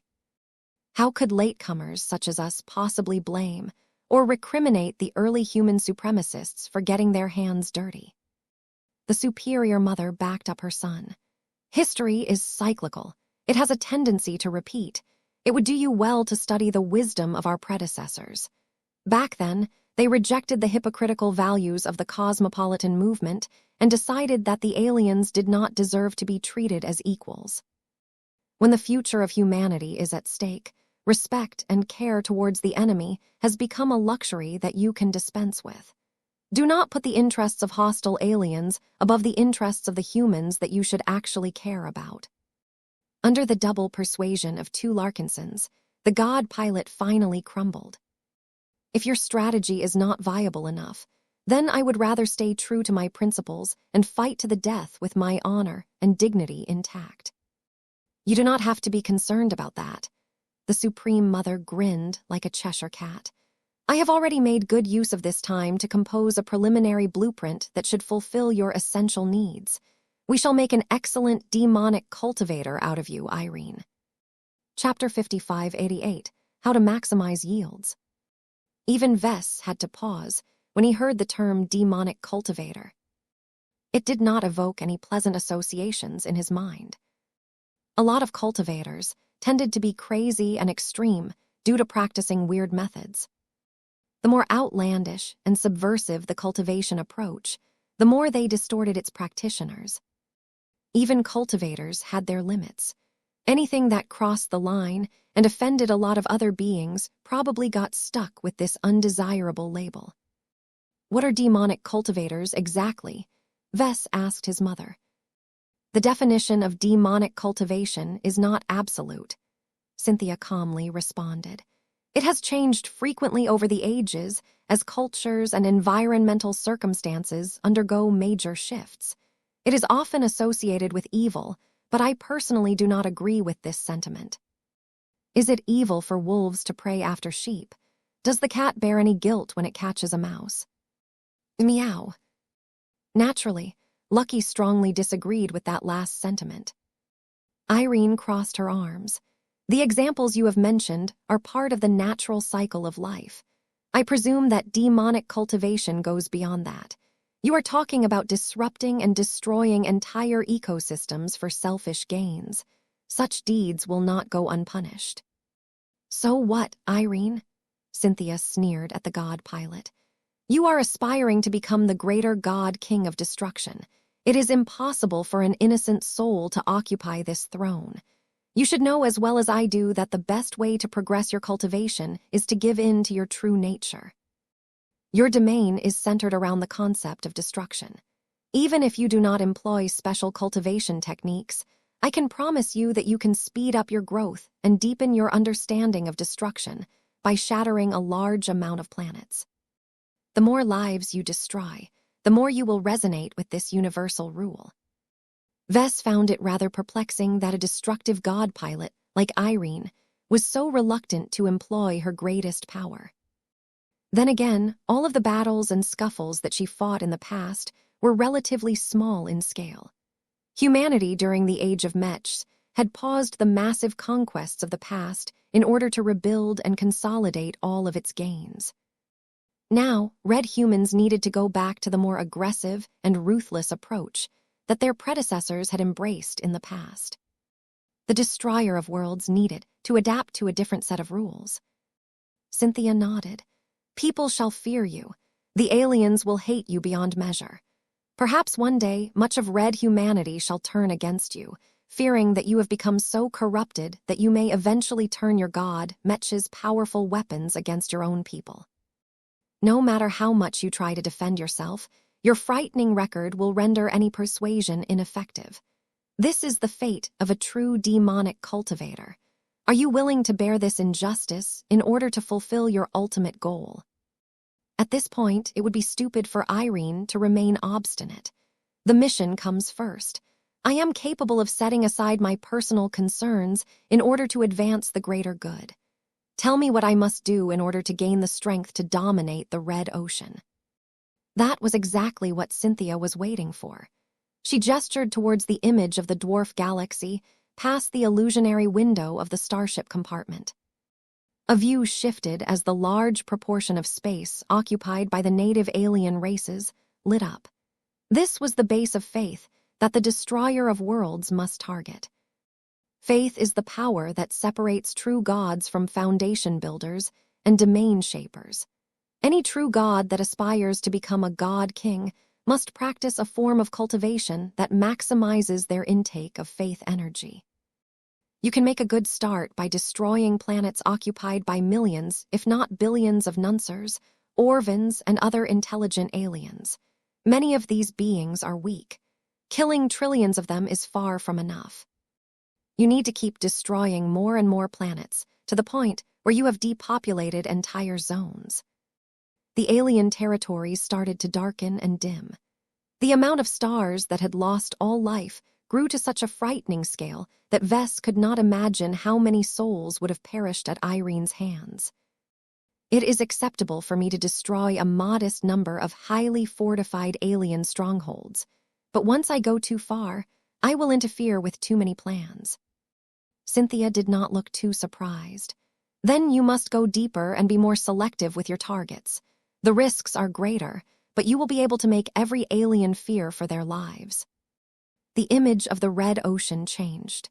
Entire territories no longer descended into total darkness. Instead, they only dimmed to a modest degree, showing that they still preserved enough pockets of life.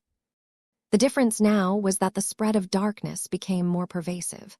The destroyer of worlds needed to destroy the key planets and population centers across the entire Red Ocean in order to harvest the immense quantity of faith needed to fuel her cultivation.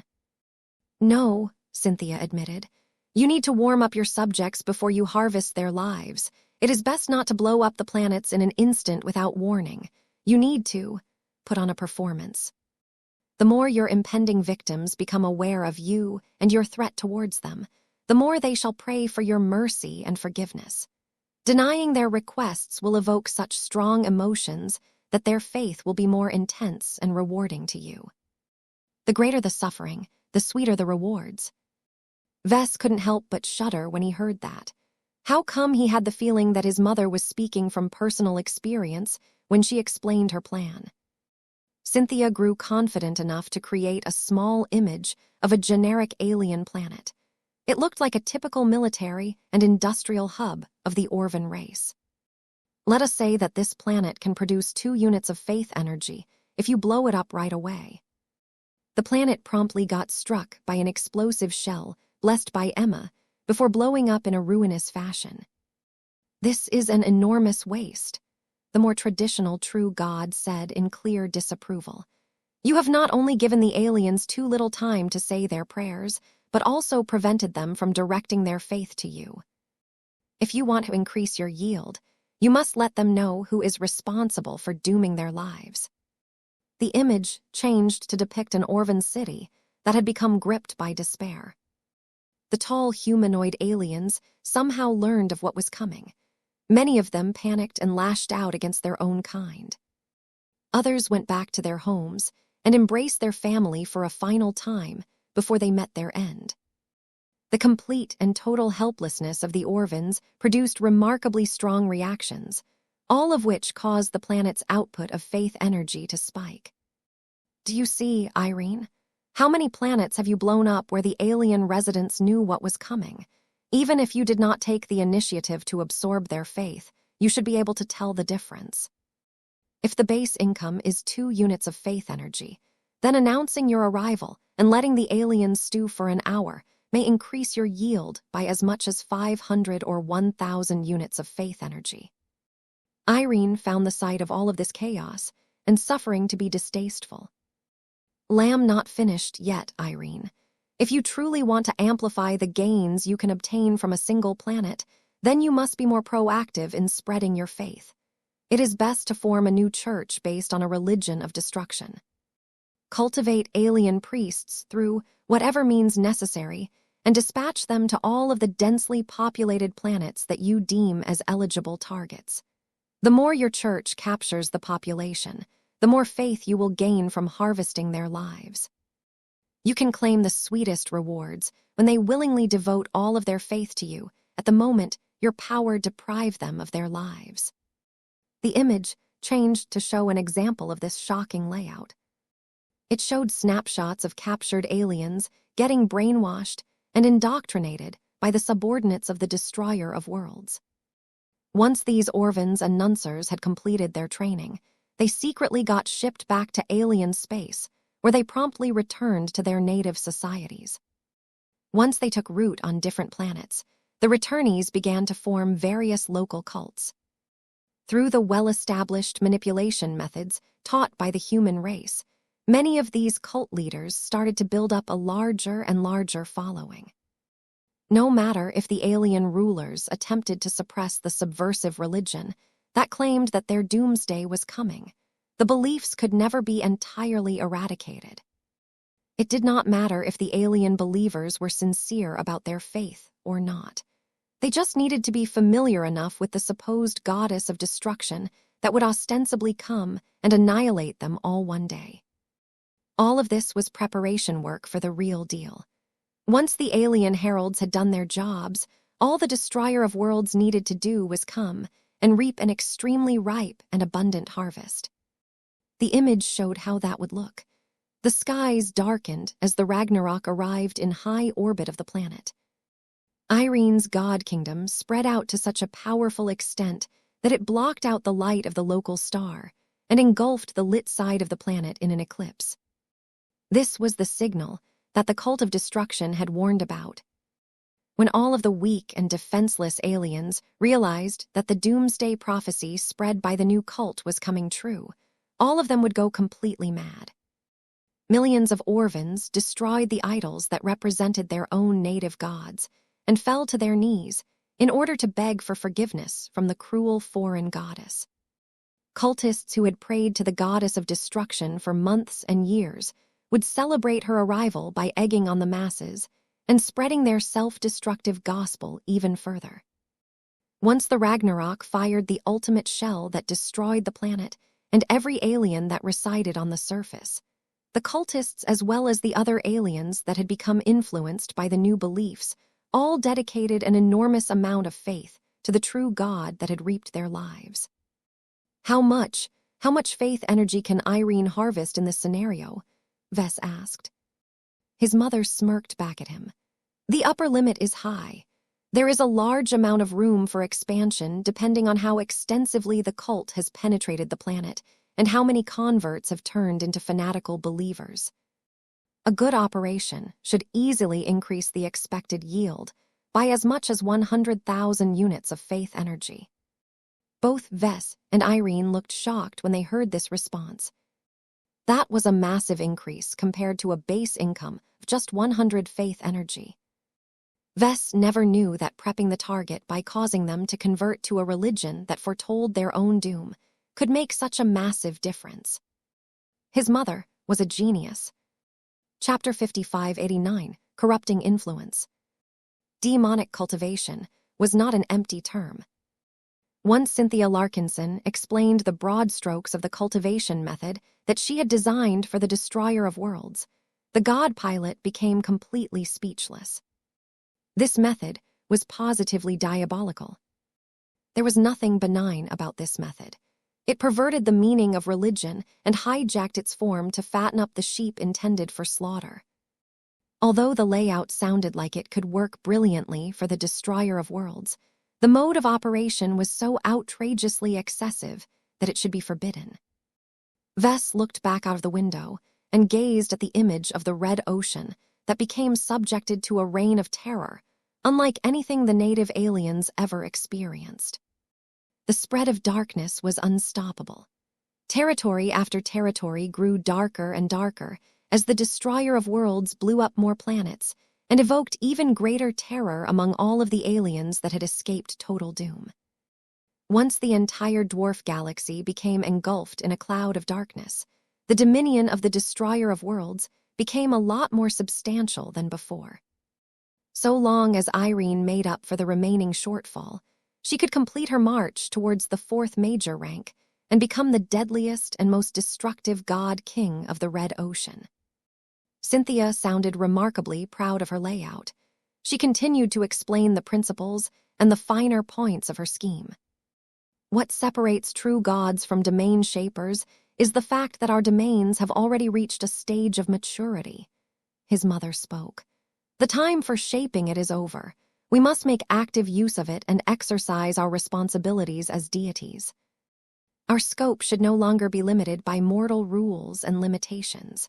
Aspiring god-kings such as yourself must be even more willing to break the rules that have held you back in the past. You cannot make yourself worthy of this rank and title if you are not willing to dominate the entire dwarf galaxy. Let the humans and the aliens fear your existence. Irene listened quietly to Cynthia for a time, but she couldn't hold back her silence any longer. You must if you wish to become a god-king pilot in record time. What I have described is only part of my proposed operation. The cult of destruction shall be your greatest help. The faith you can harvest from killing a planet that is swayed by your cult is great, but it is nothing compared to the faith that you can obtain from the millions of other populated planets that has also become affected by the belief in the goddess of destruction. Vess widened his eyes. His mother introduced another layer of her dastardly scheme. That is a fantastic idea, he gasped. It doesn't matter if the native aliens are initially unwilling to abandon their existing beliefs. As long as Irene keeps destroying planets, news of her massacres will spread among the alien community. The more she is allowed to destroy entire population centers with impunity, the less all of the aliens are able to sustain their old beliefs. After all, if a god pilot is able to circumvent or defeat the phase whales over and over in the process of destroying critical alien planets, the old defenders will slowly lose much of their credibility. God pilots such as the Destroyer of Worlds were so individually strong, yet so small and mobile that they could all engage in effective guerrilla warfare. It didn't matter if the Ragnarok was unable to defeat several ancient phase whales in a head-on confrontation. God pilots could easily rely on the intelligence gathered by human agents, as well as their powerful intuition, to avoid dangerous ambushes. It was best for Irene to target densely populated, but relatively poor defended planets. There were plenty of them in the vastness of the Red Ocean. The hinterland of alien space had especially become more vulnerable now that all of the alien civilizations had transferred more and more warfleets to the front lines of the Red War. So long as the Destroyer of Worlds was able to sustain her solo reign of terror for an extended period of time, there was no way for the aliens to ignore her existence, no matter how much they resisted the rise of foreign gods. Didn't this sound like an effective way to turn enormous quantities of fearful aliens into desperate worshippers of the goddess of destruction? Irene didn't even have to destroy a lot of planets to effectively cement her reign of terror over the Red Ocean. Cynthia grinned as she affirmed her son's analysis. You can think of it as a protection racket on a divine level. So-called evil gods can also be gods as long as they are able to harvest faith. If you want to harvest as much faith as the aliens are capable of passing onto a human god, then you must coerce them into worshipping you by using violence. Destroying planets while demonstrating that their alien gods are completely incapable of restraining you is an effective means of conquering the souls of the native alien population. That is not all, Vess enthusiastically said as his imagination went wild. You can derive a lot of value from the cult of destruction. Each local cult that takes root on alien planets can transmit a lot of useful intelligence. This can help you pick the right targets or understand the movements of the native aliens a lot better. The most fanatical cultists can even be employed as assassins or saboteurs. They can take action to soften up the defenses of a planet while simultaneously priming the population for harvest. A more advanced use of the cult of destruction is to reward and punish the aliens by measuring their level of piety. Cynthia supplied another useful idea. The cults should measure the conversion rate of the local populations. Make it clear that planets where the belief in the goddess of destruction has become widespread has received her favor and is able to forestall her arrival. Do the opposite for planets where her cult has become suppressed. Punish the unbelievers who initially denied your existence by teaching them that they have made the wrong decision. The yield that you can harvest from an unsaturated planet may be much less, but the fear and spread of faith in many other planets can compensate for this inadequacy. It is also unclear how this strategy relates to my god Mech. There was only so much that she was willing to hear. The upheaval generated by her god kingdom clearly signified that she was anything but comfortable with all of these helpful suggestions. I will need time to compose a suitable method based on demonic cultivation techniques, Cynthia said. It shall be difficult to adapt it to a powerful god pilot such as yourself, but I am confident that I can produce a cultivation method that will serve your needs. This will be an interesting exercise for me. The only issue that we must determine in advance is who shall bear the resentment and the negative karma that comes with harvesting the faith of your unwilling victims by force. Excessive killing and exploitation of intelligent lives will lead to progressively greater consequences. At a certain scale, not even your fabled willpower will be able to remain unaffected. You cannot. What shall come will come. However, you can contain the corrosive influences of resentment by isolating it in one of your 3 selves. This is your greatest gift. If you want to preserve your rationality and prevent all of the negative repercussions from clouding your judgment, you can designate your god pilot, your god Mech, or your companion spirit as the sacrificial vessel. As long as the other 2 sides of yourself remain pure, you should be able to maintain control over yourself. Vess had been wondering about how his mother proposed to deal with all of the negative karma. This was another brilliant solution. If done the right way, then it should truly prevent the destroyer of worlds from paying the heaviest price for all of the excessive killing. However, in order for Irene to make this work, she needed to make an extremely difficult choice. Which aspect of herself should she designate as the dumping ground of all of the corrosive resentment from her victims? Neither Vess nor Cynthia objected to this argument.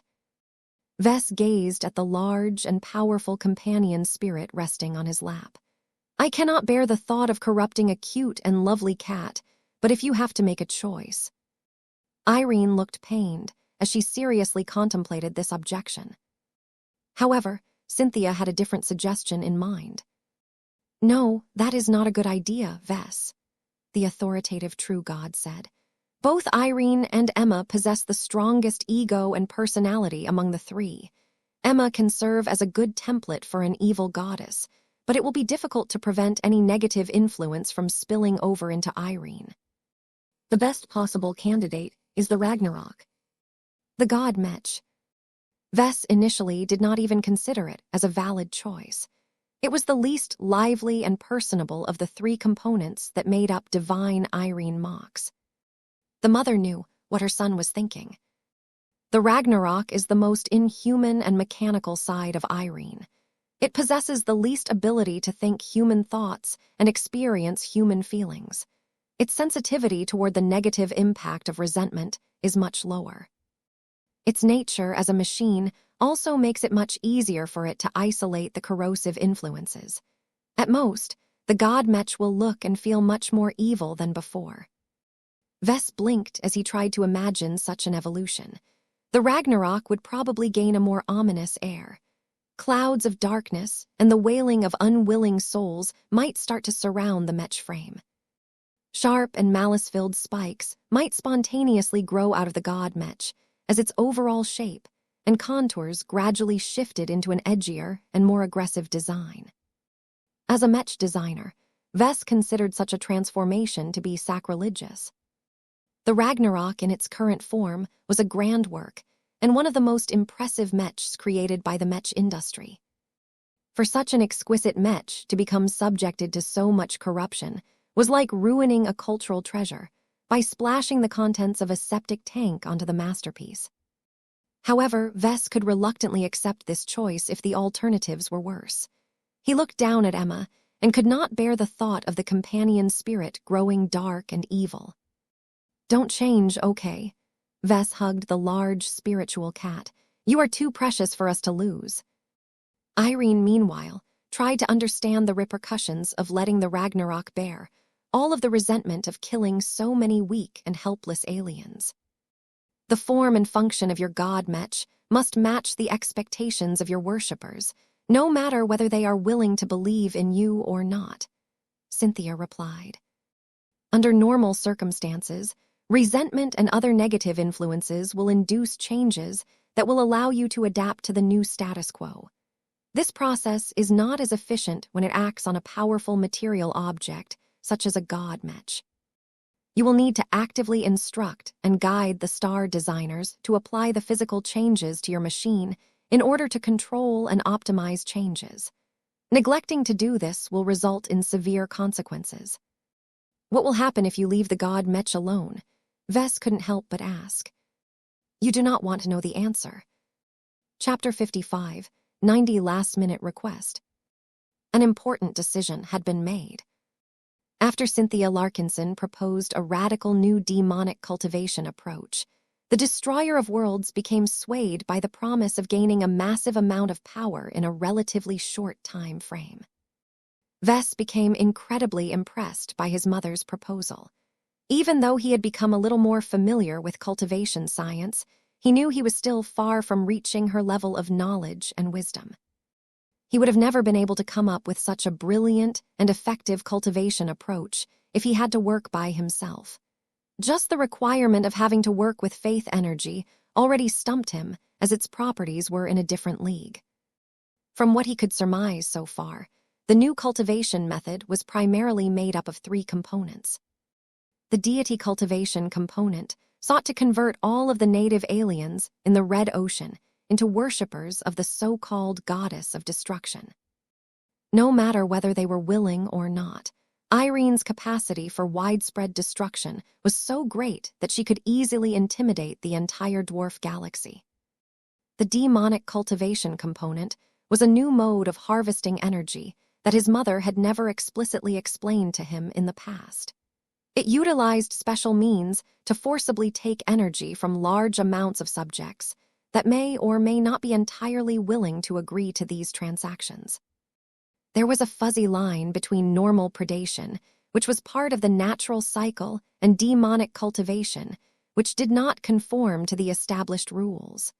Only the latter would cause people to incur negative repercussions. Who exactly decides what falls into the category of demonic cultivation?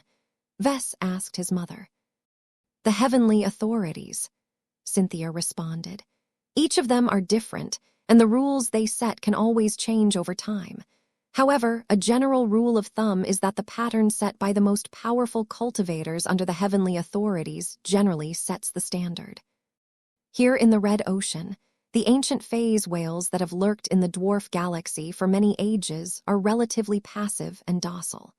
While they cannot be regarded as benign, they disapprove of widespread slaughter and destruction, if only because that makes it harder to generate more face water.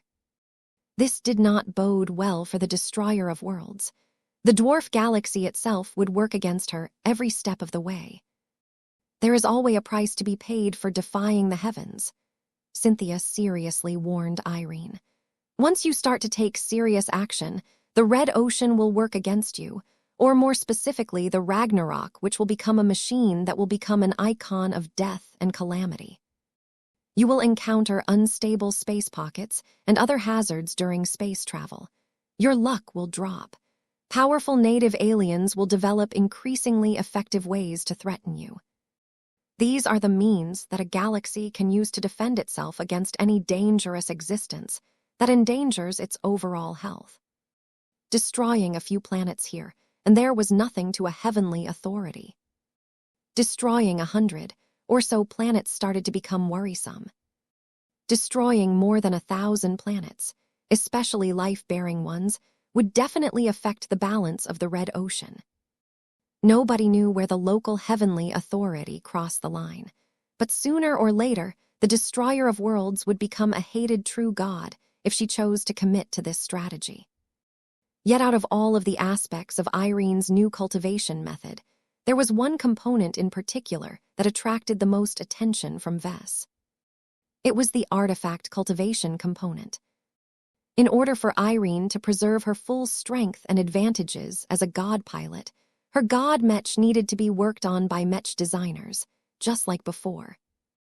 Vess felt incredibly tempted by the prospect of being able to work on one of the most powerful Mechs created by man. The Ragnarok was definitely among the god Mechs that possessed the greatest capacity to inflict area damage among its own kind. Even though he knew the chance was slim, he still had to issue his request. Can I assist in applying upgrades and modifications to the Ragnarok? Both Cynthia and Irene immediately shook their heads in disapproval. She is right, son. You will need to reach the second major cultivation rank and develop your strength before you can reluctantly work on the peripheral aspects of her god Mech. It is better to wait until you have become a star designer before you can wholeheartedly work on the Ragnarok, especially once it has accrued a large amount of resentment. Vess looked disappointed when he heard that. It could take decades, if not centuries, before he could reach the third major cultivation rank. That was far too late for him to intervene in the more immediate crisis that would unfold roughly half a century later. It sounded as if Vess had no chance to work on the Ragnarok in the foreseeable future. It would be up to the existing star designers to ensure that the god Mech properly adapted to its new role and circumstances. The sooner you realize your design philosophy, the sooner your innovative design solutions become available to the Mech industry as a whole. Star designers will gain the ability to learn and employ your design philosophy through the Red Kingdom by that time. That was certainly a way for Vess to apply his design solutions to the powerful Ragnarok. Vess felt regretful that he still wouldn't be able to lay his hands on the god Mech and tinker with its design in person, but he knew in his heart that a newly advanced master Mech designer still wasn't qualified to work a grand work of this caliber. It was better if he entrusted this important duty to the much more capable star designers. I understand. I have always been working hard to advance to the rank of master Mech designer. I can't make any promises, but I am reasonably sure I can realize my design philosophy within the next half-century. The polymath managed to reach the rank of master Mech designer a lot sooner than that, but Vess did not want to blindly pursue speed. This was why he could not guarantee he could realize his design philosophy in time to upgrade the Ragnarok. He believed it would be fine, though. The Ragnarok was already alive, so it was not as if his contributions could revolutionize the powerful god Mech. The star designers who had overcome a lot of difficult challenges were no slouches either. There is one area where you can help Irene, but it does not directly relate to Mech design. Cynthia spoke to her son. Vess already had a bad feeling about this. What is it, mother? You should help the cult of destruction spread its faith among the alien population groups. You have a special talent for converting believers and increasing their piety. This is helpful to both pre-divinity and post-divinity entities.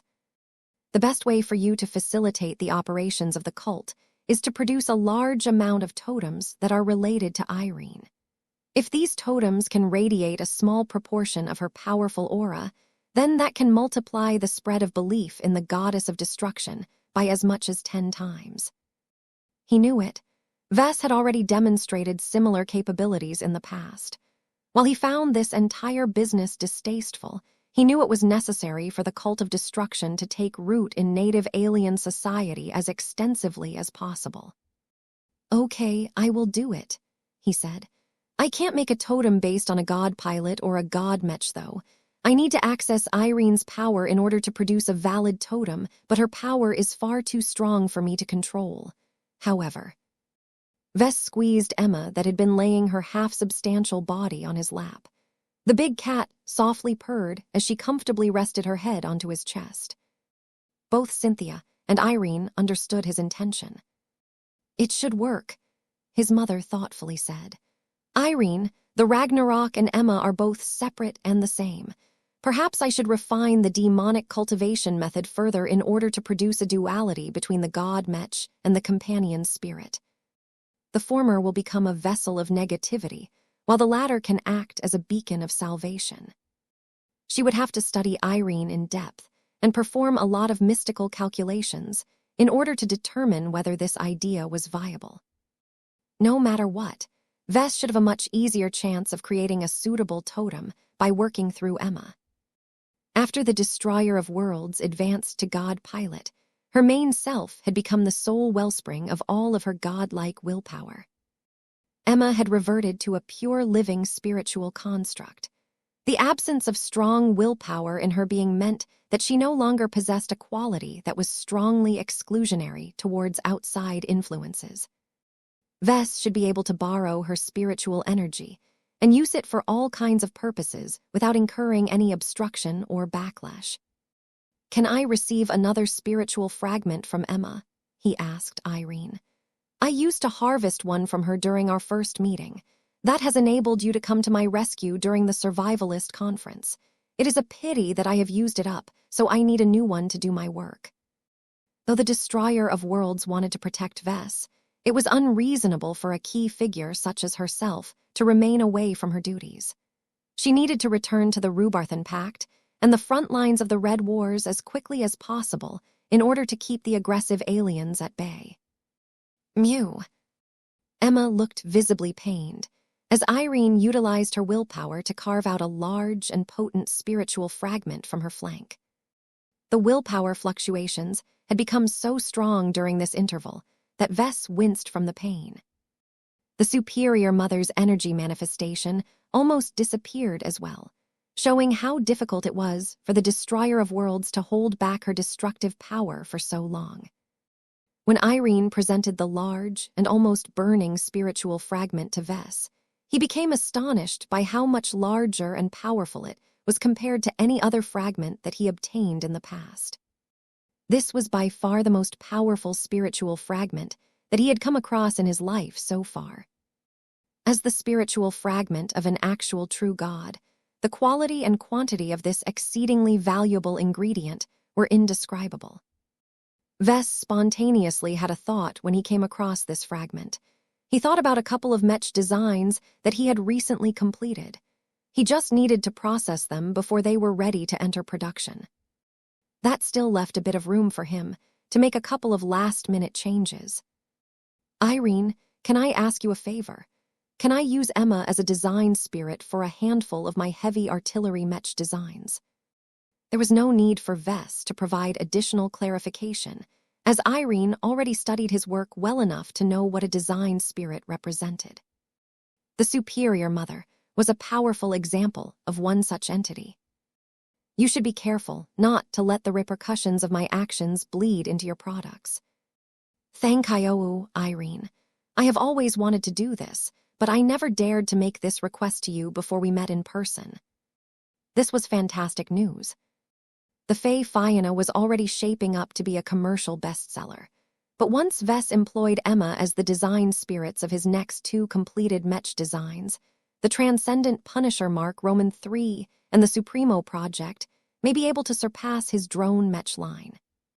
Chapter 55, 91 Explosive Deterrence. Vess' lengthy meeting with his latest Mastery Experience host finally came to an end. As much as Vess and Irene still had a lot more topics to talk about, the busy god pilot had a lot of priorities on her plate. It was unreasonable for her to set aside her immense responsibilities to keep him company for an extended period of time. Irene still had a few more topics to talk about with Cynthia. The true gods undoubtedly wanted to discuss more serious matters out of earshot of a mere senior Mech designer. As Vess stood up and reluctantly let go of Emma, he bowed to Irene in respect and gratitude. He also made an additional request. I need a storage medium for this powerful spiritual fragment. It is too conspicuous and dangerous to keep it in an exposed state. I am also doubtful whether any of the hyper materials I have back home is up to the task of containing its power. This was a legitimate question. The first spiritual fragment that Vess harvested from Emma was back when he had just created her during the time when Irene was still an expert pilot. Now that both Irene and Emma had become true gods, the power locked inside the spiritual fragment had reached a whole new level. Vess already started to entertain dangerous ideas on how he could make use of this amazingly potent spiritual ingredient. However, it was best if he maintained restraint and kept it as untouched as possible. He knew from past experience that he could use it to summon an energy manifestation of Emma. This could be a powerful lifesaver, especially now that the improved fragment was able to support a much greater extent of her presence than during the survivalist conference. In any case, Irene acted on his latest request and made sure to provide Vess with a suitable container for the spiritual fragment. She raised her arm and began to concentrate for a moment. Her god kingdom began to weaken its restraint just enough for Irene to break the laws of reality once again. Vess grew amazed as he saw the god pilot employ one of the characteristic powers that was only accessible to true gods and higher. A small statue of a cat slowly came into being. The object closely resembled a static image of Emma and appeared to be made of an unknown variety of orange-colored hypermetal that was completely compatible with the destruction attribute. It took less than a minute for Irene to create the orange cat statue out of thin air. Vess grew incredibly envious of Irene's ability to conjure up high-quality materials out of nothing. He could employ this power in so many useful ways. Thank you, Irene," he said as he carefully took hold of the floating cat statue. It felt warm to his touch. "I will treat it with great respect." With that, his mother and the god pilot unceremoniously ushered him out of the secure chamber. His vision blurred for a moment before he ended up in front of a security gate that was manned by the Mechers. Meow. Lucky appeared next to Vess, just as the Mechers immediately became alarmed at their unexpected appearance. Fortunately, the Mechers soon confirmed their identities and sent them to a command room where a number of staffers and officers oversaw a part of the cleanup operations. Vess met a familiar friend when he entered the room. "Jovi." "Vess. I think we need to talk." The R-Ray senior nodded and gestured to the side. "I have already prepared a more secure location where we can have a chat." They moved to a meeting room that promptly activated a jamming field, along with other security precautions. The level of security was not as high as before, but it was fine so long as they didn't talk about anything too important. "Meow, meow, meow," Lucky resentfully hissed as Jovi. "My cat is pretty upset about the lack of warning," Vess said as he sat down at the closest seat. "He has incurred a lot of damage. If Master Zelik Kwan's unexpected electrical blast was any more powerful, then Lucky might not be able to remain in one piece." Jovi responded with an apologetic smile. "I am not in control here. Others made the decision that it was best to keep you in the dark, so we could not give you any forewarning. If there is anything that we regret, it is that we relied too much on the transphasic energy shields of Foca Arena for protection. High-tech attack methods that can bypass energy shields entirely are rare, but not unheard of. We mostly assumed that they are only employed in known first-class weapon systems.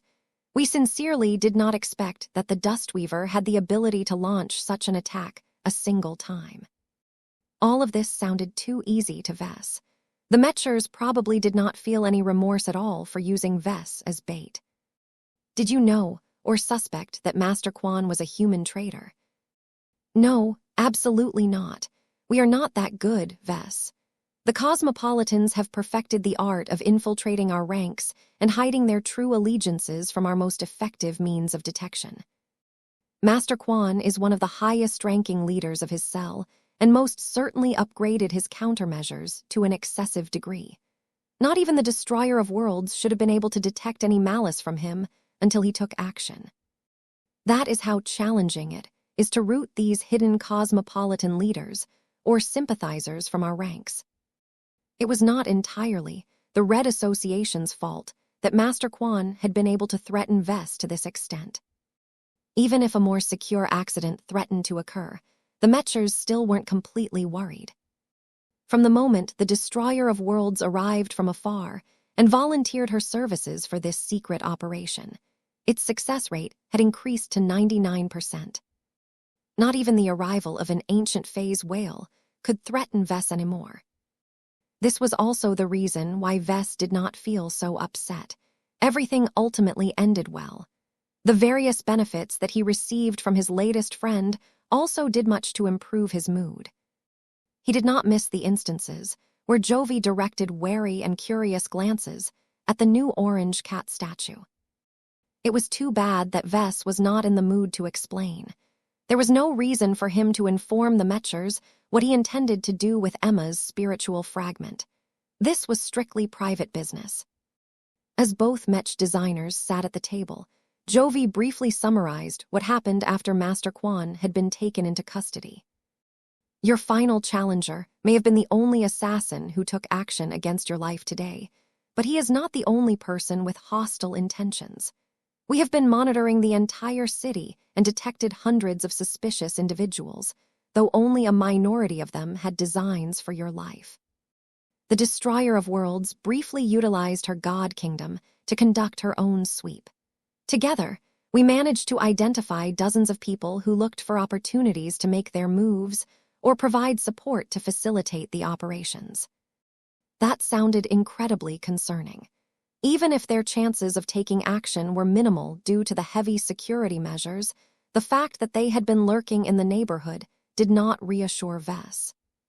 Aside from that, how many more people with ill intent managed to escape detection?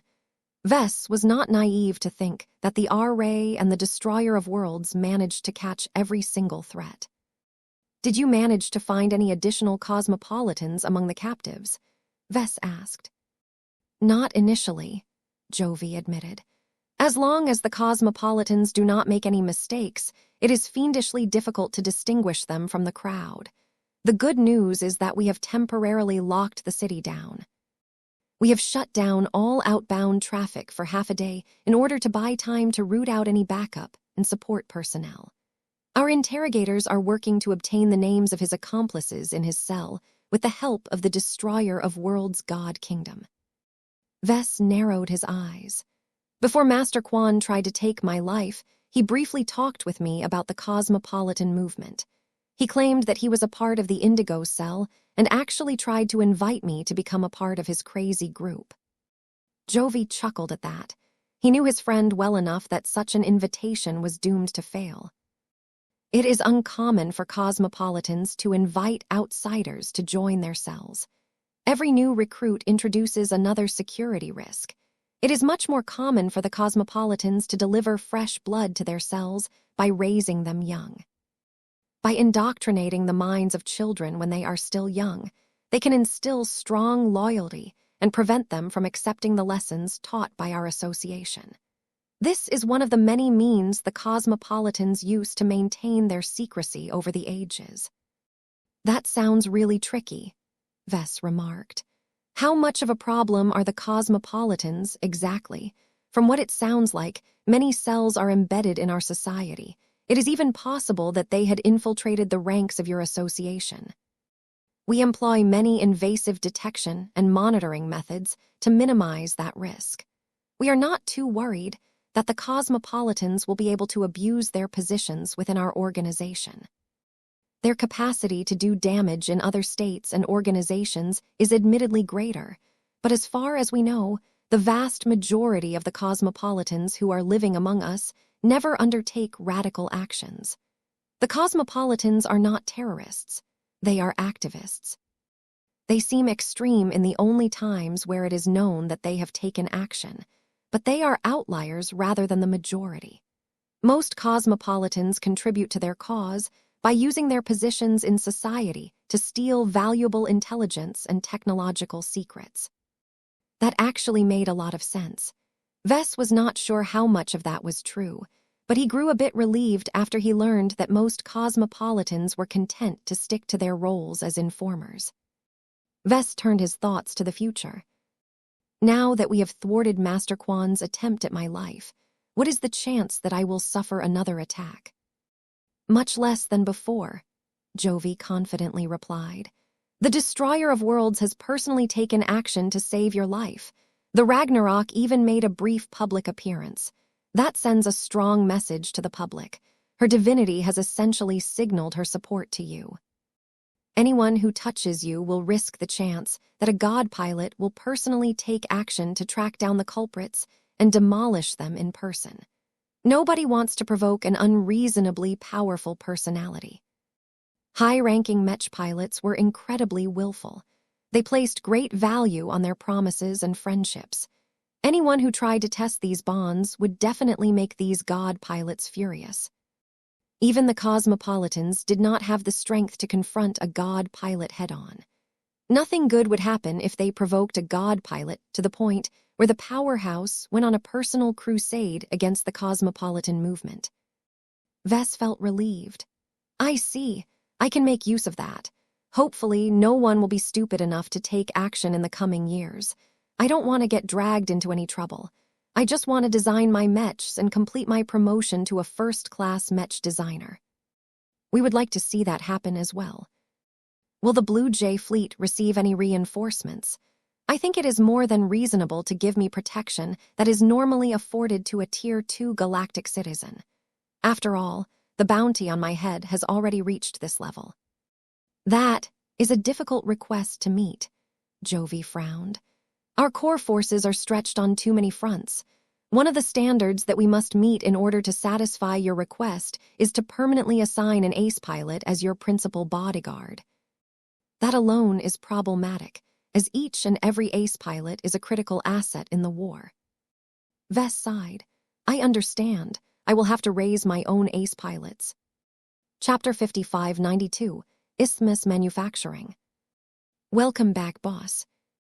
MMHMM. Vess had reached his mental limit by the time that he returned to his suite at the local branch headquarters of the Larkinson clan. Exhaustion radiated from his body as he sat down on a couch like an old man who had returned from a long day of work. Meow, meow, meow. Lucky meanwhile dug into the bowl of high-grade exotics that Gavin had especially prepared as an evening snack. The cat had already eaten several meals before, but his hunger remained unabated as it took a surprising amount of energy and resources to repair his damaged archimetal body. That, or the cat simply took advantage of this opportunity to scam more food out of Vess. Before Vess addressed his assistant, he activated the room projector and tuned in on a random news broadcast. It still remains unclear why the Rubarthan god pilot personally saw fit to foil an assassination attempt on Professor Vess Larkinson. Her spokespeople have yet to publish a statement nor respond to any of our inquiries. In lieu of further information, our panel of experts stand ready to speculate on whether there is an undisclosed connection between the god pilot and the senior Mech designer. By the time their rampage comes to an end, the cats will come and subjugate US under tyrannical reign. Vess continued to switch channels over the next few minutes. Though the reporting and the opinions espoused by the journalists did not fully reflect everyone's opinion, he was able to gain a broad understanding of what the public thought about the events that happened today. It looks like the failed assassination attempt has crowded out every other newsworthy event, he concluded. It's a shame that none of the news portals place any special emphasis on the process and the outcome of the challenge matches. The 4 matches were truly exciting and worthwhile to watch. Gavin chuckled for a bit. We have tried to use our channels in the media to shift as much attention to our products as possible, but all everyone wants to talk about is the destroyer of worlds saving the day once again. It is fine, though. You cannot imagine how much she has helped our business. Any association with a god pilot is a dream come true for a Mech company. More people have become exposed to the Fey Fiona than ever. We have already received a lot of orders, and we expect this temporary boost to last for the remainder of the week. That is not the greatest change, however. Oh, Vess raised his eyebrow. What is making you so excited? Don't you realize it, boss? We have gained a huge amount of legitimacy. It is not every day that a god pilot diverts her precious time to foil an attempt on your life. Few people think that it is just a coincidence that she was in the neighborhood and just happened to be in a place to act as your secret guard. No matter whether she has said anything or not, it is clear that she is supportive of you. This is the most direct form of endorsement that you have received from a Tier 1 galactic citizen yet. Your ties to other god pilots and star designers are much less clear, so we never managed to profit from them as much as we wished. This is different. What difference does that make? People are much more inclined to believe in the claims and promises related to the Fey Fiona. You have to be aware that there are many people who do not have the time or interest to watch your presentation and the subsequent challenge matches. All they know about the Fey Fiona are boasts that sound wildly exaggerated. Those descriptions have become a lot more legit now that a god pilot is indirectly backing you up. That alone will help us sustain our sales momentum over months or maybe years. That certainly sounded like a powerful effect. Unfortunately, Vess was not entirely sure whether the LMC could take proper advantage of this boost. All of the increased orders won't mean anything for our bottom line if our production has already reached its limit. From what I have heard, all of our Mech factories are working at full capacity. He sighed. Gavin had a surprise for Vess. You are underestimating the effect of receiving the implicit endorsement of a god pilot. One of the biggest reasons why we have been slow to expand our production capacity and contract more third-party Mech manufacturers is because we have played out our reputation. This has changed now that the Destroyer of Worlds has bestowed us with her vote of confidence. A whole new group of large and powerful organizations has initiated contact with us, particularly ones based in the Rubarthan Pact. Many of these parties are eager to cooperate with us. Few of them have maintained their condescending attitude towards a smaller player such as us. After all, who knows whether you will badmouth them in front of the god pilot one day. As long as we carefully manage our new relationships, we can quickly shorten the waiting list for our latest product. The Fey Fiona had proven its strength and capabilities enough times to win over a lot of people. The popularity of the LMC's first proper product line of the Hyper generation had become so high that demand vastly exceeded supply. Anything that could help the LMC increase the ability to fulfill orders was necessary as far as Vess was concerned. The longer his customers had to wait, the longer they spent time without the powerful living Mech that could save their lives and grow alongside their Mech pilots. What Vess feared the most was that the excessive delays would cause customers to become frustrated and cancel their orders. There were many other hyper Mechs for sale that did not require a year of waiting before it could be delivered to people's doorsteps. Gavin presented an offer that stood out from all of the rest. There is one company that has made many of the executives in the company excited. The offer that we have received from this party is not the most lucrative, nor the largest in scale, but it scores high enough in both areas that it would be a dereliction of our duty to put it aside. What is also important is that the offer is highly credible and has a high likelihood of relieving our production bottlenecks in both the short and medium term. That certainly aroused Vess' attention. Tell me more about this company. Isthmus Manufacturing is a serious player in the galactic Mech market. It is based in the Rubarthan Pact and is a middle-sized player in the Mech market over there. That is already impressive in itself, considering that it has to compete against many other powerful Rubarthan Mech manufacturers. Vess briefly furrowed his brows. Does the company have any prominent Mech designers? Surprisingly, no. While the company definitely employs a large amount of Mech designers, Isthmus Manufacturing is not a strong brand name in itself. Its first-party products are relatively unremarkable. The real focus is on the production of products developed by other Mech designers. The company takes advantage of its excellent connections with suppliers and shipping companies to produce a relatively limited selection of high-volume, high-margin Mech models at a lower overall cost. Vess grew more attentive. A Mech manufacturer that could produce large quantities of Mechs while keeping its costs under control was exactly what the LMC sought. I see. Are the Mechs produced and sold by Isthmus cheaper than the competition? That is not necessarily the case. The reason why Isthmus only agrees to produce highly popular bestsellers is because it wants to keep milking its cash cows for years to come without engaging in a price to the bottom. The value in partnering up with this Rubarthan Mech manufacturing company is in its ability to consistently maintain large production volumes. Not only does it have a large amount of highly efficient and reliable first-class and second-class product lines at its disposal, but it has secured long-term contracts with enough material suppliers to keep them running. This meant that if the LMC agreed to work with Isthmus, the latter company won't necessarily be cheap, but it would definitely be able to fulfill many orders that would otherwise be languishing on the increasingly more excessive waiting list. Vess was not greedy. He did not mind if Isthmus Manufacturing wanted to receive a large cut of the profits. That was its right as a third-party producer. What truly mattered was how much production it was willing to devote to the Faye Fiona line. How much production can Isthmus Manufacturing handle? Gavin grinned wider. Let me put it this way.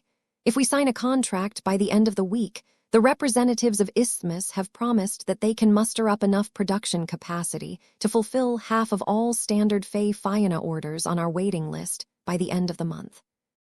Half of all of the orders of the new standard edition of the Faye Fiona. That was hundreds of thousands of copies of the new second-class hyper-drone Mech design. I take it that is not the limit, Vess guessed. This cooperation offer has come at the right time. We are still in the early stage of the hyper generation. Isthmus Manufacturing has already agreed to produce large quantities of second-class hyper Mechs for other clients, but none of these models are expected to last very long. The application of hyper technology is too crude in comparison to your latest work. If the demand for the Faye Fiona continues to rise, Isthmus is more than willing to drop the production of outdated third-party hyper Mechs and dedicate the newly available capacity to serving our needs. Did you remind Isthmus that our living Mechs must be fabricated according to a more demanding linear process?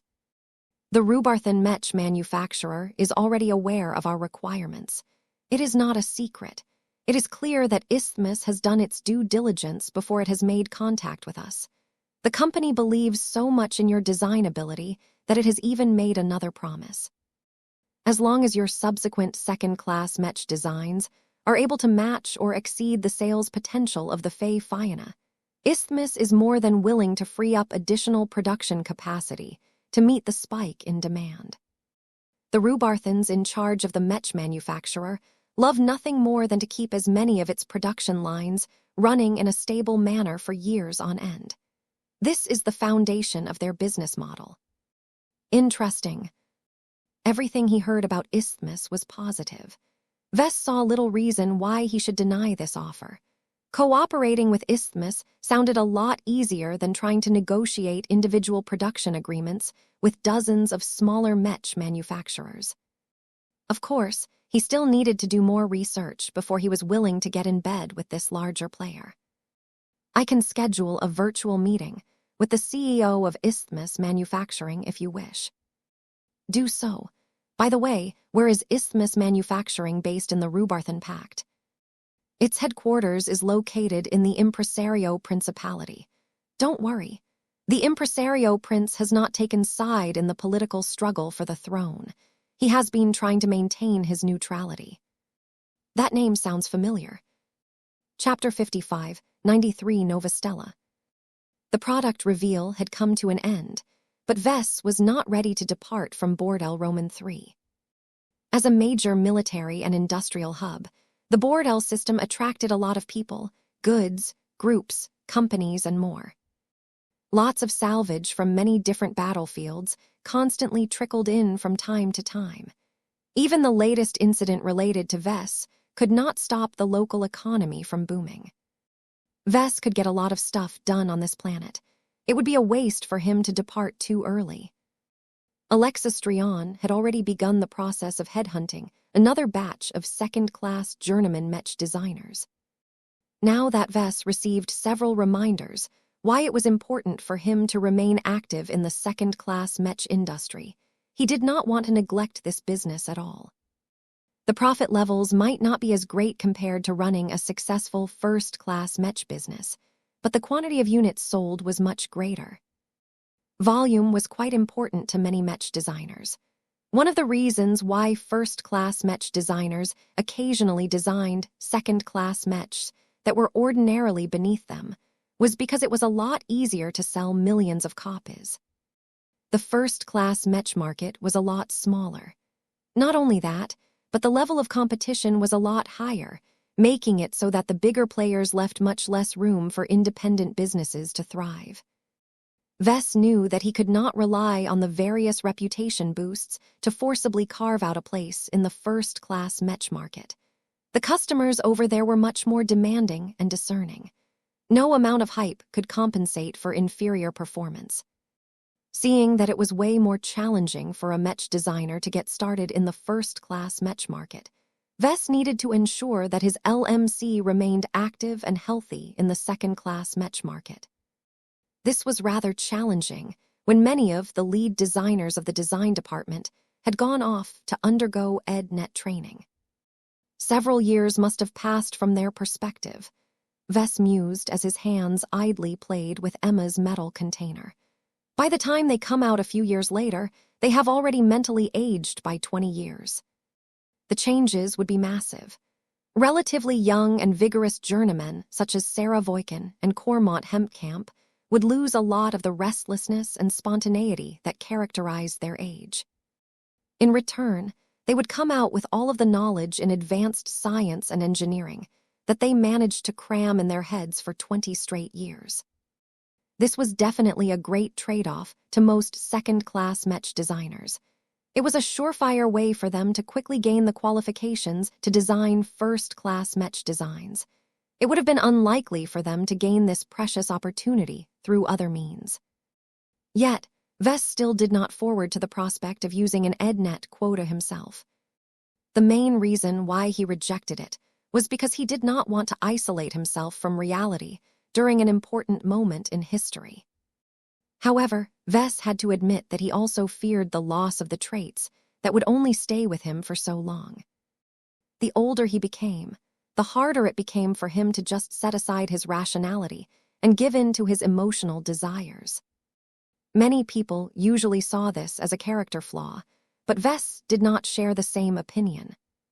He designed many of his best works during moments of intense passion. While Vess did not think he would ever lose the ability to get inspired, he suspected that it might not happen as frequently in the future. The longer he lived, the more he became burdened by knowledge and concerns. How long would it take for him to transition into an old fogey who spent most of his time thinking about problems relating to the survival and prosperity of red humanity? Ignorance is bliss, he sighed.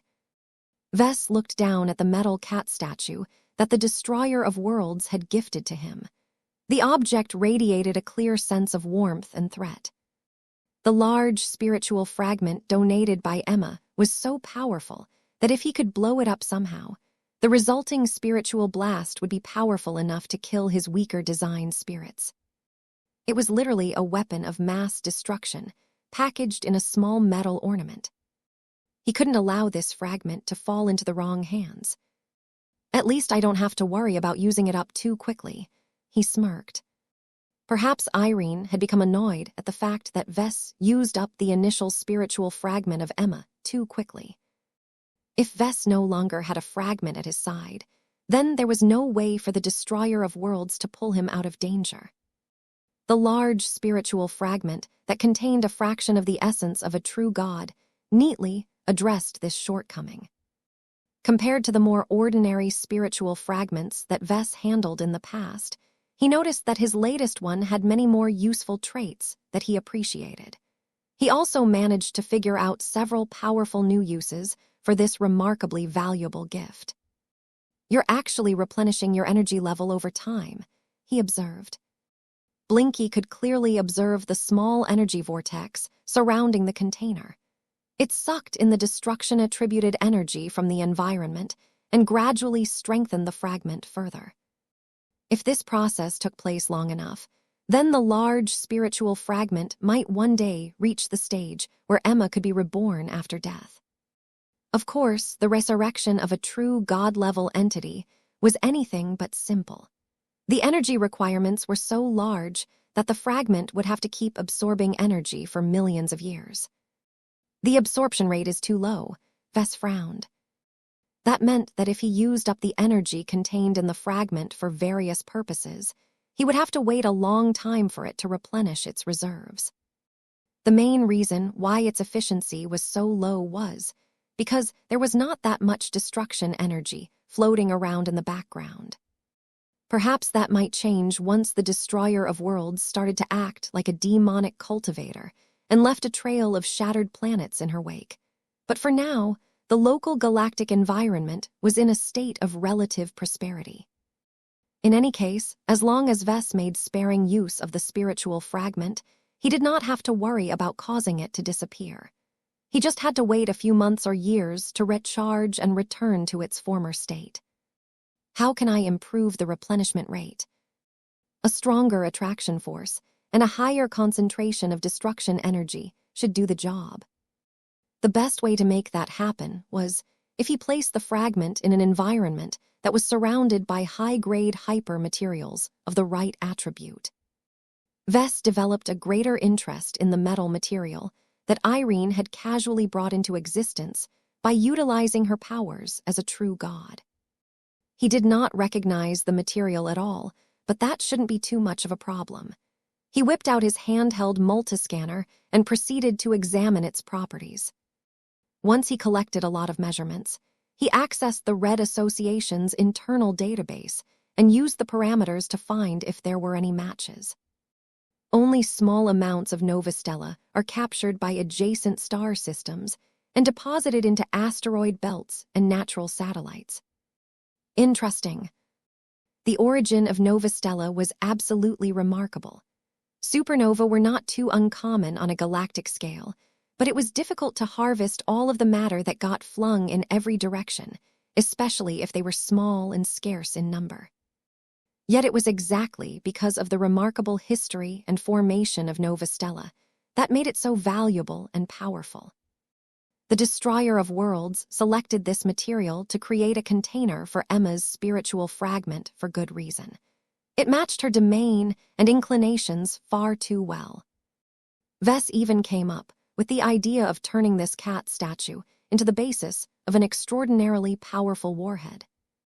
If he ever found himself in a desperate situation and needed to rely on overwhelming powerful to defeat an implacable foe, then he could always convert the Novastella cat statue and the remarkably powerful spiritual fragment into a small superweapon that should be exceptionally dangerous against all manner of extraordinary foes. This is an enormous waste, though. Irene may be able to utilize her god kingdom to freely convert energy into Novastella whenever needed, but others had to harvest this rare material the old-fashioned way. It was impossible for people like Vess to obtain a large and consistent supply of Novastella due to its troublesome formation conditions. Ugh, how troublesome. His clan should be on the lookout for rich deposits of Novastella. Even though it was rare and not that prevalent, perhaps there might be planets where a large chunk of Novastella had fallen in the past. Vess set the matter of the hyper-material aside and summarized the remaining possible uses of this powerful fragment. He could call upon an energy manifestation of Emma just like before. The power she was able to channel this time was much greater for obvious reasons. He just needed to pay attention to the much greater consumption of the precious spiritual fragment. Even without calling Emma over, he was still able to borrow a tiny fraction of her powerful domain by stimulating it with spiritual energy. Blinky, go to your stuff. Emro. His companion's spirit came out and fed the fragment with a modest amount of destruction energy stored in the Blinkhiverse. The fragment grew more excited and started to produce a stronger energy field in a small radius around its location. Vess curiously examined the properties of this strengthened energy field and found that it worked much like a prickly disruption field. Though Vess felt as if he was getting stung by needles from every direction, he was resilient enough to shrug off this irritating effect. What he cared about was the fact that this mildly destructive field scrambled every electronic signal and messed up the flow of E-energy radiation. This not only made it great for jamming purposes, but could also disrupt all kinds of spiritual sorcery, especially ones that targeted him in particular. The effect of Emma's domain was not as strong and absolute as Irene's god kingdom, but it was already strong enough to satisfy his demands. Stop, reverse. Blinky no longer spat out destruction energy, but instead started to devour it from the environment. The spiritual fragment slowly started to get drained, as Blinky specifically tried to draw from its reserves. This was a modest way for Blinky to increase the concentration of destruction energy in his Blinkhiverse. While the quantity of destruction energy was limited, the quality was exceedingly high. Stop. Vess did not dare to absorb too much of Emma's energy. Her imprint on them was so strong that she might actually be able to invade the Blinkhiverse as long as enough of her spiritual energy managed to slip inside. It's best to be careful. There were several other ways he could make use of the spiritual fragment. For one, he could use it to directly communicate with Irene if he wanted. This was much more secure and convenient than speaking with her over the galactic net. He resisted the temptation to test it out. He had just talked to Irene yesterday. He would just be annoying her if he contacted her for no good reason. Vess at least needed to wait until he managed to produce a large batch of Emma totems that could serve as excellent conversion tools for Irene's future cult. I will have to do an excellent job with that if I want to impress her. It will be difficult for her cult to get off the ground otherwise.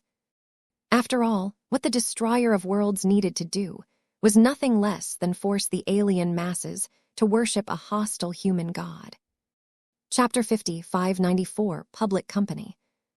When Vess was done with playing with Emma's spiritual fragment, he tossed it into the Vault of Eternity. He would have preferred to keep it close on hand, but it was a little too big and unwieldy to carry by himself. Once Nida returned from EdNet training, Vess would develop a custom suit of armor for her that would allow her to carry the Novastellar relic in a dignified manner.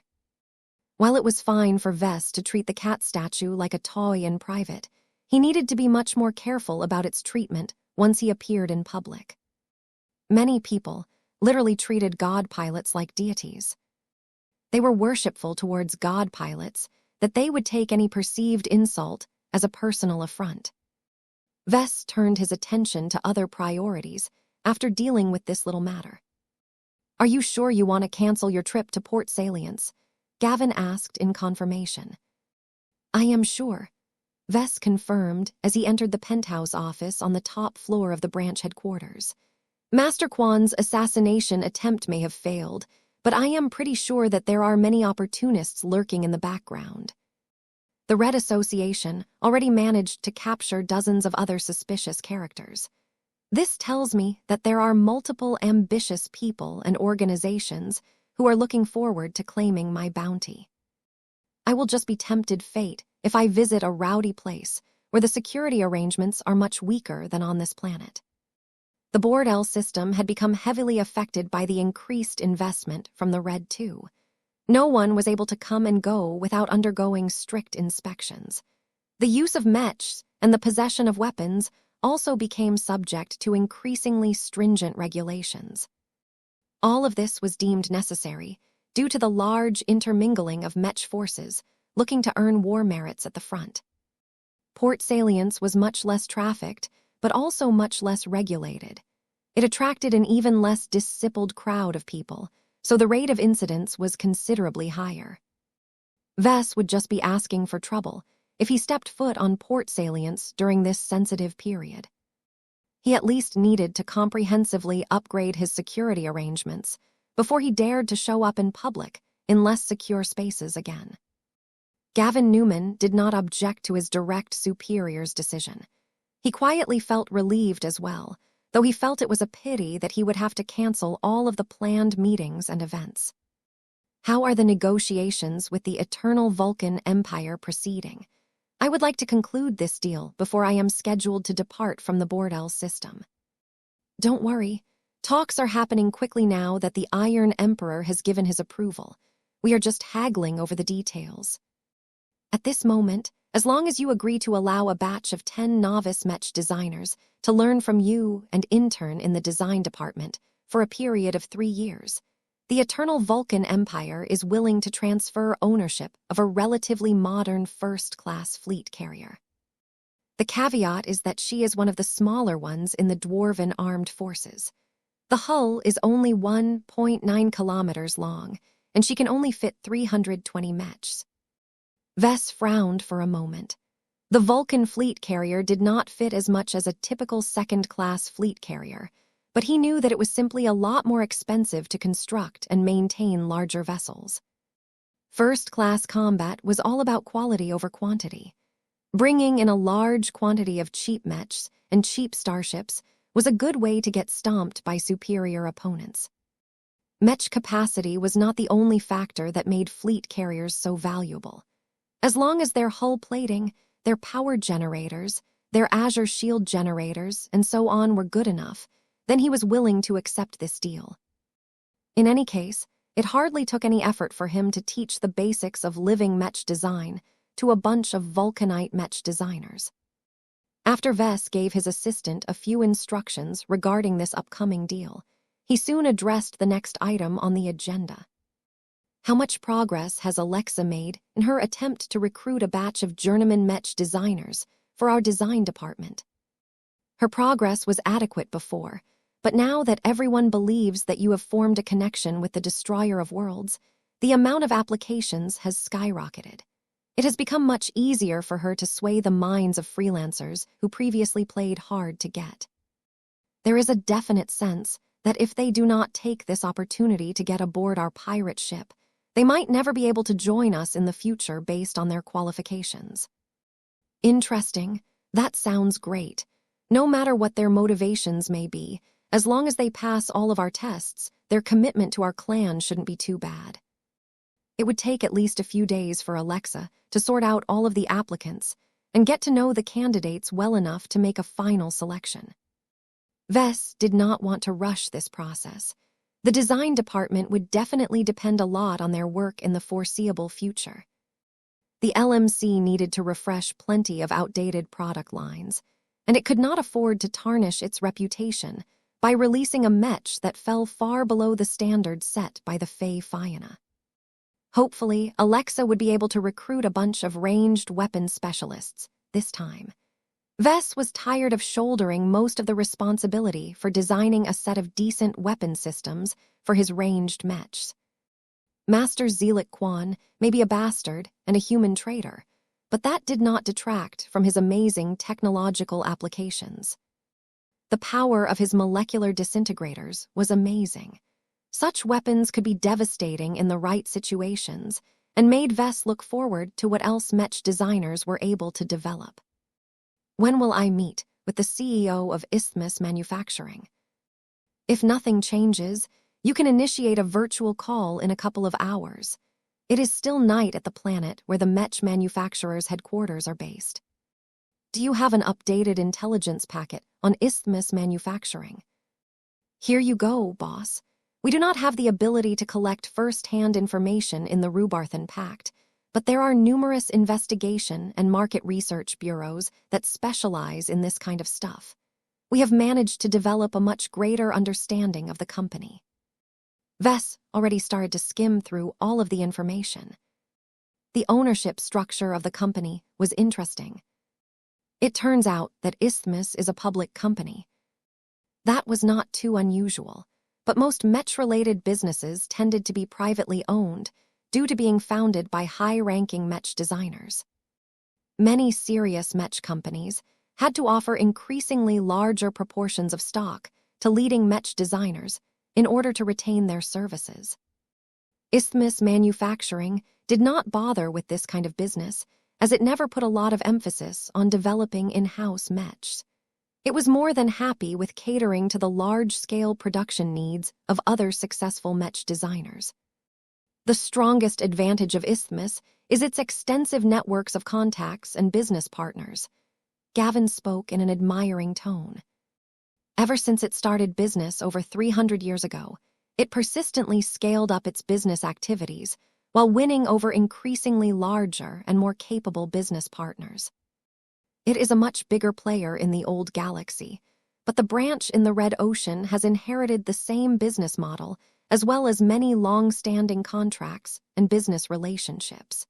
It enjoys a stellar reputation in the supply side of the Mech community. It is never short on raw materials, and its many friendships with Rubarthan government institutions allows it to gain exemptions and receive better treatment. These were all key advantages. Isthmus Manufacturing was able to rely on its 300-year-old heritage and its enduring reputation to easily open doors that would be closed to other companies such as the Living Mech Corporation. Although Isthmus Manufacturing only focused on developing its networks in Rubarthan space, that was already a massive advantage. Not only was Isthmus able to leverage the large amount of resources and services in territories where the LMC did not have a strong presence, but it was also able to open up a lot of new sales channels throughout Rubarthan space. Of course, it went without saying that Isthmus had no ties with the Terran Alliance. Vess would not be able to make use of the company to expand the LMC's reach inside Terran space. While Isthmus was in the process of strengthening its business networks in the Red Ocean Union, the LMC already built a decent foundation within this broad alliance. One of the reasons why Isthmus Manufacturing was able to get along with many parties while still remaining publicly owned was because of its largest shareholder. The Impresario Principality owns the largest proportion of shares in the company, Gavin explained. Much of the remaining shares are owned by half a dozen investment groups. It looks as if each of their voices are roughly equal, but the reality is that those institutional investments generally do not bother to manage their investments too actively. They are happy to sit back and take their money as long as business is doing well. This effectively means that the Impresario Principality is de facto in control of the company. It has appointed much of the board of directors, and it is primarily interested in using Isthmus for non-monetary purposes. To a Rubarthan principality, owning a large and influential company was about controlling a part of the economy and forming lots of strategically valuable relationships. For example, the current situation could be regarded as an attempt to form a friendship with a Mech designer who earned the favor of a powerful Rubarthan god pilot. However, Isthmus was not a loss-making institution. Profits were vitally important to keep the remaining shareholders happy. Not even the Impresario Prince could upset these big investment companies if he wanted to maintain his reputation in the business community. Gavin pointed out the strict standards set by the Mech manufacturer. As I have explained the day before, the business model of Isthmus Manufacturing is centered around mass producing large volumes of Mechs in the most cost-effective manner. It relies heavily on economies of scale to lower overall costs and increase its profit margins. This is why it only focuses on a small selection of wildly popular Mech models. In fact, much of its production is dedicated to producing mainstream Mech models that have proven to be so popular that their original Mech companies lack the ability to meet all of the rising demand. Such phenomena happen every once in a while. We are but the latest in a long list of Mech companies that have managed to strike it big. Vess rubbed his hairless chin in thought. All of that sounds nice, but that is only when business is doing well. What if a Mech model starts to fade in popularity? Is Isthmus willing to accommodate a business partner that has entered into a slump? Nope, Gavin immediately replied. Isthmus is all business when it comes to profitability.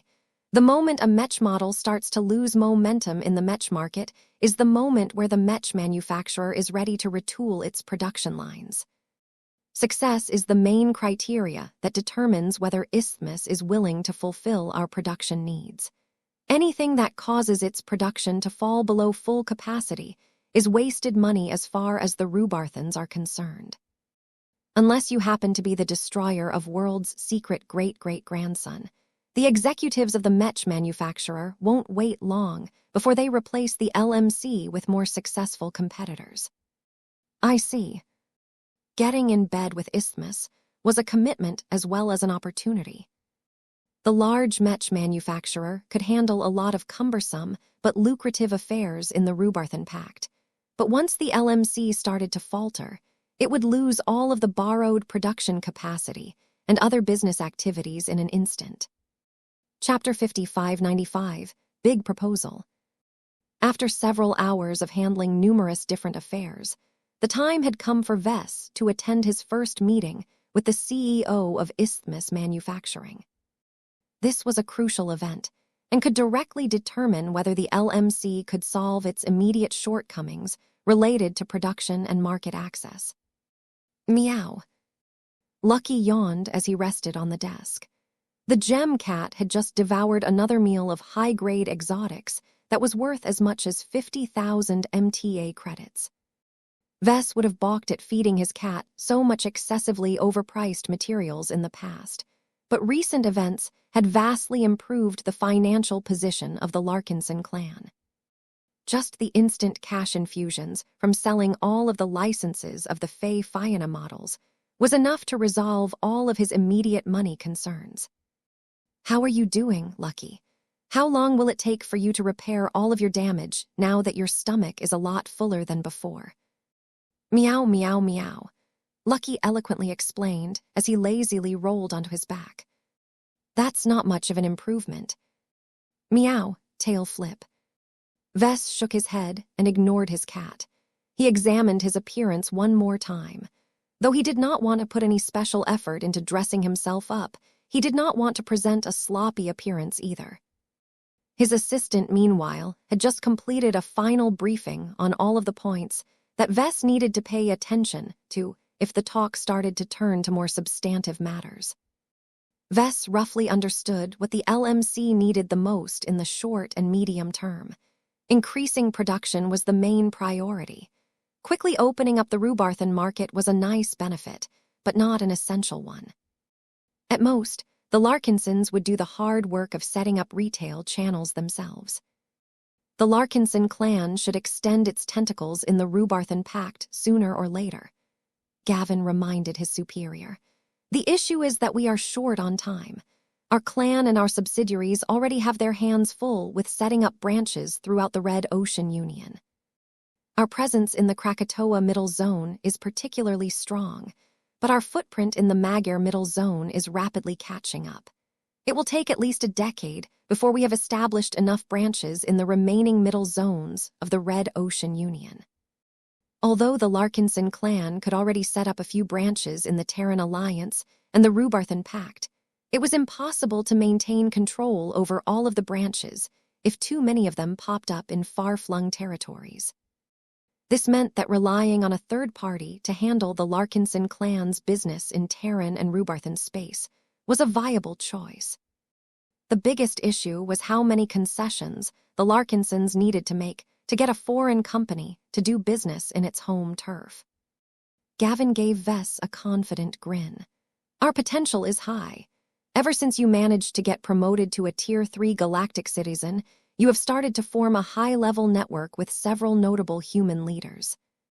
hooking up with the DeVoe's ancient clan, and the destroyer of worlds has turned you into a leading figure that is worth befriending. Don't forget that. If the CEO of Isthmus Manufacturing starts to sound greedy, then do not hesitate to reject his proposals. As long as you continue to do well, we can just wait and increase our value. By that time, it will be Isthmus that will have to make concessions in order to gain our cooperation. That took valuable time. Red humanity had entered a time of rapid change and upheaval. The faster Vess expanded his business operations, the more he was able to increase his influence in high society. After all, once his best-selling products, such as the Fey Fiona, started to become ubiquitous throughout human space, it became a lot easier for Vess to gain a voice in how red humanity should be run. Even if Vess was not interested in enacting policies himself, he at least wanted to stay in the loop. He had learned a lot of secrets as of late that made it clear that the upper echelon were holding back way more information than they disclosed to the public. Vess despised it whenever people kept him in the dark. He hadn't even known about the possible approach of a god king-level threat from Messier 87. "The time has come," Gavin announced. "Good luck with your talk. I will be standing out of projection range so that I can pass on all of the information that you need." A secure communication channel started to form between two distant locations. The Redcom consortium that managed the galactic net had recently upgraded the speed, bandwidth, and privacy of its elaborate network of quantum communication nodes. The Red Ocean was much smaller than the Milky Way, and red humanity only occupied a part of the dwarf galaxy. This made it much cheaper and more convenient to implement large-scale improvements to the communications infrastructure. Any significant improvement made it easier to conduct business across interstellar distances. This was one of several ways the Red II sought to stimulate the economy. While Vess had certainly noticed the increase in bandwidth of any other useful services, he did not believe in the claims that the privacy and security of all remote connections had improved. This was why he preferred to meet with important leaders in person. It was a lot harder for the Mechers and other parties to eavesdrop on his conversations. It was too bad that his schedule did not make it possible this time. If Isthmus Manufacturing anticipated a possible business deal with Vess in advance, the company would have dispatched an envoy to board El Roman 3 months in advance. This meeting was clearly arranged on short notice, but that was not a big deal to Vess and his Rubarthan counterpart. Neither of them cared too much about ceremony and tradition. The office suddenly changed.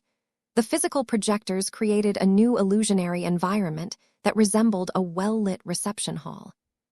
The entire place was empty, giving Vess an opportunity to admire the tall ceilings, the beautiful company banners hanging from the walls, and the hand-carved statues of the most successful Mech models produced by Isthmus Manufacturing. The entire space was so large and spacious that Vess gained a strong sense of grandeur from the decor. Isthmus Manufacturing had steadily built up its scale of business with each passing generation.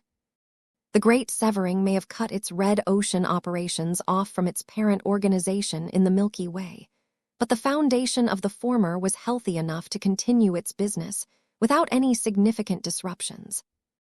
"Magnificent, is it not?" A new voice sounded from afar. A man dressed in a purple pinstriped suit, with the stripes flashing in staccato frequencies, had passed through the main entrance. "It is. Much of it appears to be new but handmade. That is a nice touch. We try. It never fails to impress Mech designers such as yourself. Mickey Tarukan. I am in charge of the operations of Isthmus Manufacturing. It is an honor to meet with the favored of the Destroyer of Worlds." Vess smiled back as he shook hands with the physical projection. "It is a pleasure to meet with you as well, but I have to warn you that I cannot comment on my relationship with the god pilot of your superstate. Please do not make assumptions about the nature of my ties to the Destroyer of Worlds." "We understand. We shall not speak of it any further." Both of them knew that the only reason this meeting came about was because Vess had gotten in touch with the destroyer of worlds. It was not realistic to ignore this major factor. Now that the two had opened up a dialogue, they started to get to know each other a little more. Under my leadership, Isthmus has successfully overcome the crisis sparked by the Great Severing. Many of our existing product lines needed to be refreshed and replaced in the short term in order to maintain our profitability. We also had to work together with our extensive network of suppliers to ensure an abundant supply of hyper materials, particularly ones that are based on the most popular elements. Our success in solving all of these unanticipated problems has strengthened the cohesion of our company more than ever. We are also much better equipped to produce large quantities of hyper, Mechs no matter their material requirements. Vess politely nodded as he listened to the 170-year-old CEO. He already researched the recent history of Isthmus manufacturing, but it was always helpful to gain a better understanding of its leadership. So far, Mickey Tarukin had been remarkably approachable. This was a man who knew how to handle people like Vess. He had to be in order to be able to climb his way up to a chief executive position after starting from the bottom. Back in Terran space, it was unimaginable for a relatively unremarkable Rubarthan businessman with a middle-class background to eventually be in charge of running a multi-billion MTA credit business. I have taken a look at the hyper-Mech models that your company is currently producing. Vess spoke as he studied one of the sculptures of a best-selling Mech. Many of the second-class models are quite decent, if limited by the timing of their development. You could have replaced them with more modern and updated hyper-Mech models.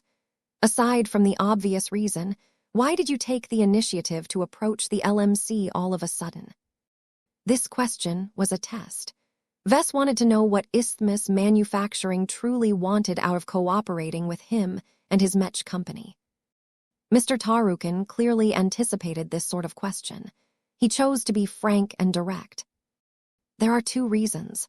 My patron, the impresario Prince, has taken a personal interest in you. He has nudged our company into investigating whether there is an opportunity to do business with your living Mech corporation.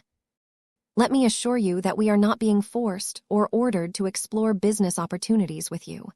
After we have conducted an analysis of your business prospects, we discovered that a partnership with your Mech company can be highly lucrative. You supply the designs.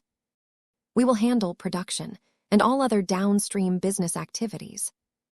You are not our only choice, Vess said. That is true, but Isthmus is one of the few Mech companies that not only has the capacity to mass produce hundreds of thousands of Mechs, but is also willing to devote the majority of its production to third-party Mechs. Many other Mech manufacturers have locked in production for the Mechs that they have developed in-house. That also makes it easier to collaborate with their Mech designers, Vess retorted. This will be especially helpful once I am ready to design first-class Mechs. I advise you against cooperating with small and unreliable companies. They are not as experienced in catering to the needs of partners such as you. Their average production costs are also significantly higher. Tarukin shook his head. We are willing to fabricate and sell as many Mechs as we can if you choose to partner with us. If you agree to sign a long-term contract with us, we are even willing to reduce our fees by a small extent. We are also prepared to raise your priority in our business relationships.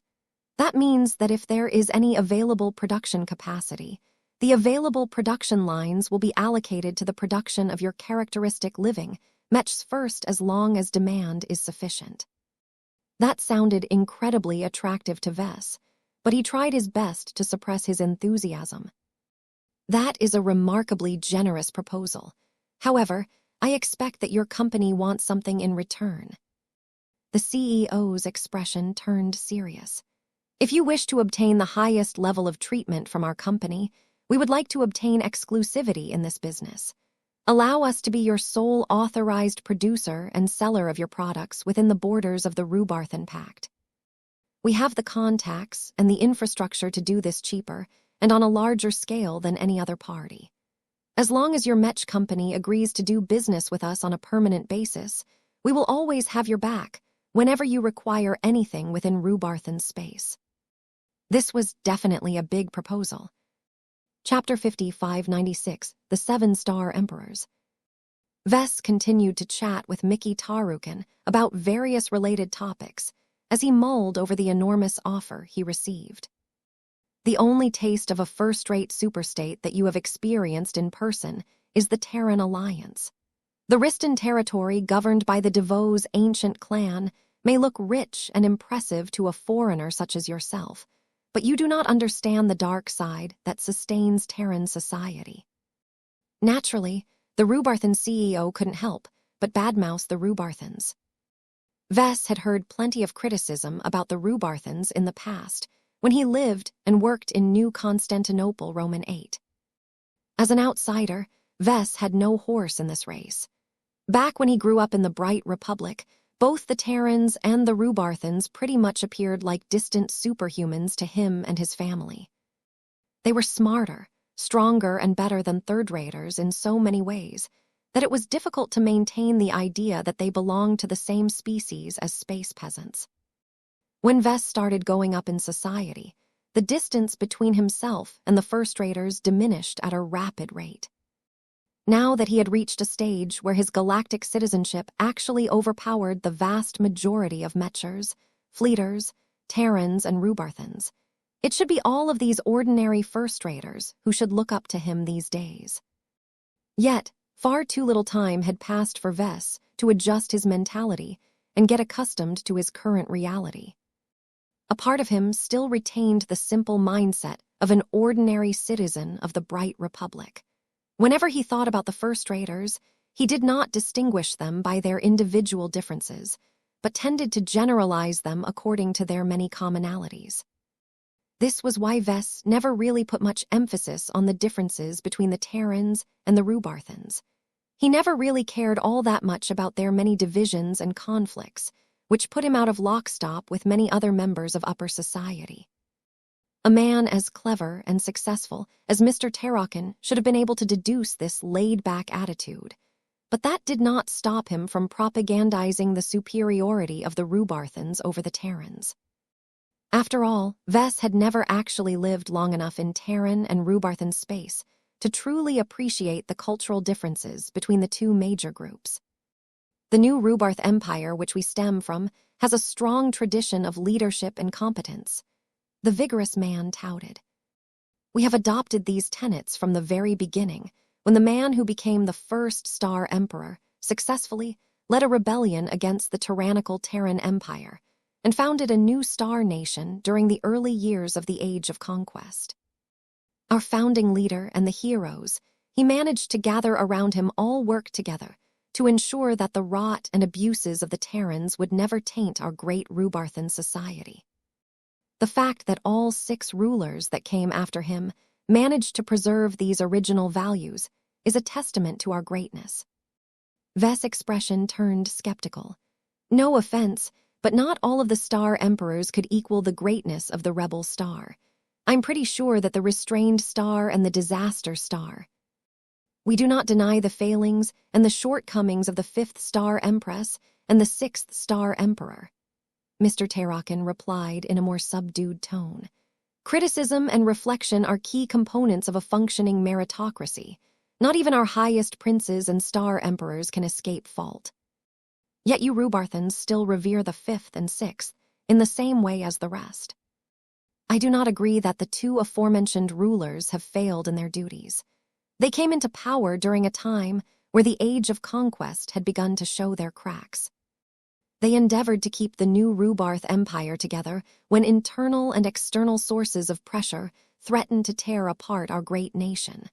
I do not think that anyone could have done better in their place. In fact, anyone else would have certainly done worse. The Disaster Star may not have been able to avoid the inevitability of being remembered for the great humiliation of our Star Empire, but it was not his fault. Every Star Emperor that managed to rule the new Rubarth Empire received a posthumous title that broadly described his accomplishments and policy focus. The first star emperor was known as the rebel star for obvious reasons. He was often regarded as the greatest of them all. None of his descendants had managed to surpass his prestige and renown, though a few had come close. He had fathered 37 descendants over his relatively long life, which was considered a lot over the time. The large number of descendants, and the many disputes surrounding the question of who should take over after their old man, sparked an unexpectedly large and violent succession battle that ultimately set a new tradition for the new Rubarth Empire. The second star emperor was known as the Constructor Star. He had taken the early foundation of the new Rubarth Empire and deepened it so that it would no longer be as shaky as before. When it came to parenting, he did not show as much restraint as his great father. Due to the relative stability at the time, the Constructor Star had plenty of time on his hands, which he used to father over 133 descendants, thereby contributing to an even greater and bloodier succession battle than before. The third star empress was known as the Conqueror Star. She also happened to be the first female member of the Rubarthan imperial household to ascend to the legendary Cold Stone throne. She had taken advantage of the vast military buildup of her predecessor and led great war fleets to conquer vast amounts of territories from the alien races of the Milky Way. More star systems fell into the hands of the Empire during her reign than any other. She was purportedly so eager to conquer new territories for her rapidly expanding empire that she only managed to produce just 48 descendants.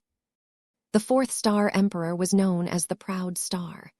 The conquests slowed down as the navies and the infrastructure of the new Rubarth Empire increasingly reached their limits. This caused the fourth to put more emphasis on consolidation and building up all of the conquered planets. In order to set himself apart from the Constructor Star, the fourth decided to invest in the arts as well as strengthening the national identity of the Rubarthan people. Many people argued that the empire had reached its peak on a societal level.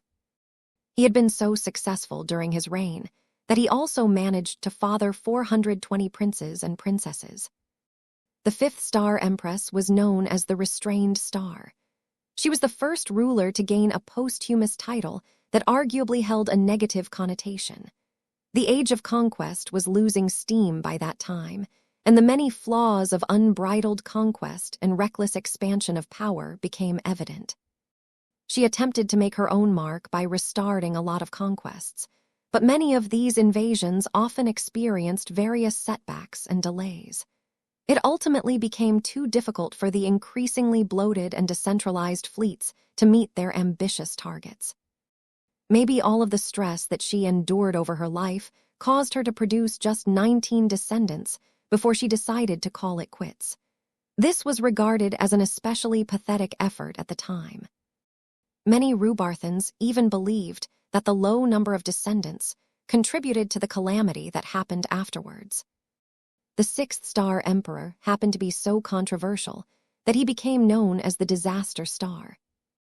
It was during his reign that the new Rubarth Empire had reached its greatest size, but also began to show so many cracks that they all broke in quick succession. The dark days of the Age of Conquest had arrived. Economies crashed. Violent incidents took place at unprecedented levels. Entire military units went rogue or mad with power. The disruptions and breakdowns took place across all of human civilization, so the new Rubarth Empire was not exempt from the prevailing trend. Yet despite the best efforts of the Sixth and many other Rubarthans, they ultimately failed to stop all of the disasters. Their failings created an opening for other powers to fill the void. This directly contributed to the rise of the Mech Trade Association and the Common Fleet Alliance.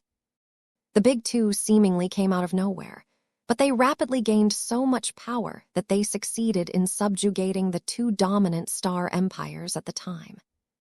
Weakened by all of the disasters, genocides, and defections, both the Greater Terran United Confederation and the new Rubarth Empire had little choice but to admit defeat and agree to an incredibly devastating and humiliating treaty. This was the greatest shame of the Rubarthans to this day. The Big Two forced them to give up all of their warships, their weapons of mass destruction, their rights as an independent star empire, their dignity, and so much more. While it could be argued that the disaster star unfairly ended up becoming the scapegoat for all of the calamities that took place during his turbulent reign, the new Rubarth Empire still managed to live on during the Age of Mechs, if much more diminished than before. Perhaps his only clear success was that he managed to produce 699 descendants. This had resulted in the outbreak of a much larger and livelier succession battle that oddly excited the Rubarthans so much that they had managed to pull themselves out of their collective slump. The seventh Star Emperor came into power as the Age of Mechs produced a new wave of optimism. Under the order imposed by the Big Two, humanity began to rebuild and reform its broken societies. The astronomic rise of Mechs led to much more healthier wars that were not only a lot more restrained, but also more entertaining. Although the seventh had not been responsible for initiating any great conquests, he had done much to promote initiatives that significantly increased the level of stability, investment, and happiness of his subjects. He undertook a lot of actions that reminded the Rubarthans of the Constructor Star and the Proud Star. One of the critical reasons why he managed to succeed was because he had fathered so many descendants that few people had an accurate count. With an estimated number of 8,000 direct descendants, the seventh produced more offspring than all of the other star emperors put together. Although the amount of princes and princesses brought to life sounded excessive on every level, the seventh made good use of all of his sons and daughters. Each of them enjoyed the highest level of education, as well as lots of unique opportunities that other people could only dream about. Due to their bloodline and relation to the current ruler, these imperial scions also happened to be a lot more loyal and aligned to the sovereign. The seventh either appointed these princes and princesses to high positions, or allowed them to make their own mark after receiving a hefty amount of starting capital.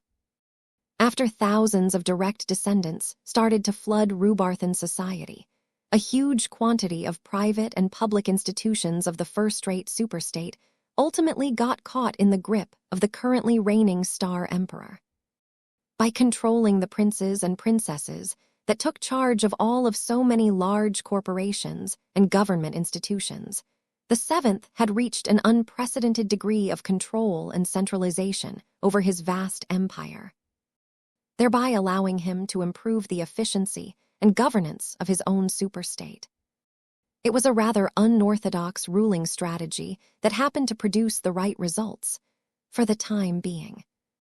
No one really knew what would happen after the seventh retired from the Coldstone throne. The succession battle that was bound to erupt at that time would probably produce an unprecedented degree of violence and upheaval. In fact, a small preview of that was already taking place in the Rubarthan Pact in the present day. Even though the succession battle in the New Frontier was a lot smaller in scale, none of the Rubarthans quite knew what to do during this time of uncertainty. Chapter 55, 97, The Origin of the Larkinson Ancestor. Your Larkinson family has a Rubarthan heritage, which I am sure you are already aware of, Mickey Tarukin stated. We are not certain how much information your family or clan has retained about your ancestor. Vess shrugged. Our records are rather spotty about this. The colonization of the Komodo star sector resulted in a lot of chaotic battles and setbacks that caused many of the immigrants who came from afar to lose a lot of stuff. Whether deliberate or not, our founding ancestor never really bothered to leave much information behind about his old life. I don't blame him. The new Rubarth Empire had just managed to limp out of the dark days of the Age of Conquest. The virtual call continued, as Vess and Mickey Tarukin began to talk more in depth about the distinctive traits of Rubarthan society. It became clear that Tarukin not only wanted to partner up with Vess and the LMC, but also sought to pull the Larkinsons into the orbit of the Rubarthan Pact. What better way to do so than to appeal to their shared heritage? Even though the past held little relevance to Vess, He couldn't help but grow curious at what the Rubathans managed to dig up about the Larkinson ancestor.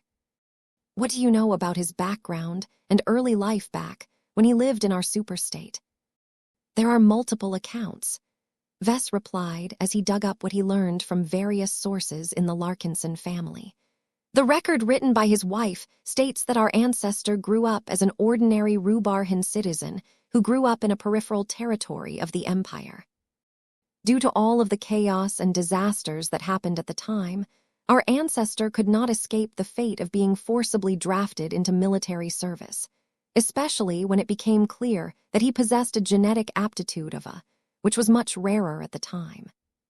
Mr. Tarrakin smiled and made an encouraging gesture. Does this record tell of what he has done after he has completed his military training? Not much. It is likely that the Larkinson ancestor did not take much pride in his service, so he simply said that he served as a Mech pilot for a time before he got caught in unpleasant business that forced him to drop everything and flee in haste.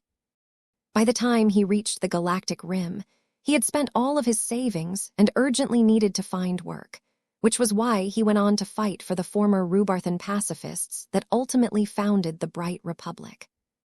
This record is notably short on details. Vess shrugged. Many Larkinsons speculate that the Larkinson ancestor did not want to overwhelm his wife by telling her about the fading glories of the new Rubarth Empire. He married a woman who had nothing to do with the superstate and had no connection to the galactic center. That is understandable. Your ancestor likely sought to start a new life, not to relive his old one. What do other records say? Another retelling paints a much more glorious picture of our ancestor. It says that he is a descendant of an old and powerful military family. Despite growing up in a rich and privileged environment, the family demands a lot from all of its descendants, so our ancestor was forced to excel in his training and studies. All of that paid off when he went on to have a distinguished career as one of the growing number of successful Mech pilots during his time. If he was so successful, then why did he leave his family and state? The story claims that the military family that our ancestor belonged to has lost a political struggle. Since he was no longer welcome in Rubarthan space, he got exiled and sent away to the furthest reaches of the galactic rim, both for protection and a form of punishment. It is said that as long as his descendants are successful enough, he may one day return to Rubarthan space and rejoin the family that he hailed from, assuming that any of its branches still managed to survive within the Empire to this day. That is an interesting version of his history, Tarrakin remarked with notable interest. It is remarkably more glorious than the previous retelling. That is probably because it came from his son, Vess replied. Many Larkinsons born after cared a lot more about our ancestors' background and direct connection to the new Rubarth Empire. They never had the opportunity to live in the superstate, so they did not really live through whatever trouble and turmoil that took place over there at the time. Personally, I suspect that his son intensely regrets that he was born when his father had left one of the most powerful states. This is why he became obsessed with hyping up the amazing origin of his father. The physical projection CEO of Isthmus Manufacturing turned and stared up at the large and tall banners hanging from the walls. Pride is a powerful force. It can instill confidence, and it can make us more connected to each other.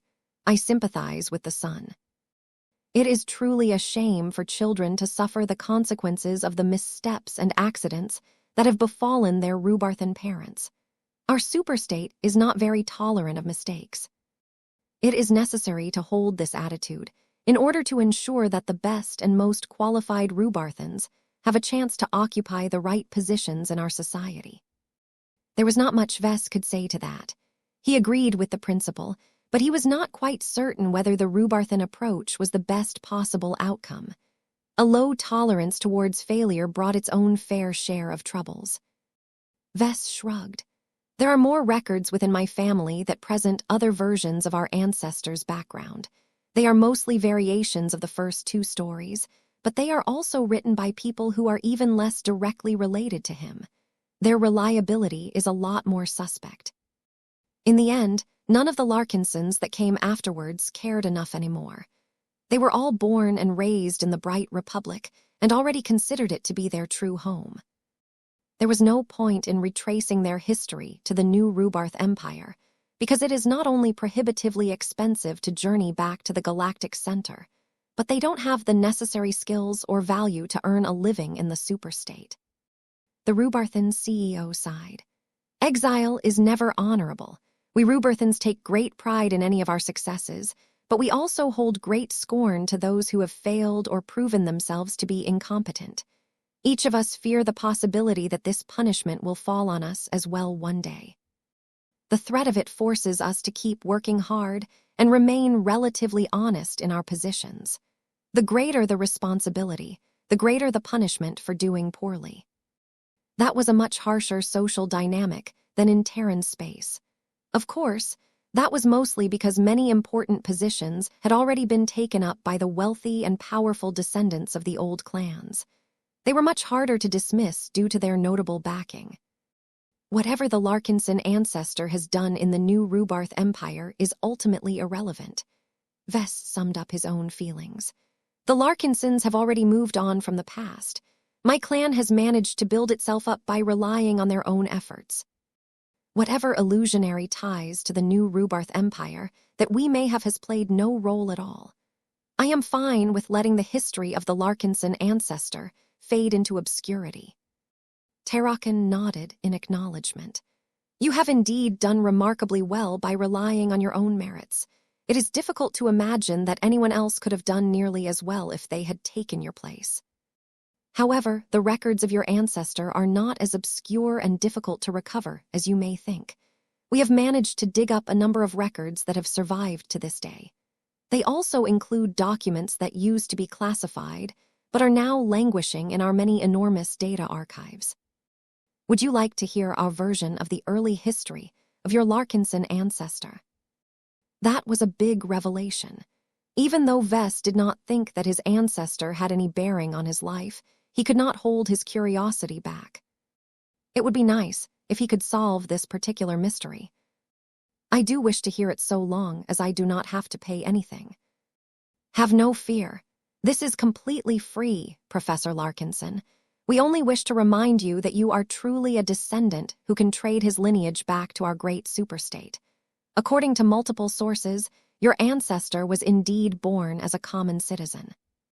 He originated from a fairly rural planet that has managed to escape much of the damage and tragedies that have befallen more important planets. When he became 10 years old, his agenetic aptitude created a small sensation. He did not get absorbed by one of our public institutions, but instead entered an elite Mech pilot training program organized by one of our long-standing military families. That sounded rather odd. Vess had a feeling that he knew now why the stories of the Larkinson ancestor's wife and son diverged so much from each other. So instead of serving one of the regular military branches of the Rubarthan state, he turned into a private soldier of a specific Rubarthan faction. Vess surmised. An elite soldier, Tarukin emphasized. He even managed to break through and demonstrate great strength during his time in service, though we do not fully understand his strength level as the Laver scale, and the precisely defined distinction between Mech pilot ranks had not spread throughout our empire at the time. What we do know is that his talent and combat prowess became recognized by the head of the military family. Your ancestor became a retainer and earned a considerable amount of favor from the family leader, who also served as a general in one of our new Mech armies during this period. Vess couldn't help but feel proud that his distant ancestor excelled so much in Mech piloting. It was no wonder that piloting Mech had always been one of the strong points of the Larkinson lineage. What happened next? Tarukin sighed again. The transition to the age of Mechs is a period of great upheaval and struggle. Many long-standing groups fell, while many successful visionaries rose to take their place in our changing empire. Not even the disaster star could stop these changes because the old order had to break in order to make way for a replacement. The military family lost a power struggle. The general was executed for his failures. As one of his trusted retainers, your ancestor became a victim of circumstances and risked punishment as well. There was talk of putting him on trial in order to judge him on his alleged misdeeds. How credible were these charges? Vess furrowed his brows. That is a difficult question to answer. The records are not quite clear, and it is obvious that the people who have written them are biased one way or another. The Rhubarthan frankly replied. You have to understand that law and order at that time had reached a low point. Humanity during the Age of Conquest did not uphold nearly as many taboos as today. Let me say that it is generally understood that few soldiers were able to keep their hands clean during this difficult and chaotic period of human history. Vess snorted. It is no wonder that the reigning Star Emperor at the time eventually became known as the Disaster Star. Whether the charges are legitimate or not, your ancestor likely feared persecution, so he resolutely deserted from service and used up all of the remaining favors that he had left to smuggle himself to the galactic rim. It may be possible that he has been excessively paranoid when he decided to flee all the way to the furthest reaches of human space.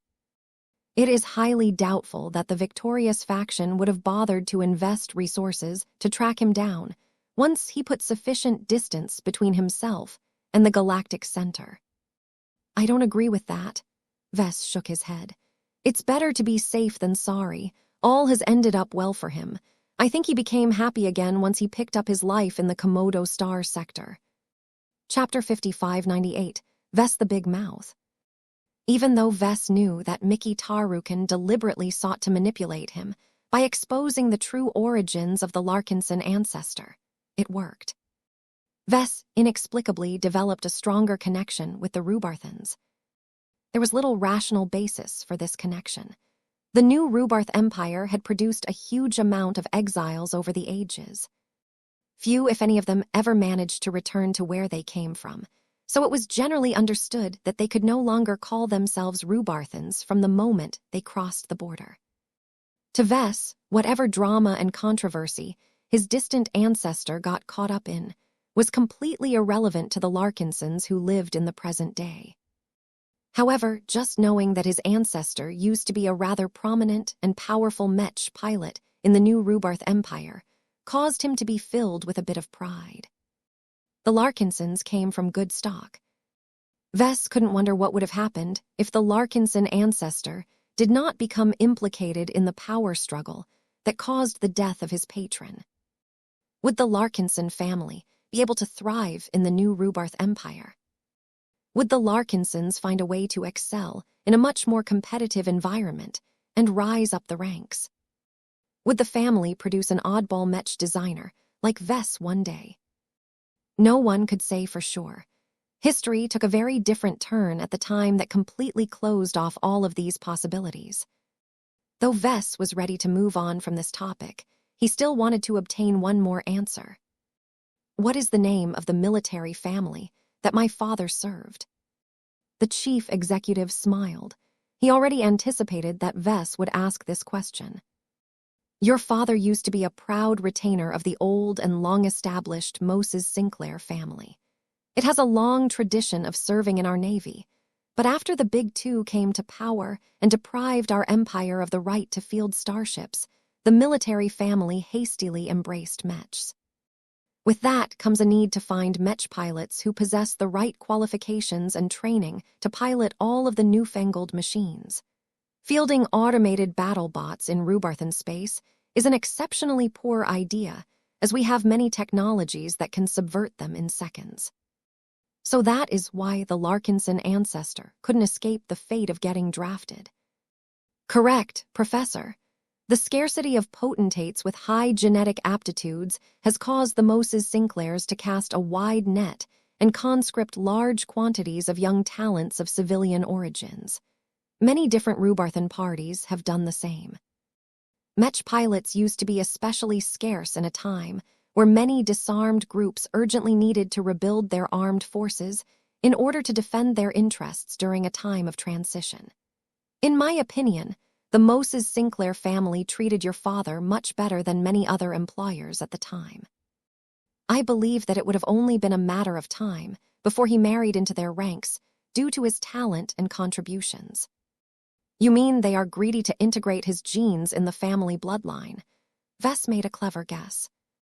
Our understanding of genetic aptitude was much more superficial during the early years of the age of Mechs. The people who became introduced to Mechs assumed that the ability to pilot Mechs was much more dependent on good genetics than hard work. The reality has proved that the opposite is the case, but it has taken several generations before that has become clear. Vess knew his history well enough to know that this was the case.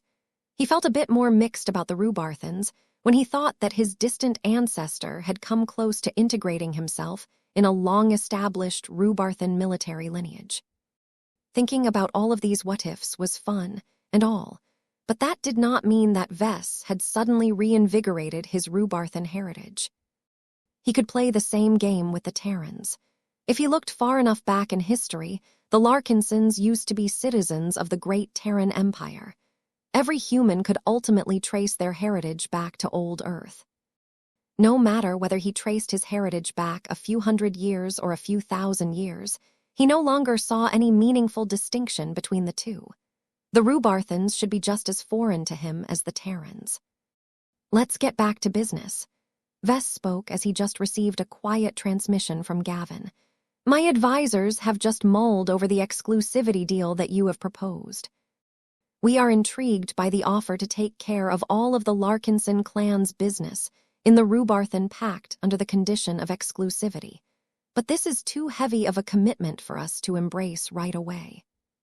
Deals like these are usually struck among parties that have already cooperated with each other for years.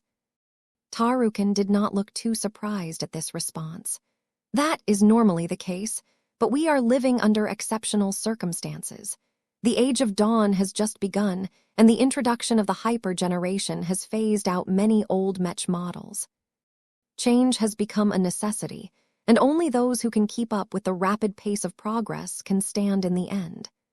Isthmus manufacturing has survived many generational shifts and understands best that the stars of yesterday may not shine as brightly the next day.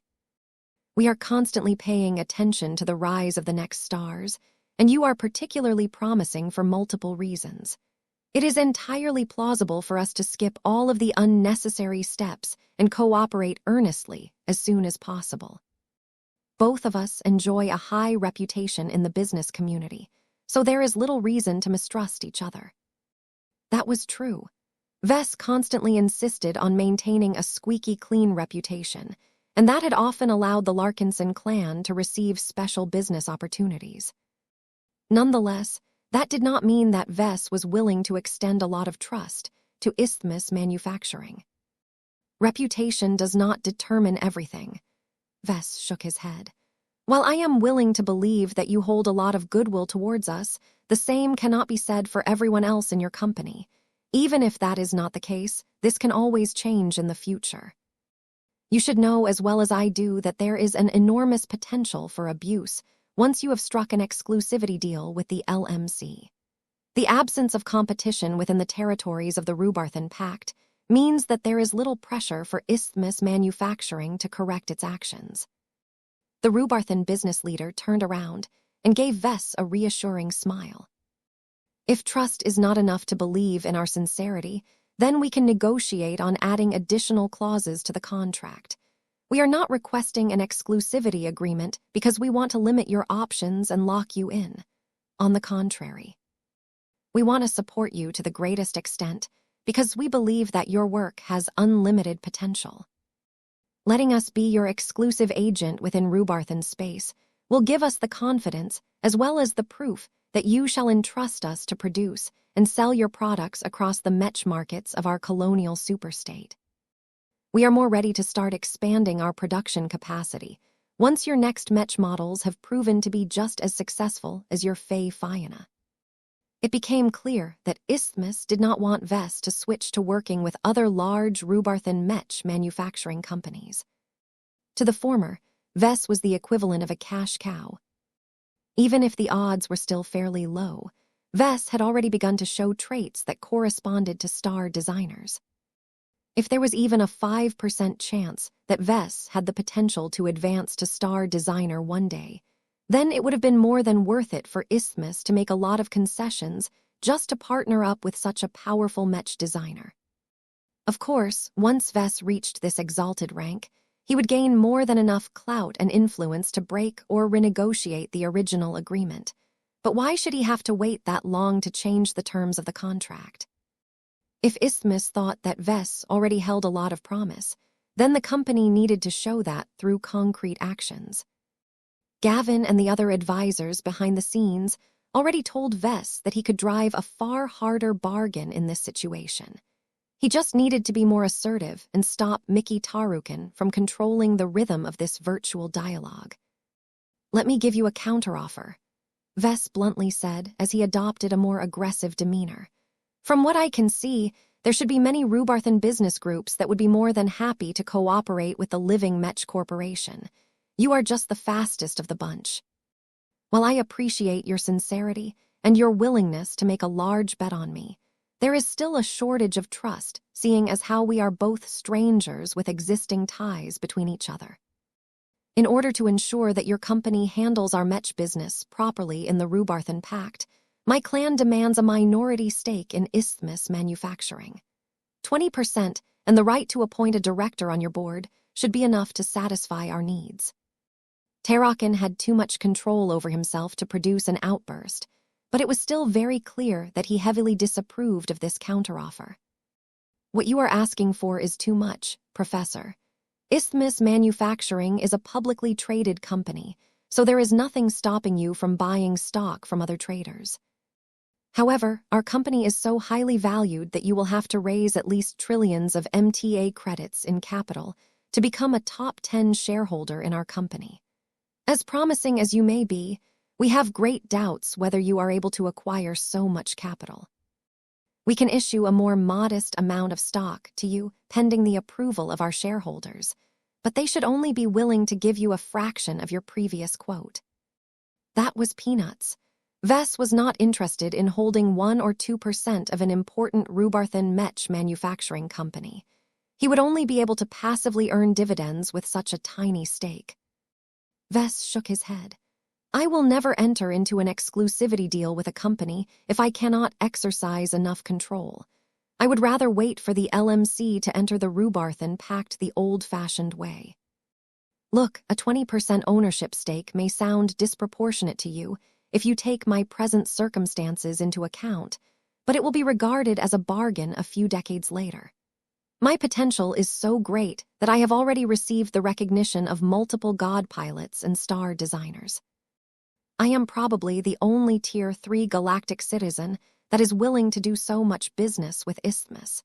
It is only fair to give me enough ownership for me to get invested in your fine company." Vess tried his best to make it clear that he was more than willing to walk away from this opportunity if Isthmus did not oblige his requests. So long as that was the case, Isthmus should have little choice but to make heavy concessions. Tarukin responded with a strained smile. "You can name-drop all of the Tier 1 galactic citizens you want, but our proposal does not encompass them at all. There are many talented Mech designers who possess unlimited potential. I can easily contact hundreds of them in the Rubarthan Pact. I admit that your prospects are brighter, but potential must still be realized in order to hold value. This is anything but guaranteed in a time of great change and upheaval. Just as the ancestors of your Larkinson family experienced a rapid turn in fortune, your bright future might darken in an instant due to unforeseen circumstances." That was a sharp blow. Vess grew a bit annoyed at the attempt to equate his own circumstances with that of the Larkinson ancestor. To hell with it. Vess initially wanted to act with restraint, but now he just wanted to beat Isthmus Manufacturing into submission. Before he could put more thought into the idea, he quickly recalled the Nova Stella cat statue from his system's space. Emma's glow immediately started to spread around the projected hall. Noise and other artifacts increasingly became more visible as the spread of destruction energy had begun to degrade the communication link. Vess even injected a bit of destruction energy into Emma's spiritual fragment. This caused the cat statue to glow even brighter while exuding a greater sense of threat. You might not recognize my value as a Mech designer who is destined to do great things, so how about this? Let me own a part of your company, and you shall have a new stakeholder who has befriended one of the great god pilots of your colonial superstate. I am not afraid to tell you that I am on speaking terms with the destroyer of worlds. Is that enough to convince you to give me a 20% stake in Isthmus Manufacturing? Chapter 5599, Rhinoceros Beetle. Once Vess had opened his big mouth, he immediately shifted the entire dynamic of this negotiation. Vess did not want to scare Mickey Tarukin away. The Rubarthan CEO displayed a decent amount of sincerity and truly sought to cooperate with the Larkinsons. However, accepting the initial deal was an insult to Vess. It was only equitable if it applied to Vess in his current form. What about the future? What if he advanced to the rank of Master Mech Designer? What if his products became even more popular? Though the deal still remained lucrative to Vess, if his Mech models gained more popularity, he wasn't satisfied with getting a cut of all of the profits. Through his years of operating in the frontier, he had gradually learned that control and ownership was just as important as money. A profitable venture that Vess did not control in one fashion or another was not a reliable source of income. So long as every aspect of Isthmus Manufacturing remained under the control of other shareholders, then the company would always work towards satisfying the interests of other parties. This looked like an exploitative relationship to Vess. He had no objections to such arrangements when he was still a small fry, but his status had changed a lot since his apprentice and journeyman days. As far as he was concerned, Isthmus Manufacturing should feel lucky and honored to get in business with the LMC. Vess refused to believe that the large and reputable Rubarthan company failed to make a proper calculus on his future value. It was entirely reasonable for Vess to ask for a handful of shares in this situation. Yet he did not want to obtain a token amount of shares. Owning 0.01, 0.1, or even 1% of the Mech manufacturer mostly held a symbolic meaning. If he wanted to enact any real change, then he had to work hard to persuade the other institutional investors to side with his plan. And that was an exponentially difficult ordeal that he would have to repeat all over again if he wanted to implement another measure. Everything would change once the Larkinsons started to gain a 10%, 15%, or 20% stake in the company. Though it still fell far short of gaining a voting majority in the company, becoming a top 10 shareholder meant that the board of directors could no longer ignore the interests of the Larkinson clan. Vess would definitely face a lot less resistance if he wanted Isthmus to follow a new plan, as the other big shareholders could not dismiss him as easily as before. In short, there were many obvious reasons for Vess to be more assertive, but he had just taken an especially risky step. He originally did not want to pull out the cat statue and boast about his ties to the destroyer of worlds. While he could certainly see that his display had taken Tarukin aback, powerful leaders rarely responded well to intimidation.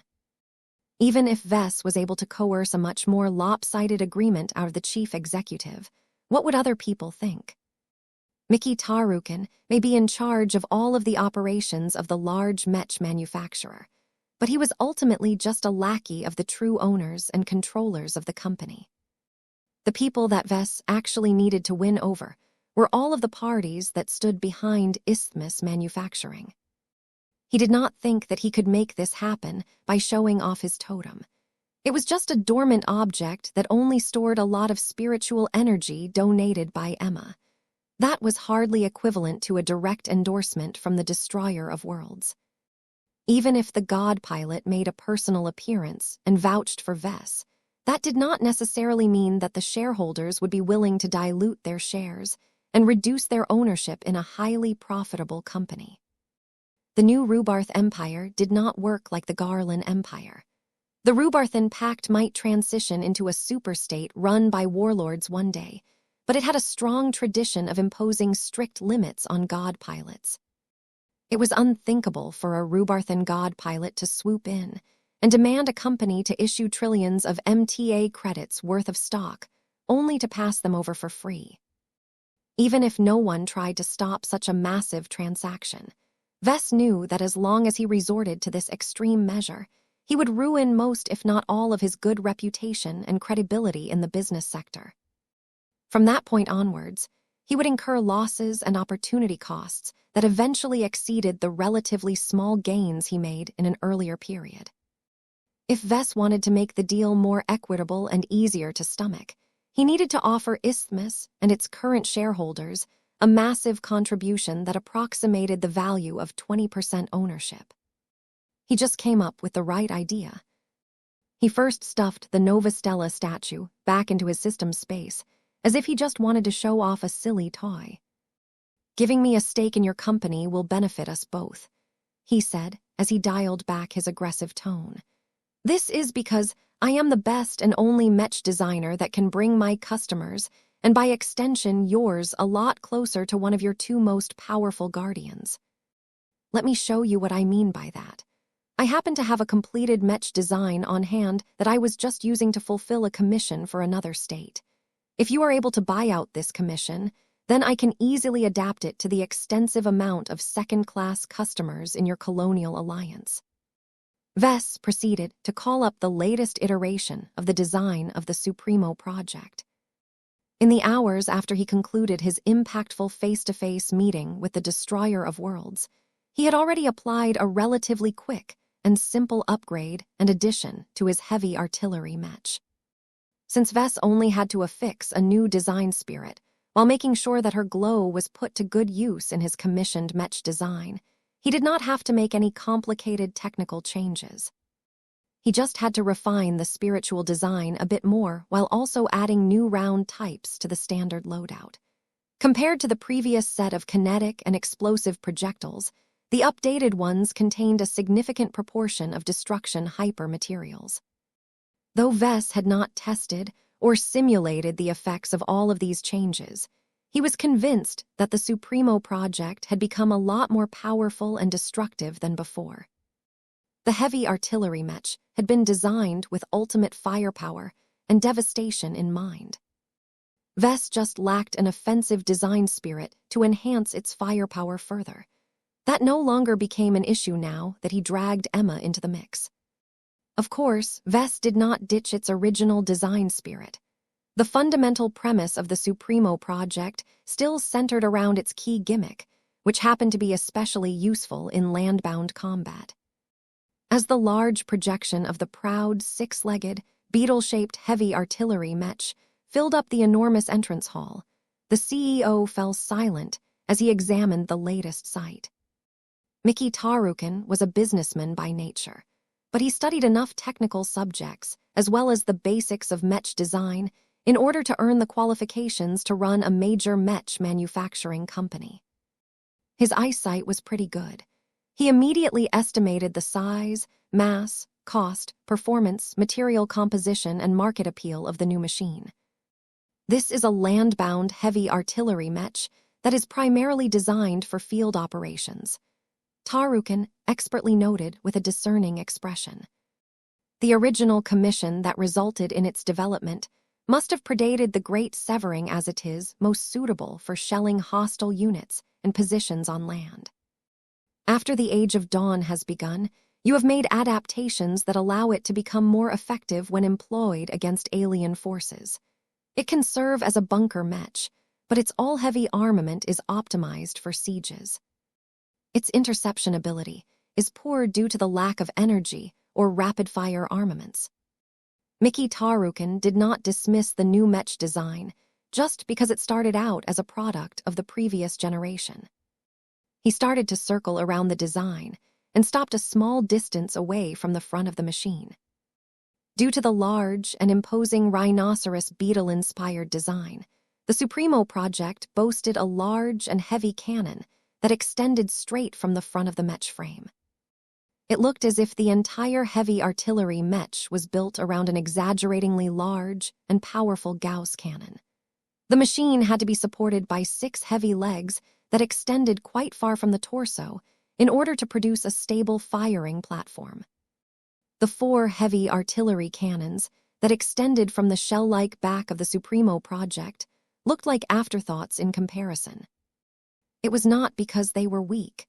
They packed quite a punch and would have appeared a lot more dangerous on a more reasonable heavy artillery Mech design. Depending on the shells they loaded, the 4 heavy artillery cannons could demolish entire city blocks. They just did not have any extreme properties that allowed them to catch up to the lethality of the main cannon. The 4 explosive cannons were the Supremo project's equivalent of secondary armament. Wait, Tarukin began to pick up other clues. Your heavy artillery Mech design is clearly your work. Your design style is too distinctive for me to miss. However, the selection and application of components and modules is much different than your clan's usual approach. It is much cleaner and more standardized. The degree of optimization of this Mech design is noticeably greater than what I have observed from your Fey Fianna. You collaborated with a master Mech designer on this project. Combined with the information that you have supplied before, Master Decimus Horst of Davut must be the second lead designer of this Mech design project. Vess looked mildly impressed. It was not exactly difficult for other Mech designers to figure this out, but the fact that a business executive managed to piece this together so quickly was quite remarkable. You are correct. The Supremo project is originally a commissioned work that I was about ready to submit to the original client. I recently updated it after I had a meeting with the Destroyer of Worlds. I requested and received explicit permission from her divinity to apply an aspect of her great power onto any suitable Mech designs. The Supremo project is the first, but certainly not the last, that will benefit from her generosity. The chief executive clearly gained a lot more interest in the Supremo project after hearing this revelation. This Mech design.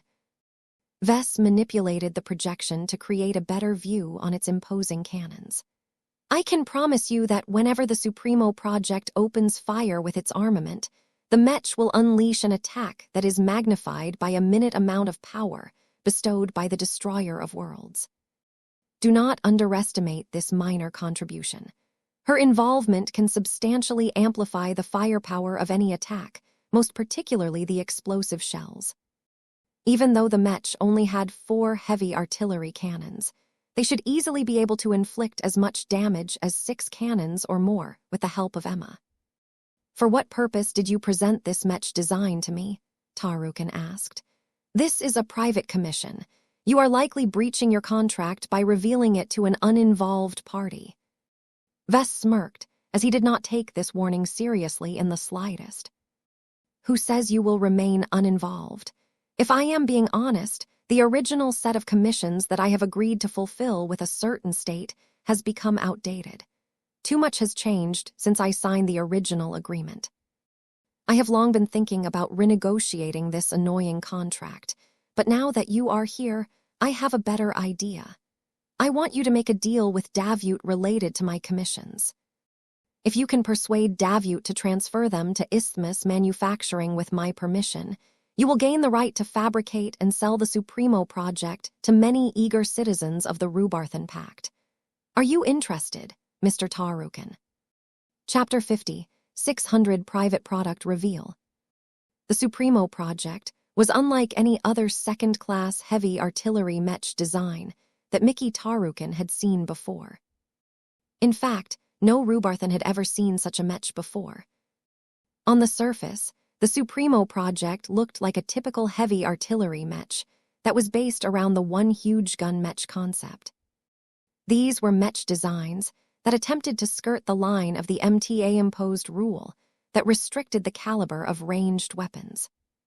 The general rule of thumb was that weapon systems were only allowed to be as big and powerful so long as they could still be independently carried by a single Mech. This restriction chafed people a lot during the early years of the age of Mechs. Many of the people who were alive at the time still recalled the awesome firepower of warships. A standard Mech could never come close to matching the firepower of the main cannon of a battleship. But that did not stop Mech designers from attempting to close the gap as much as possible.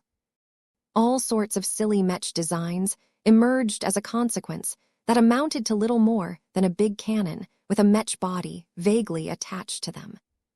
From mounting the oversized cannons on their backs to literally turning them into spines, the ultra-heavy cannon Mechs did manage to live up to their promise and bestow immensely strong firepower to the Mech forces that fielded them in battle.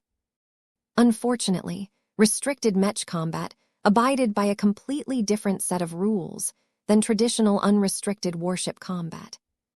Big guns did not deliver the overwhelming suppression and the easy victories as their promoters envisioned. The Mechs that carried them were too undersized relative to their enormous cannons. This caused them to lose a huge degree of flexibility. Their ultra-heavy cannons possessed an exceedingly slow firing rate. Their massive frames moved too slowly on the battlefield. They were easily damaged. Their main weapon systems became prone to malfunctions. The most stressed components wore down far too quickly. While the ultra-heavy cannon, Mechs barely functioned adequately when employed as a semi-fixed defensive installation. They were terrible when used in attack maneuvers. Any adversary could easily work around their many obvious weaknesses and take advantage of their complete lack of flexibility and adaptability to target their vulnerabilities. They were especially vulnerable to light Mechs. Any light skirmisher could easily advance while evading the slow-firing attacks from the unwieldy ultra-heavy cannons.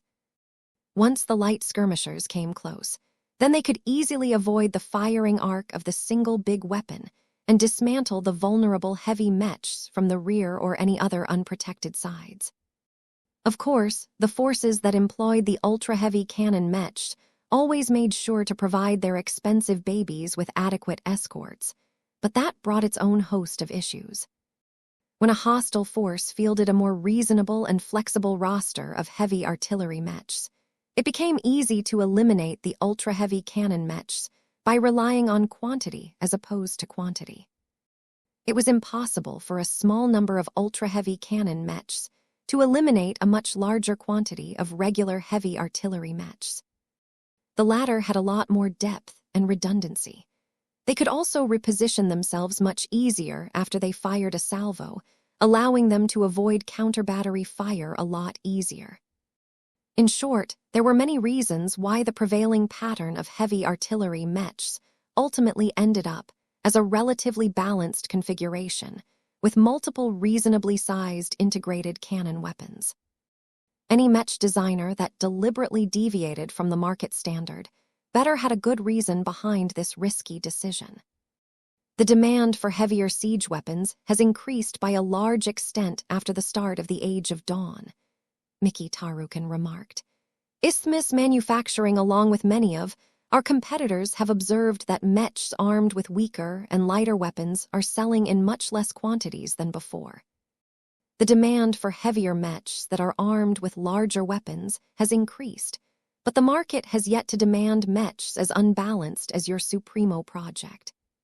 Having designed the heavy artillery Mech in cooperation with Master Decimus Horst for many months, Vess had gained a much more comprehensive understanding of this Mech type.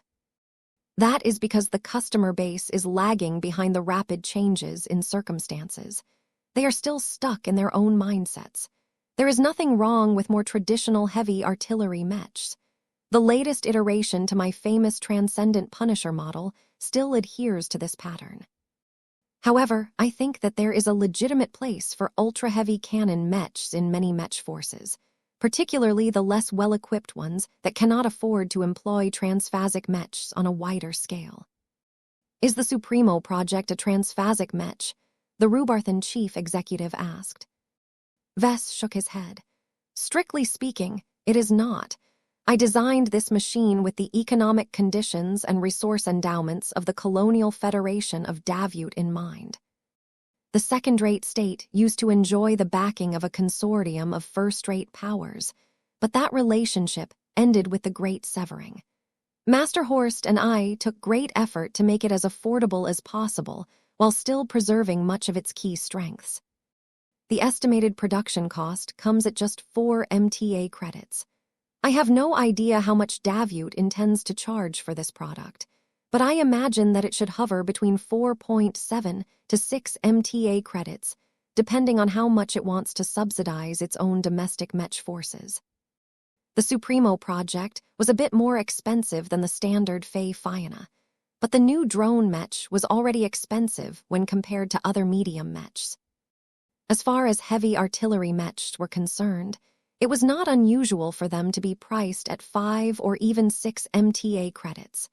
They were more expensive because they used up a lot more materials and because it was worth it to obtain so much firepower.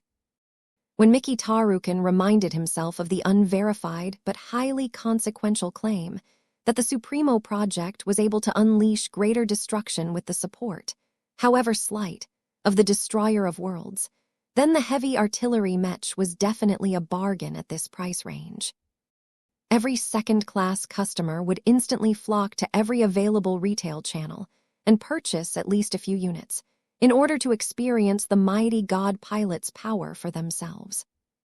Tarukin feared that a lot of Rubarthan's consumers would especially go mad once this product finally entered the market.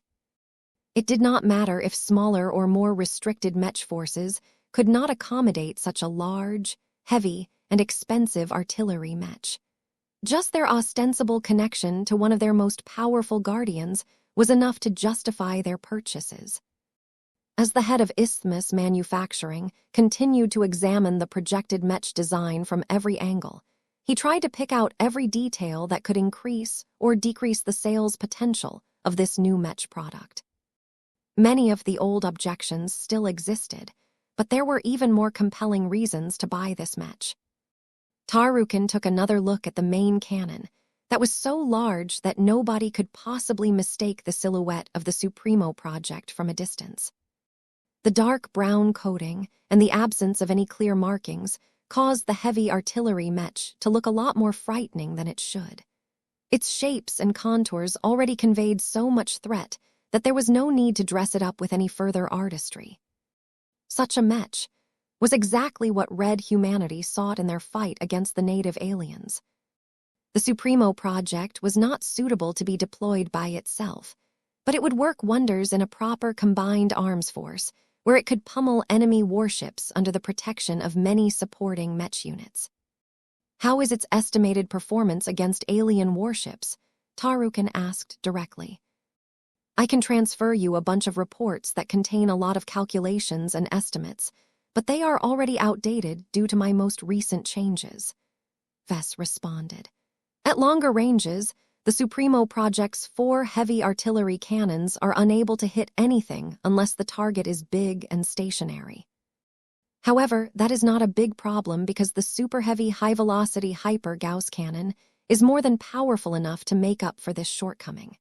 Its firing rate is slow, but each super-heavy round is accelerated to a blazing speed with the help of the exceptionally long barrel. That makes every shot both fast and powerful, so much so that a direct hit on any typical Mech can literally cause the poor machine to explode into pieces. Mickey Tarukin could believe in this claim. The huge size and other obvious characteristics of the main cannon better be able to one-shot a Mech, or else it wasn't worth the trouble. The main cannon is clearly more suited for direct or low-angle fire in land-bound combat.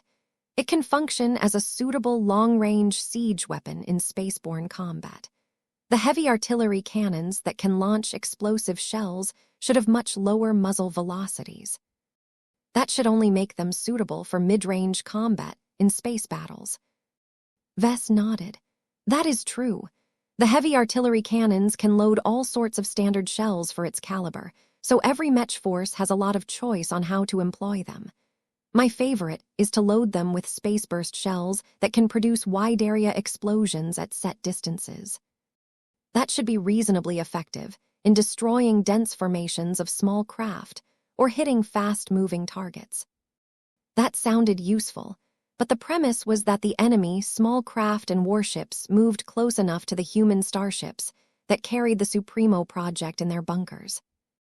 As long as the range extended past a certain point, the horribly slow muzzle velocities of the traditional artillery cannons would make it so that they could never hit any reasonably moving target in space.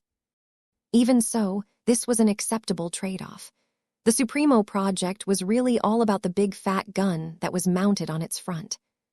The more Mickey Tarukin looked at it, the more he became attracted by its possibilities.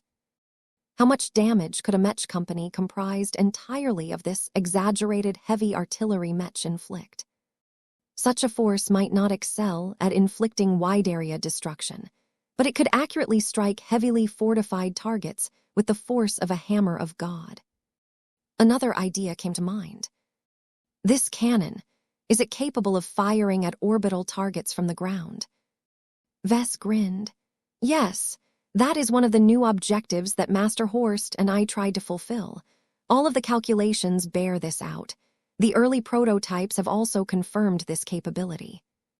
The best way for the Supremo project to threaten enemy warships in orbit is to load its main cannon with transphasic rounds. This allows the solid projectiles to partially phase through the air, effectively negating a lot of air resistance that ordinarily saps a lot of speed and force. It may be an expensive choice, but with the targeting guidance from Ilvain, the Supremo project is capable of making every shot count. This made the Supremo project even more attractive than before. It could function as a legitimate planetary defense unit that could safely bombard enemy warships that had managed to approach a human-occupied planet. In many cases, enemy warships could easily ignore the threat from the surface so long as the humans kept sticking to their own version of small craft.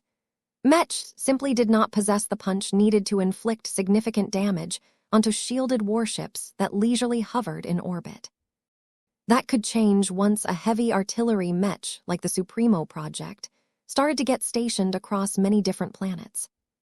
The expense would be great, but the resources needed to field 100 copies of this radical heavy artillery Mech were far lower than the resources that the aliens invested in their own warships. So long as the Supremo project could down one enemy warship, then they had already paid for themselves. The deterrence value alone was already precious enough. If the aliens decided to postpone or slow down their planetary assaults upon detecting large quantities of Supremo project Mechs, then that granted the latter an even greater strategic significance. Mickey Tarukin made a decision.